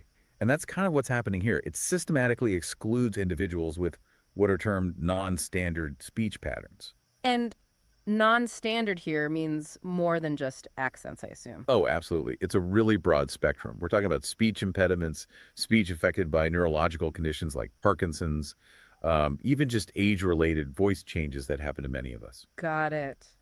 So a huge range of people are potentially affected. And the impact of this narrow training, it's very real in people's lives. The source highlights how these systems often, quote, misinterpret, cut off, or entirely miss communication from users with disabilities. Okay, so what does that actually look like day to day? Can you paint a picture of those significant barriers it mentions? Well, this is where those personal stories become so crucial, I think. Right. It makes it less abstract. Definitely. If we connect it back to the bigger picture, it means these technologies are fundamentally failing entire communities. Yeah. The USC graduate with cerebral palsy, their account is really powerful. They share these deeply personal, incredibly frustrating experiences. Like what specifically? Detailing how these systems just consistently fail to accommodate non-standard speech patterns. They describe things like being cut off mid-command. Yeah, the system just decides you're done talking. Or misinterpreting my cadence, so the rhythm of their speech throws the AI off completely. Or even just getting the output wrong. Exactly. Output wasn't what I said to the AI. Think about what that means practically. Well, it's not just a minor annoyance then. It could mean struggling to, say, order groceries online using your voice. Or being unable to control smart home devices, lights, thermostat, locks. Or potentially more seriously, facing obstacles in accessing vital information or even communication in an emergency. These are fundamental breakdowns in technology that's supposed to empower people, not hinder them. So, considering these really frustrating, sometimes critical daily experiences, what's the broader conclusion the source is drawing about AI design choices? It sounds like it goes deeper than just needing a few bug fixes. It really does. It's framed as a stark reminder that, quote, design choices exclude entire communities. Whether that exclusion is intentional or not, the effect is the same. Precisely. And the core issue highlighted is this sort of prevalent mindset where we often force users to adapt to technology. Rather than building technology that adapts to users. Yeah. I see that pattern. Think about it, right? We're essentially asking someone, maybe someone with a speech disability, to learn a whole new way of speaking, to contort their natural patterns, just to operate a basic tool. Instead of making the tool smarter, making it listen better. Exactly. It creates this deeply inequitable digital experience. And maybe more importantly, it severely limits the potential for AI to actually serve all of humanity, not just a select group. But the source doesn't just leave it there as a problem, it flips it, right? It does. This isn't just about identifying a failure, it highlights an incredible economic upside to actually solving this. Yeah, the $1 trillion market opportunity framing. That's a huge number. It is a staggering figure. And the source argues it's not just hyperbole. So what exactly makes this market potential so vast? Why is solving this accessibility gap seen as such a massive business opportunity? Well, this really gets to the core of the argument, doesn't it? How is that $1 trillion market justified? The logic is by building inclusive voice technologies that accommodate diverse speech patterns, companies aren't just doing, what some might see as the right thing ethically. It's more than that. Much more. They're strategically serving previously excluded communities, and that means tapping into an enormous, currently underserved market. Okay, so it moves beyond just meeting accessibility guidelines, beyond compliance. Absolutely. It becomes a clear business imperative. Think about the demographics involved. You've got millions of individuals with various forms of speech impairments worldwide. Right. You have a rapidly aging global population, and aging often brings changes in speech patterns. That's a huge cohort. And then you have non-native speakers who often struggle with current AI understanding their accents. Okay, so multiple large groups. Exactly. Each of these groups represents potential customers, potential users, who are largely being overlooked right now. They're waiting for solutions that actually work for them. So by addressing their needs, companies aren't just expanding their reach. They're opening up entirely new revenue streams and potentially fostering incredible customer loyalty because they're solving a real unmet need. Okay, that makes sense from a market perspective. But if it's such a clear business imperative and the opportunity is potentially that large, why haven't more companies already fully jumped on this? What's holding things back? That's a really critical question. Why has this $1 trillion opportunity remained largely untapped so far? Yeah. Part of it is probably historical momentum. Initial AI models, especially in voice, prioritize speed and efficiency for the easiest data, that fast, fluent speech from narrow demographics we mentioned. Sort of the path of least resistance, technically speaking. Kind of, yeah. And there's perhaps also been a perception, maybe an outdated one, that addressing accessibility is a niche concern, or it's an add-on feature you bolt on later, rather than a core design principle. Right, something you do for compliance maybe, Yeah. but not central to the main product. But the source really argues that this mindset is precisely what needs to shift. This isn't about charity, it's not just ticking a box for ethical guidelines. It's about smart business. Exactly. Smart business that promotes scalability and, crucially, offers a decisive competitive advantage for the next wave of AI companies. How so? The competitive advantage part. Well, just imagine being the company whose AI actually can understand everyone reliably, regardless of their speech pattern. Okay, yeah, that would be significantly better. It's not just a minor product differentiator at that point. It's potentially a game changer. It could redefine market leadership entirely. The first companies to truly crack this stand to gain enormously.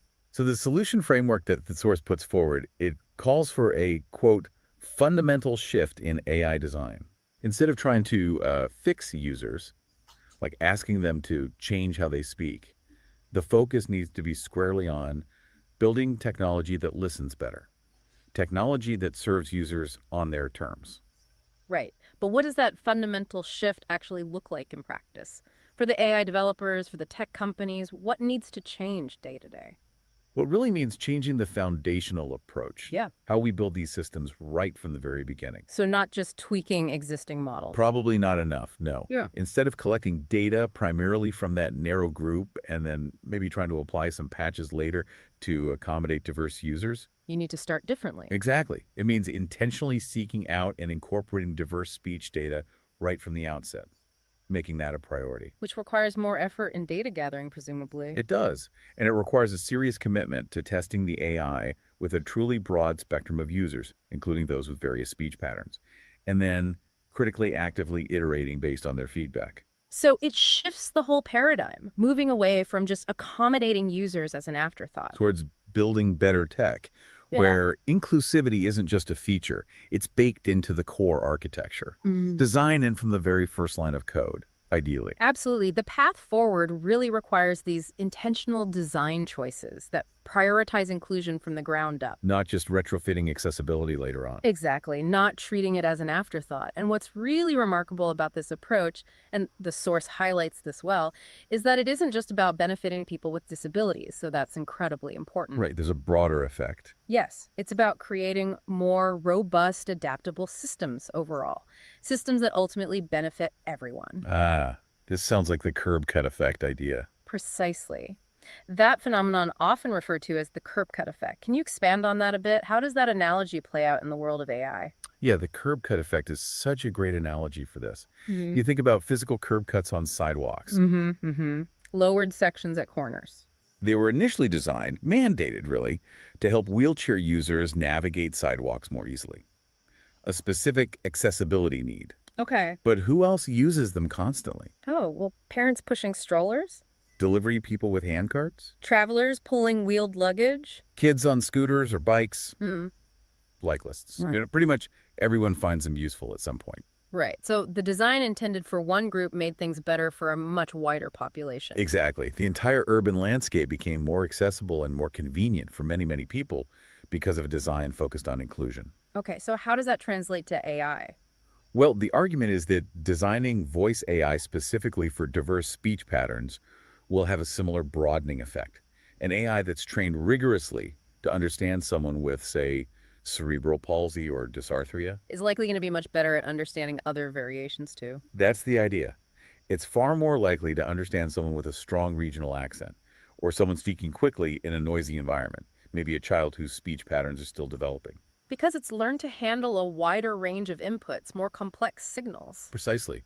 It makes the technology inherently more versatile, more responsive, just fundamentally smarter and more capable across the board. So inclusivity isn't just additive, it actually improves the core functionality for everyone. That's the compelling argument here. Yeah. It leads to better tech, period. Wow. Okay, that's a really powerful way to frame it. What an incredible deep dive this has been into the AI accessibility gap. We've seen how current AI voice tech, often because of its narrow design choices and limited training data. And unfortunately excludes many people. Yeah, causing significant frustration, creating real barriers in daily life, as we heard. But crucially, we've also uncovered how this very problem, this gap, presents what the source calls a $1 trillion opportunity. A massive opportunity for businesses willing to actually prioritize inclusive design from the start. It's a powerful reminder, isn't it, that shifting the design philosophy away from fixing users Towards building technology that listens better, Yeah. technology that adapts. It doesn't just address a critical social need, which is vital in itself. Right. It also creates more robust, more adaptable, and ultimately more valuable systems for absolutely everyone.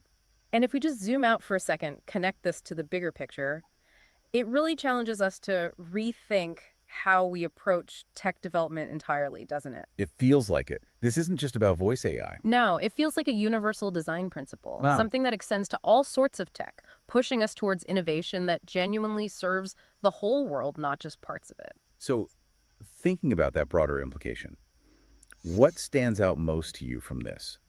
How might a future where AI truly listens better really reshape our daily interactions with technology? That's a great question to ponder.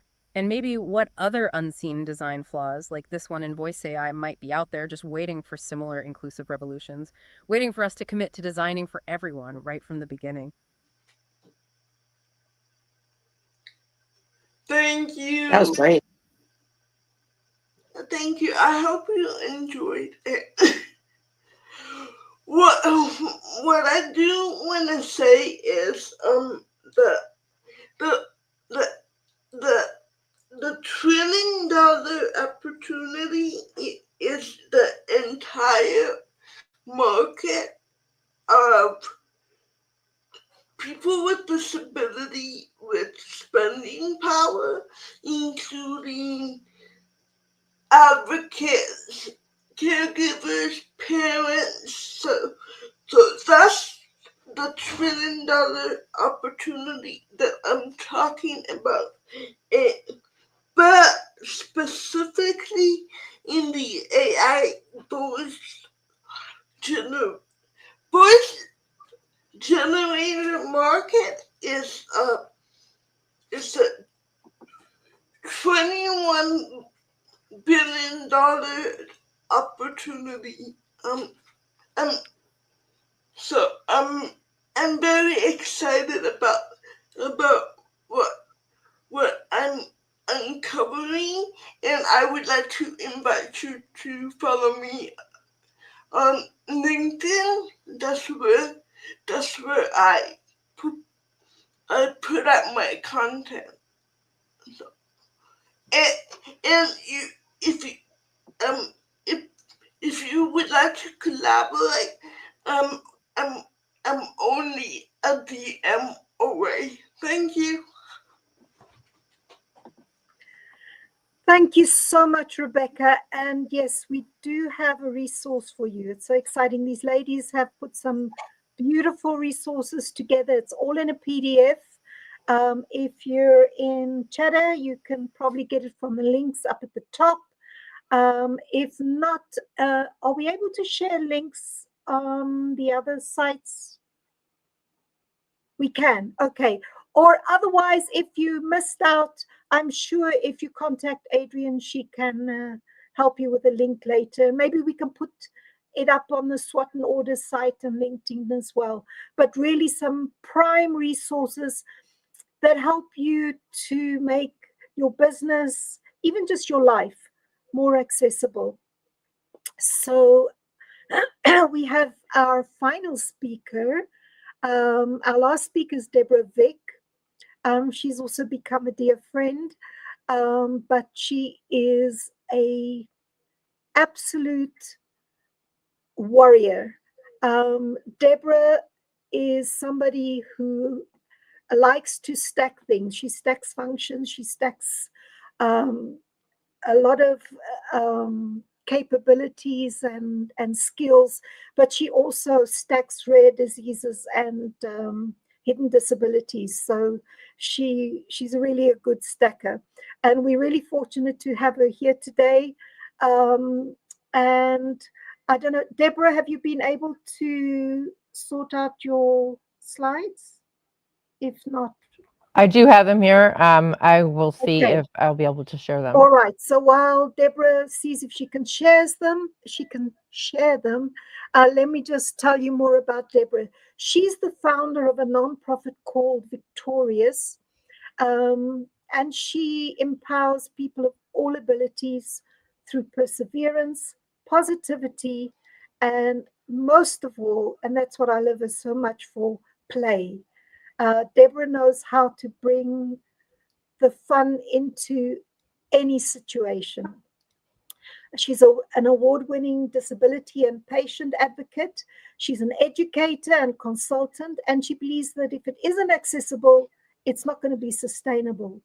And through her work with organizations like the Magical Bridge Foundation, she's helping build communities that truly welcome everyone. So please join me in welcoming the wonderful Not Debbie. showing up for some reason. Let me, if I can, am I able to share just a portion of my screen? You should be able to go into that little thing with the share button and share like either a PDF or your window or your entire computer. Yeah, I'm trying to just share a window, not the whole screen, because it's not my power, like my keynote isn't showing up there for some reason, even though I can see it on my computer.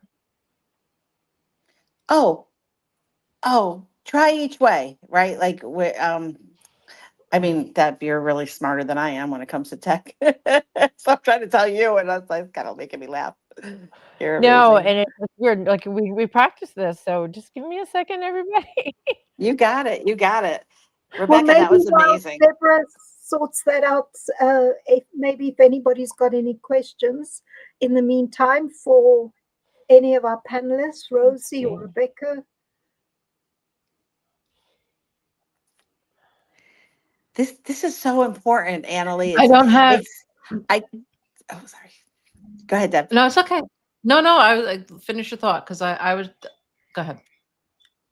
I know. I was just gonna say, this is just such an important conversation. I am so appreciative of Rosie bringing it up and Rebecca bringing it up, and I don't think we could talk about it enough. So I look forward to Deborah's. Take it away, Debbie. I go by Deborah. I was going to say. Oh, sorry, Debbie. Yeah, that's okay. So I was going to say, and I actually spell my name the same way too, Deborah. So I was going to say that you guys have really impressed me, and I loved your presentation so far, and I can't wait for Deborah to present. But I love that I'm learning something that I didn't know before, and I was not aware of, and I shouldn't say I wasn't aware of it. It's not something I really paid attention to. It wasn't on my radar. So I so appreciate how you guys really advocate and really just bring the message out to the world of what it is, and how we can all help each other. So I just want to thank you for that. So it's not taking it. It's saying that I have to export it as a PDF first. It's not taking it as a PowerPoint. All right. Sorry. Well, while you're sorting that out, Deborah, just something I want to remind us all about. Any of us is just a car accident, a stroke, an unfortunate incident away from having a disability. And even then, if we are lucky and we live to a ripe old age brings disability. It brings a lack of mobility, speech changes. So many things happen when we get really old. So disability is a club that most of us is going to join later, if not sooner. And being aware, being mindful, and being an advocate is not just serving those people who have disabilities right now. We might be serving our future self or our child or loved one's future self. So it's wonderful to see how people are becoming more aware. And I think through summits like this, and thank you for inviting us. Thank you for having that foresight to invite us, Adrian. I think we're going to make the world a better place, not just for people with disabilities, but for everybody. So let's create those curb cuts in our business that it's going to make it easier and more pleasurable. So I have this beautiful PowerPoint. First off, Annalie, thank you for sharing that. And yes, I believe we will all at some point face some sort of type of disability or a limitation in our lives. And if not, if we're lucky to reach our senior years, we are likely to find some sort of a challenge for needing an accommodation for. And I didn't mean to cut you off on that. I did want to say I had this beautiful PowerPoint that I'm not able to upload because it's saying it's too big of a file. So I don't want to hold everything up. I don't know if we should just share it later because I'm not sure what to actually do here. We can share it to the resources if you want, Deborah. We've Okay. included Rosie's slides. So Okay. I'm happy to redo the PDF and include your slides if you like. Okay. I will say my script, and this is a collaborative effort of including people together in creating accommodations. My script did have built into it my explanation of what is on each slide. I will continue to read what the slide portrayed to just help facilitate what each section is about. I love that, Deborah. Sorry, can I interrupt? Yes. Because what Deborah's going to do is something that's so important if you guys are ever giving a PowerPoint presentation, because you don't know who is in your audience. You might have somebody with a visual impairment. And if you're just putting the slides up and you're not explaining what's on those slides, those people are missing out. But also, how often are people multitasking, or they've got to step away for a minute? They can only listen. They can't see what's on the slides. So this is a very good opportunity to hear how Deborah describes what's going on, because now all of us are disabled. None of us can see the slide deck. And on that note too, I like to keep my slides with limited words because especially with people ADHD can get lost in trying to read and hear at the same time. But slides are really great to reinforce people that are both auditory and visual learners, as I am myself. So to begin with, you would have seen the slide one showing on a teal background with a little geometric shapes on it with the title, "If it's not accessible, it's not sustainable." And that's basically the theme of today's presentation, the theme of accessibility as sustainability. So let's take a moment. When you hear the word sustainability, what comes to mind? For me, the ideas of solar panels on rooftops or rows of recycling bins, or even a gleaming certificate in a framed lobby, which all are important. But let me ask you one more question. How many of you thought of accessibility as part of the concept of sustainability? Here's the truth I want you to carry with you today. If it's not accessible, it's not truly sustainable. Think back to the last time you pushed a stroller up a steep curb, or carried groceries through a heavy door, or even helped a parent going down a hallway with nowhere to sit. That one curb, that one door, that one even parking spot decided whether you can move forward or whether you would be blocked. For people with disabilities, these barriers aren't occasional. They are daily. They don't just slow us down. They decide whether we can show up and, more importantly, whether we belong. And that's what today's talk is about. How universal design isn't about just a disability. It's about all of us. This will lead us into slide 2, which is titled Universal Design, the Missing Link to Sustainability. And it has a quote on it. It's titled, "Sustainability isn't just about the planet. It's about the people." And this is overlaid on an image of a ramp leading into the front of a building. So let's look at the deeper question. What future are we building? And more importantly, who is it for? If a building saves energy, but it bars entry, or if a job is labeled future of work, but it's only for those without caregiving or medical realities, or if a park is beautiful, but it's only for the nimble, then the future we are building, it's narrow and it's fragile. Accessibility is not a line item to tackle in at the end.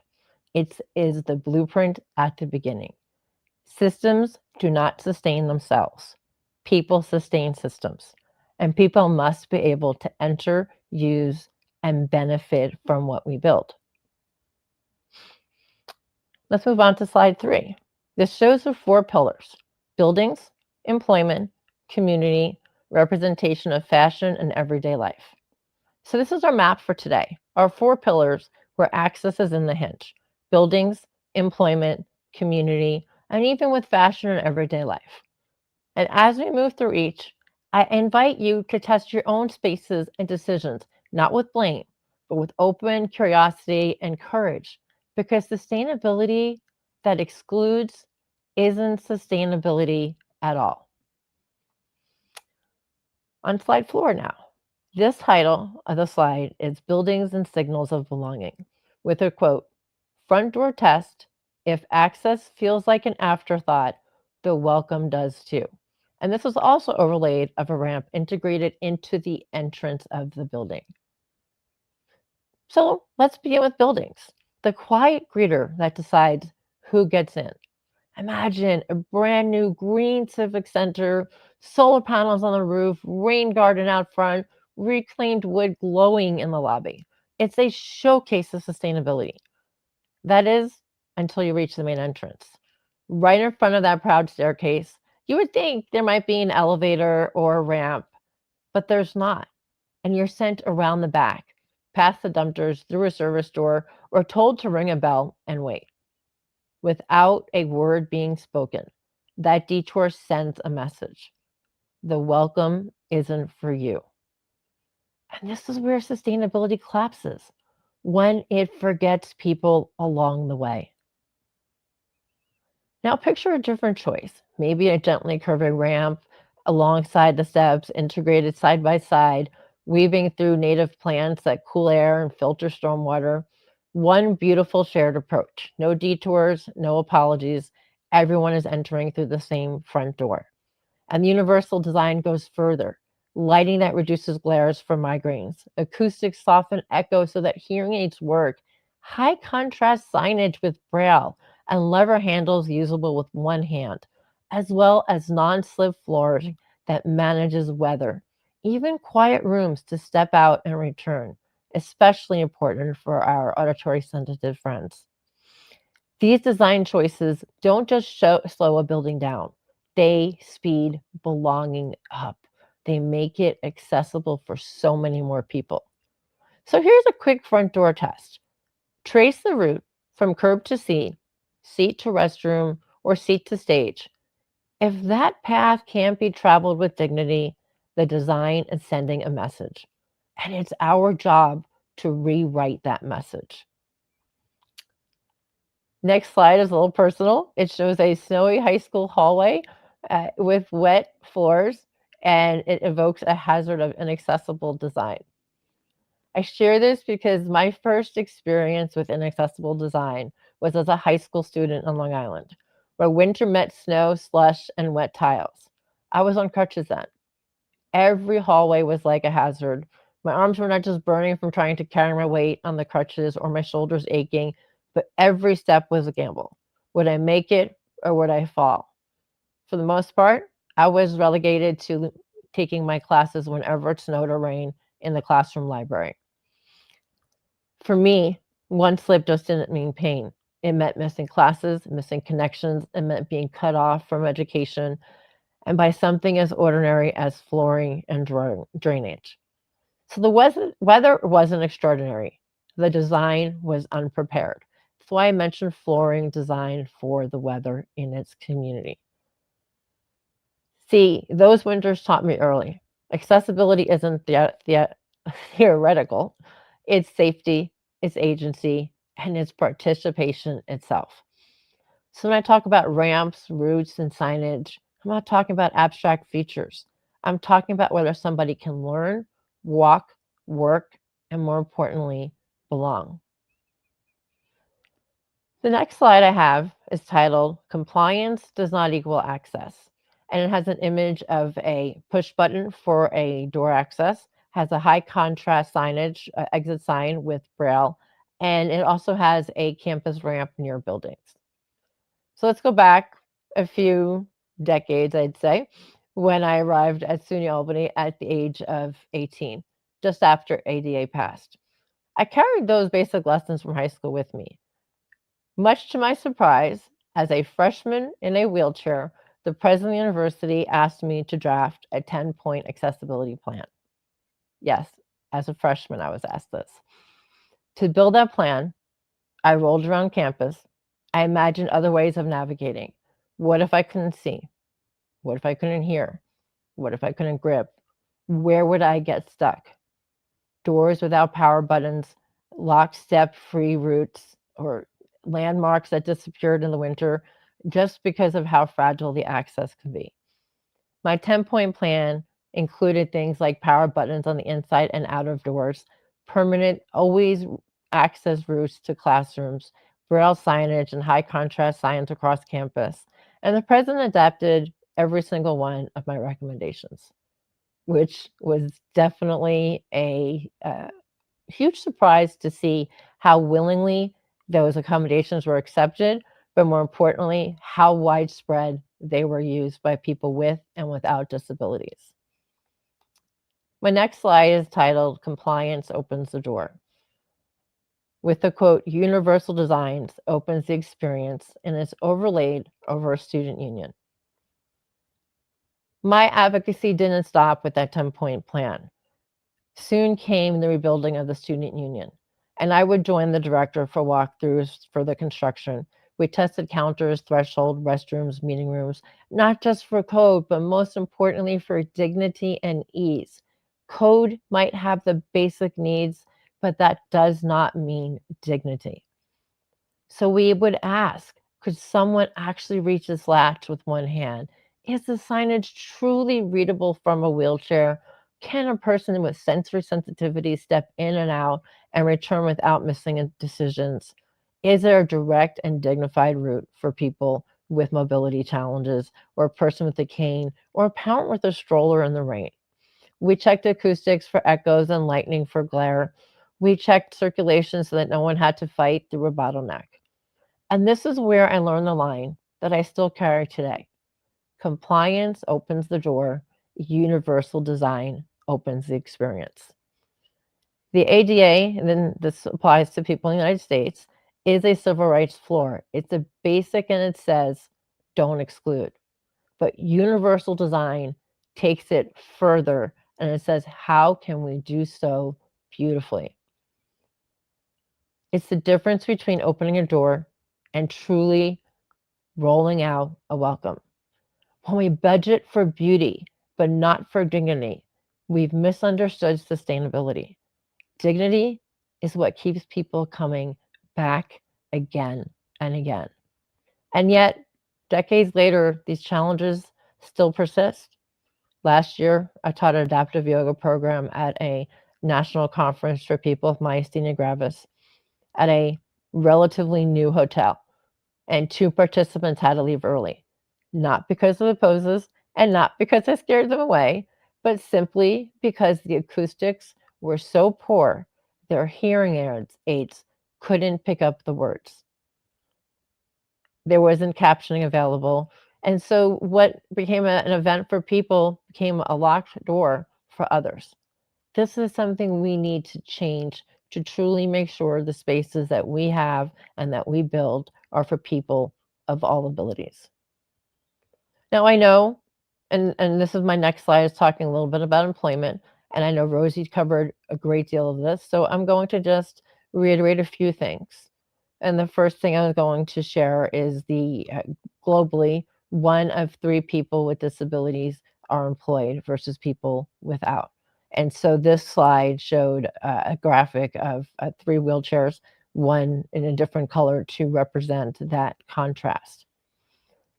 So let's turn for a moment to employment. The engine that sustains families and futures.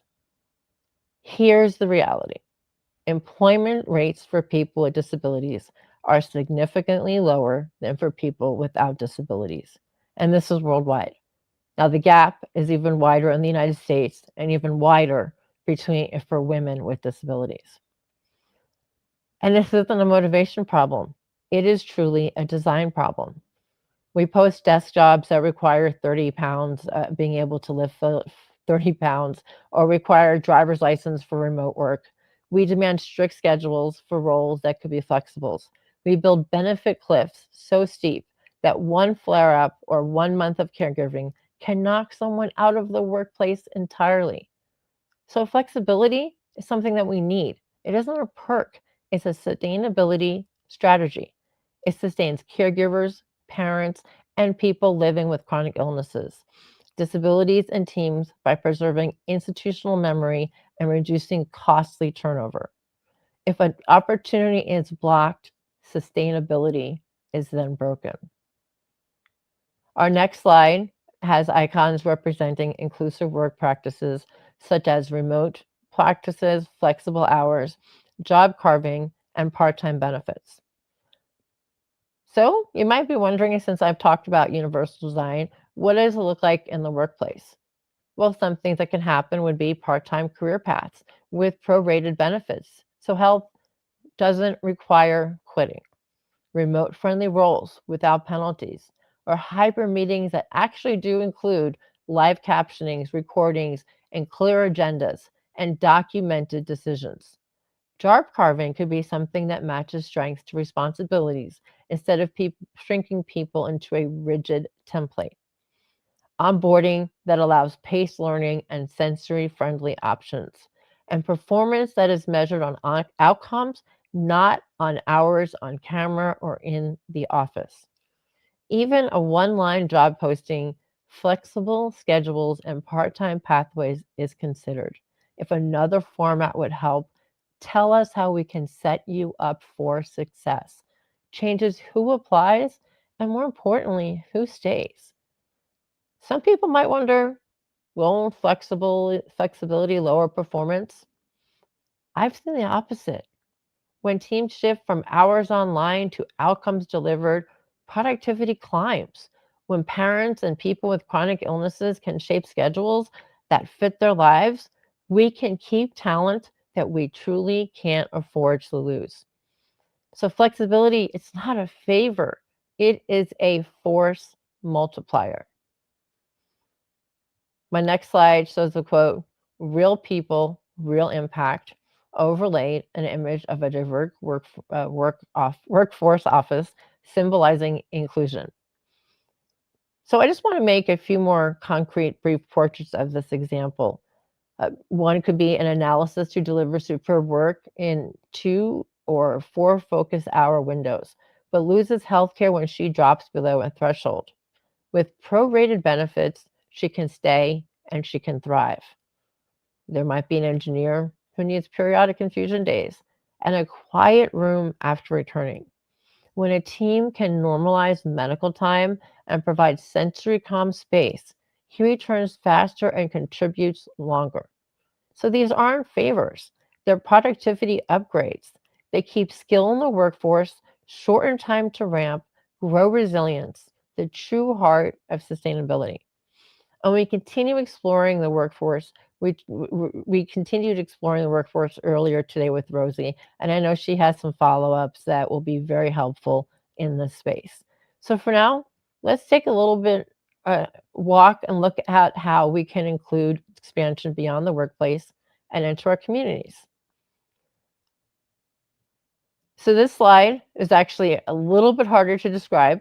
The background is an overlay image of the Magical Bridge parks some of them are located in California. There are a few that are international.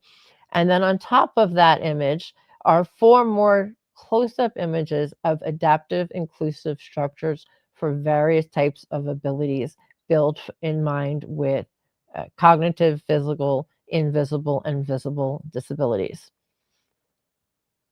So when I talk about community, when we talk about design for margining the margins, we serve everyone. So let's consider the Magical Bridge Parks. They've been founded by Alenka Villarreal with a simple, radical vision. She wanted a place where her daughter with developmental delays could play as a child and truly belong as an adult. From day one, Magical Bridge made universal design the blueprint. Texture surfaces that ease movement, ramps to slides and climbing structures, a wheelchair-accessible merry-go-rounds and spinning devices, and a sensory zone that soothes and to stimulate without overwhelming. I can personally tell you the joy of playing on these rides with kids of all abilities. I have gone down the slides and I have gone on almost all the rides at these parks. or being able to be at the center of a climbing web, or for the first time being part of the play and not watching from the sidelines, because it was designed to include everyone. There's a community stage where everyone can perform and shady nooks where you can reset and then rejoin again. These parks don't have age limits. They're for toddlers, teens, and adults with developmental delays, seniors with dementia. All are welcome. Magical Bridge shows when access is central, you just don't build a playground, you build belonging. Now, the next slide here would show myself speaking at the opening of the STEAM classroom at the Magical Bridge Playground in Morgan Hill, and we're overlaid the stage area with the quote, "Advising for Inclusion." So in Morgan Hill, that's in California, I served as an advisory member of the proposed an outdoor STEAM classroom beside the playground. An idea that grew from running Cub Scout meetings at a community center and dreaming of lessons that can spill into inclusive play. And they do, by the way. And that's sustainability at the human scale, inclusive learning next to inclusive play, so that curiosity and community feed into each other. And these Magical Bridge parks have become destination hubs. Families drive hours to visit. Senior citizens come and gather safely. Teens and parents with strollers and people with disabilities, they share the same space together with laughter under the same sky. In fact, right now, we're creating a whole program combining Scouts, disability awareness programs, and the Magical Bridge parks together, bringing classroom and disabilities, abilities, and challenges all together in one space. And that design is an example of inclusion. The next slide shows a special part of the playground that are called the Cozy Coos. They are specifically designed for kids on the spectrum, allowing for a place to escape the oversensory situations, but still be nearby and included in the overall play of the community.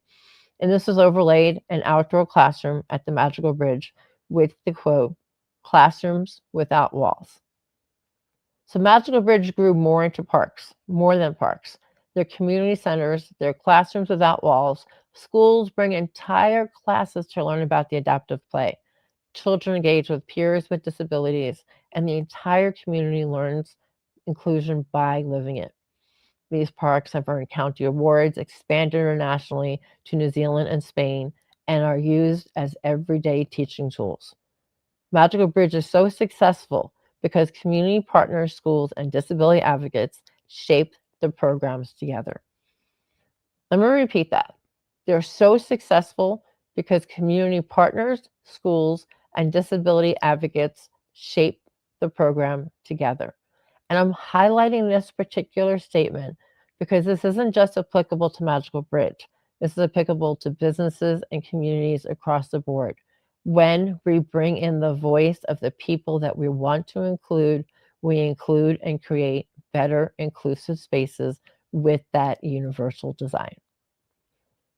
And as we're talking about this park, I want to highlight it's not just a park that we build hope for the people that are using it, and we build a community that helps design the parks so that people truly feel they belong there. It's a community that extends further because it can expand into the theaters. Think of your civic halls. Do they have captions? Do they have situations set up where ASL interpreters are on a platform that somebody can visually see it? Emergency centers, do they have, emergency shelters? Don't have my water next to me as I was advised previously, and now I'm getting tongue-tied. Do emergency shelters have quiet rooms and backup power, things that work for people of all abilities? Now, our next slide turns a little bit different to a different sector. I'm talking a little bit here about fashion. And I'll explain why I'm talking about fashion as a universal design in a moment. But the slide itself is titled, "Fashion is Sustainable When It Sustains People." And it has an image of an adaptive shirt created by Tommy Hilfiger and adaptive shoes created by Billy Ware. So as I'm turning to fashion and everyday life, fashion is part of a way that we express ourselves.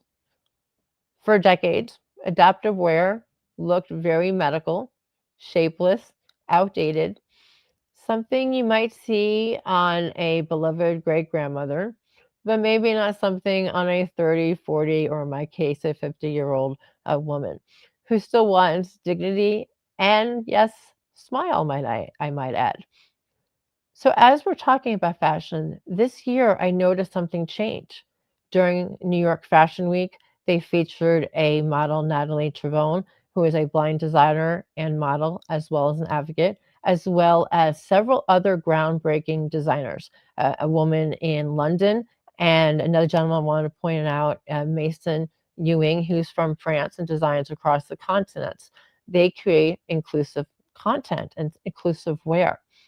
But also mainstream brands are starting to learn this. Tommy Hilfiger has created entire lines that accommodate people with the magnetic closures and zippers being able to get dressed with dignity. In my case, you can't quite see it right now, but I am doing IV fluids. Their clothing actually has sections for IV ports. This is great for anybody getting treatments and so forth. But the other thing it does is it allows you to get into your clothing more easily. And as our demographics are going into the baby boomer generation, we're finding more and more people wanting to get dressed with dignity, being able to put on their own clothes, put on their own shoes, be able to, maybe if they're seated, zip into a pair of pants, something that allows them to retain hold on their dignity and still feel like they belong. So fashion may seem like a strange thing to include here as we're talking about universal design, but some of these designers are now seeing it and their products are being purchased because there are still very few people creating clothing for people with disabilities. My next slide is an image of a disabled model on a runway with the title Fashion is Sustainable. So as I started explaining about being able to get dressed by yourself, let's talk a little bit about why sustainable as part of the sustainable conversation. So when when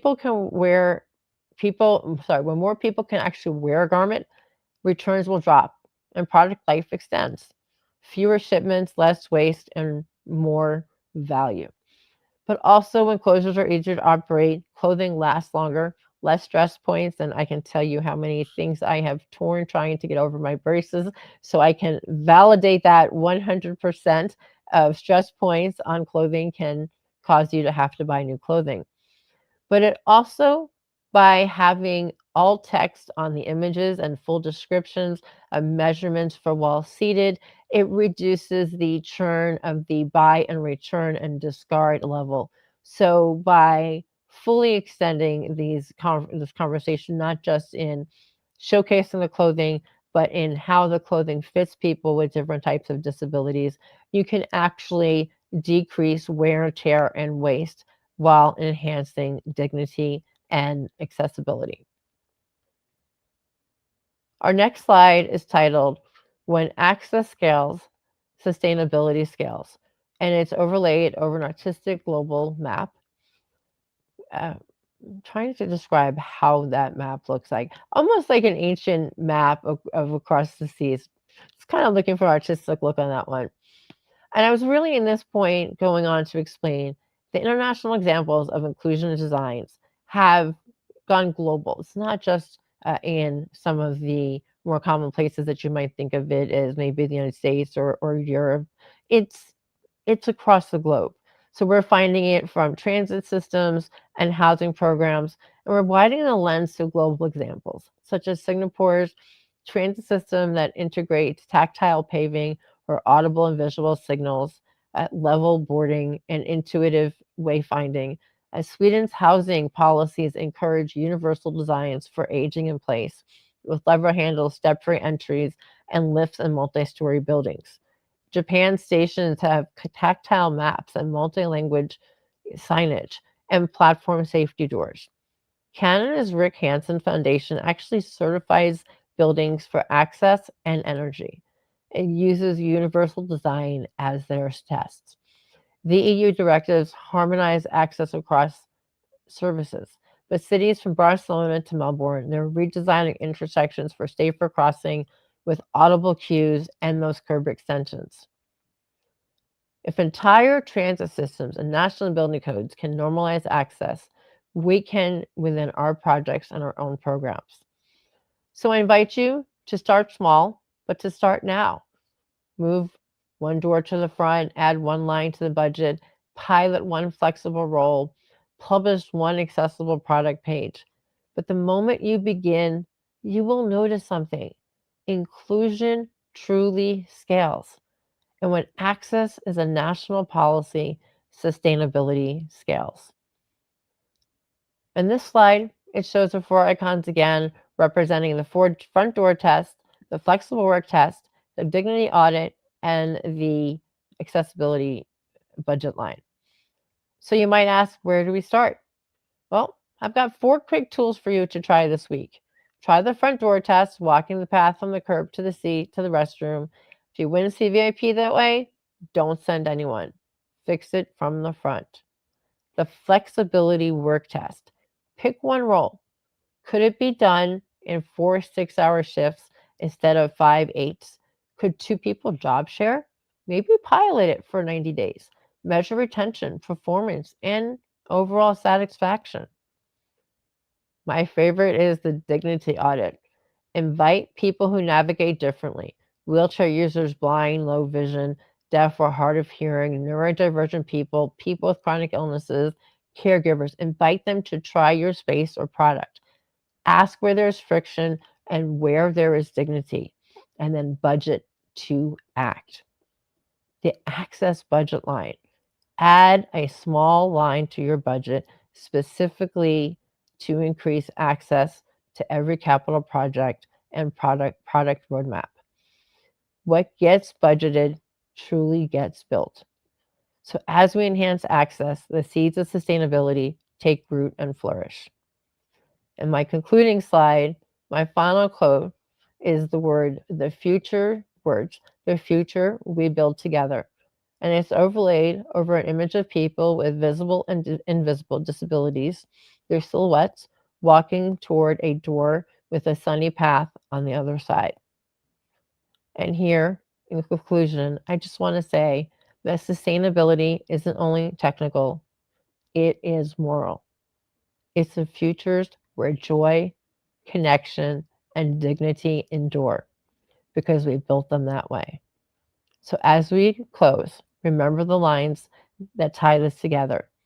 If an opportunity is blocked, sustainability is blocked. But most of all, if it's not accessible, it's not sustainable. Thank you.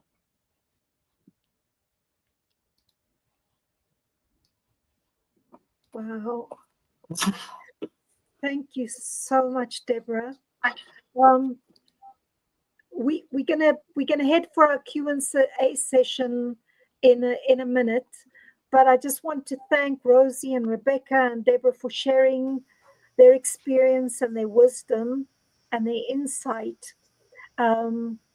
because each of you have lived accessibility in a different way, and I think when it's baked into every part of our business, it transforms inclusion actually into innovation. And I love that Deborah talks about universal design, because when we design things well, they are sustainable. They are more functionable for everybody. And I love what Deborah said about budgeting, because, yeah, it's got to be a part of the plan, and part of the plan is the budget. So for everybody here today, there is a PDF resource, as I mentioned before. Accessibility is not just about compliance and ticking the boxes. It is about connection. And when people feel wanted and needed and seen, they will reward you with trust, with loyalty, and advocacy. They will refer their friends to you. There is so much buying power in the disability community. And finally, I just want to say thank you to Adrian and Debbie and everybody on the Swot and Order team for giving us this wonderful opportunity and for recognizing that accessibility is not a weakness or a threat. It can be our strength and a powerful opportunity. So let's keep building. I blown away. I absolutely love that. Thank you to Debbie for actually having this idea and really asking you, Annalie, to put this together. And I have to say, selfishly, I can't wait for the chapter because there's so much good information that Rosie and Rebecca and Deborah shared. And you know what? I was blown away because I worked for Muscular Dystrophy Association for 13 years, did the everyone's different, nobody's perfect. But how you framed everything to me is giving me a whole different thought on business. And so, Debbie, take it because I'm just so blown away by this information. This was just a beautiful way to end the summit for the first day. I feel empowered. Yeah, it was great. And I liked what you talked about, like doing that test. And I have to tell you, 7 years ago, I brought my mom to my house with hospice, and she needed to get in and out like a wheelchair. I had to take her in and out. And I was like, how am I had to buy a ramp that was a portable ramp because I had just two steps in two separate areas that I had to get this portable ramp to take her. So it's something that we don't think about. And there was a lot in there, Deborah, that I really appreciated. And Rebecca, talking about the adaptive technology and stuff, that was absolutely amazing. And then Rosie just sharing about, the workforce and just some of the things that she's gone through where, or her friends have gone through where they're just, well, if I had known, I wouldn't have hired you. And that to me is terrible. So I think that when in general, when we accept people for who they are, it just makes the world a difference. And, abilities, disabilities, whatever the case may be, when we truly just see humans as human beings and love them for who they are and really just give them the opportunities and just be together. I don't know. I just, I love people. I want to sneak in a quick thought here. Oh, I forgot. Sorry. Annalie, for all the behind the scenes work that she did and all the work putting this together, I also need to thank her in addition to Debbie and Adrian. Thank you. I second You are all of so the right. thank yous. I appreciate you guys giving you guys there. You see, when I'm not so prepared, there comes my you guys for you all giving us the opportunity to speak and share our stories. And I really do also say I wanted to relate something that Rosie said about not wanting to declare. I know many people who don't declare their disabilities, and quite frankly, even though I have visible disabilities, invisible disabilities, I would be very unlikely to declare in certain spaces just simply because of the atmosphere and the research and what happens. But I also want to add it's in education too. Both in my graduate school and my law school, I was told I wouldn't graduate because I'm disabled. So these are not uncommon experiences that we still face today.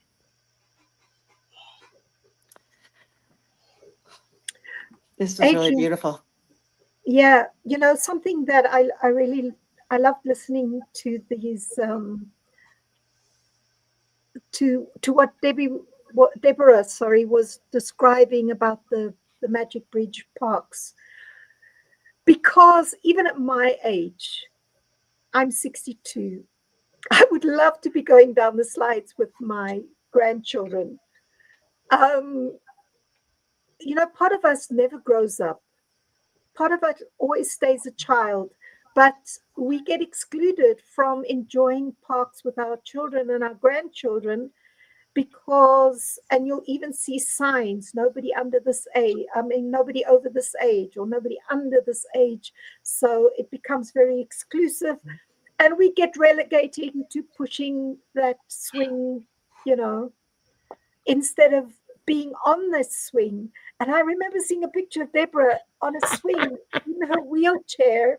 It's a massive swing. It looks like something from Disneyland. And, you know, I can just imagine like a whole family enjoying that together. So, yeah. Oh, I thought you were going to see me going down the slide with my crown and staff on. I think I did see you on a snowmobile. Yeah. Debbie likes to push the boundaries in every which way she can and live life to the fullest. I didn't mention that she's also a Boy Scout leader. So, yeah, it would, her bio would be too long if one mentions everything. But just again, you know, to feel included. It's not just if you disabled, it's everybody. It's just making spaces more inclusive of our seniors, of people who are feeling alone, people who are depressed, all those invisible disabilities. And I just love that people are creating spaces like that. So thanks for sharing, Deborah. That kind And I of wanted to share on that too. UNICEF also has a whole white paper on what inclusive playgrounds are supposed to be. And many of the things that Magical Bridge has is in the UNICEF handout. But in 1988, UNICEF said that all children should have the right to play and have accessible playgrounds. Most are, I would say almost all are truly not accessible. But and I want to say too something about Rosie's thing, but I wanted to say my most favorite experience at the Magical Bridge Park was the opening of the Morgan Hill one. Because normally when kids see me, I do have leg braces, a wheelchair, a service dog. Sometimes I'm wearing neck brace, sometimes I'm wearing back brace. So I come up to, you know, I come up carrying a lot. Normally when kids first see me, their first question is what happened to me or what's wrong with me. My sarcastic response is that I'm a decommissioned cyborg, and that usually breaks the ice.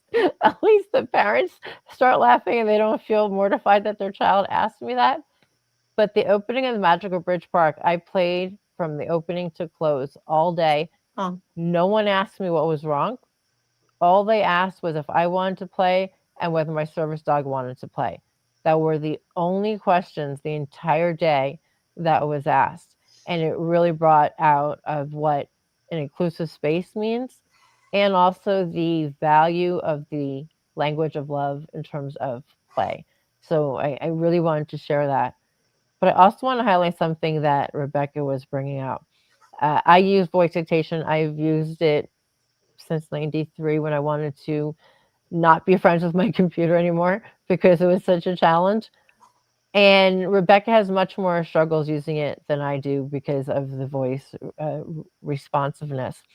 And I can only attest to a smart part of the challenges she has. But with my senior gravis, we do get slurred speech. So I know when my MG is acting up, when my voice recognition stops recognizing anything that I'm saying. And since I don't type, it becomes incredibly frustrating. So Rebecca, I am so on board for those changes to happen in the voice recognition, man.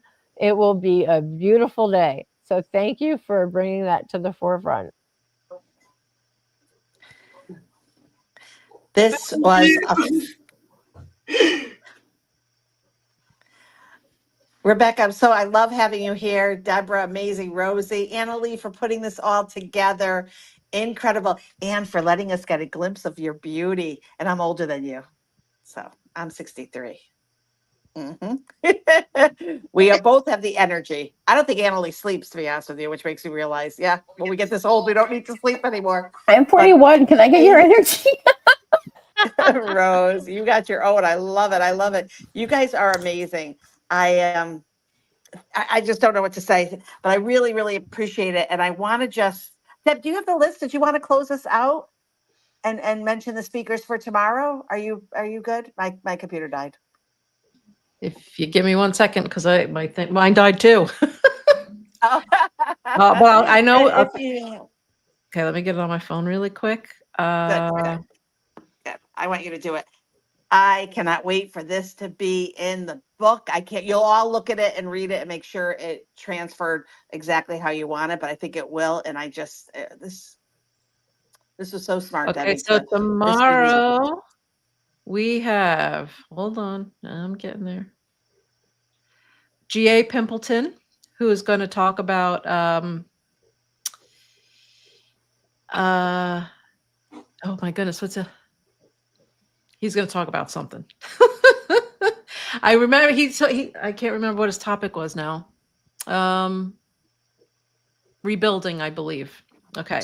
And then we have Jen Bullington, Richard Blank, Alex Dumas, Lance Kesner, Brandon Timor, Jessica Hammock, Jennifer Jensen, Heather Kidwell, Christopher Carter will end us off tomorrow. So that is our list of speakers for tomorrow. beautiful, Adrian, beautiful. muted. So I'm going to, beautiful. This is so great. I am going to, I'm going to say goodnight and end the stream, because don't end the room, because I'm going to keep the bot in and I'm going to just play the YouTube video. So 9 hours and 32 minutes later, I don't know. I'm like, I don't have to wake up. It's like 5:30 as Debbie has to for her 6 a.m. morning chatter. By the way, come on to Chatter Social, go into the morning chatter room. Actually, in 30 minutes, we are going to be doing Debate the News True Crime. And yes, Joseph, I did read. I read the information and I listened. Wow, what a story for tonight. I love you all. Thank you so much. And again, I'm going to end the stream and we'll be back tomorrow at 9 a.m. This is, by the way, I don't think there's any event. I really did a deep dive into AI. This is the first. There's been multi-streamed events, but it's the only event that's not only multi-streamed live on Chatter Social, which we love, but that's going to be turned into a podcast. So your episode, each of you, be turned into a podcast, and then a book like this with each chapter. So really excited about this, guys. You're part of something really cool, unique, and different. Debbie, thank you so much. The more I love you. I just, we're cancer. Like, I just want to just move to Orlando and be next to you. Thank you. Good night, everyone. I'm going to end the stream. Thank you. Bye. Be careful. Be safe tonight.